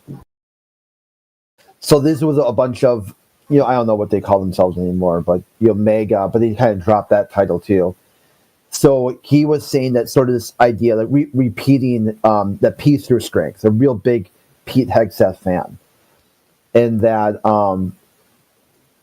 he's going to make the military strong, or the army mostly, right? That's what he's really focused on, the army. So I'm like, well, if that's the case, and you've got peace through strength, and we got those most powerful military, but we're also at war domestically. We got National Guardsmen all over left-wing cities. You've got some sort of weird bombing of boats coming from Venezuela. That's like the third one. They just blew all the water. You've got some sort of conflict with Iran. You've got another conflict with China, Russia, Ukraine, Hamas, Israel, in Gaza. Where is there not? What part of the world is America not involved with a conflict? And if your statement is true, peace through strength, this must be the weakest America has ever been. And they're like, wait, what? Wait, huh? Just a fact. If strength causes peace, direct cause and effect, like scientific thinking, peace or strength causes peace. What does weakness cause?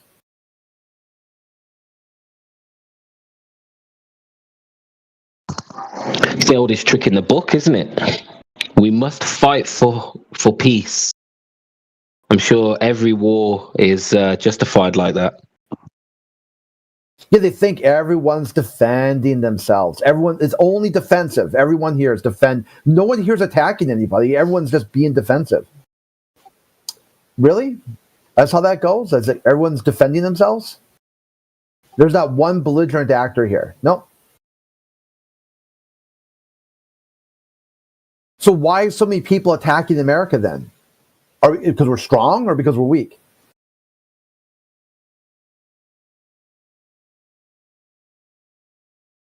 Everything is fine. And this should tell you, like, people who are saying, why would the government lie? They just demonstrated it in real time. Just told you.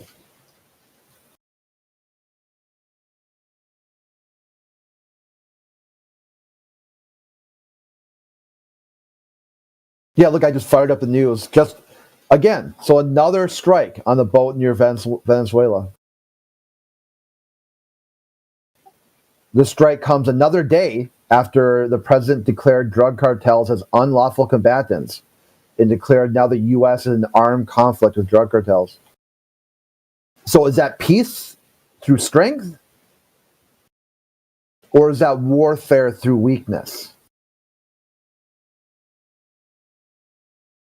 It's just a mess. Both.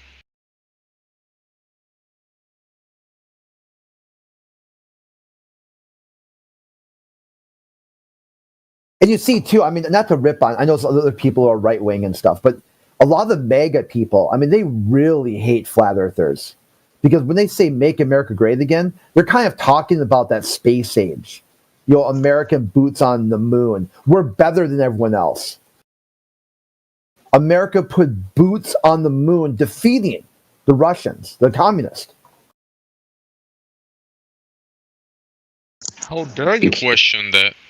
Yeah, if you question that, that's why a lot of Americans are kind of worried about going down as flat Earth, because they hear, like, family members hear them say, like, they just joined Antifa or something like that, or like they're communist or they're whatever.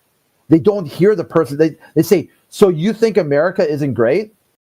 No, I'm just saying the surface of Earth is flat, and yeah, Nixon faked that shit. Like, yeah, that was everything Nixon did was criminal. The Apollo program was no different. It's a clever trick, though, right? Making questioning the moon landing anti-patriotic. So anybody who's extremely politicized is just going to be anti-flat Earth. It's a very good trick. Yeah, it's also making the person question their loyalty to God, because they said that, well, Nixon said God picked America because God loves capitalism. The Apollo astronauts gave the glory to God. They read from the Bible, took communion on the moon. They left a Bible on the moon. So when you've got some really hard line, right wing, mega conservatives, and you say, hey, the earth is flat, they just heard you say you're some sort of radical social justice warrior, atheist, Antifa, something or another. Like, it's impossible to break down that level of jingoism. Because even there, just saying right there, like the end of the conversation, why I've finally tapped out, is that the dude just like, or maybe whoever it was, a male or female, it was all text chat, so I don't know for sure, just started accusing me of siding with the cartels. I'm like, really? That's where you're taking that?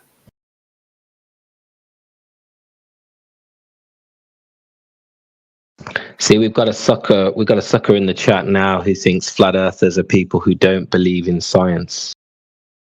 One, flat earth is not a scientific question, and two, any observation proves that we live on a flat earth. So this is just one of the dumbest comments of the afternoon. No, it's even better too. It's like science is not based on belief. If you factored in some kind of belief system, you're a science denier.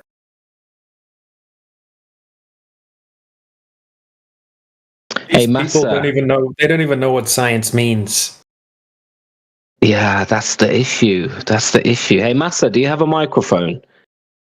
We just want to be able to have a back and forth if you do, just so we can address what you said.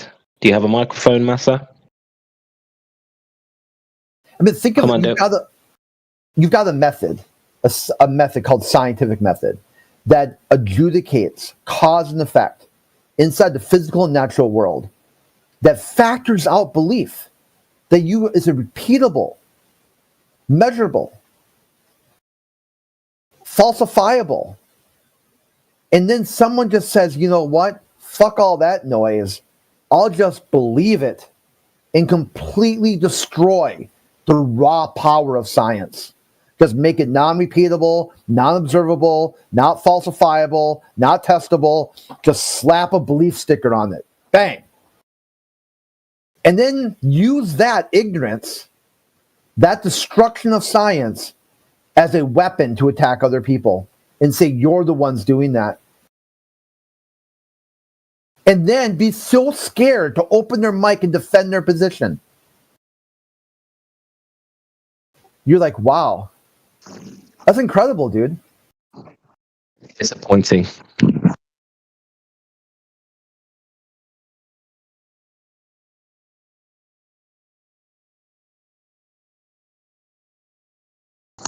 I don't like talking with side texters because you don't even know who you're talking to. It could be a bot for all we know. Yeah, someone on an alt. The globalists love to flock in. They'll be like, oh, I think you guys are harmful misinformation. Okay, so why are you spreading the content? Why are you engaging with it? Why are you clicking on the channel? Why are you watching the YouTube? Would you just ignore it and go do something else?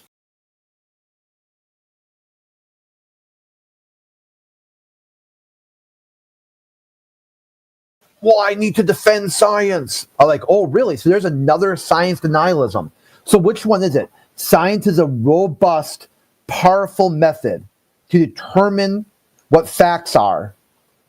That's self-defending, or it's none of that, and you have to go out there and defend it because it can't defend itself.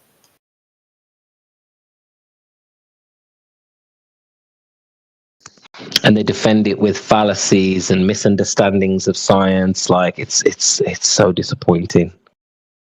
If they jumped on the mic, it could be addressed, but in text chat, it's just a slanging match back and forth.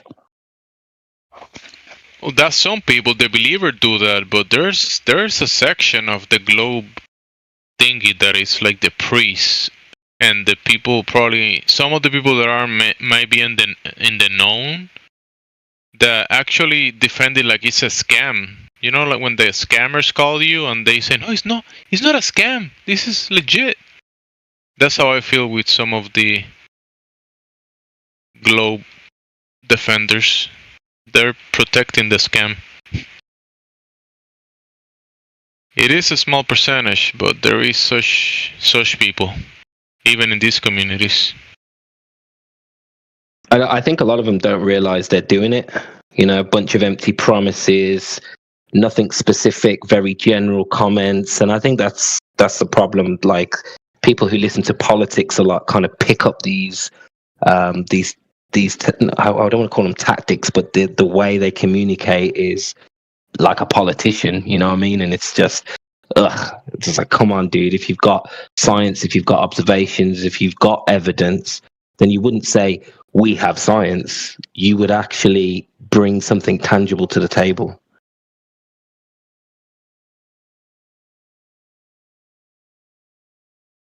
Wait, what do you think about the scam version of it? Like, don't you have the feeling that some of these people it's almost like one of those scammers that call and they try to sell you the scam and they protect it at all costs?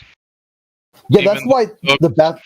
Yeah, that's why one of my favorite things to do is like a globalist offers you something that might sound kind of good, like good explanation, or something that kind of works. You're like, huh, that's interesting.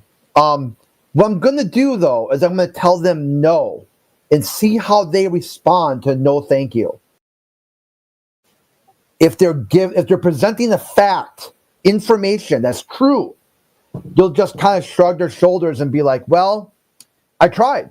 You know, I if it's not fact and it's complete other bullshit, what they do is they turn on the hard sell. Like same thing, someone trying to sell you some swampland or like a timeshare person. They're trying to, what they'll do is they'll come after you. They'll be like, well, blah, blah, blah, or something like that. Don't you want to be accepted, you know, or something. They'll turn on some other thing that's completely non sequitur to what they're trying to present. They'll try another angle. Because they're trying to get you. They're trying to fool you. And just saying no thank you hard counters that.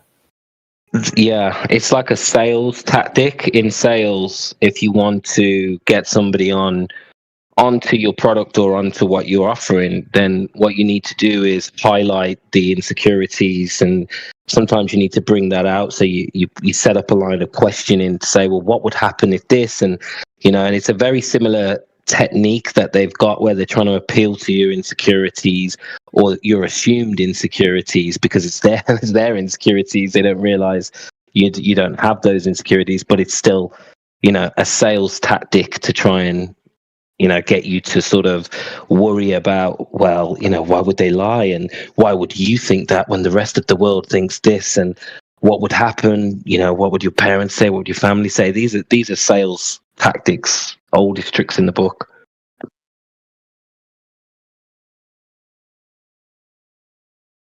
And that's something that the flat earthers don't do, like we lead with the evidence, and that's uncomfortable for a lot of globers. Yeah, bro.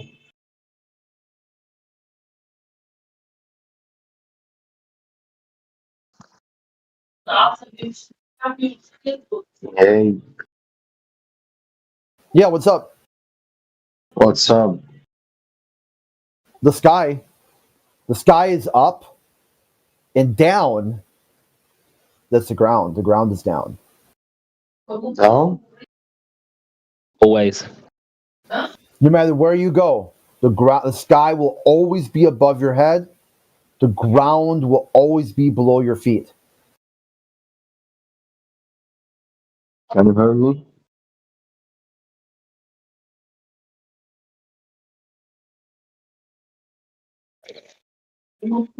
Sometimes you might tell that to some of the globers and it confuses. It's kind of like, what? That makes no sense. They like to tell you that there's like they've got downs. You're like, well, how does that make sense? Like, well, yeah, like right now, if I point down, that's down. But if I walk over there, that's another down. If I take, a mile away, that's another down. Like 30 miles away, a different down. Or even just each individual step is a new down. And I'm like, that's all kinds of downs. But the same up. So you've got one up. There's only one up. But you've got multiple instances of downs. And they're like, yeah. And I'm like, well, how about just one down? Just point down. That's like 90 degrees of parallel. Just drop something. Boom. That way's down.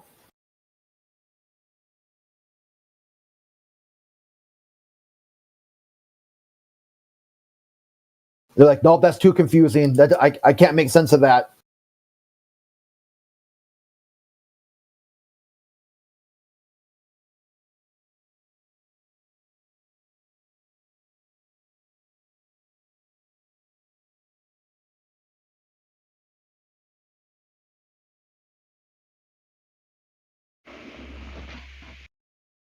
The sensical, simple version is confusing for some people.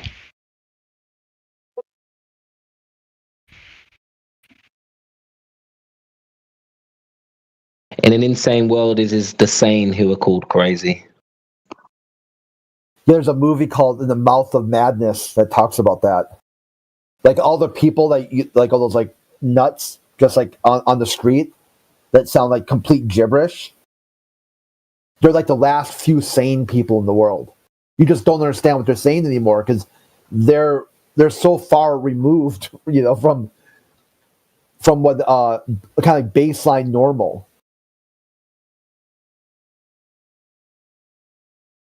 Isn't that society? I mean, God, it's not just flat Earth. I mean, it's good and evil. Basic subjects are inverted. It's crazy.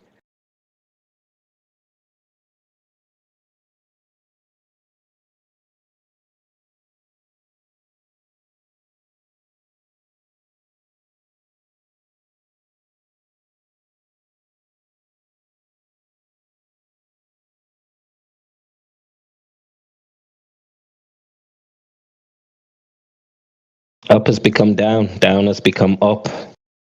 Pretty scary. Nonsense makes sense, and sense is nonsense.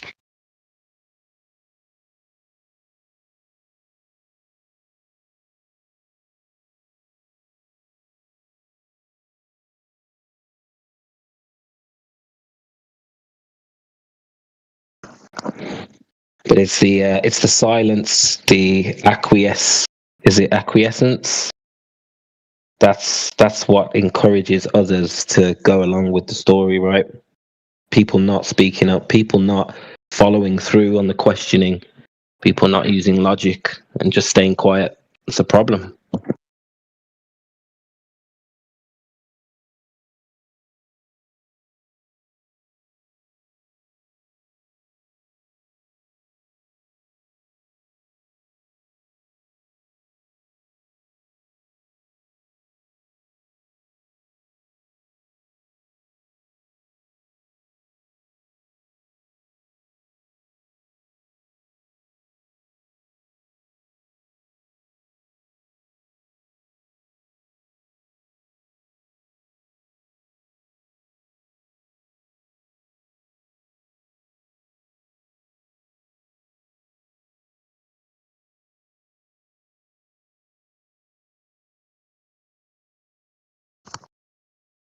I think we got to get politics going, guys.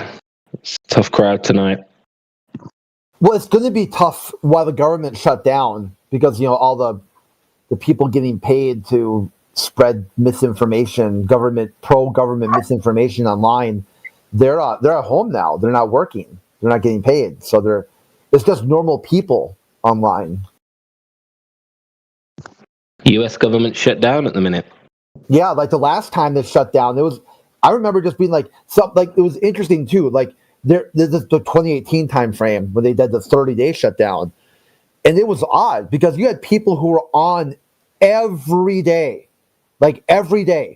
just shit talking flat earthers. The government shut down, and they were gone for like 30 days. Like, no, like where did they go? You're like, what the fuck happened to them? I mean, they were just here, and they were they've been here every day for like a year, like 3 years, and then suddenly government shuts down, and they're gone. Like, huh? What a coincidence! Not that I want to get into the politics. For free, bro? Come on. Not that I want to get into the politics, but what's the impasse this time? I'm not even sure. I just saw that government shutdown was looming, and I was just like, okay, God, you can do this.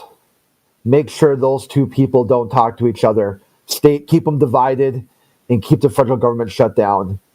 I know I haven't asked for much lately, and this is something I really need right now. I really need a federal shutdown.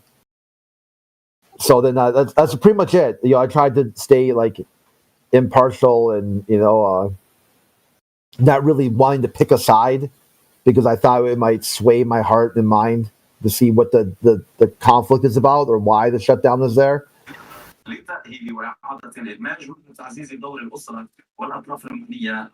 Let's hope it lasts. Yeah, I'm really let's keep it shut down. Indefinite. Like just keep it shut down. There's no reason to start it back up. Just close the doors, lock the windows, and we'll be fine without it. If only it was that easy, right? I mean, I think that's what it will take. It's going to take like a government shutdown that lasts a protracted length of time. And people will realize, I mean, the government's been shut down for 1 month, 2 months, 6 months. Hasn't changed my life at all. Or if it did, it's for the better.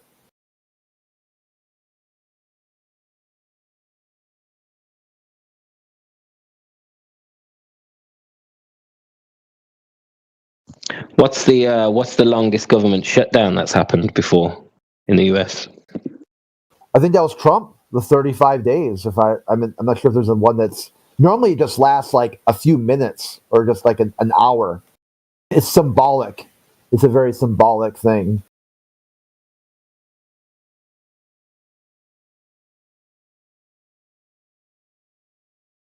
Hey, Roots, have you visited nasa.gov today?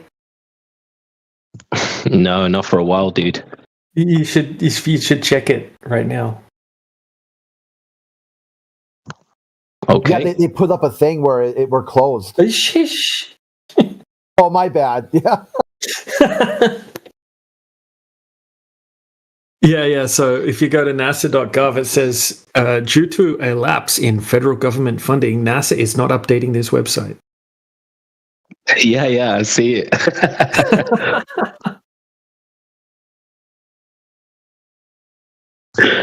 Ladies and gentlemen, NASA is closed. Yeah. We are not live. The old one, they eventually took the website down for like some time. Like they stopped paying for the servers, and it was just a 404 error. There was like no nasa.gov at all. It was just like a blank page.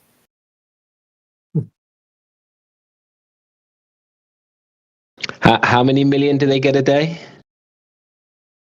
It's like 70 or is something. it? Yeah. Yeah, some crazy amount. Oh, but they can't afford to keep the lights on. Right, okay.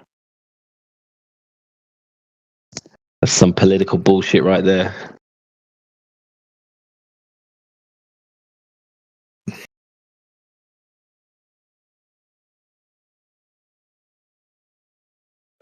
Someone posted today that I think they're going to fire 15,000 NASA workers.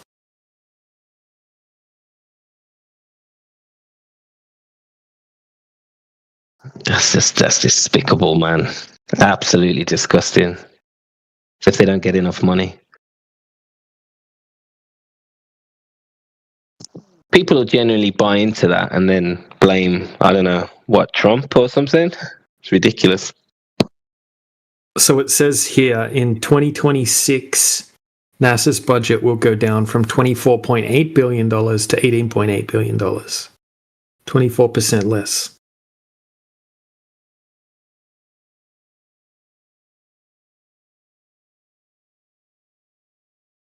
How are we gonna save the planet from asteroids? So I guess with 18.8 billion, they can't afford to maintain their website. I guess we're going to get no more articles about how space smells like anymore then. Man, I miss those.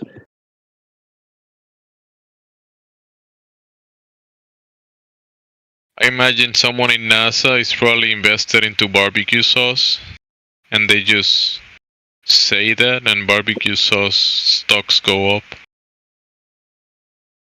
Yeah, what's that predictive programming where it's like if we start talking about burnt steak and barbecue sauce, like people are like, "Damn, I want me some BBQ." This is how space smells like my food. I love the smell of space on my burger. They'll have barbecue screen rooms so they can make up for the loss of profit. Yeah, right.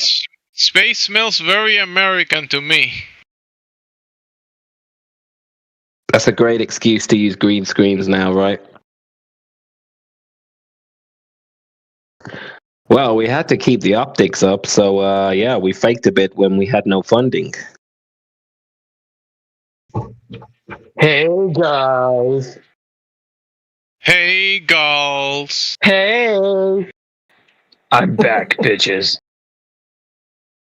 Hey, did you have like 3 more drinks since the last time we spoke to you? What makes you think that? I don't know. You're furloughed right now. Furloughed? Did you say I'm furloughed? It's Friday. You worked a hard week.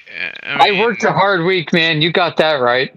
You drive like 7 hours one way, 7 hours the other way. Like, oh man, I used to do that when I lived in the DC area. I used to drive 7 hours to go 3 miles to my office. how do I know all this stuff? Maybe because I doxed myself too many times. No, you haven't. No. The last time you had like a few extra drinks, the Glober couldn't hold. I mean, like poor Glober that you spoke to. Like, oh my gosh. Yeah, I know. Like, I can pour my drinks more level than the Glober thinks he lives on the earth.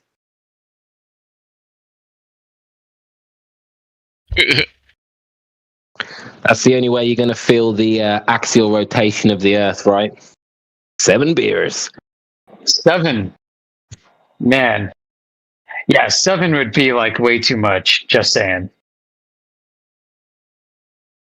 Hey, Amish, how do you feel about the government shutdown and NASA being off? Because, yes, there's no science to do today since the government is not working. No space science. Space and science? Yeah, when it comes to the 3 Atlas comet, they can't science it. They can't science it today. They couldn't science it yesterday, and they won't science it tomorrow. So we can't learn anything about 3 Atlas.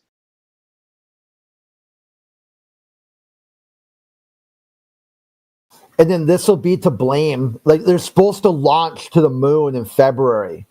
And they're like, we could have done it, but the shutdown 5 months earlier delayed it for another generation. We won't be able to go back for until 2070. How about that? Like today, there's probably thousands of satellites that need adjustments, fixing. Like someone has to be doing something with the space technology to keep it in place, and now there's nobody checking on it.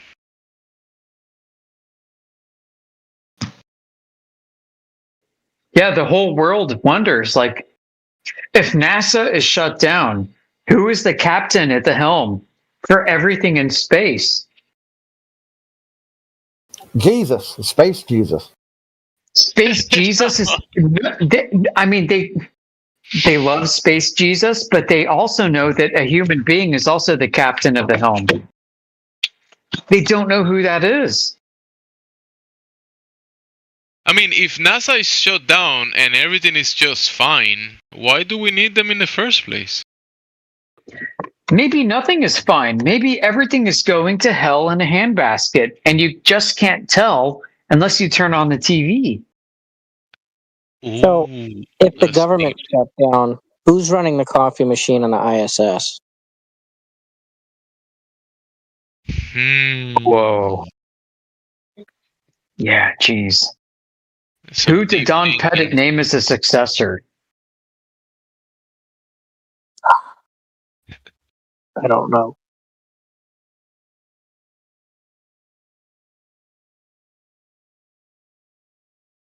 I wonder if it's Sabina.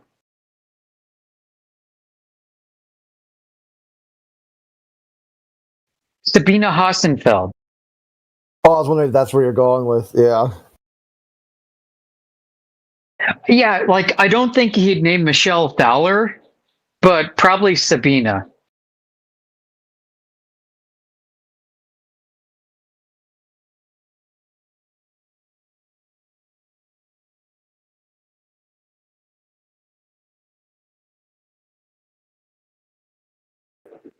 Yeah, so she's a new barista on the ISS.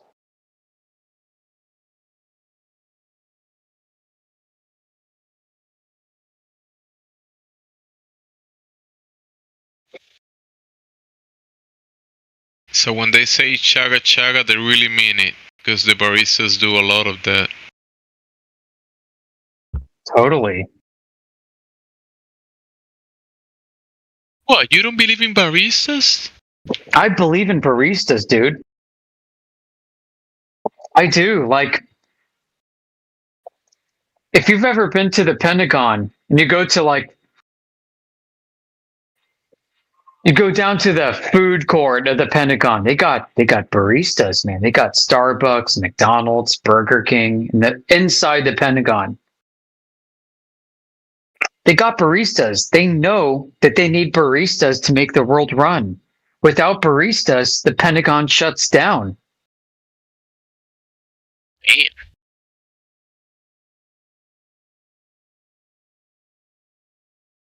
Shout out to baristas. I know a bunch of good baristas. They're hard workers. Yeah, those college educated, feminist studies and Yeah, so baristas got the morning shift. Guess who has the night shift? Domino's Pizza. Yeah. If you want to ever find out that the Pentagon is up to something, guess what you track? Food orders. Food orders, that's right. Pizzas. Pizzas to the Pentagon. Holy guacamole. Pizzas to the Pentagon. Pizzas to Fort Bragg, Pope Air Force Base. Pizzas to freaking Southcom in Tampa, Florida. Pizzas to freaking, I don't know, NORAD in Colorado. Gotta follow the pizzas, man. When pizzas are being delivered at like 9:00 p.m. local time, you know something's about to go down. And if pizzas at 9 p.m. equal the amount of increase of coffees at 6 a.m., then you know super major shit's gonna go down.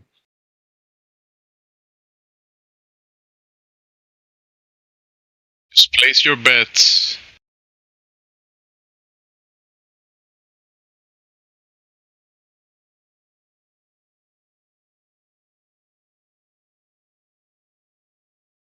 And they do it on a flat earth.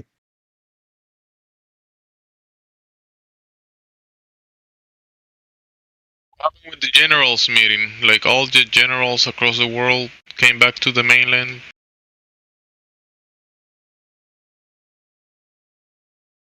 Yeah, so the Secretary of Defense told them that they're fat.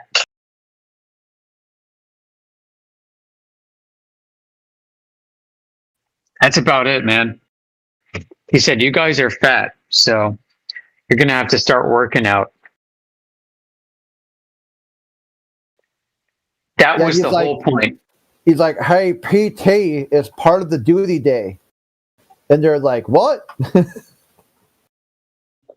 You gotta meet weight requirements. Gotta do PT 2 times a year.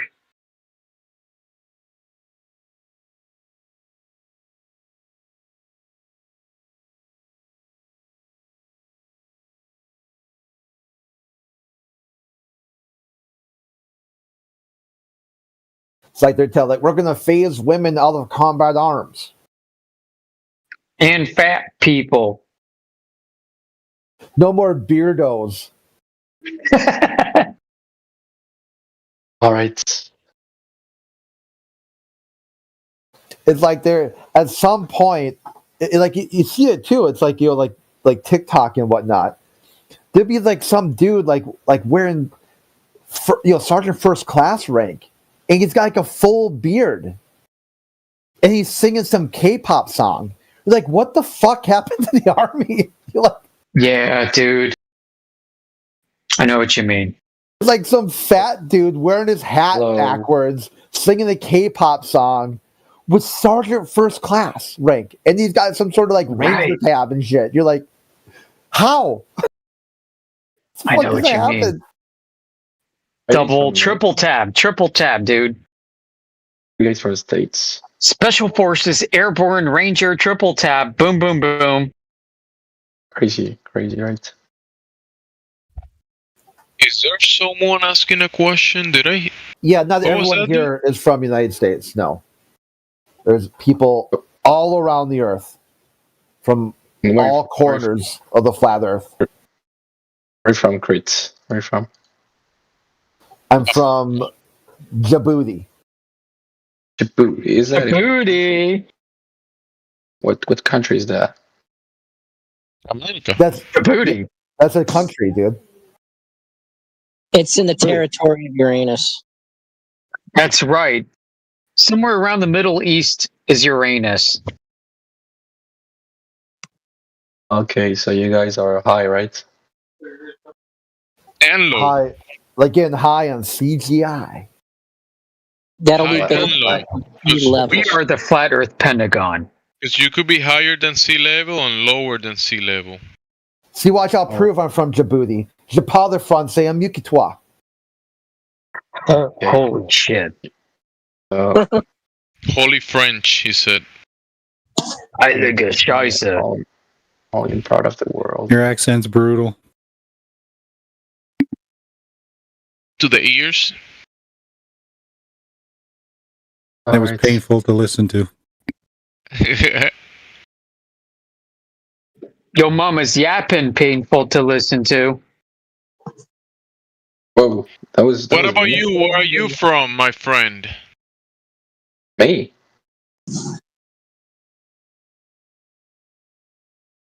Are you talking to me? You're the one that asked where are you guys from, right? Is that you? Yeah, it's me. So when someone asks, reply yes. to you, what about you, my friend? Where are you from? Is that to you or someone else? Of course, it's to me. Well, I'm actually from Belgium. You know about Belgium. Yes. So you're Mexican. All right, you guys are definitely high. You guys are definitely No, Belgium, it works really good because that's like your European version of Florida Man. What the fuck? Yeah. You never heard that before?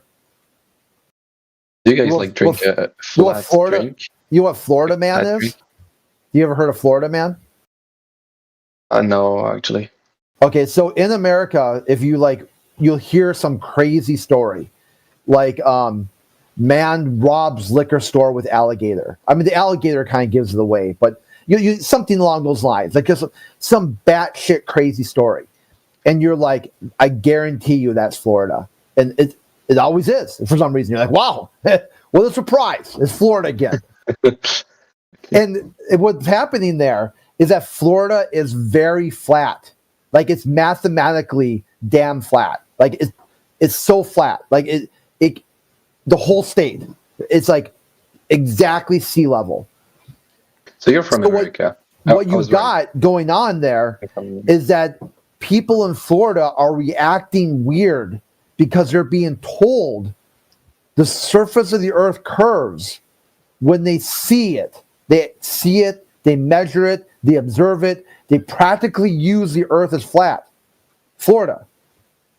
So it causes them to do some very weird stuff. Like weird, like goofy. Like you're like, wow. Like that is that's pretty amazing that someone did something like that. And then Netherlands and Belgium, they're like the same area. I mean, I think Belgium a little bit less than Netherlands, but kind of close enough to flat, really, really flat. So you've got in Europe, they talk about what's the craziest stuff you see happen, and they're like, just Google Netherlands or Belgium, man, and you'll get some crazy shit happening. Like they just know it. They'll just see the headline. They're like, "Oh yeah, that's definitely Netherlands, man." Wait till you see the back of their heads. Like if the back of their heads are flat, they're probably a glober.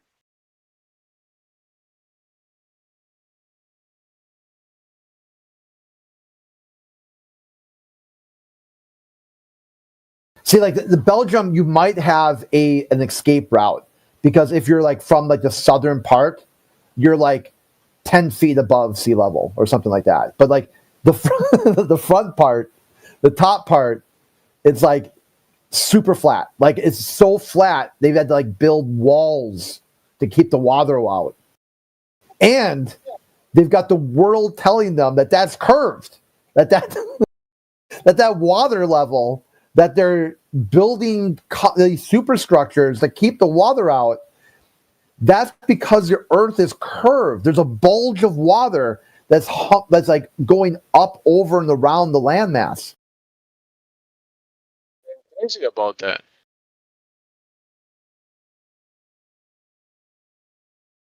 So you'll get like somehow like like Belgium farmer finds UFO crash site and then travels backwards in time, and you're like, okay, I guess the Belgium part gave it away, but you're like, whatever, you hear something like that, like you're like, huh, it's like, well, that's interesting. That's Belgium, man.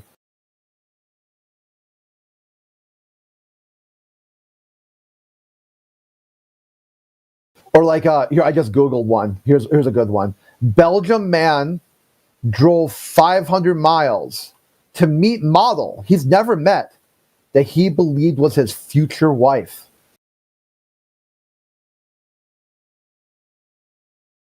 See, you could have left out Belgium man and you just could have said headline, man drives 500 miles to meet French model he believed was his future wife. Belgium. That's Belgium. Yeah, man, like culturally, Belgium man is the Florida and Michigan man. Yeah, that's was the funny part too, because when I was younger, it used to be all Ohio man, or and it was like Michigan or whatever, because it had to do with like a lot of like heavy metal poisoning and whatnot.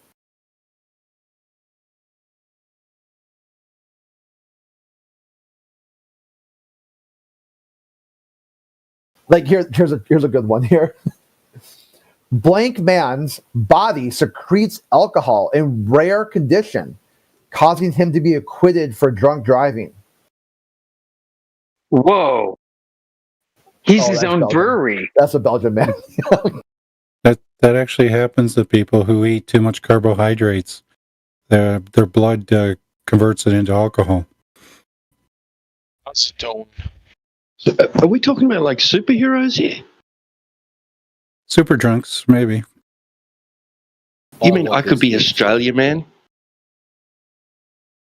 No, that's not a superhero. That's a working class hero. Oh, working class man. Yeah. Imagine, Jimmy imagine all Barnes. the money they save on buying alcohol. Guy must be rich.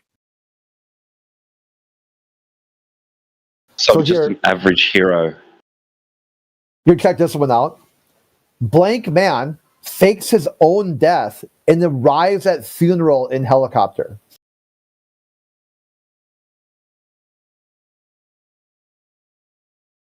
It's Florida, man. Was that Belgium, Netherlands, Florida, or like Australia? That's the everyman. Yeah. Blank man, also a YouTuber, arrested for dumping feces on Metro. Wow, that's a tough one. There's no metro in Florida. Yeah, that's the thing. There's no public. This is America. You think we've got public transportation in America? Yeah, they didn't want to put trains to go across the pancake. It's got to be Paris, man. Paris. Belgium has trains? I don't know. Blank man tourist causes chaos in Thailand by going into a convenience store and destroying wine bottles. Whoa. They take the crazy with them. Yeah, no, geez, dude. I'm like, what you supposed to do with this? And then that guy votes for your president or prime minister. Oh, he has a driver's license. Yeah, like he could smash his car into your kids.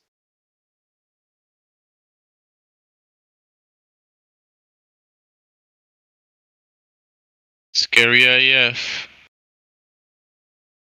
Well, that's called freedom.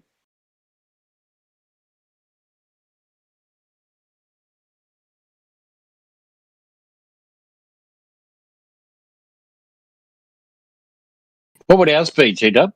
You think Adelaide man?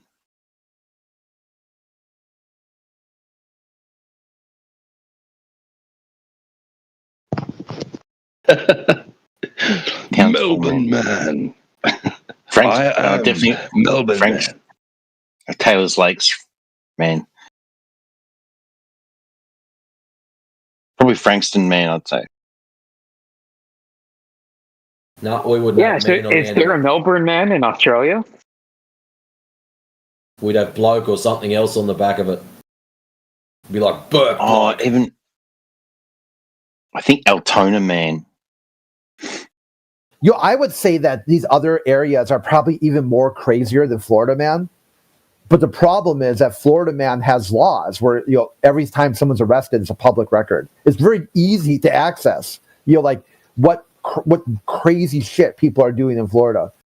Where some of these other Netherlands and whatnot, you have to kind of get somebody to tell the media and some kind of story. Like they go out and interview the person. Like, hey, how did this crazy nutcase affect your life? And they're like, he was dumping shit like on my feet. You're like, damn, that's crazy. You're like, yeah. I blame the fluoridated water. I'd say the flat water. It's really the flat water where people are telling them it's not. It's not flat. It's a Florida water. I think it's the brain worms. I think it's all the misfits from all the states moved to Florida because it has better weather than where they come from. And now they don't know what to do with themselves, and it's a culture shock.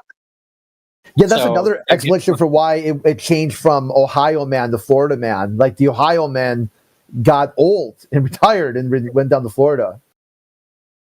Well, in tropical weathers like Florida, parasites perform better. Parasite, man.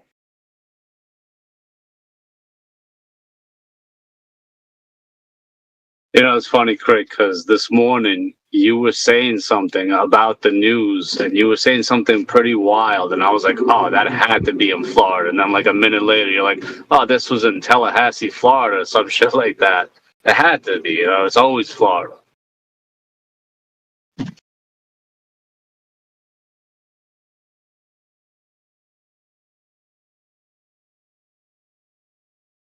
Not always, but very often. No, but in the U.S., when you hear something like wild like that, like I think it was something about a guy writing penis man or something like that. Like it's usually Florida when you hear stories like that. Well, the penis man thing that happened in Arizona. I thought you said it was Florida this morning. No, No, guys, that's the Penn Eisman. Either way, a lot of crazy shit does happen in Florida.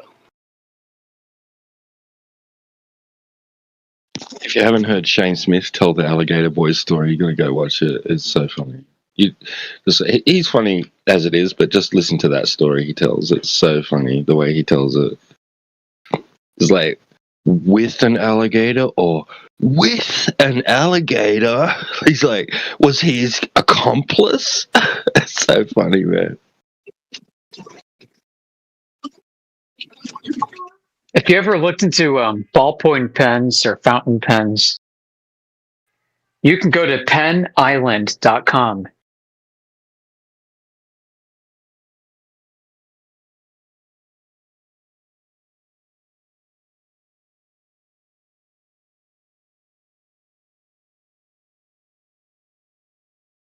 They're like the Amazon of pens. Penisland.com.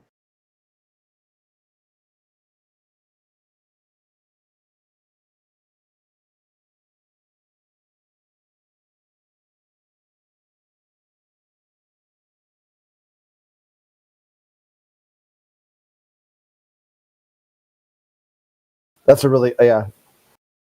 It's a good. Check it out.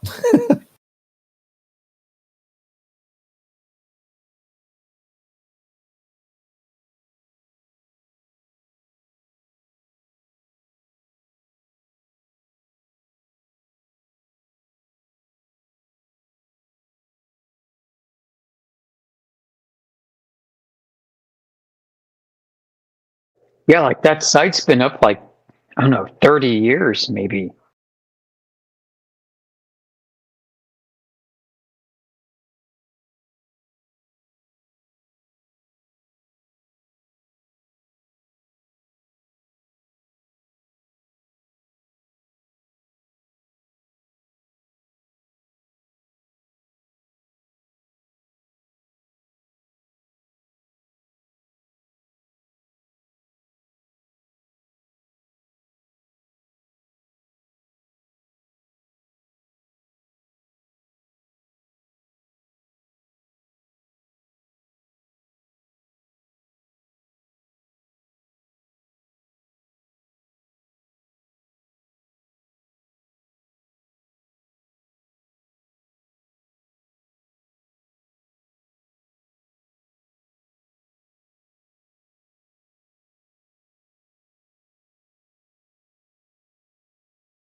So, any Penn Island enjoyers in here?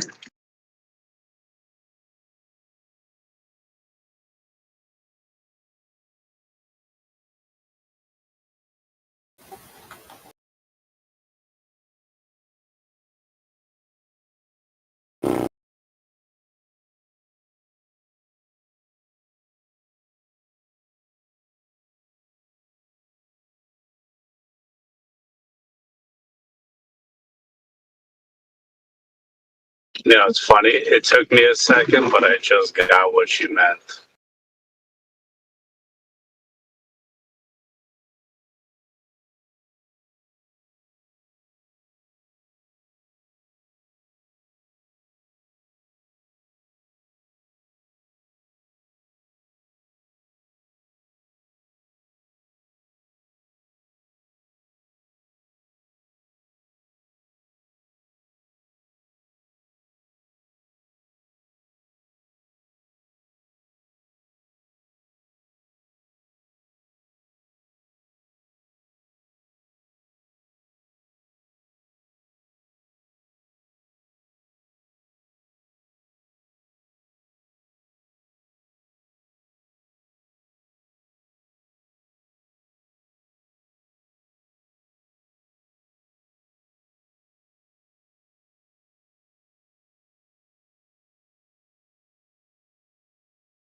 Any globe evidence, globe. Curvature, rotation, all that fun stuff. Any globe evidence?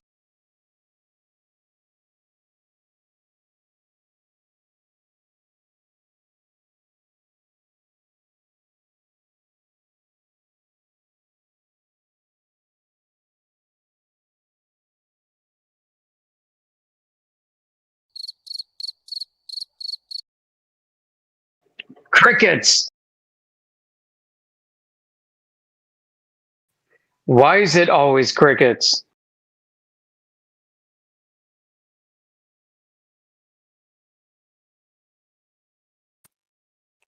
No fucking way. There's no flat earth. No way. Why not? Like, do you see curvature? What the fuck are you talking about, man? Yeah, do you see curvature? Curvature, what's that? Do you see globe curvature of the Earth? I mean, no. Because I'm not cosmonaut, isn't it? Right, so how do you know it's not flat? But did you see it? I mean, I don't see curvature, so why would I think there is? But have you been in space? Is that what you have to do to know it's a globe? I guess so. All right, so did you do that? I mean, nah, but you did it. Yeah, so you don't know it's a globe either. I mean, there's people out there who's been there, so they tell us. So nobody knew it was a globe before they went to space. Is that what you're telling us? Yeah. Right. Nah, that's not right, people. Yeah, so that's probably not what you mean, huh? I mean, like, the Earth is not flat. Why do you say that? Because it is, mate. That's circular. Why do you say it is? Because it is. It is because it is? Nah, because it is, mate. Because a lot of people believe so. It isn't because of people's beliefs, like what, freaking religion? Nah, it's not a religion. It's just a logical thing, like out there. Isn't Okay, it? why is it logical? Because there's pictures out there and the cosmonauts out there, dude. Pictures and cosmonauts. Yeah. Real quick, cosmonauts, that doesn't exist in reality. All right. So Elon Musk just doing nothing, Cosmonauts is a isn't it? term. Cosmonauts is a term in movie, in fiction, fantasy, not Can I real. ask you guys, are you a cult or something like that?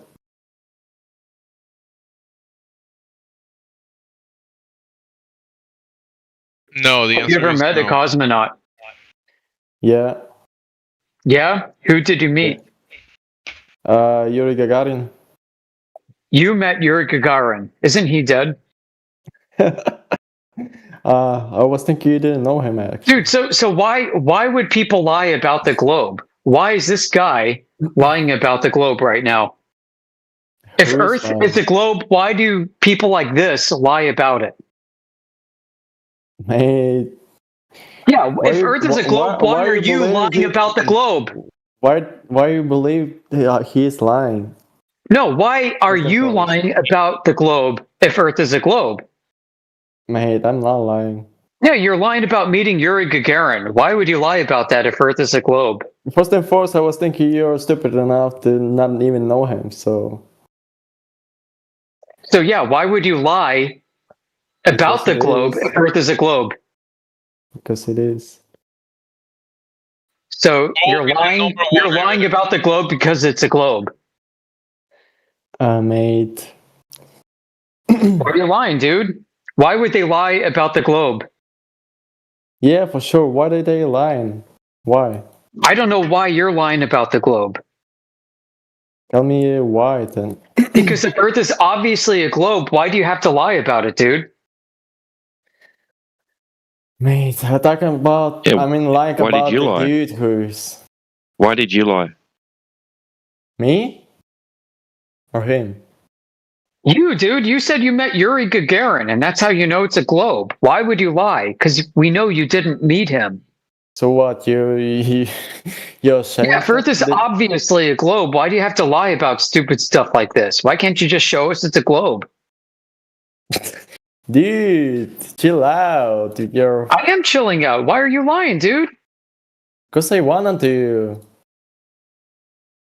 People say if Earth is flat, why would they lie about the globe? How about if Earth is a globe, why do people like you lie about the globe? Man, it feels like you're CIA or something like. What do you give me like for that? I'm learning English here. What you doing channel like that, huh?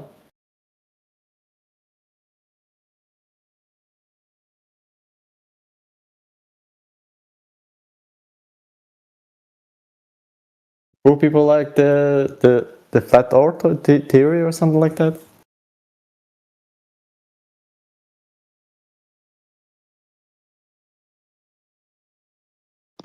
Well, if you went out Theory. to measure the ground to see if it is curved and you didn't find any curve, what would you say it was? Well, man, I can just make a balloon and put camera on it, and I will see them. Yeah, plenty of people have done that. They've made balloons, put cameras on them. So how about you put a camera on it that doesn't have a fisheye lens and check out what the results are? Yeah, that's a bit I mean, of a there's problem, plenty mate. videos of that, isn't it? Plenty of videos of that, yeah. Fisheye lenses, yeah, we know. There was even a Red Bull commercial out there with a dude who was being suit or something like that, flying from space. Oh, the Red Bull jump? Yeah, didn't you see it or? What was his name? You think he was in Felix space? You think he was actually in Baumgartner. space and he jumped out of space? Hey mate, okay. Look inside chat. There- Hey Veras, what are you talking about? My Flat friend here Earth is just getting a theory. free lesson. In the side chat, Oh, thank 16 you, minutes mate, past the hour. for it. Felix Baumgartner. On the ground, there's the curvature there. Oh dear, they were using fisheye lenses. That's a shame. Mate, I feel bad for you. I don't know. I feel bad for Follow you. You Yeah, I accept feel that bad, a fisheye lens is an earth curve. That's Hey a buddy, shame, man. if you feel bad, just go to the doctor. so then they might help you feel better. Oh, you're a big joker then, isn't it? Well, you're the one It's that not a feels joke. bad. So more. Or you just said someone jumped out of space. Wow. So we'll have another go. If you go out and measure the ground and don't find any curvature, what is it? Maybe there's gonna be more people who gonna like talk to me like that. Maybe there's gonna be all of you who's gonna. Maybe you don't want to answer the question. Too scared? Scared of what? Answering the question. If you go out to measure the ground and it is not curving, zero curvature, what would you call it? Zero curvature.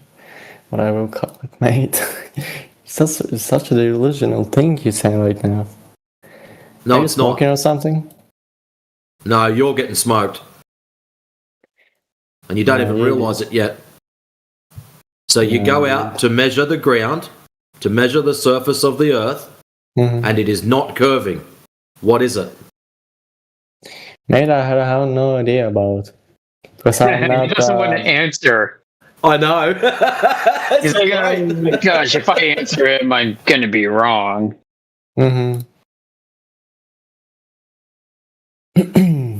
Interesting.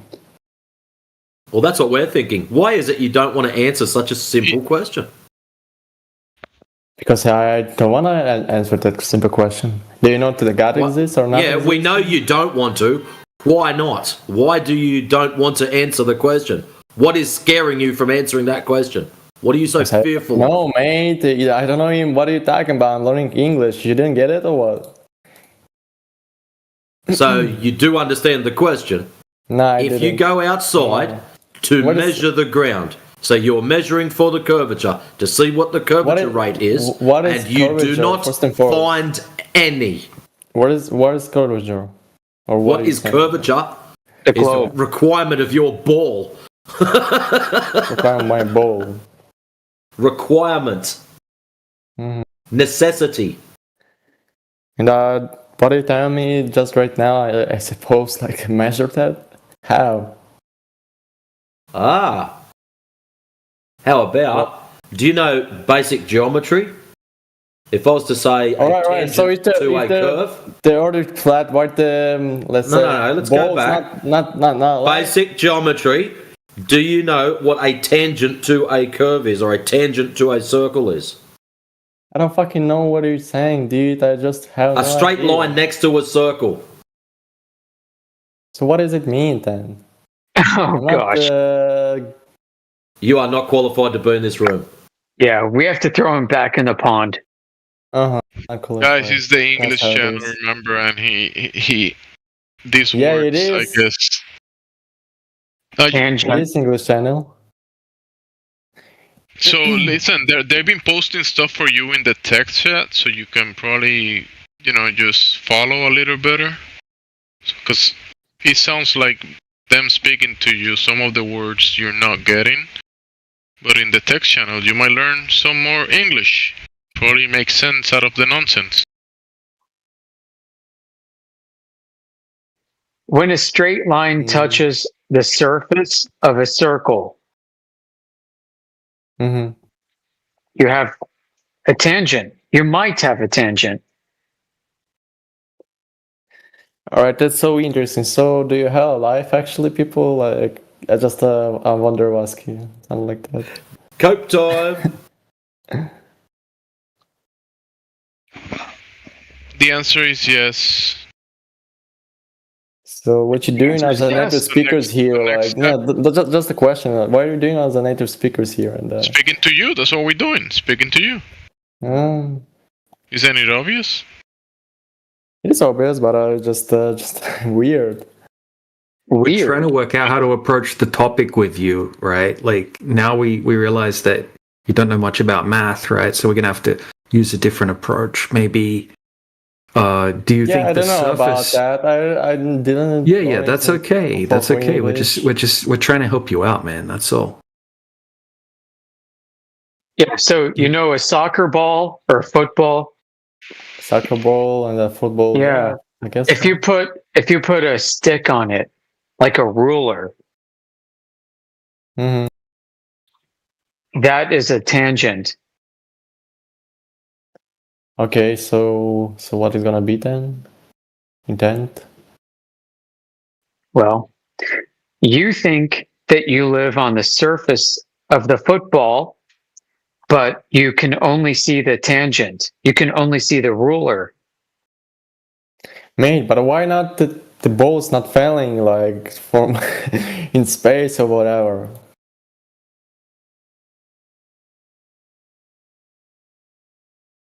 I mean, the boats on the water, they move somewhere, isn't it? Let's say from Europe to America.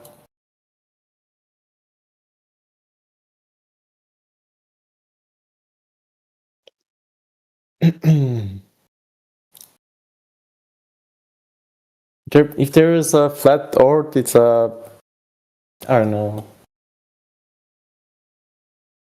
Just What as they're you trying to experience tell reality. you, what they're trying to tell you is though that across the surface of the Earth, if it was a sphere or a ball, it will be curving. You know, curvature of the sphere.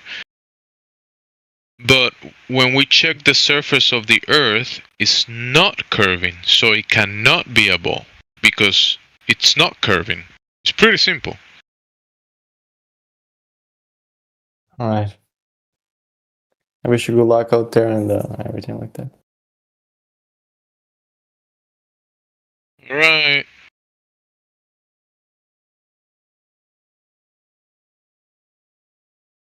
It's not Interesting able. character, that one. Conversation.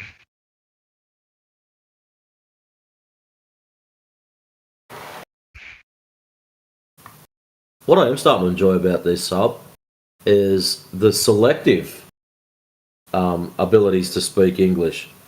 When they're penned into a corner, it's I don't understand. But when they're pushing their space tardia, it's they know everything about it. Now, you are native speaking English. When I first came into this topic, and I was able to speak English, but when I jumped into the topic, there was so many words that I didn't know what they meant, even though I was able to speak English. I get that, Gemsy. I get that 100%, mate. But when you say some tangent, of them are very when you say selective. tangent, that's like foreign language. Like many people don't even know what that means. Tangent, what is that? So why not question it like you just did then? What is that? Yeah, that will be the logical thing, but logic is not for Yeah, everyone. pretty for rare. everyone. We know. Yeah, I just find it very interesting that some of them are very, very selective in what they do and don't understand.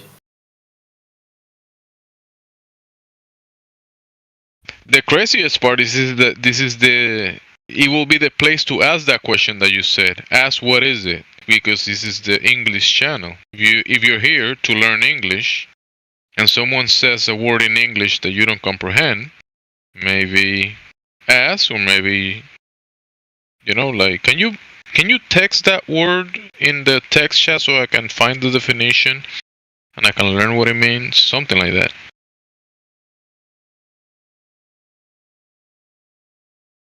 That's what I did when I was learning the language. When I didn't comprehend a word, I was just in the dictionary.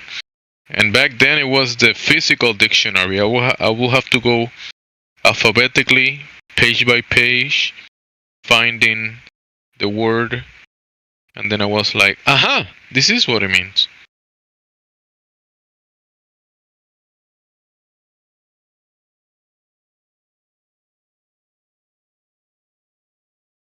Be marking the words that I already checked.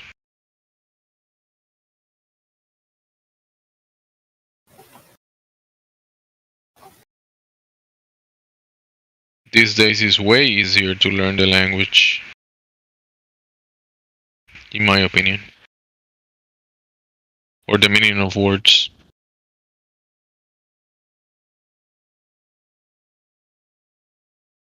Yeah, like watch American movies.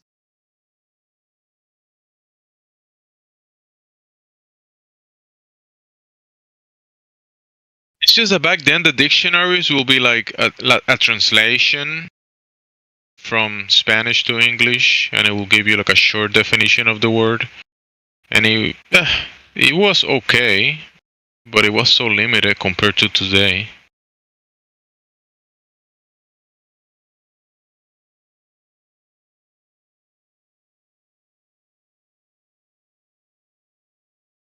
Today you'll find the definition, you'll find the meaning of it, the translation, the pronunciation, everything on the same page, the etymology, other translations, examples, all at the same time. You can find videos about it.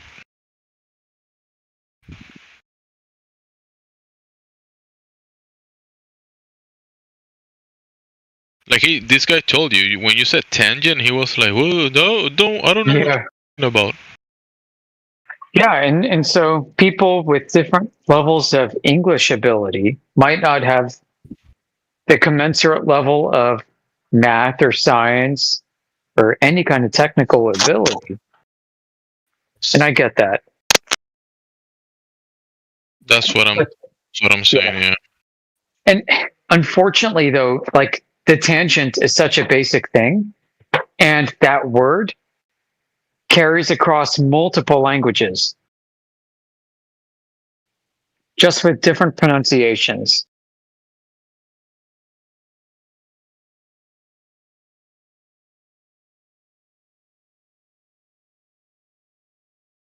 Good point there.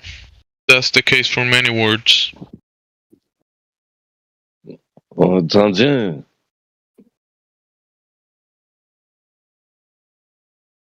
That was funny, Tito. It sounded like a drunk. It sounded like a drunk Tito. It sounded like a French T-dub. Wait. I was going to say, it sounded like a drunk, what's that, misinformation agent. Oh man, that guy was freaking insane.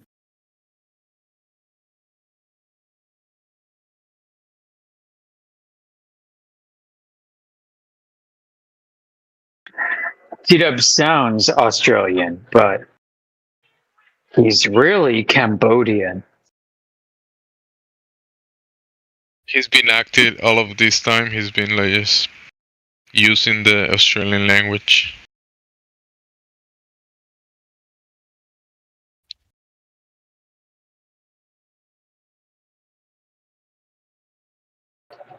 I don't want to out you, T-Dub, but I've heard you got a beautiful singing voice, man. I've heard your voice is like melted butter. Melted butter on a dinner roll. With a little sprinkle of cinnamon. Yeah. Cinnamon and sugar sprinkled on a dinner roll with melted butter. That's T-Dub's singing voice. But he withholds it, you see, because he knows how much it's worth. It's not worth us. It's worth platinum records. Boo.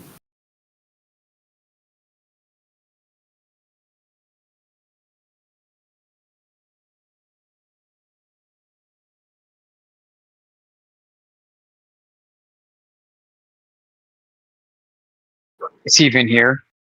Oh, yeah, he's here. Okay. Oh, sole mio. Yeah, you see that? Listen, guys, that's a foretaste of things to come. Just put him on mute.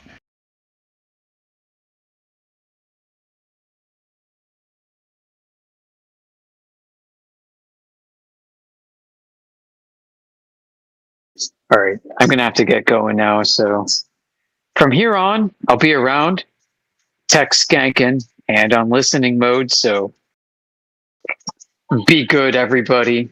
Be good to the Globers. Likewise, bro. Take care. Talk Catch to you you later, later. man. All righty.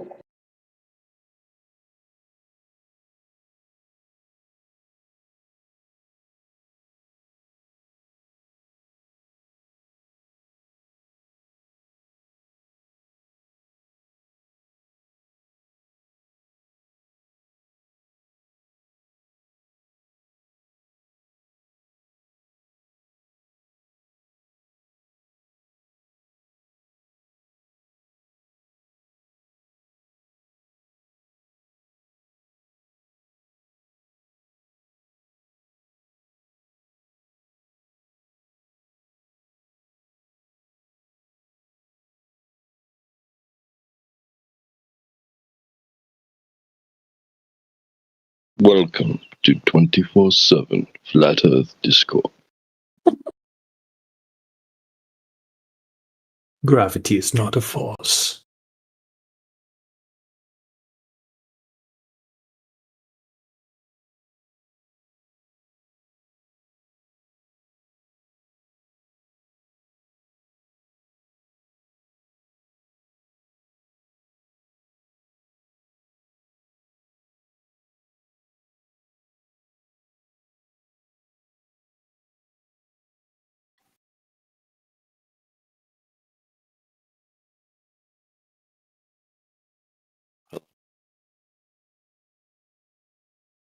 So, we're all told that we live on a giant spinning ball within an ever-expanding vacuum.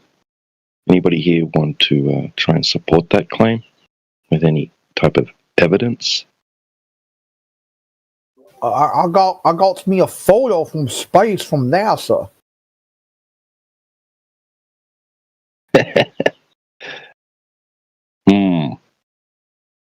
Photos from space. They gave it to you? Did they send it to you? In the mail? What? You can just look it up on the interweb, man. Does it smells like barbecue?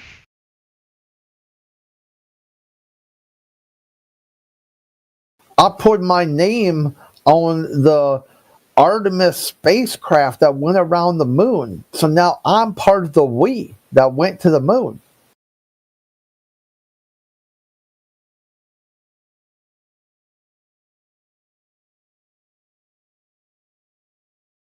He said the Re went to the moon.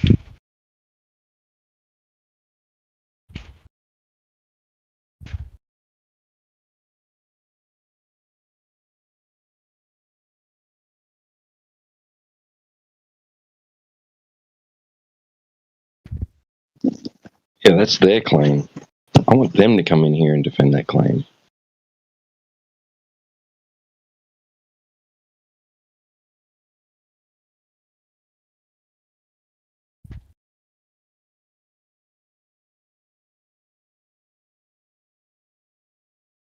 But one day we might get someone who claims to be an actual astronaut. I mean, That guy said cosmonaut.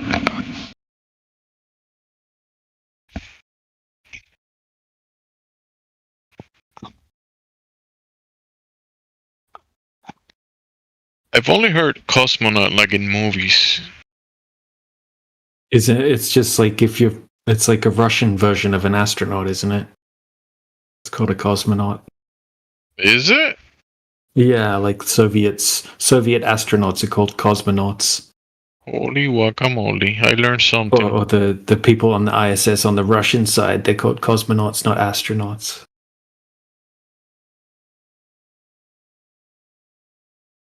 What is it? I think.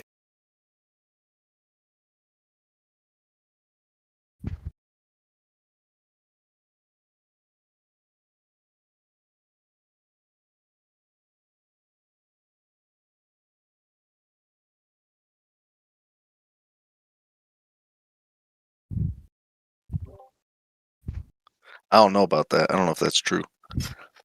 Yeah, me neither. I'll look it up.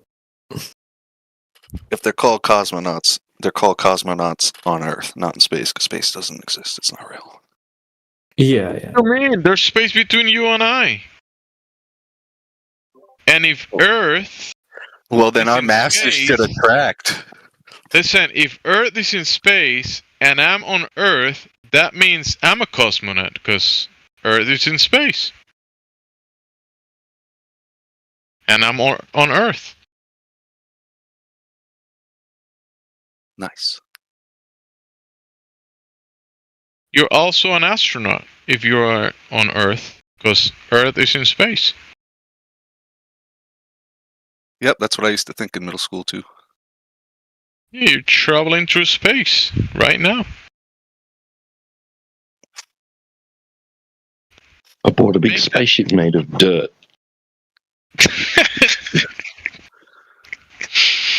Made of lava, actually. Dirt and space water.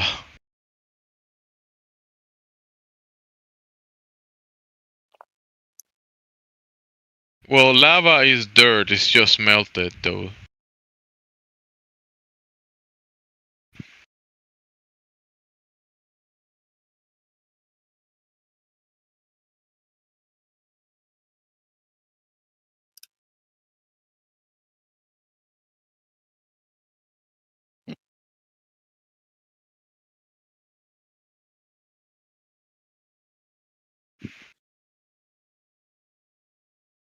You know that so modernity basically turned the phases of the elements into phases of matter, and then just transferred the name elements to the different types of material that the states of matter are, right? Like the materials made of, because the elements were once fire, water, air, and heart, and earth. Yeah, right. Ether. So There's solid. ether. I know. Well, yeah, that's up for contention. What about But heart? yeah, they had That would heart. Ether is spirit, because spirit's on the list. If you're one of those. Oh, okay. You never seen Captain might- America? Might be close. Captain Planet. I said Captain America. I messed it up. Captain Planet, he's our hero. Gonna take pollution down to zero. That one never made sense to me. Like it was like 5 children, 5 teenagers. It was Earth, water,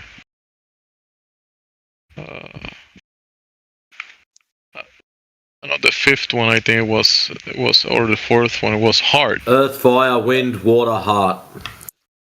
Like, Is that Power Rangers or what? Same difference, bro. but when you're pushing This a is- woke agenda, This is way better than Power Rangers. Like Right. way better.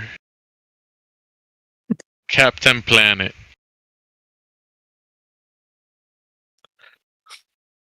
Yeah, he turned people into trees. Did he? Yeah, Yeah, I got bad memory then. look it up. Captain Planet turns people into trees. That makes nonsense. I mean, that makes sense, or nonsense, whatever.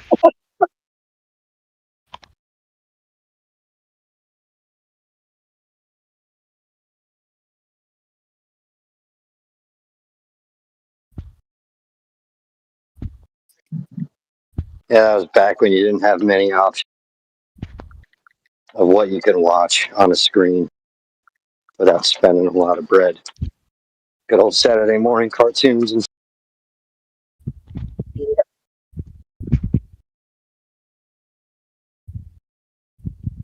And they probably didn't write the scripts on computers back then. So he turned people into trees. Trees got turned into wood chip. Wood chip got turned into paper. Paper was used to write the script for Captain Planet.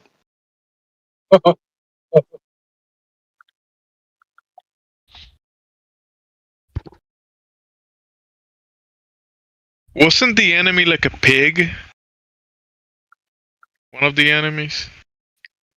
Check it again. I'm thinking the Ninja Turtles, I think. No, it was the guy's like pollution. And he's a Pollution. captain with red hair.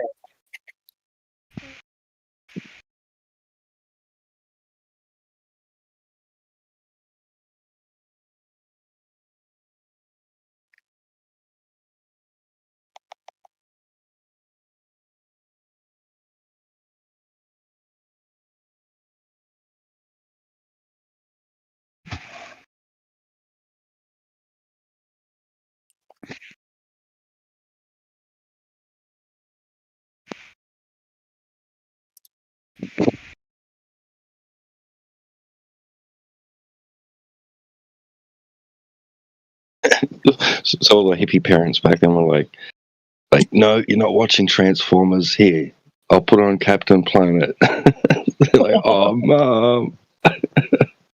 Transformers was well before Captain Planet. Yeah, but there was reruns. Yeah.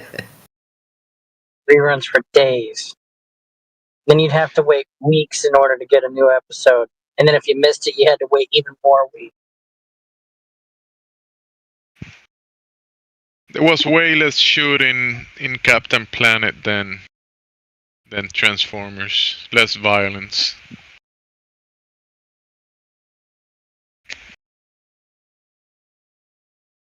Like 90% less violence. Imagine getting a Captain Planet figurine for you for birthday or Christmas. Oh, jeez, thanks.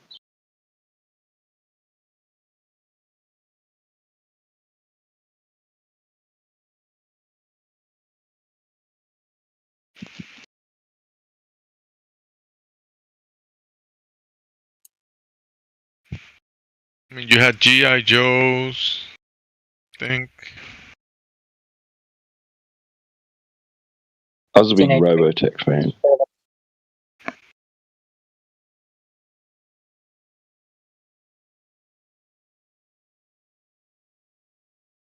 Robotech. Yeah, not many people remember it. I remember RoboCop, not Robotech. It did have some other name as well. I can't remember what it was. Robotech was cool. There's also Voltron. There's a whole heap of really cool cartoons that come out all about the same time.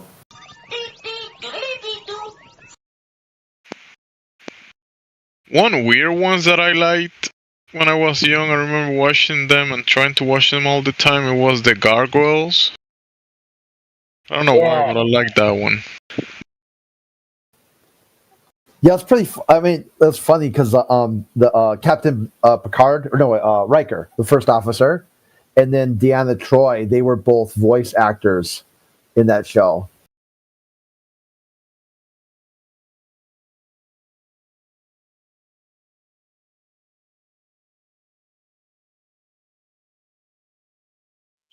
So you like the Gargoyles, huh, Gemsy? Did you like regular Batman or Batman Beyond? Because that came on like right around Gargoyle time. I did watch Beyond a little bit, but not as much as the Gargoyles. Both.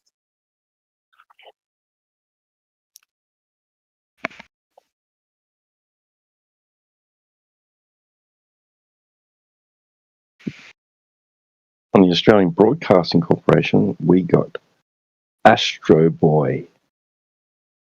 He was cool. Yeah. Oh, hell yeah, man. Astro Boy was the shit. I was obsessed with Astro Boy when I was young. I just looked him up, guys. I don't know if I'd be bragging. I mean, I guess you could say the same thing. Yeah, about, it's like, pretty Batman, freaking, yeah. pretty gay Super looking. cool back then. But every kid wanted to be able to do that, right? Like turn their hands into machine guns or whatever. You know? Lasers. Shot like a laser out of his butt or something. Yeah. Random. Yeah, he did. Pause, nigga.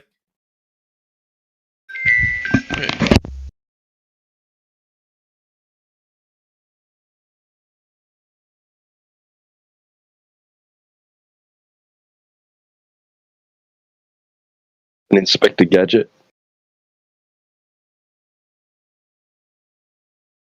In America, we had like I guess a version of Astro Boy. You called him Mega Man, but if you could see the difference. Our guy is fully covered, and your guy is not. A zippy fast little bastard that you couldn't catch in the first place. He don't need to be covered.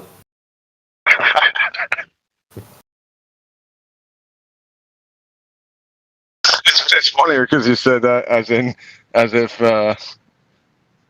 people are chasing him down for that reason.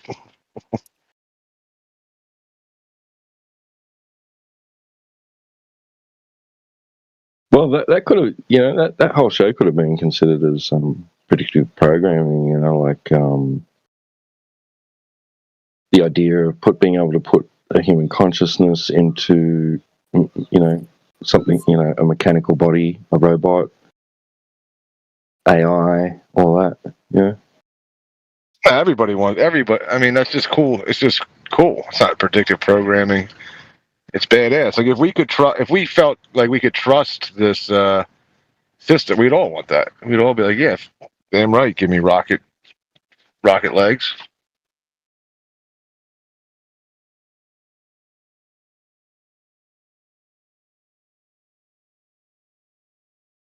The little fella didn't have rocket legs all the time. He got them a few episodes in.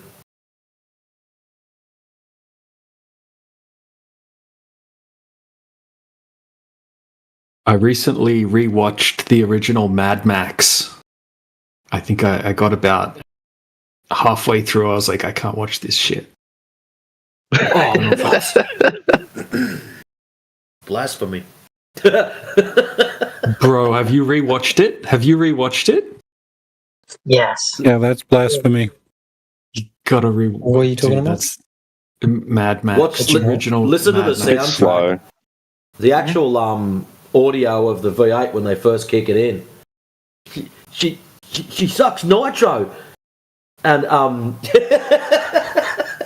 Dude, what's with all the bad guys? All the bad guys are wearing like bondage gear and shit. It's the weirdest movie ever. Bad guys for you. Bro, it's epic apocalypse wasteland. It's peak sci-fi dystopian society. Yeah. One question. That's how Australians normally dressed. One question, everyone. One question. Is Earth flat or circle? It's not a circle. You mean a globe? Yeah, a globe. Yeah. It's not a globe or a circle. What is it then? Agree to disagree. It's a flat plane, just as we all experience it. What do you mean experience it? Yeah, so none of us have ever experienced the Earth as anything other than a flat and stationary plane. Water needs a container, and the surface of the water doesn't curve over distance. Yeah, I just want to say something. If you believe the Earth is flat, then your brain is flat. No, it's not a belief. 1 minute. 1 minute. Okay, no, 1 minute. Okay. Why the water not go away? Why don't you not go to the space and look at it from the space? Yeah, but gravity. Go up. Why don't you just go to space, bro? Why go to space? Me here. Yeah, so here it's flat, right? And then when we test it over huge distances, where there would have to be hundreds and hundreds of feet of curvature, it's still flat. Do you mean there people on the other side of the Earth? No, dude. No. How? What do you mean the other side? Like, if it's a flat plane, above, everyone's on the plane, right? Just in different areas. Yeah, I mean the water. What's going on to the water? Water needs a container, so water fills the low place in the land, right? So if you dig a hole and pour some water, it's going to fill the hole, right? Because water needs a container, and then the surface of the puddle that you made is going to be flat, and you could scale that up to like a lake or a sea or an ocean. No. What force is pulling the water down?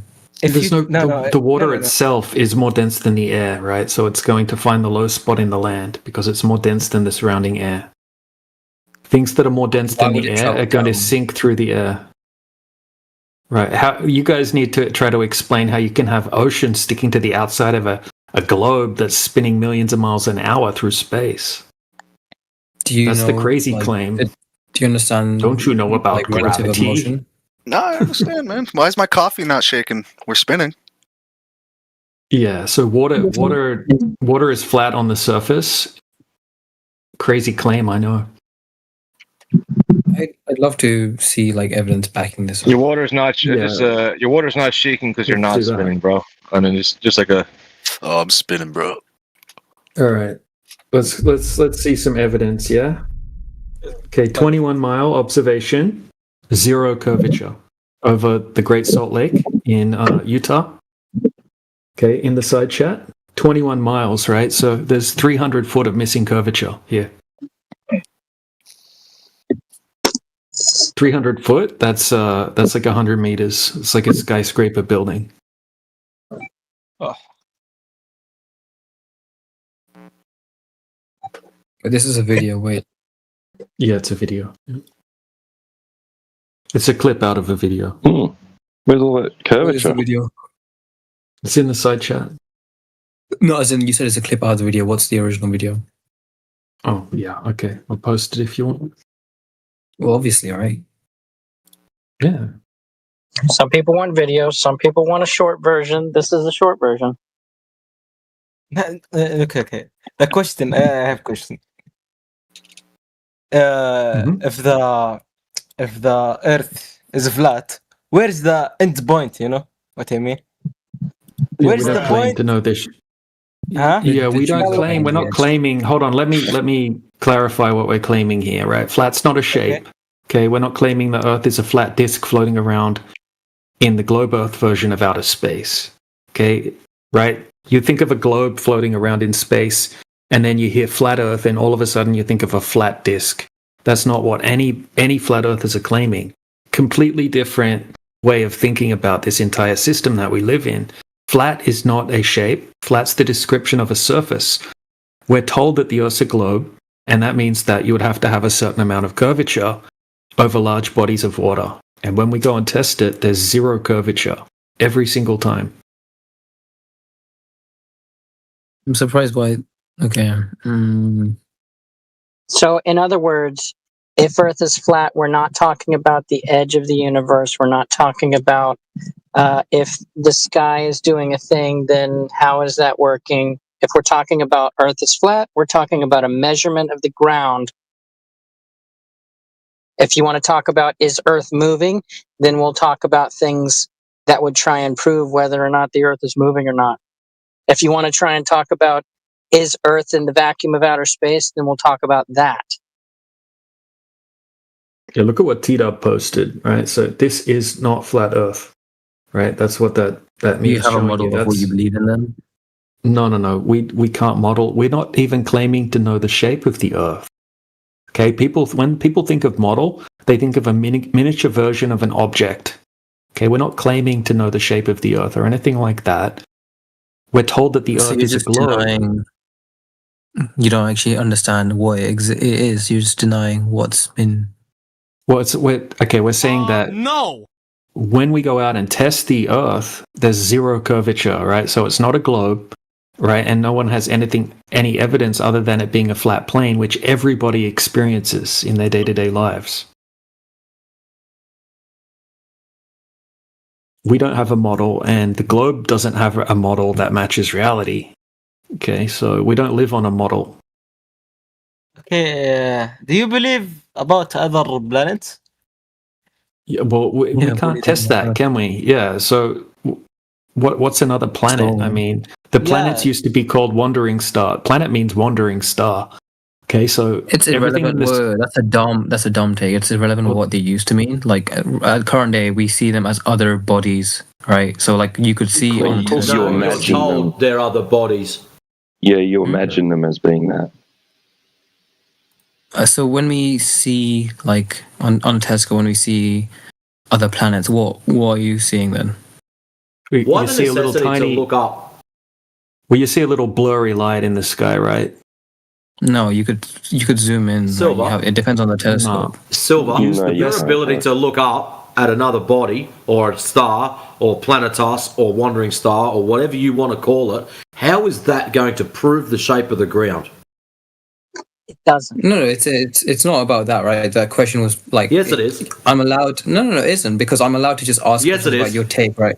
No, it isn't because listen, you guys have a rejection of the current worldview, right? So in that, I'm trying to understand your worldview. So you're saying we reject looking up and seeing lights in the sky? I don't remember anyone saying That's that. no one said that. No one said that. Don't put words in my mouth, bro. That's extremely disingenuous, right? So then why I just don't you said, ask okay, us about why we think the Earth is flat and not the sky? Because we weren't talking about the sky. We're talking about why the Earth is Because flat. you're denying a system that is multifaceted, right? When you say that the Earth is flat, it's not a globe. You're denying everything that comes with it, right? You're denying what is gravity. You're denying other celestial bodies that work in the same way.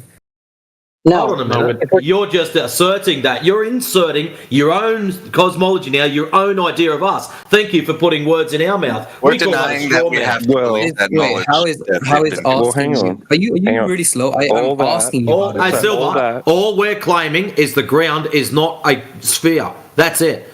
No one Well, hang on, ever let's- mentioned anything about stars or planets or other things. All we're saying is ground is flat. Your observations of the sky are observer-centric. So you still see the same thing as I do, without the shape of the ground coming into contention.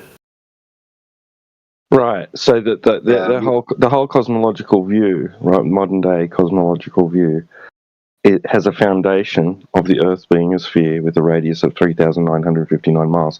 That's where it starts. So if you can validate that, then you've got something to build off. But if you can't validate that, then you have nothing to build off. And assert that gravity works in a certain way, or that the planets are this and that, and certain distances and sizes away from the sun, and that they go around the sun. None of that can be established and I'm sorry and that actually your validated. answers are hurt. That I'm choosing my own arguments, that the ones that you all haven't made. Like it No, is you have relevant. you have a foundational premise. Hey, bro, you have a foundational premise.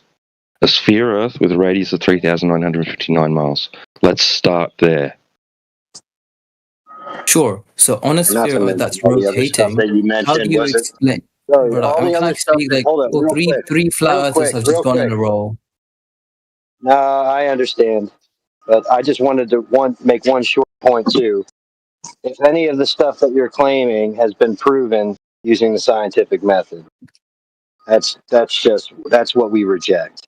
It's not a worldview. It's things that haven't been, things that have no evidence to support them. I mean, yeah, that's what you say, right? Okay, prove it. Well, hold How on. do Let's you let this guy respond to a whole bunch of flat earthers said a bunch of stuff, and the guy hasn't had. Sorry about that. I don't. So I'm not going to accept you guys denying. Like, look, if I if I have a model, right, of like a sphere Earth. This Let's is the see it. scientific concept. Let me finish. Are you let's see gonna let me finish? Wait, who's speaking? Like, should I just- Can I speak without getting interrupted? Like three people spoke and I didn't Well, no, interrupt them. not just speaking. Just can you show, then tell, instead of Yeah, but you just have going. to let me- But instead of just Again, go always on and we have a on mod and here. on. Why Again, I not got show? 5 words out. I got 5 words out. You got like 40 out where you were complaining about us not letting you talk when we were all quiet. But go ahead. I agree. Show then tell. You don't have to yap, bro. Put it in the chat. All right, fine. I'll stick to one thing at a time, right? You want me to do that? All right. The video you sent, it's Curvature. like that doesn't really. Yeah, sure. The what's it called? The salt, whatever lake that was. Yep. Great Salt Lake. You can't explain that through just refraction, right? No, absolutely not. Again, if you're going to make that claim, can you back it up? Like, why can you not? Actually, you're the one that made the claim of refraction. How about you supply the evidence to say it was there? Yeah, sure. Do you understand how? Like, what do you want me to like show you? Like, Yeah. what light Hold on. refraction Let is? me cover that quickly. Okay. So standard refraction, right? If the Earth were a globe, okay, and you say that refraction will allow you to see further around the globe. Okay, standard refraction is just a K factor of 0.13 to 0.17, which would allow you to see about 8% further. Okay, so that would be standard refraction, and then extreme refraction would be up to about 15%. So essentially what that means is that it's increasing the radius size of the globe, so you would be able to see 8% beyond where the horizon would be, or in extreme conditions up to 15% beyond where the horizon would be. But we're seeing orders of magnitude further than yeah, like we're seeing over a whole 21-mile distance, and there's no horizon and there's no obstruction, when there would have to be hundreds and hundreds of feet of obstruction, right? Like blocking your view from the shoreline on the other side. The horizon should be less than 3 miles away. even including refraction. So I mean, but I don't even I don't agree with the first claim that it should be 21 miles in the first place. Like, no, it is 21 miles across that portion of the lake, right? So doesn't he's agree with standing the on one. radius. Yeah, he's standing on one side of the lake, and then the other side of the lake that he's zooming as in, across sorry, to. I meant like, as in, sorry, that was my fault. I mean, like, as in how deep, like how much of the curve, how much depth there is.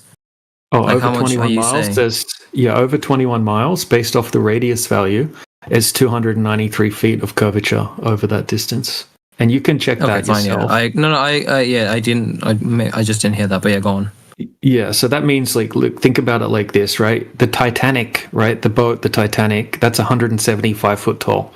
So if the Titanic was where the observer is, and the Titanic sailed away across to the other side of the lake, after 2.7 miles, you would start to see the bottom of the Titanic disappear behind the curvature of the Earth. By the time it got to 10 miles, the bottom 66 feet would be missing of the Titanic. By the time it got to the other side of the lake, the whole Titanic would be hidden behind the horizon. But we can see I don't across know. the lake. Bro, sorry. I don't like if you introduce new elements, which you are allowed to do. It's just I'll have to look that up as well. And You can look because all obviously I these Why are don't. you trying to argue Yeah, a sure, point you but have no idea of? I can't Why do you gotta understand what you're learn on the saying. fly? His mic's really Yeah. bad. So what you can do is you can just go on Google and you can type in Earth curvature calculator, and you can put in the height of the observer, and you can put in the Well, distance. when I it will tell you. when I do this, yeah. it's well when I do that, it's saying that there are multiple reasons this is happening, right? Like refraction, like the inversion effect. No, what's like the it's inversion because of effect? I've never even heard of that. So over a large body of water like the Great Salt Lake, a layer of cool air often sits just above the warmer water or ground, a temperature inversion, and so light travels faster in warmer, less dense air. So it's again just like it's basically elaborating on the refraction. Yeah, so Inversion, standard so that means the image would be upside down. Yeah, so you wouldn't have. Okay, so we don't see any miraging effects or anything like that. So obviously we're not dealing with any extreme refraction conditions. Okay, so you can calculate for standard refraction if you want. That's fine. We can include that in if you want to, because it doesn't really make much of a difference. 8% difference, 10% difference. We're seeing thousands and thousands of percent difference here. It's not able to be explained with refraction. Alright, cool. Let me look into this. Yeah, you can look into it. I've looked into it, but you're more than welcome. You should look into it yourself.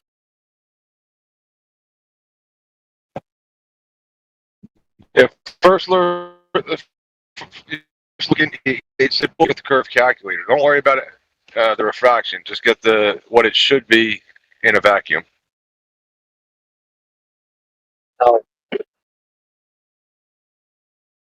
Well, I mean the refraction I'll thing post- does play I'll in, so we can't be. Well, it's a small difference that you would have to account for. Otherwise, you're going to have I'm not crazy. telling you not. Yeah, I'm not telling you not to. I'm saying don't start with that. Just get you're 6 feet tall. Measure how tall you are. So just get the Earth curve calculator first, so you know how tall or how far the horizon should be. Then get your refraction in there.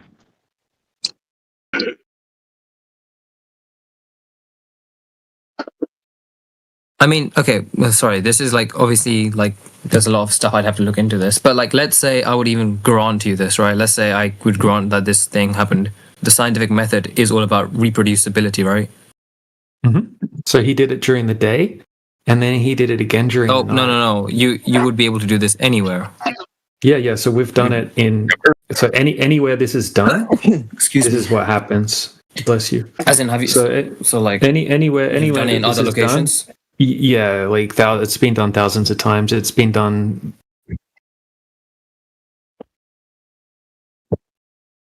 This is not science, by the way. What isn't science? Making observations is not science. No, I didn't say it was. I know, but you said science and then repeatability, but I don't know what that has to do with just observing things using It's distance about demarcations. reporting and understanding why things work and testing that and trying like null hypothesis, seeing if it is true. Even if you're trying to prove it, it's not true.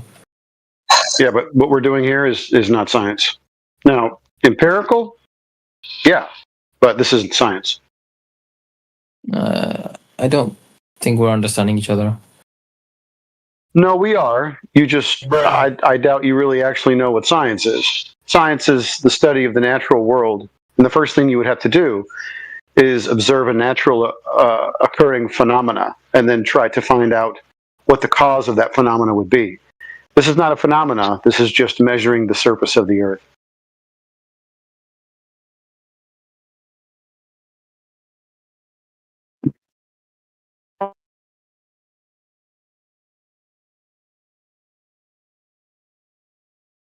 But does it have repeatability? Yes, this can be done pretty much anywhere. Well, that's exactly what I was talking about, science. It's not science. You do an experiment, you understand how things is, and you try to see if you get the No, same there's no results. experiment to do. Okay, give me the naturally observed phenomena, and then we'll see if we can create a valid hypothesis. Let me finish. When you do a test here, and then you do another test where you shine a laser in a different location, that is an experiment. That It's not a scientific experiment. It's not a scientific experiment. We're arguing on semantics now. Sorry. Right. Well, this just isn't science. Different observations. That's all you're doing. If you're making an experiment, you're trying to find the cause and effect. You're not making a cause and effect observation. You're not manipulating an independent variable to find the change in the dependent variable. You're making observations. It's not an experiment.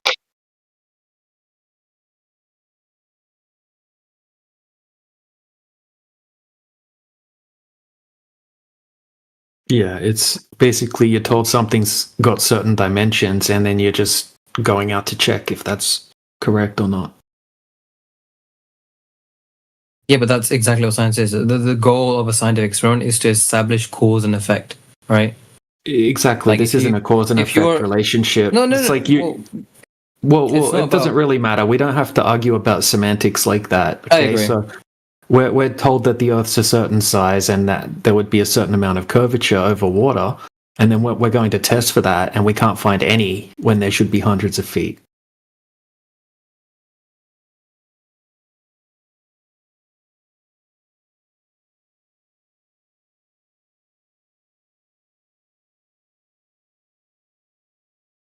And then what's interesting about it is that we can't find any from the globe side either, because when people go out and make observations for themselves, they either become a flat earther or they don't submit the evidence that they went out and observed because it didn't line up with the globe at all, or not even close. What about just going to a really high place and just seeing the curve yourself? You can't do that. Even when we send up if you go up on a plane, you see 0.1% of the surface of the Earth. It's not high enough to see the curve. What's the next highest height we can get to? We can send up a weather balloon to about 120,000 feet before the balloon pops. And when we hook up a camera that's not a fisheye lens or a wide-angle lens, it's completely flat from that height. Even Neil deGrasse Tyson, who hates flat Earth, right? He says that even from 300,000 feet, which is the height of the Virgin Galactic flight, right? Richard Branson, he said you wouldn't even see the curvature of the Earth from that height. So, look, and then even higher than that, right? The next highest height that a civilian has gone to would be like the Katy Perry thing, right? It went up to 62 miles, 350,000 feet. Now there was an astronaut aboard one of those, and she said she didn't get to see the curvature of the Earth. She was disappointed because they didn't go high enough. Wally Funk was her name, like a trained astronaut. And she did an interview after it, and she's like, I didn't get to see the curvature of the Earth. So as high as we can get, we can't, even if it was a globe, due to the math, right, you wouldn't be able to see curvature from that height apparently anyway. Fair enough. So you kind of have to rely on Apollo footage, really, which is really crappy footage. Again, you said a lot of stuff here, and I would have to like go through each one of them one by one. Of course. But this is what it comes down to. You have to have Earth curvature to set, like, for it to be a globe.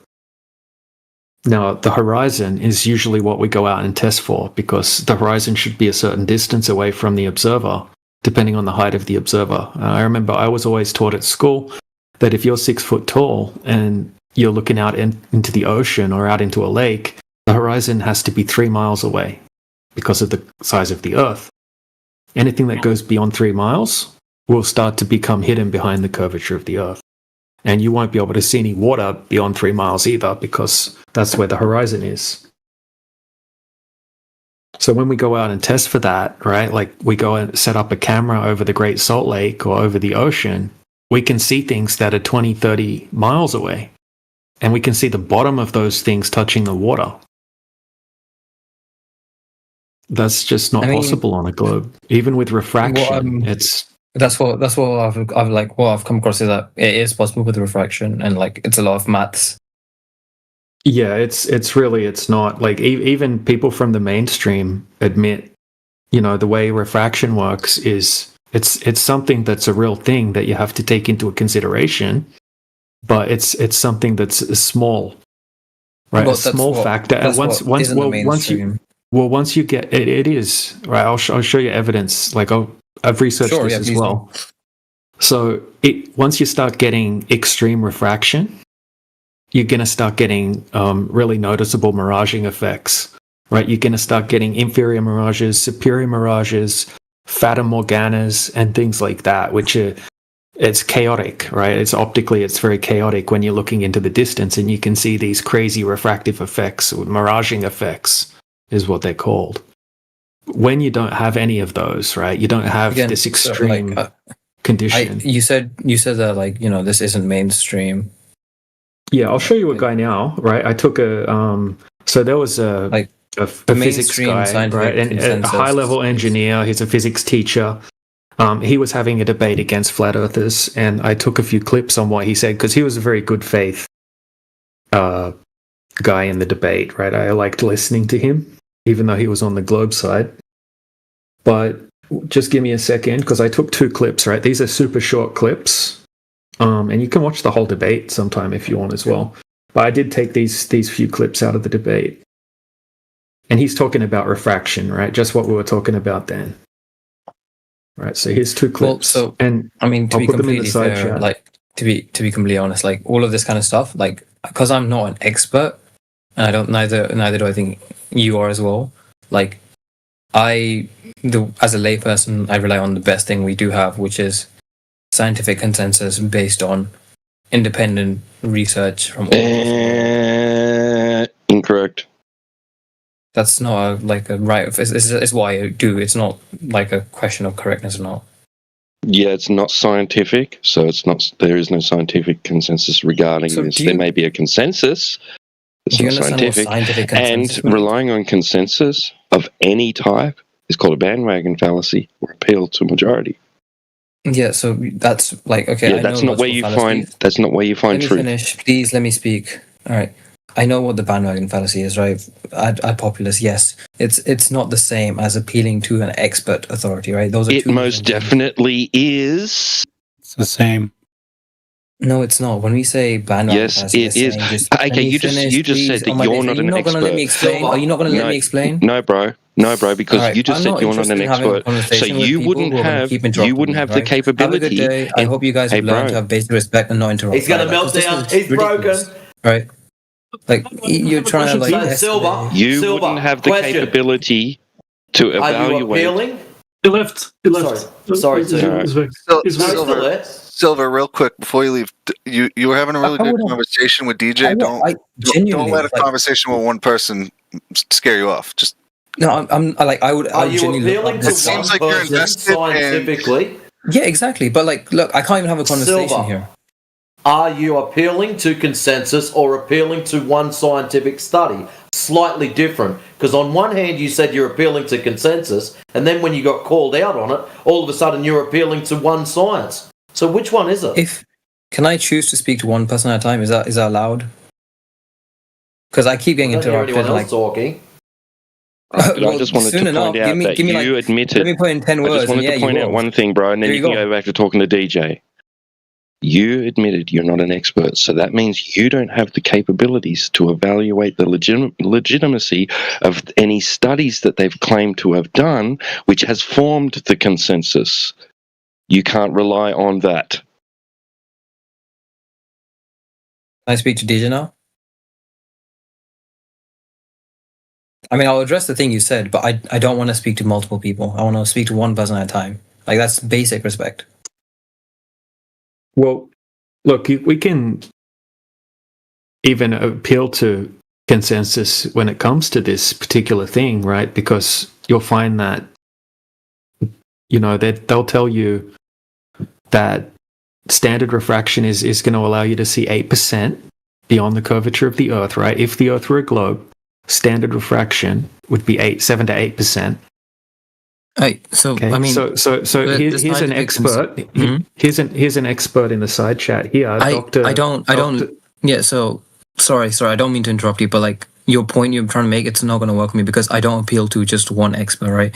When I say I refer or I appeal to expert consensus, it's because sometimes you could have some experts who don't know what they're saying, right? The whole point of having the scientific consensus being so reliable is because of its nature of scrutinizing, right? The ability of, like, the whole point of the scientific method is to scrutinize and see and find done, Silver, and I am you've just done. Yeah, I am, because you interrupted DJ quite rudely. Thank you. What you've just done is made your refraction claim unfalsifiable. Yeah, I want to see what type of refraction allows to see a curve appear flat. You have it? Yeah, so this is the consensus. What I'm talking about now is the consensus, and I can give you citations from the leading subject matter experts. Can I ask you how you find out what scientific consensus is? Well, I go and study what the mainstream. That's a red herring. Yeah, well, I go and look up what the mainstream is saying about this, right? So we go to Andrew Thomas Young, and we start looking at different citations and different .edu websites about this particular thing, right, that we're talking about right now, which is called atmospheric refraction, according to the GlobeSide. Okay, so you can go. Sure. So I'd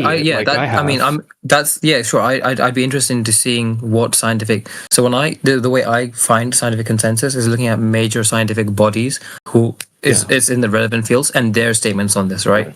Yes. And I compare. Let me finish, please. And I compare this with other scientific bodies, right? And usually they're all saying the same thing, right? There's like scientific consensus. They're all saying the same thing.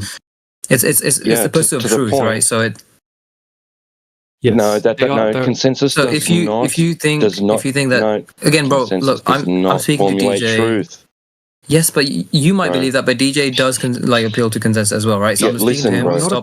This is so accepted. Hey, bro, Sure, this is so so if you accepted that it's used as a standard in surveying. How can you say they all say the same thing, but also say some people get it wrong? I don't get it. Well, but that's the excellent thing about scientific consensus, right? It's like when a major organization like makes a statement, it's based, like, that whole thing is based on like what's it called, evidence of like what the hierarchy like of quality studies and like on the scale they measure and they see all of that, and it's taken in from a large body of experts, right? It's not one individual person. And you're saying that large body is all saying the same thing? That's incorrect. It's individual people that break consensus and show that their consensus was incorrect. All right, DJ. The legitimacy of a claim is not in how many people accept it as being true. It's in the data and the demonstrability of that thing. Whether it can be shown to be true or not, whether one person's shown it or multiple people have shown it. Now, of course, if one person shows it, somebody else is going to, let me see. Oh, I'm going to repeat this. And they repeat it and they get the same result. Then they say, you're right. But that's what the scientific consensus does, right? I am not an expert in this. We have individual experts from across different backgrounds who do this, who understand this. Okay, show what they did then. Okay, enough about what they're saying. Show what they did. That's actually incorrect, because there actually is no scientific experiment being performed or anything to give a consistent K value for atmospheric refraction. So the only subject matter expert is Andrew Thomas Young. So he's the guy that DJ is referring to. But there is no science to back up the idea of atmospheric refraction. None. I don't know about exactly that, but I know that appealing to scientific consensus isn't a fallacy, and it's a very logical thing. Like you could look up in like logical fallacies websites and understand why appealing to authority is not the same thing. Appealing to bandwagon is not the same thing as appealing to scientific consensus. And it's an all-encompassing thing, right? It encompasses all fields, right? Not just this refraction thing. It encompasses geography, space, everything, right?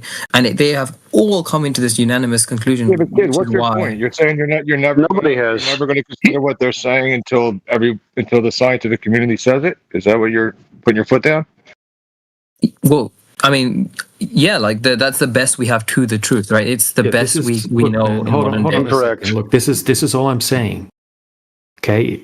The people in the mainstream from the Globe side that are the leading subject matter experts in this particular topic, right? They say that refraction is something that you have to take into consideration, but it's a small effect. It's not something that is going to... That's great. Like, I mean, I would love, like, I have to go soon, but like, if that is the case, then I would love to look into that, right? Like, as I said, I appeal to scientific consensus, and if there are major scientific like bodies that are saying this, then like send me a DM. I'll check it out. I promise you. Like in good faith, I will look into it.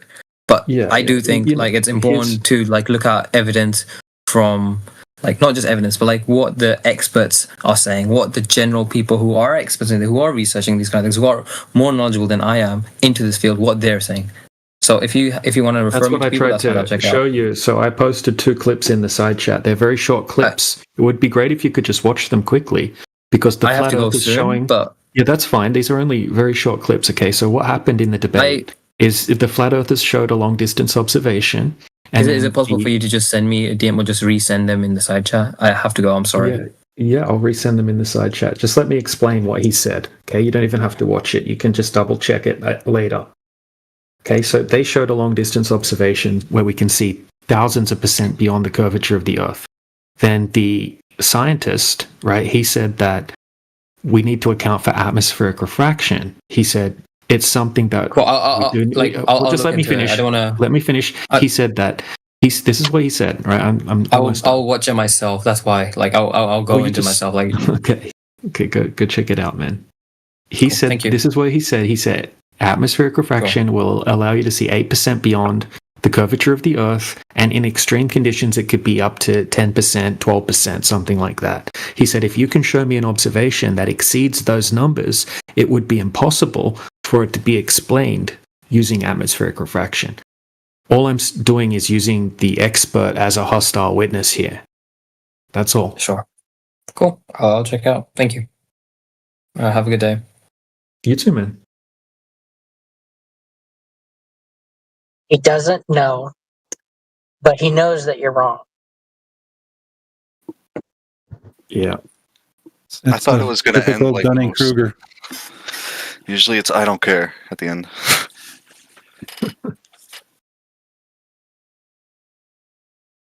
Yeah, he's appealing to something he knows nothing about. Oh, so there's a bunch of people that are supposedly experts that agree on this topic. They must have done something. I don't know. I can't tell you what they did, but they must have done something, like used the scientific method to establish it as being true, or they wouldn't all agree with it, right? That's all he's doing. Yeah. But he didn't present anything, so I did ask him to show something, but he is not presenting. Yeah, not once. No, I have to go, you know. First he came here to talk about refraction, and then he's running away.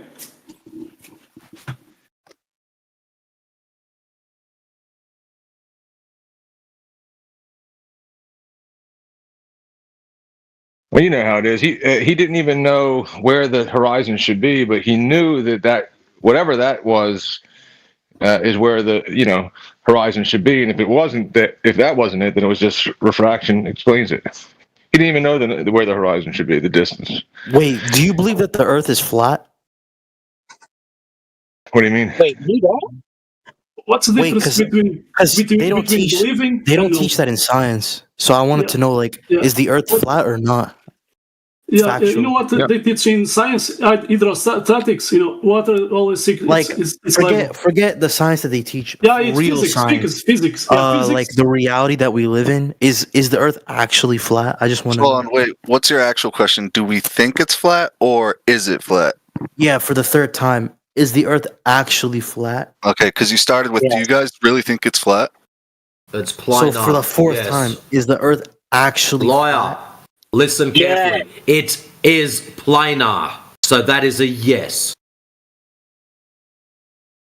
Atlanta. There's a consensus on it, so all how is the Earth planar? So all elevation changes are going to be gauged from a standard of 0 elevation, which is going to be sea level, right? Which is a horizontal plane of reference. It's planar in nature with topography. Okay, they've got but maximum depth, the maximum height. Yeah, but the horizon appears flat at the ground level because the Earth is so large that the curvature is subtle over the. How do you know that? How do you know that? Yeah, because that's how 2RH works. R is the Earth's radius. How do you know that it's a big sphere? In order to be able to claim that it's just so big that it looks flat as perceived by us. Well, a sphere implies that it's perfect. I'm not saying that. It's more of a pear shape, but it's not a sphere like. How do you know that? Yeah, because of geometry. I want the photo. Yeah, what geometry? What was done? What measurements were done in order to establish that the Earth is spherical in nature? Yeah, on a sphere, the distance to the horizon would increase. Oh, here we go, the square boys. root of your height. Wait. Why are you mad that I'm answering your question? No. It's perfect. It's perfect, bro. I'm here in good faith. Where if you convince me, it's perfect. Keep going. Right now. Listen, bro. Continue what you were saying, please, about the horizon. But I can't continue when you interrupt me every time. Yeah, so geometry. I'm sorry. I'm going to shut up now. Oh my days, bro. Geometry shows. Days. Oh my days. Yeah, geometry shows that the distance to the horizon increases when with the square root of your height, right? That's what D roughly equals the square root of R2RH means, where R would equal 6,371 kilometers. That's the Earth's radius. What's the distance to the horizon at 1 foot then? Your mic is cutting out, man. Can you say it again? What is the distance to the horizon at 1 foot? What? Was a very What is the distance to the horizon from 1 foot observer height? Around 1 mile. 1 point. Okay. Something. 2. Cool. Something. I don't know what the decimal would be, but it'll be around 1 mile. It's 1.225. Okay, if you have it ready, that would be nice. Okay. Yeah, that's cool. So what's your point? Is there a point? Look at the side chat. Yes. It's called the black swan. Because the argument of the black swan is all swans are white. You prove the claim all swans are white with one black swan. So, if the Earth is a ball with a radius of 3,959 miles, then the distance to the horizon is going to be 1.2 times the square root of the observation height in feet. If you're looking and you see the horizon farther than that, then you're not looking at the geometric horizon. Yeah, can you hear me? Your mic is cutting out. I heard what your argument was though. Yeah, so when I say that, it's actually atmospheric optics letting you peek farther than math without a refraction. So now he's backtracking. Okay. Yeah, he's throwing his first claim under the bus now. Huh? So it's not a geometric position then? Yeah, so you're throwing your first claim away now. I'm actually not throwing my first claim under the bus because it's actually strengthening. You said we can tell it's a sphere by the distance to the horizon. Wait. You not interrupt me. I'm actually strengthening my original claim. No, you're not. Liar. Wait, let me. Liar. Your claim was. I'm not a liar. Yes, you are. I'm Leor, right? I'm not a liar. What I'm saying We've is got that this recorded, bro. We can It's clip recorded. you and show Yeah. you saying what you said. that's I'm cool, gonna but go you do can it also right now. that's cool, but you're gonna end up clipping the part where you interrupted me as well, because the first claim where So? the horizon distance depends on the height is still true geometrically, but seeing farther. So if that's the doesn't case, actually that means the doesn't actually horizon would part- be in a very You a troll? predictable Are spot. you a troll? Because I've never interrupted you. Seeing farther doesn't break the. Clear the format. Quit with your nonsense and just stick to the conversation. All right? I It adds posted 2 black refraction on swans top of the already. geometry. So think about it Okay, like this. Before you liar. actually give If you're the adding baseline refraction on top of and this, when you have the baseline, liar, listen carefully. I'll give you your refraction. Your refraction will get you 10% further. Would you like something else? perfect vacuum. So the horizon. He's not listening, guys. The refraction already includes the radius value. You're trying it's to happening. identify the distance to the horizon without knowing already the size of the radius, because you're trying to identify the radius so that you can confirm that you're living on a ball. How much you guys want to bet he's still talking? Even if he's No, muted. he's probably finished by now. All right, let's 20 try. push-ups. Second time now, So- Leo. Don't talk over people. Leo. Oh, so you guys are rage baiters. 1 point. Okay, cool. Leo, where it's got 1.22. Oh, you gonna run away? He's gone. Okay. Piss off. He left.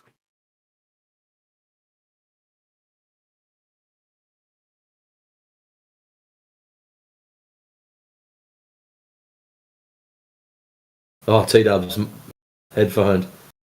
I was gonna say, notice how quick he backtracked and threw his geometric claim under the bus. He didn't even throw it under the bus, he just threw it out completely. Yeah.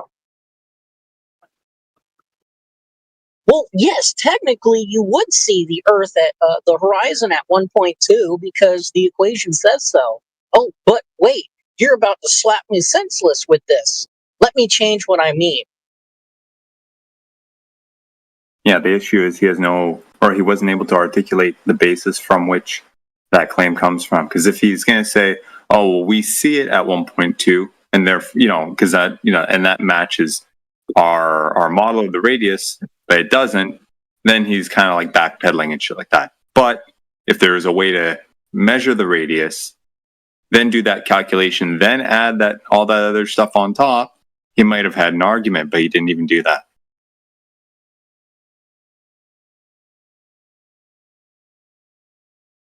So, classic, of course.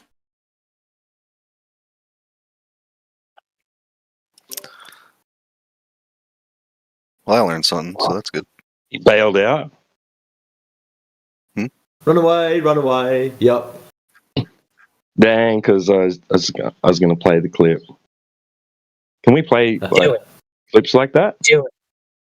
Do it. We got the music bot in here? You guys have? Can I send something to the music bot? Yeah, Or you did someone- it, T-Dub. Can someone review it and see if you guys would ever play it? I'll see if it'll play it. I don't know if it will. Unable to find any songs matching the query you provided. Damn it. Oh, whatever.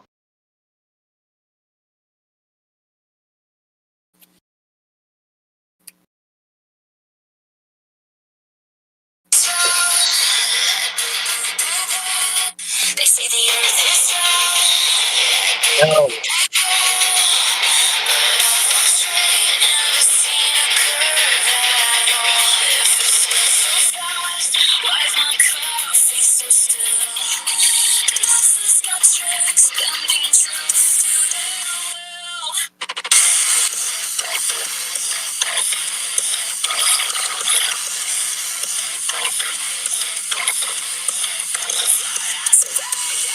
Sounds terrible. That sounds like shit, dude. Turn it off. No. Thank you. If you It's have AI generated, right? Fuck that, man. If you have like a file on your computer, like an MP3, and you want to play it through the music bot, just upload it into the side chat, and then hit copy link, and then use the music bot, right, to play, and then just post the link to the song, and it'll play through the music bot. Yeah, okay. No, I actually asked that like an hour ago. The only reason I did that is because you guys were like, play the music bot. So, sorry. Didn't mean to piss you off. I know it probably sounded like shit. But I actually just asked that again. Can I send you it and you can play in the music bot? Yeah. I think you guys were talking about a different clip. So good. It sounds like AI generated metal. It is. Ah, man. So before Liar, we had a guy that was was it Phantom Expert Syndrome? Is that right? Is that what it's called? Yes. Where pretty much. There's a priesthood of people that know something that I don't know, so I'm going to trust them. And then he went to this is my favorite part. He appealed to consensus, but because he put science in front of consensus, it wasn't a fallacy anymore. So you can apparently appeal to scientific consensus, and then all of a sudden it's not a fallacy. And then the other guy, exactly. Just sorry, go on. And then the last dude, what was it? It's geometry, and it's not geometry because now it's optical, but it's still geometry. We can pretty much just anticipate the same thing every time now from everybody. But you know when they start to spiral. As soon as they spiral, they'll go back on what they said just 2 seconds ago, and I think that's fun. Yeah, it's classic. I mean, it's not the consensus that you should be appealing to, but what formed the consensus. That's what you should be appealing to, which he was trying to do, but without understanding what it is. And then that second guy, yeah, exactly. In the clip that I just clipped him out, saying that the reason we can see further is because we gain altitude. That's why. Then when he was showing the black swan, now you can see further by lowering your altitude. It's crazy. Yes. I even got a 9.6 at 7 inches. Or 0.06. Let me get it.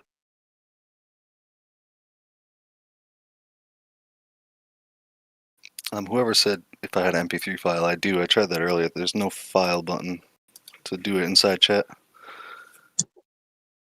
I actually tried it in the 24/7 Flat Earth Discord as well. I couldn't do it there, so sorry.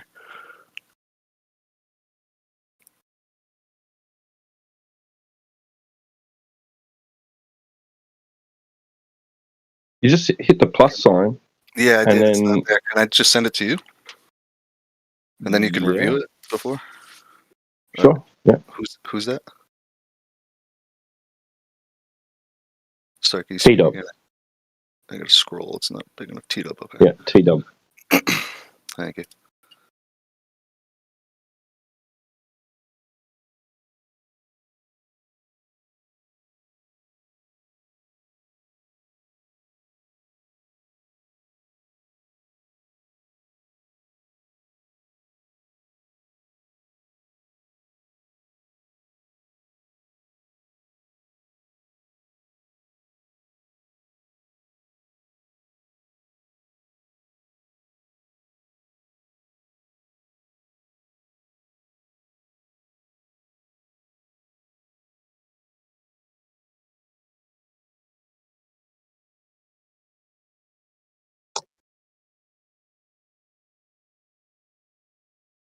Right, so it just depends if the bot will allow us to play it in that format, that's all. I have different formats, but I also own the rights to it, so. I'll just see if it'll, because I can't download it or anything, it doesn't have that option. That's all right. But I can post. Yeah, you can just get post the back to me link. another time. I'm not even worried about it right now. I'll see if it works. No,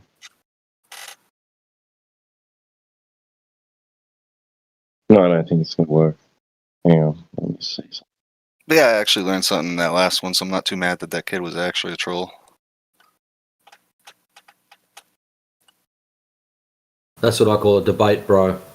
They make all the excuses under the sun to cut other people off and then make themselves look better by telling other people that they've been cut off. And yeah, he was like trying to bait you into was like trying to bait you into cutting him off. So I do it. That's what they want. You give it to them. Ask and thou shalt receive. Yeah. It's just what we call a debate, bro.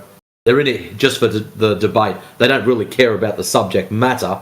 It's just, I'm in here to make my voice heard. I'm special. I'm important. You're cutting me off. You speak loud. I don't like the way you speak. It's just excuses. It's great. Some people love it. Other people just go, next. Yeah.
They say the earth is round, like big blue ball. But I've walked straight, never seen a curve at all. If it spins so fast, why is my coffee so still? NASA's got tricks, bending truth to their will.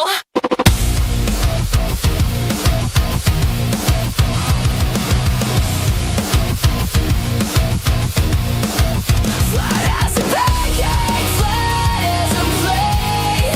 Round earth believers, y'all took the bait. Look out the window, horizon straight. Flat earth forever. It's our fate.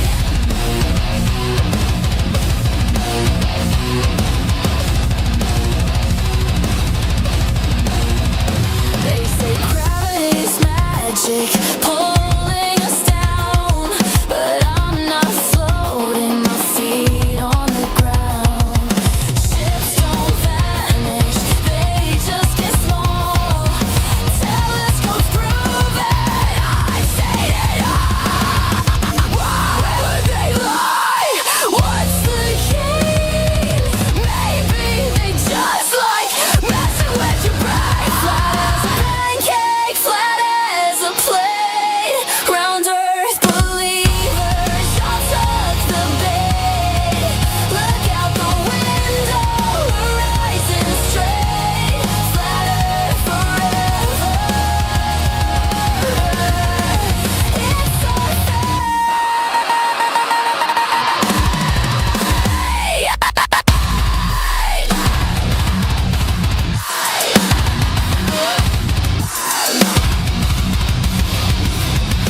Moon's just a lamb, stars just dots. They're laughing at us from their astronaut yachts. Antarctica's a wall, keeps the oceans in. Once you see the truth, you'll know where to begin.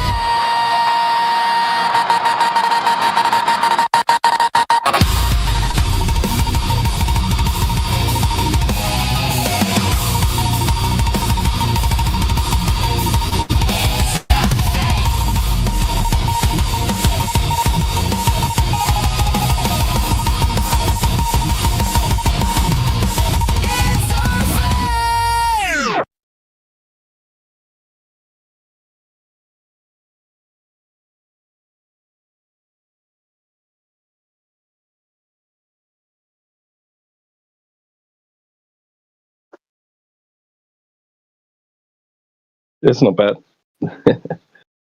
Pretty good. Got to figure it out anyway. So I had to forward it to the side chat and then save the file. Well, I didn't have to save the file, but I did anyway. But then I just had to copy the media link. That's it. Because in DMs it didn't give the option for a media link. Yeah, which was weird. I had to actually go to the live stream on YouTube to even hear it. I only heard the last second. That was.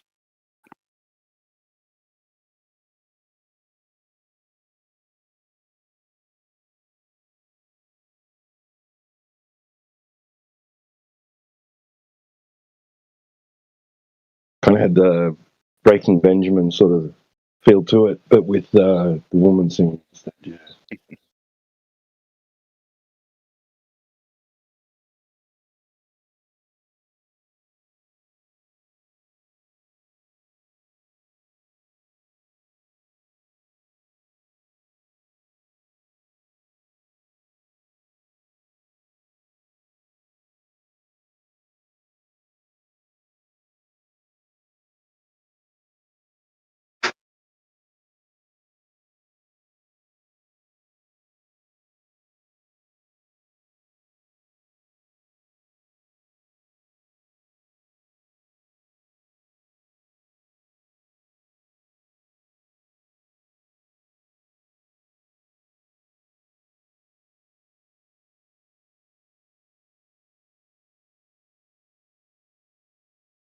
I mean, nobody should really be upset about AI music because, like, humans have been pretty much recalibrating the sound of their voice for decades. Sure. Well, might as well be AI music we've been listening to over the last few years. Yeah, I've always came to the thought like music. It's just like eventually everything's going to be created. Like every song that's actually going to be a good song or catchy or be appealing is eventually going to be played, or every fret's going to be, every strum. Maybe this is how music keeps going. I don't know.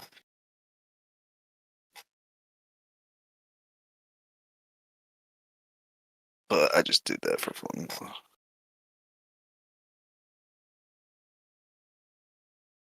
But there will be nothing like, like raw live talent. It'll never be outdone. Yeah, no, I record on my computer on Reaper and stuff with my guitar. So I was just, I can't do vocals. So I was like, let me get some AI vocals. So wait, you put some of the actual music into that? Not that one, no. No. But I do my own stuff, but there's no vocals on it. This was just to get an idea of what certain stuff, like I could play that song 100%. I didn't record that on Reaper and then add AI vocals, no.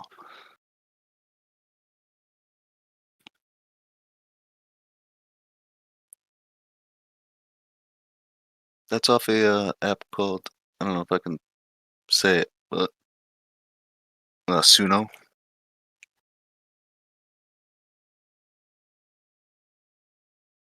Sorry, what? Suno?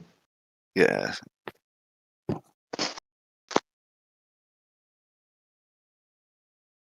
But that's the software. Yeah, Suno. Yeah, it's you can do like 3 to 5 songs for free, and then like you just pay, and then you own the rights to the songs. It's fun if you got kids. You can make a song to them, so it seems like it's singing to them on a trip or something.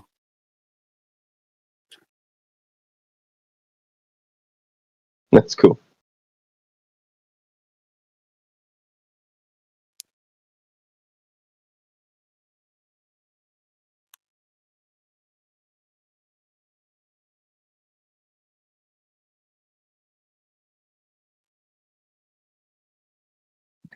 It kind of makes you think, do performers have to copyright their voices? I mean, or have they've always been copyrighted? Because like people can now use their favorite artist in a song that they made with AI.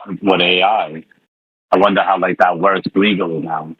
Yeah, I've heard a couple artists have been concerned about that, and they I mean, I don't know. Right now, at where it's at, I think the winning side is it's not actually their voice. It's just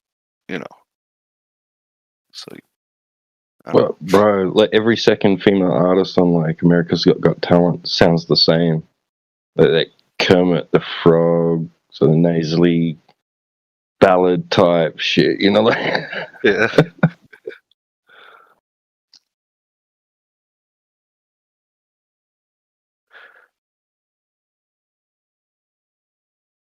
But funny thing about it was this AI is flat red pilled.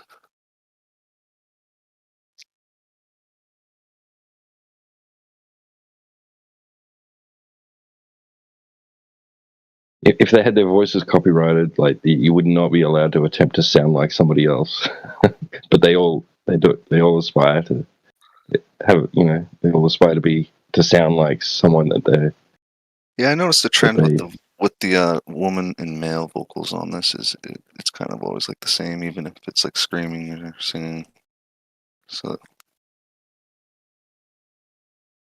No, but that's a very valid point, T-Dub. I didn't even think about that. There's plenty of comics that imitate other celebrities and their voices. So yeah, that makes a lot oh of yeah, a sense. bunch of them got upset about it. Like people have done it and they've got upset about it, and like lawyers have got involved. I don't know how it concluded, but I do know it's a lot of people are aware of it. Yeah, it's definitely a concern, especially with what's it called, the Advancement of Technology Act or something. Wow. That's crazy. 3 persons here, and no one speaks. What are you talking about? We were talking. Yeah, this is be quiet there. No one talks. We were actually just like actually talking, not even talking about flat Earth. But there are 29 people. Persons. Oh, because they're all muted. Yeah, no, they're listening. Do you want them all to talk at once? Dude, just say, please talk to me instead. Just say, yeah, you can go on. Some of them are in side chat if you want to. We're using telepathy. Because I was in the other groups, there was 8 person like this, and there are a lot of very crowd.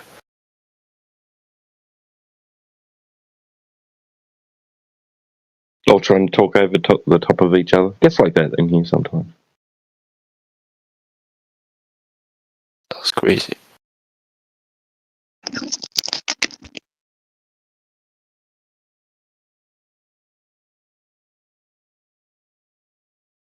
I guess he just wanted to hear chaotic noise. Whatever. Like, why doesn't he go into the other channels and go, wow, like, you guys should, like, take a note out of the Flat Earth channel. You go in there and it's not all, like, mayhem and chaos. Like, people only talk when somebody else isn't talking. Well, not all the time. Yeah. Anybody who wants to talk, raise your hand. If you have hands. I can't prove I have hands, so damn. I'll raise my theoretical hand.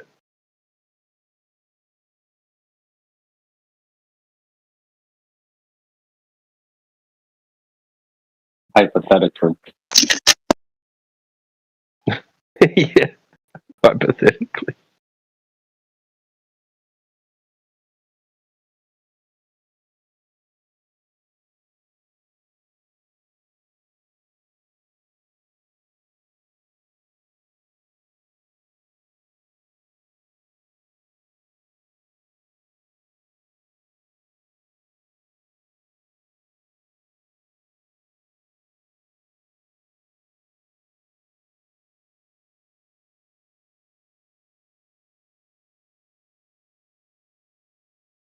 Yeah, but Flat Lloyd, all I need to do is just have a certainty level of having hands. That's good enough, right? Like, I'm 99.9% sure I have hands. But there's always that chance, right? That I don't actually have hands.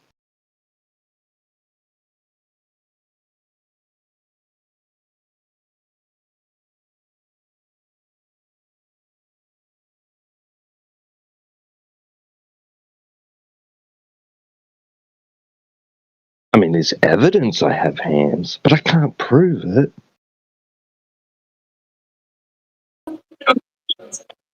If you found your hands, how would you even know that they were your hands and not somebody else's hands? Oh my. How do you know your hands are not refracted?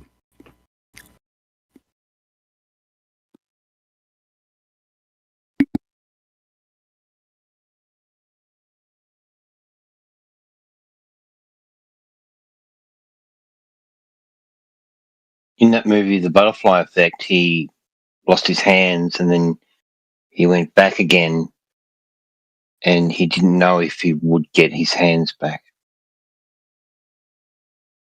Bro, that was If you such remember that an movie. effed up movie, bro. Wasn't it? Effed up. Yeah. And that bit where it zooms out and he's got these little stumps and it's like, oh no. Yeah. And his girlfriend's with his best friend.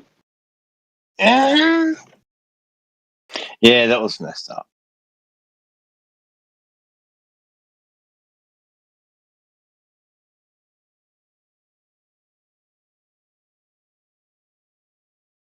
Hi. Hello, Yusuf. Hi. Welcome in. I'm here. Awesome. You here to discuss the topic with us? I'm here. You are here? Yes. Great. That's awesome. I'm glad you're here. Would you like to talk about the Earth with us? I don't speak English. I am Arabic. Right. I live Arabic. in Egypt. Yes. Egypt? Okay. Yes. In Africa. All right. You haven't been in this server very long. Okay, that's all right. So, yeah, this is probably a channel for a little bit more advanced English speakers. So maybe you should check out some of the other channels if you want to practice learn English. You could go to the other channels. Yes, I want to learn English, language English. Yeah. You won't be able to do that in this channel. There's other channels that will help you get better at speaking. I want to help to learn English. You should go to the other channels, because this isn't really the learning channel. This is a discussion channel. So once you've learned some English, then you could come back here and talk about Earth with us. I don't understand you. Okay. Does anybody here speak Arabic? To the lounge. Does anybody here speak Arabic? Yarapi, Sakwela.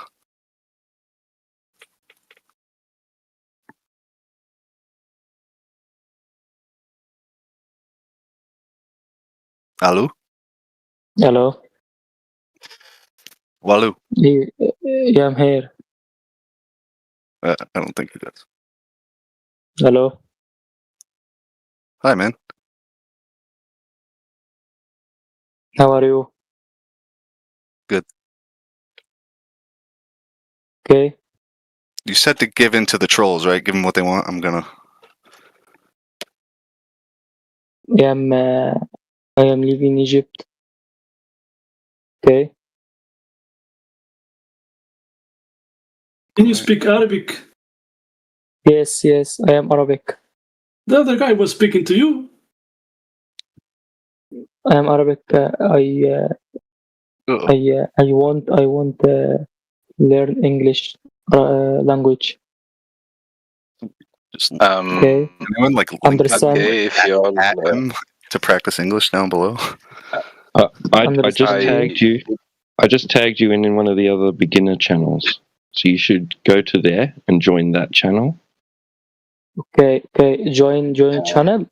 Join beginner. Yeah, join beginner. A4. A4. زيك يا باشا زيك يا باشا يوسف. الحمد لله. الحمد لله. هون هذا الشانل يا معلم ما فيك تحكي عليه. ايوه فاهم. ايه لازم يكون انجليزيتك احسن من هيدا. لازم تروح على غير قناه هونيك تتعلم الانجليزي وتعلمه. راح فين؟ ايه روح لتاني غير محل اتعلم بعدين تعلم. تعلم الانجليزي الاول. نعم. اوكي بسيات. يلا باي. باي.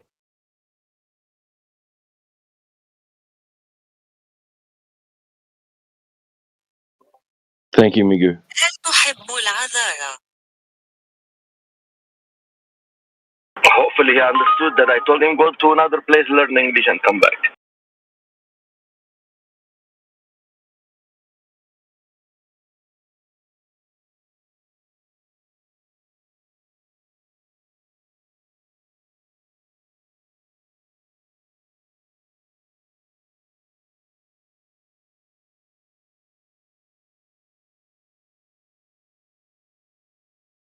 يلا باي.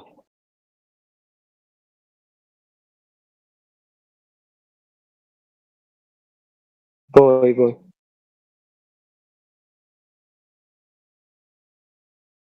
You see that link? You see that link? What? You see that green button? Click it in the side chat. Click that and join that channel. They will help you learn English. Okay. Join channel. هل Yeah. تحب العذارى؟ Okay. You help me. There's people in that other channel will help you. Could you help Migu? Could you explain what I mean? Okay. Understand you. يوسف هون ما بنعلم انجليزي. هذا الشانل ما بنعلم انجليزي. ايوه. بدك تروح على غير شانل نتعلم انجليزي ارجع تعال هون. راح شانل ايه؟ انا شانل؟ ايه غير شانل. اسمه ايه؟ ميشون. اسمه لحظة اقول لك.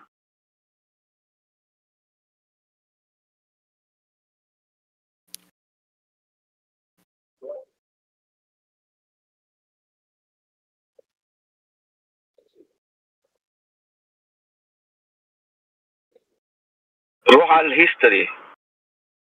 روح على الشانل يلي مكتوب عليه هيستوري اتعلم هونيك ورجع تعال. او في واحد اسمه beginner. He left. I think I moved him there. I think I figured out how to move him there. So hopefully he's in there now.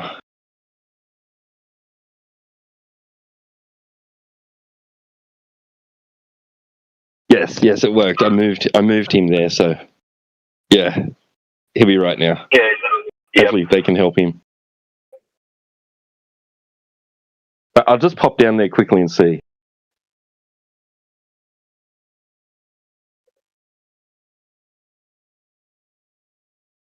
Gen X is trying to speak. It's full. They only have eight people capacity. Okay, whatever.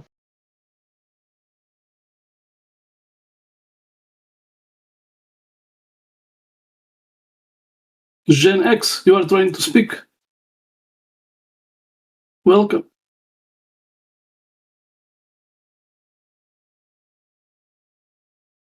Do you hear me? Yes, welcome. Okay, thank you. I just got in, so I don't know how this works. So, are you talking about some kind of subject or? Yeah, the topic is flat Earth, no curve, no ball. Come again? Flat Earth. No flat curve, Earth. No curve, no ball. I don't have any idea about this subject, so I will let someone else begin talking about something. Maybe I will generate some new ideas. So I will yield my.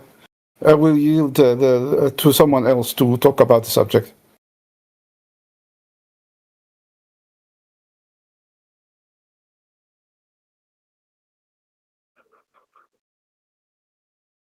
You want to talk to him?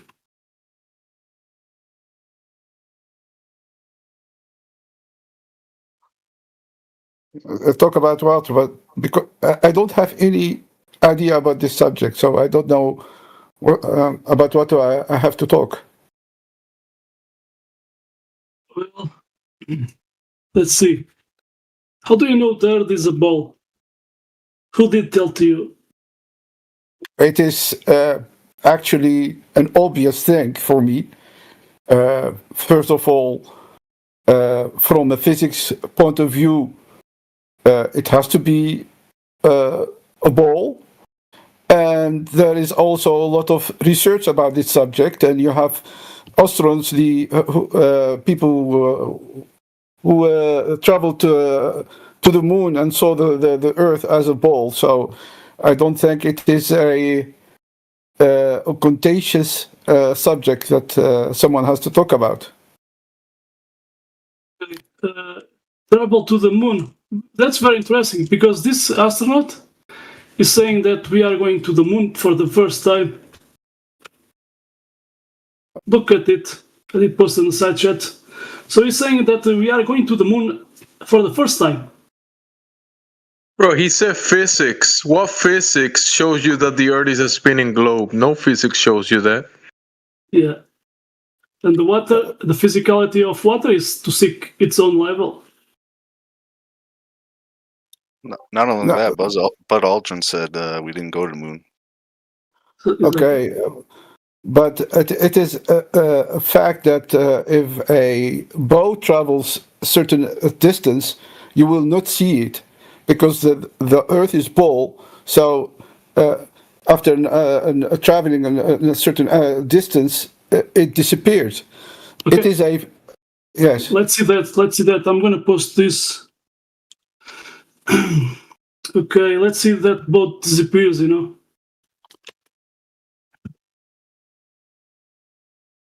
You see that boat? At the side chat? The side chat? Yeah, side chat. It is on the title of the room, you have, open chat. Okay, where have I can tag you there. Let's see. Yeah, I'm gonna tag you there. Gen X. So here. Okay, you see something here happening on my screen. Yeah, click there. Okay, yeah, yes. Okay, you see that ship? The guy is using a camera. So he's zooming out, and you don't see the ship anymore. So that's the way your eyes are working, You don't see the ship, but the ship is there. So, yeah, things farther away, they appear to disappear, but they are still there. Yeah, but the way it disappears, the way the ship disappears, but what you are doing now is zooming in and zooming out. But if a ship's the way it disappears in the horizon, it disappears. What you are doing now is zooming in, zooming out. But actually, when a ship travels a certain distance, it slowly disappears. You see, first what you are seeing is that the bottom of the ship's sinking in, and slowly you see only the top of the ship.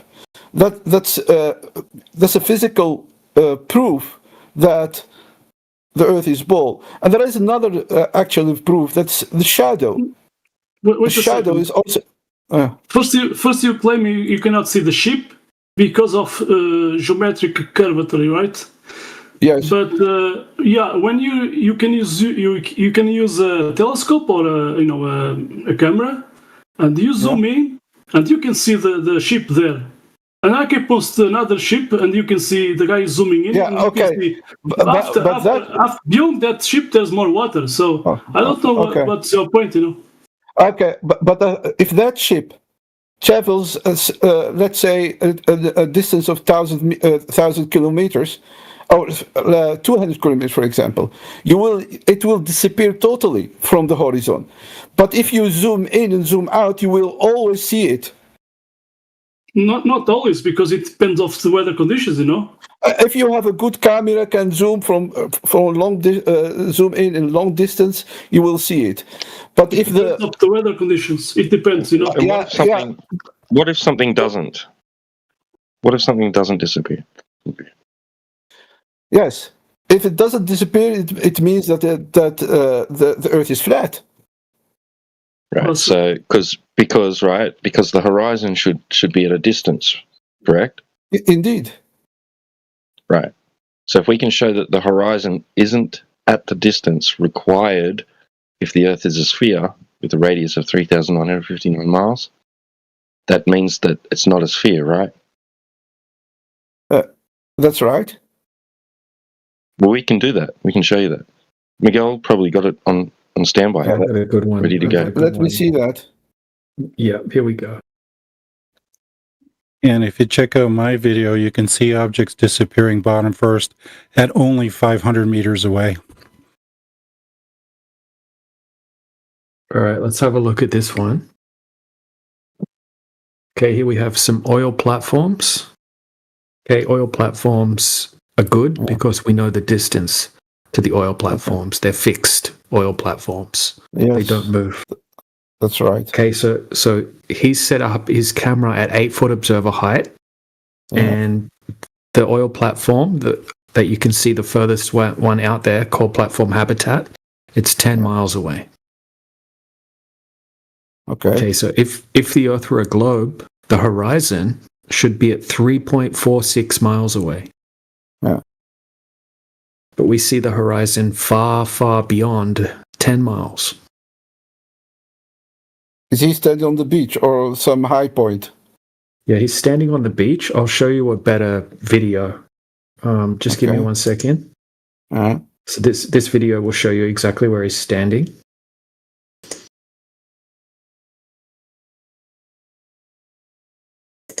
So he's 8 foot above the surface of the water. Okay, so 1 second, here we go. All right, have a look at this one. It's a little bit more detailed. And I'll also post the full video that this is from.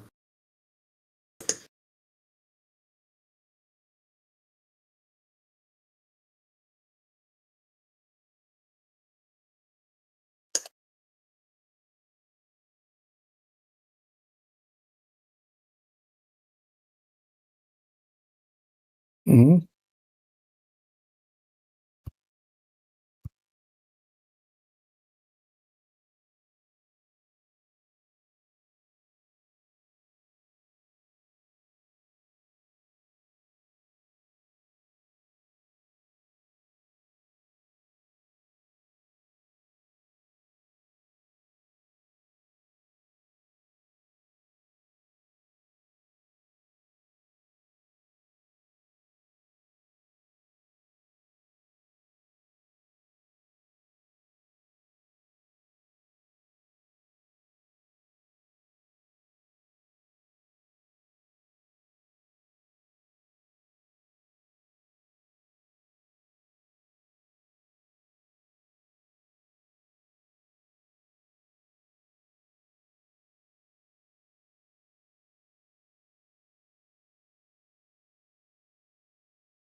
It's clearly a beach, so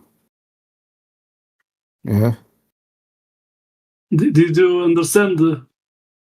Yeah, but I think the distance is not that long that you will see disappearance of that He's looking subject. for the horizon. It has to be a very vast distance. He's looking for the horizon that, according to the math, should be 3 miles away. The horizon is clearly beyond 10 miles.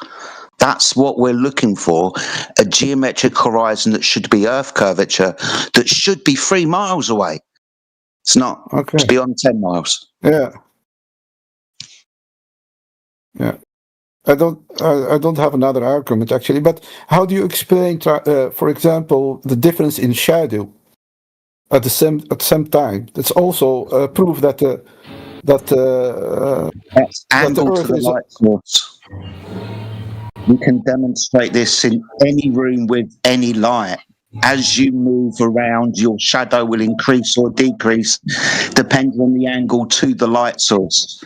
For example, if you stand directly underneath the light source, you'll cast no shadow. As you walk out from underneath the light shadow, the shadow will increase in front of you. Right? Yeah, that's right. That's right. No. So what? I'm on a sphere then.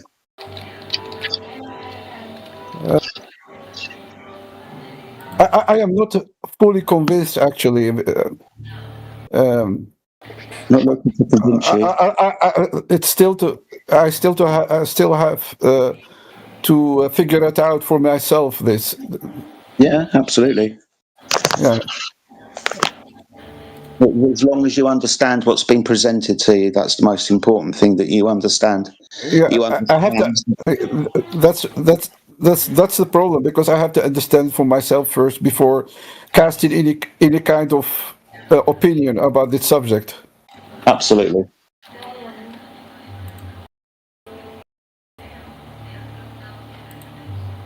Any further questions? No, thank you. No problem.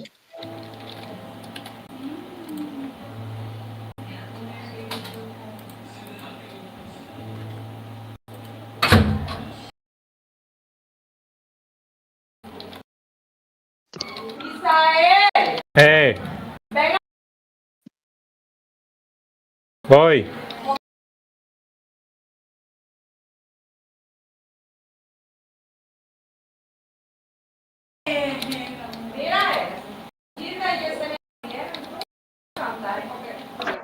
Hey, no cold Mikey. That's an ice cold Mikey got going.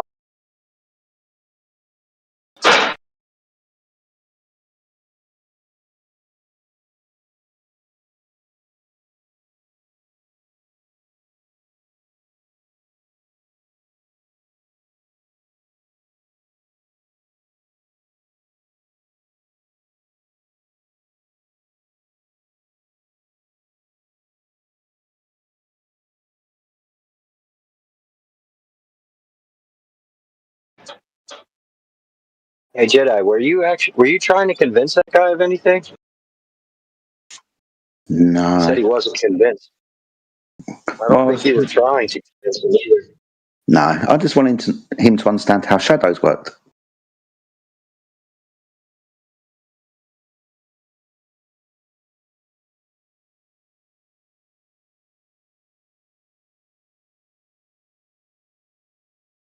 The next thing to bring up is the single valid.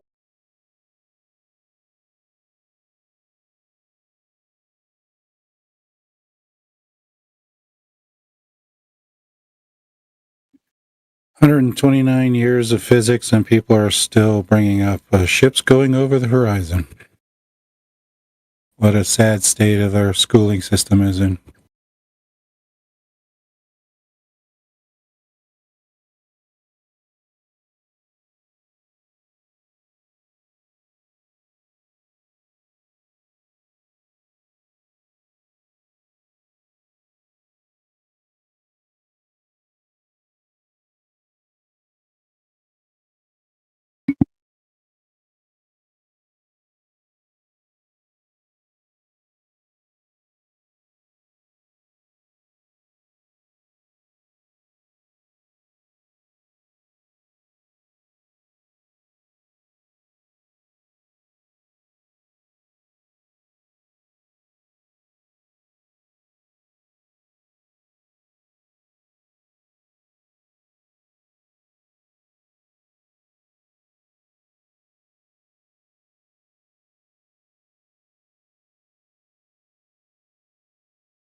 Is our friend lost for words?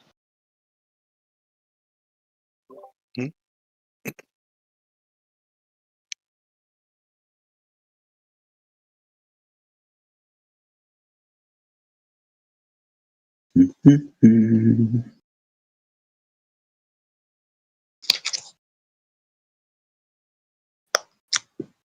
he reviewing a video or something?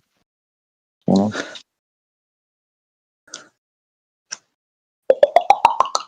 Hey.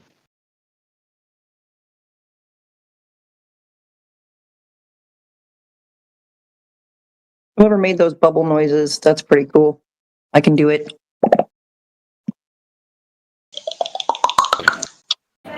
What happened? What are you doing? Oh.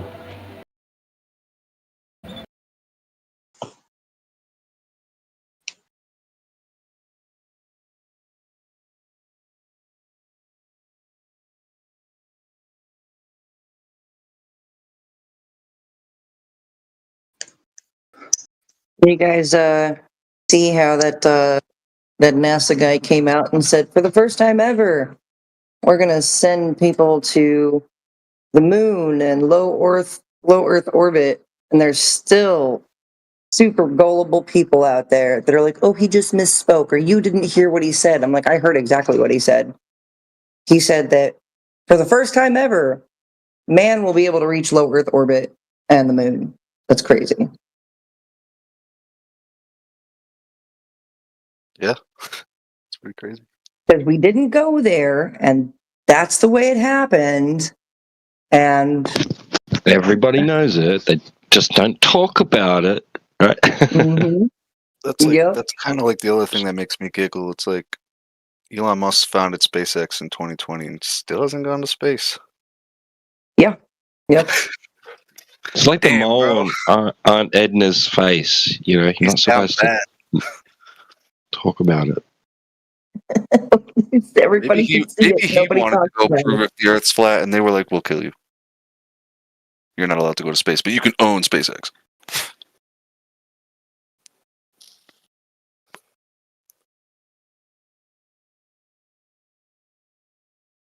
There's so many people right now that are like, well, you didn't hear what the guy said. I'm like, yeah, I heard exactly what he said. He said that for the first time, they're going to the moon. That's, oh boy, they're a bit early on that. They're a bit early on the PSYOP. Now, not to play devil's advocate, but I don't know if I heard this before, but is that, and I'm not trying to like change your words or put words in your mouth, but is that about like private, like to the public? I'm sorry. Like I did post it. They allow Yeah, that was for the public. That was. It's all over social media right now. I did post. You can see the the last. But I mean, video, like yeah. in the context, are they trying to say? Like, are you sure they're not saying the first time the public can go there? Click the video. I did post it right there. Oh, let me check. Sorry.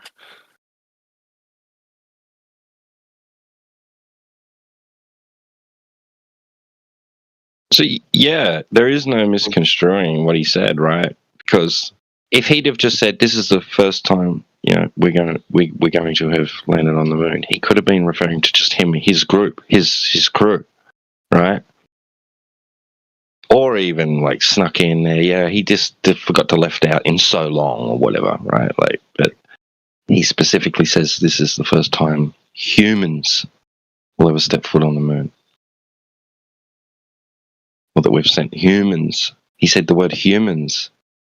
So it's Buzz Aldrin, a freaking alien? Lizard person. Yeah, that's weird. He said this is the first time we're going to send humans to the moon and to low Earth orbit. And that's weird. So human astronauts didn't go to the moon all those years ago?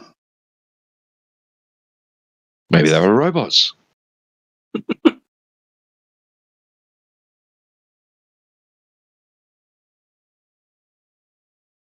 Yeah, it's a bit hard to cover up what he said or to like apologize for it. Like, how do you get past that? I want to know how in the hell Nixon had the Apollo 11 Earthrise picture on his wall the day he called astronauts on the moon with a landline. That is comedy.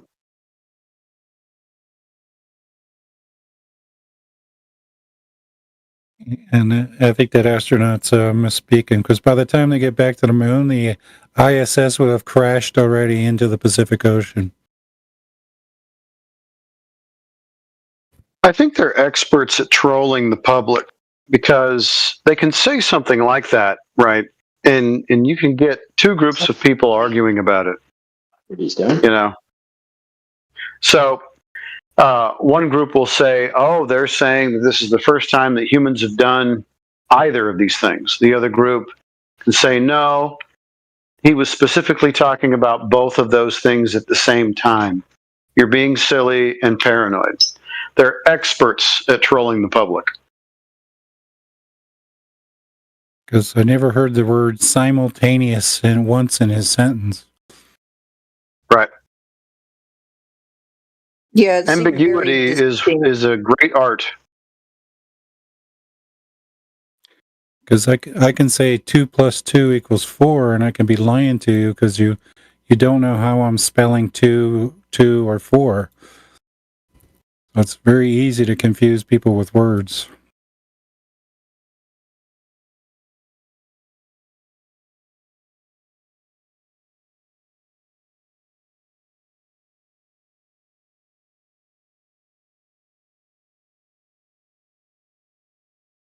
Their neuro-linguistic programming doesn't work on me.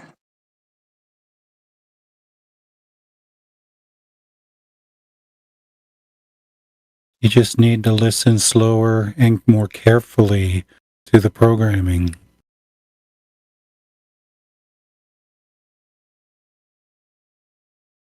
You can hear the words coming out of my mouth, and you will accept them.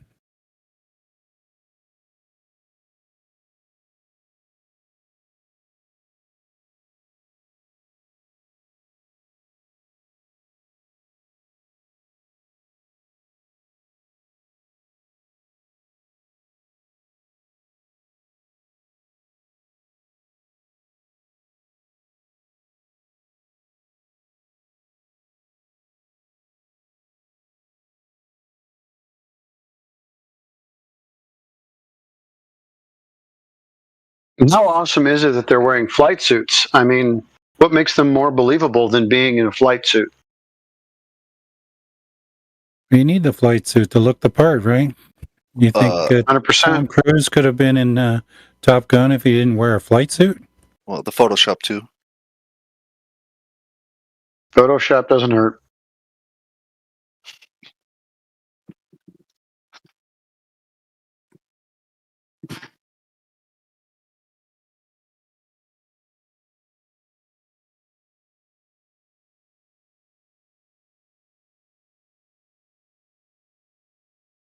So that's 2 astronauts now that said we've just gone around it and not actually been there.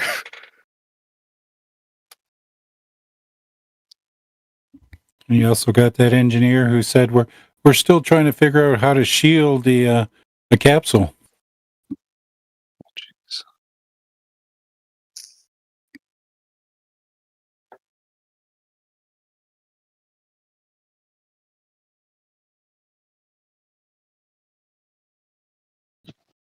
Yeah, that's classic. That the debunker showing how he previously, earlier on in the conference, said how that the Apollo, acknowledging the Apollo missions, but then turning around and saying that, like, it's a contradiction. This debunker guy is just helping. What the frick?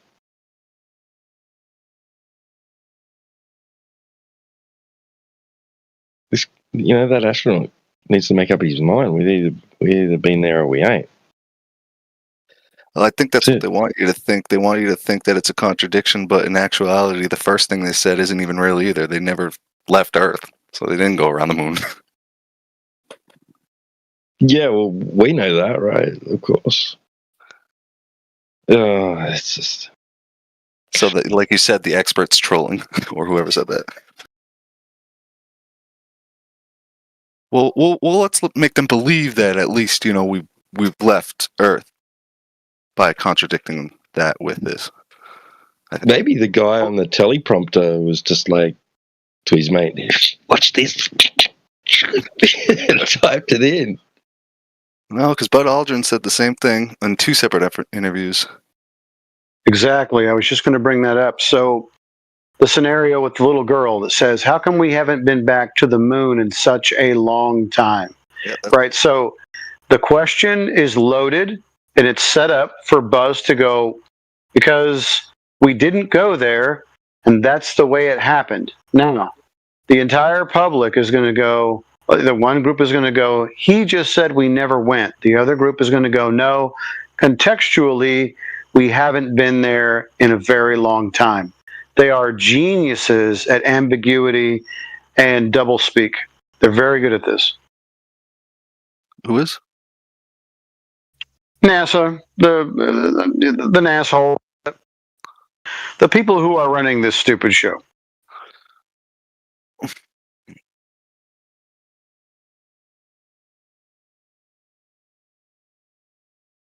Because I thought the lizard people. Wait, so you're supporting what I'm saying? Yeah, exactly. They're very good at being very unclear. Well, not even that. They were clear with it. I think they weren't tricking with being unclear, because after she says that question, he says, "That's not a question for a young girl. That's my question." And then he says, "We only went around it. We have not been there." That's his question. Why we haven't been there. Find the clip. Make sure that that's what he said, because all I ever heard him say is, "We didn't go there, and that's the way it happened." Yeah, watch it again.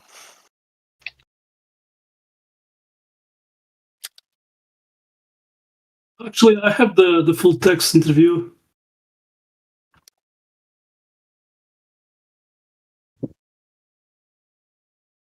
Must be the Mandela effect. Oh boy, here we go. It's not Sunday yet.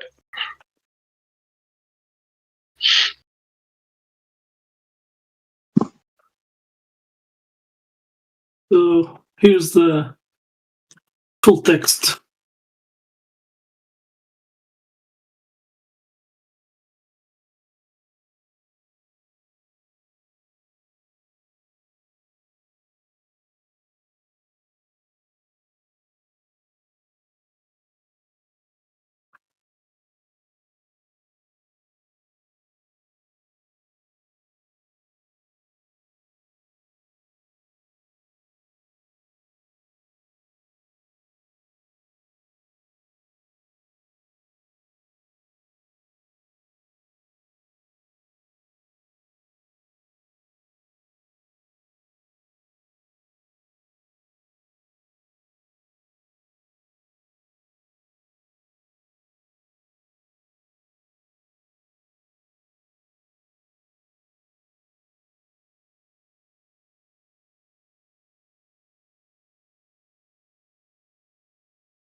It's a funny statement, because like because he says he knows why, but he doesn't actually say why, or he's leaving you wondering whether he actually even does know why. Like, because it's like he's saying he doesn't know why, and that's why. He's drunk. He doesn't even know what bloody year it is. Look at him. Probably. You're probably right. Change his name to Buzzed a Lot again. Guys always.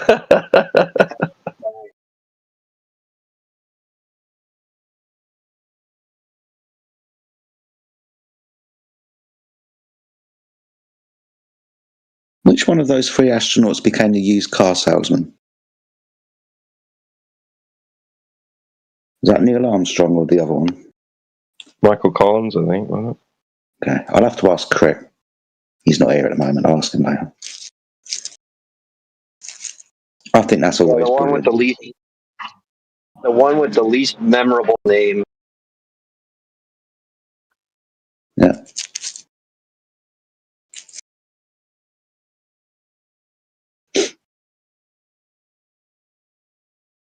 Yeah. Right. It's just it's plain old Michael Collins. And you've got Buzz Aldrin, Neil Armstrong. Michael Collins.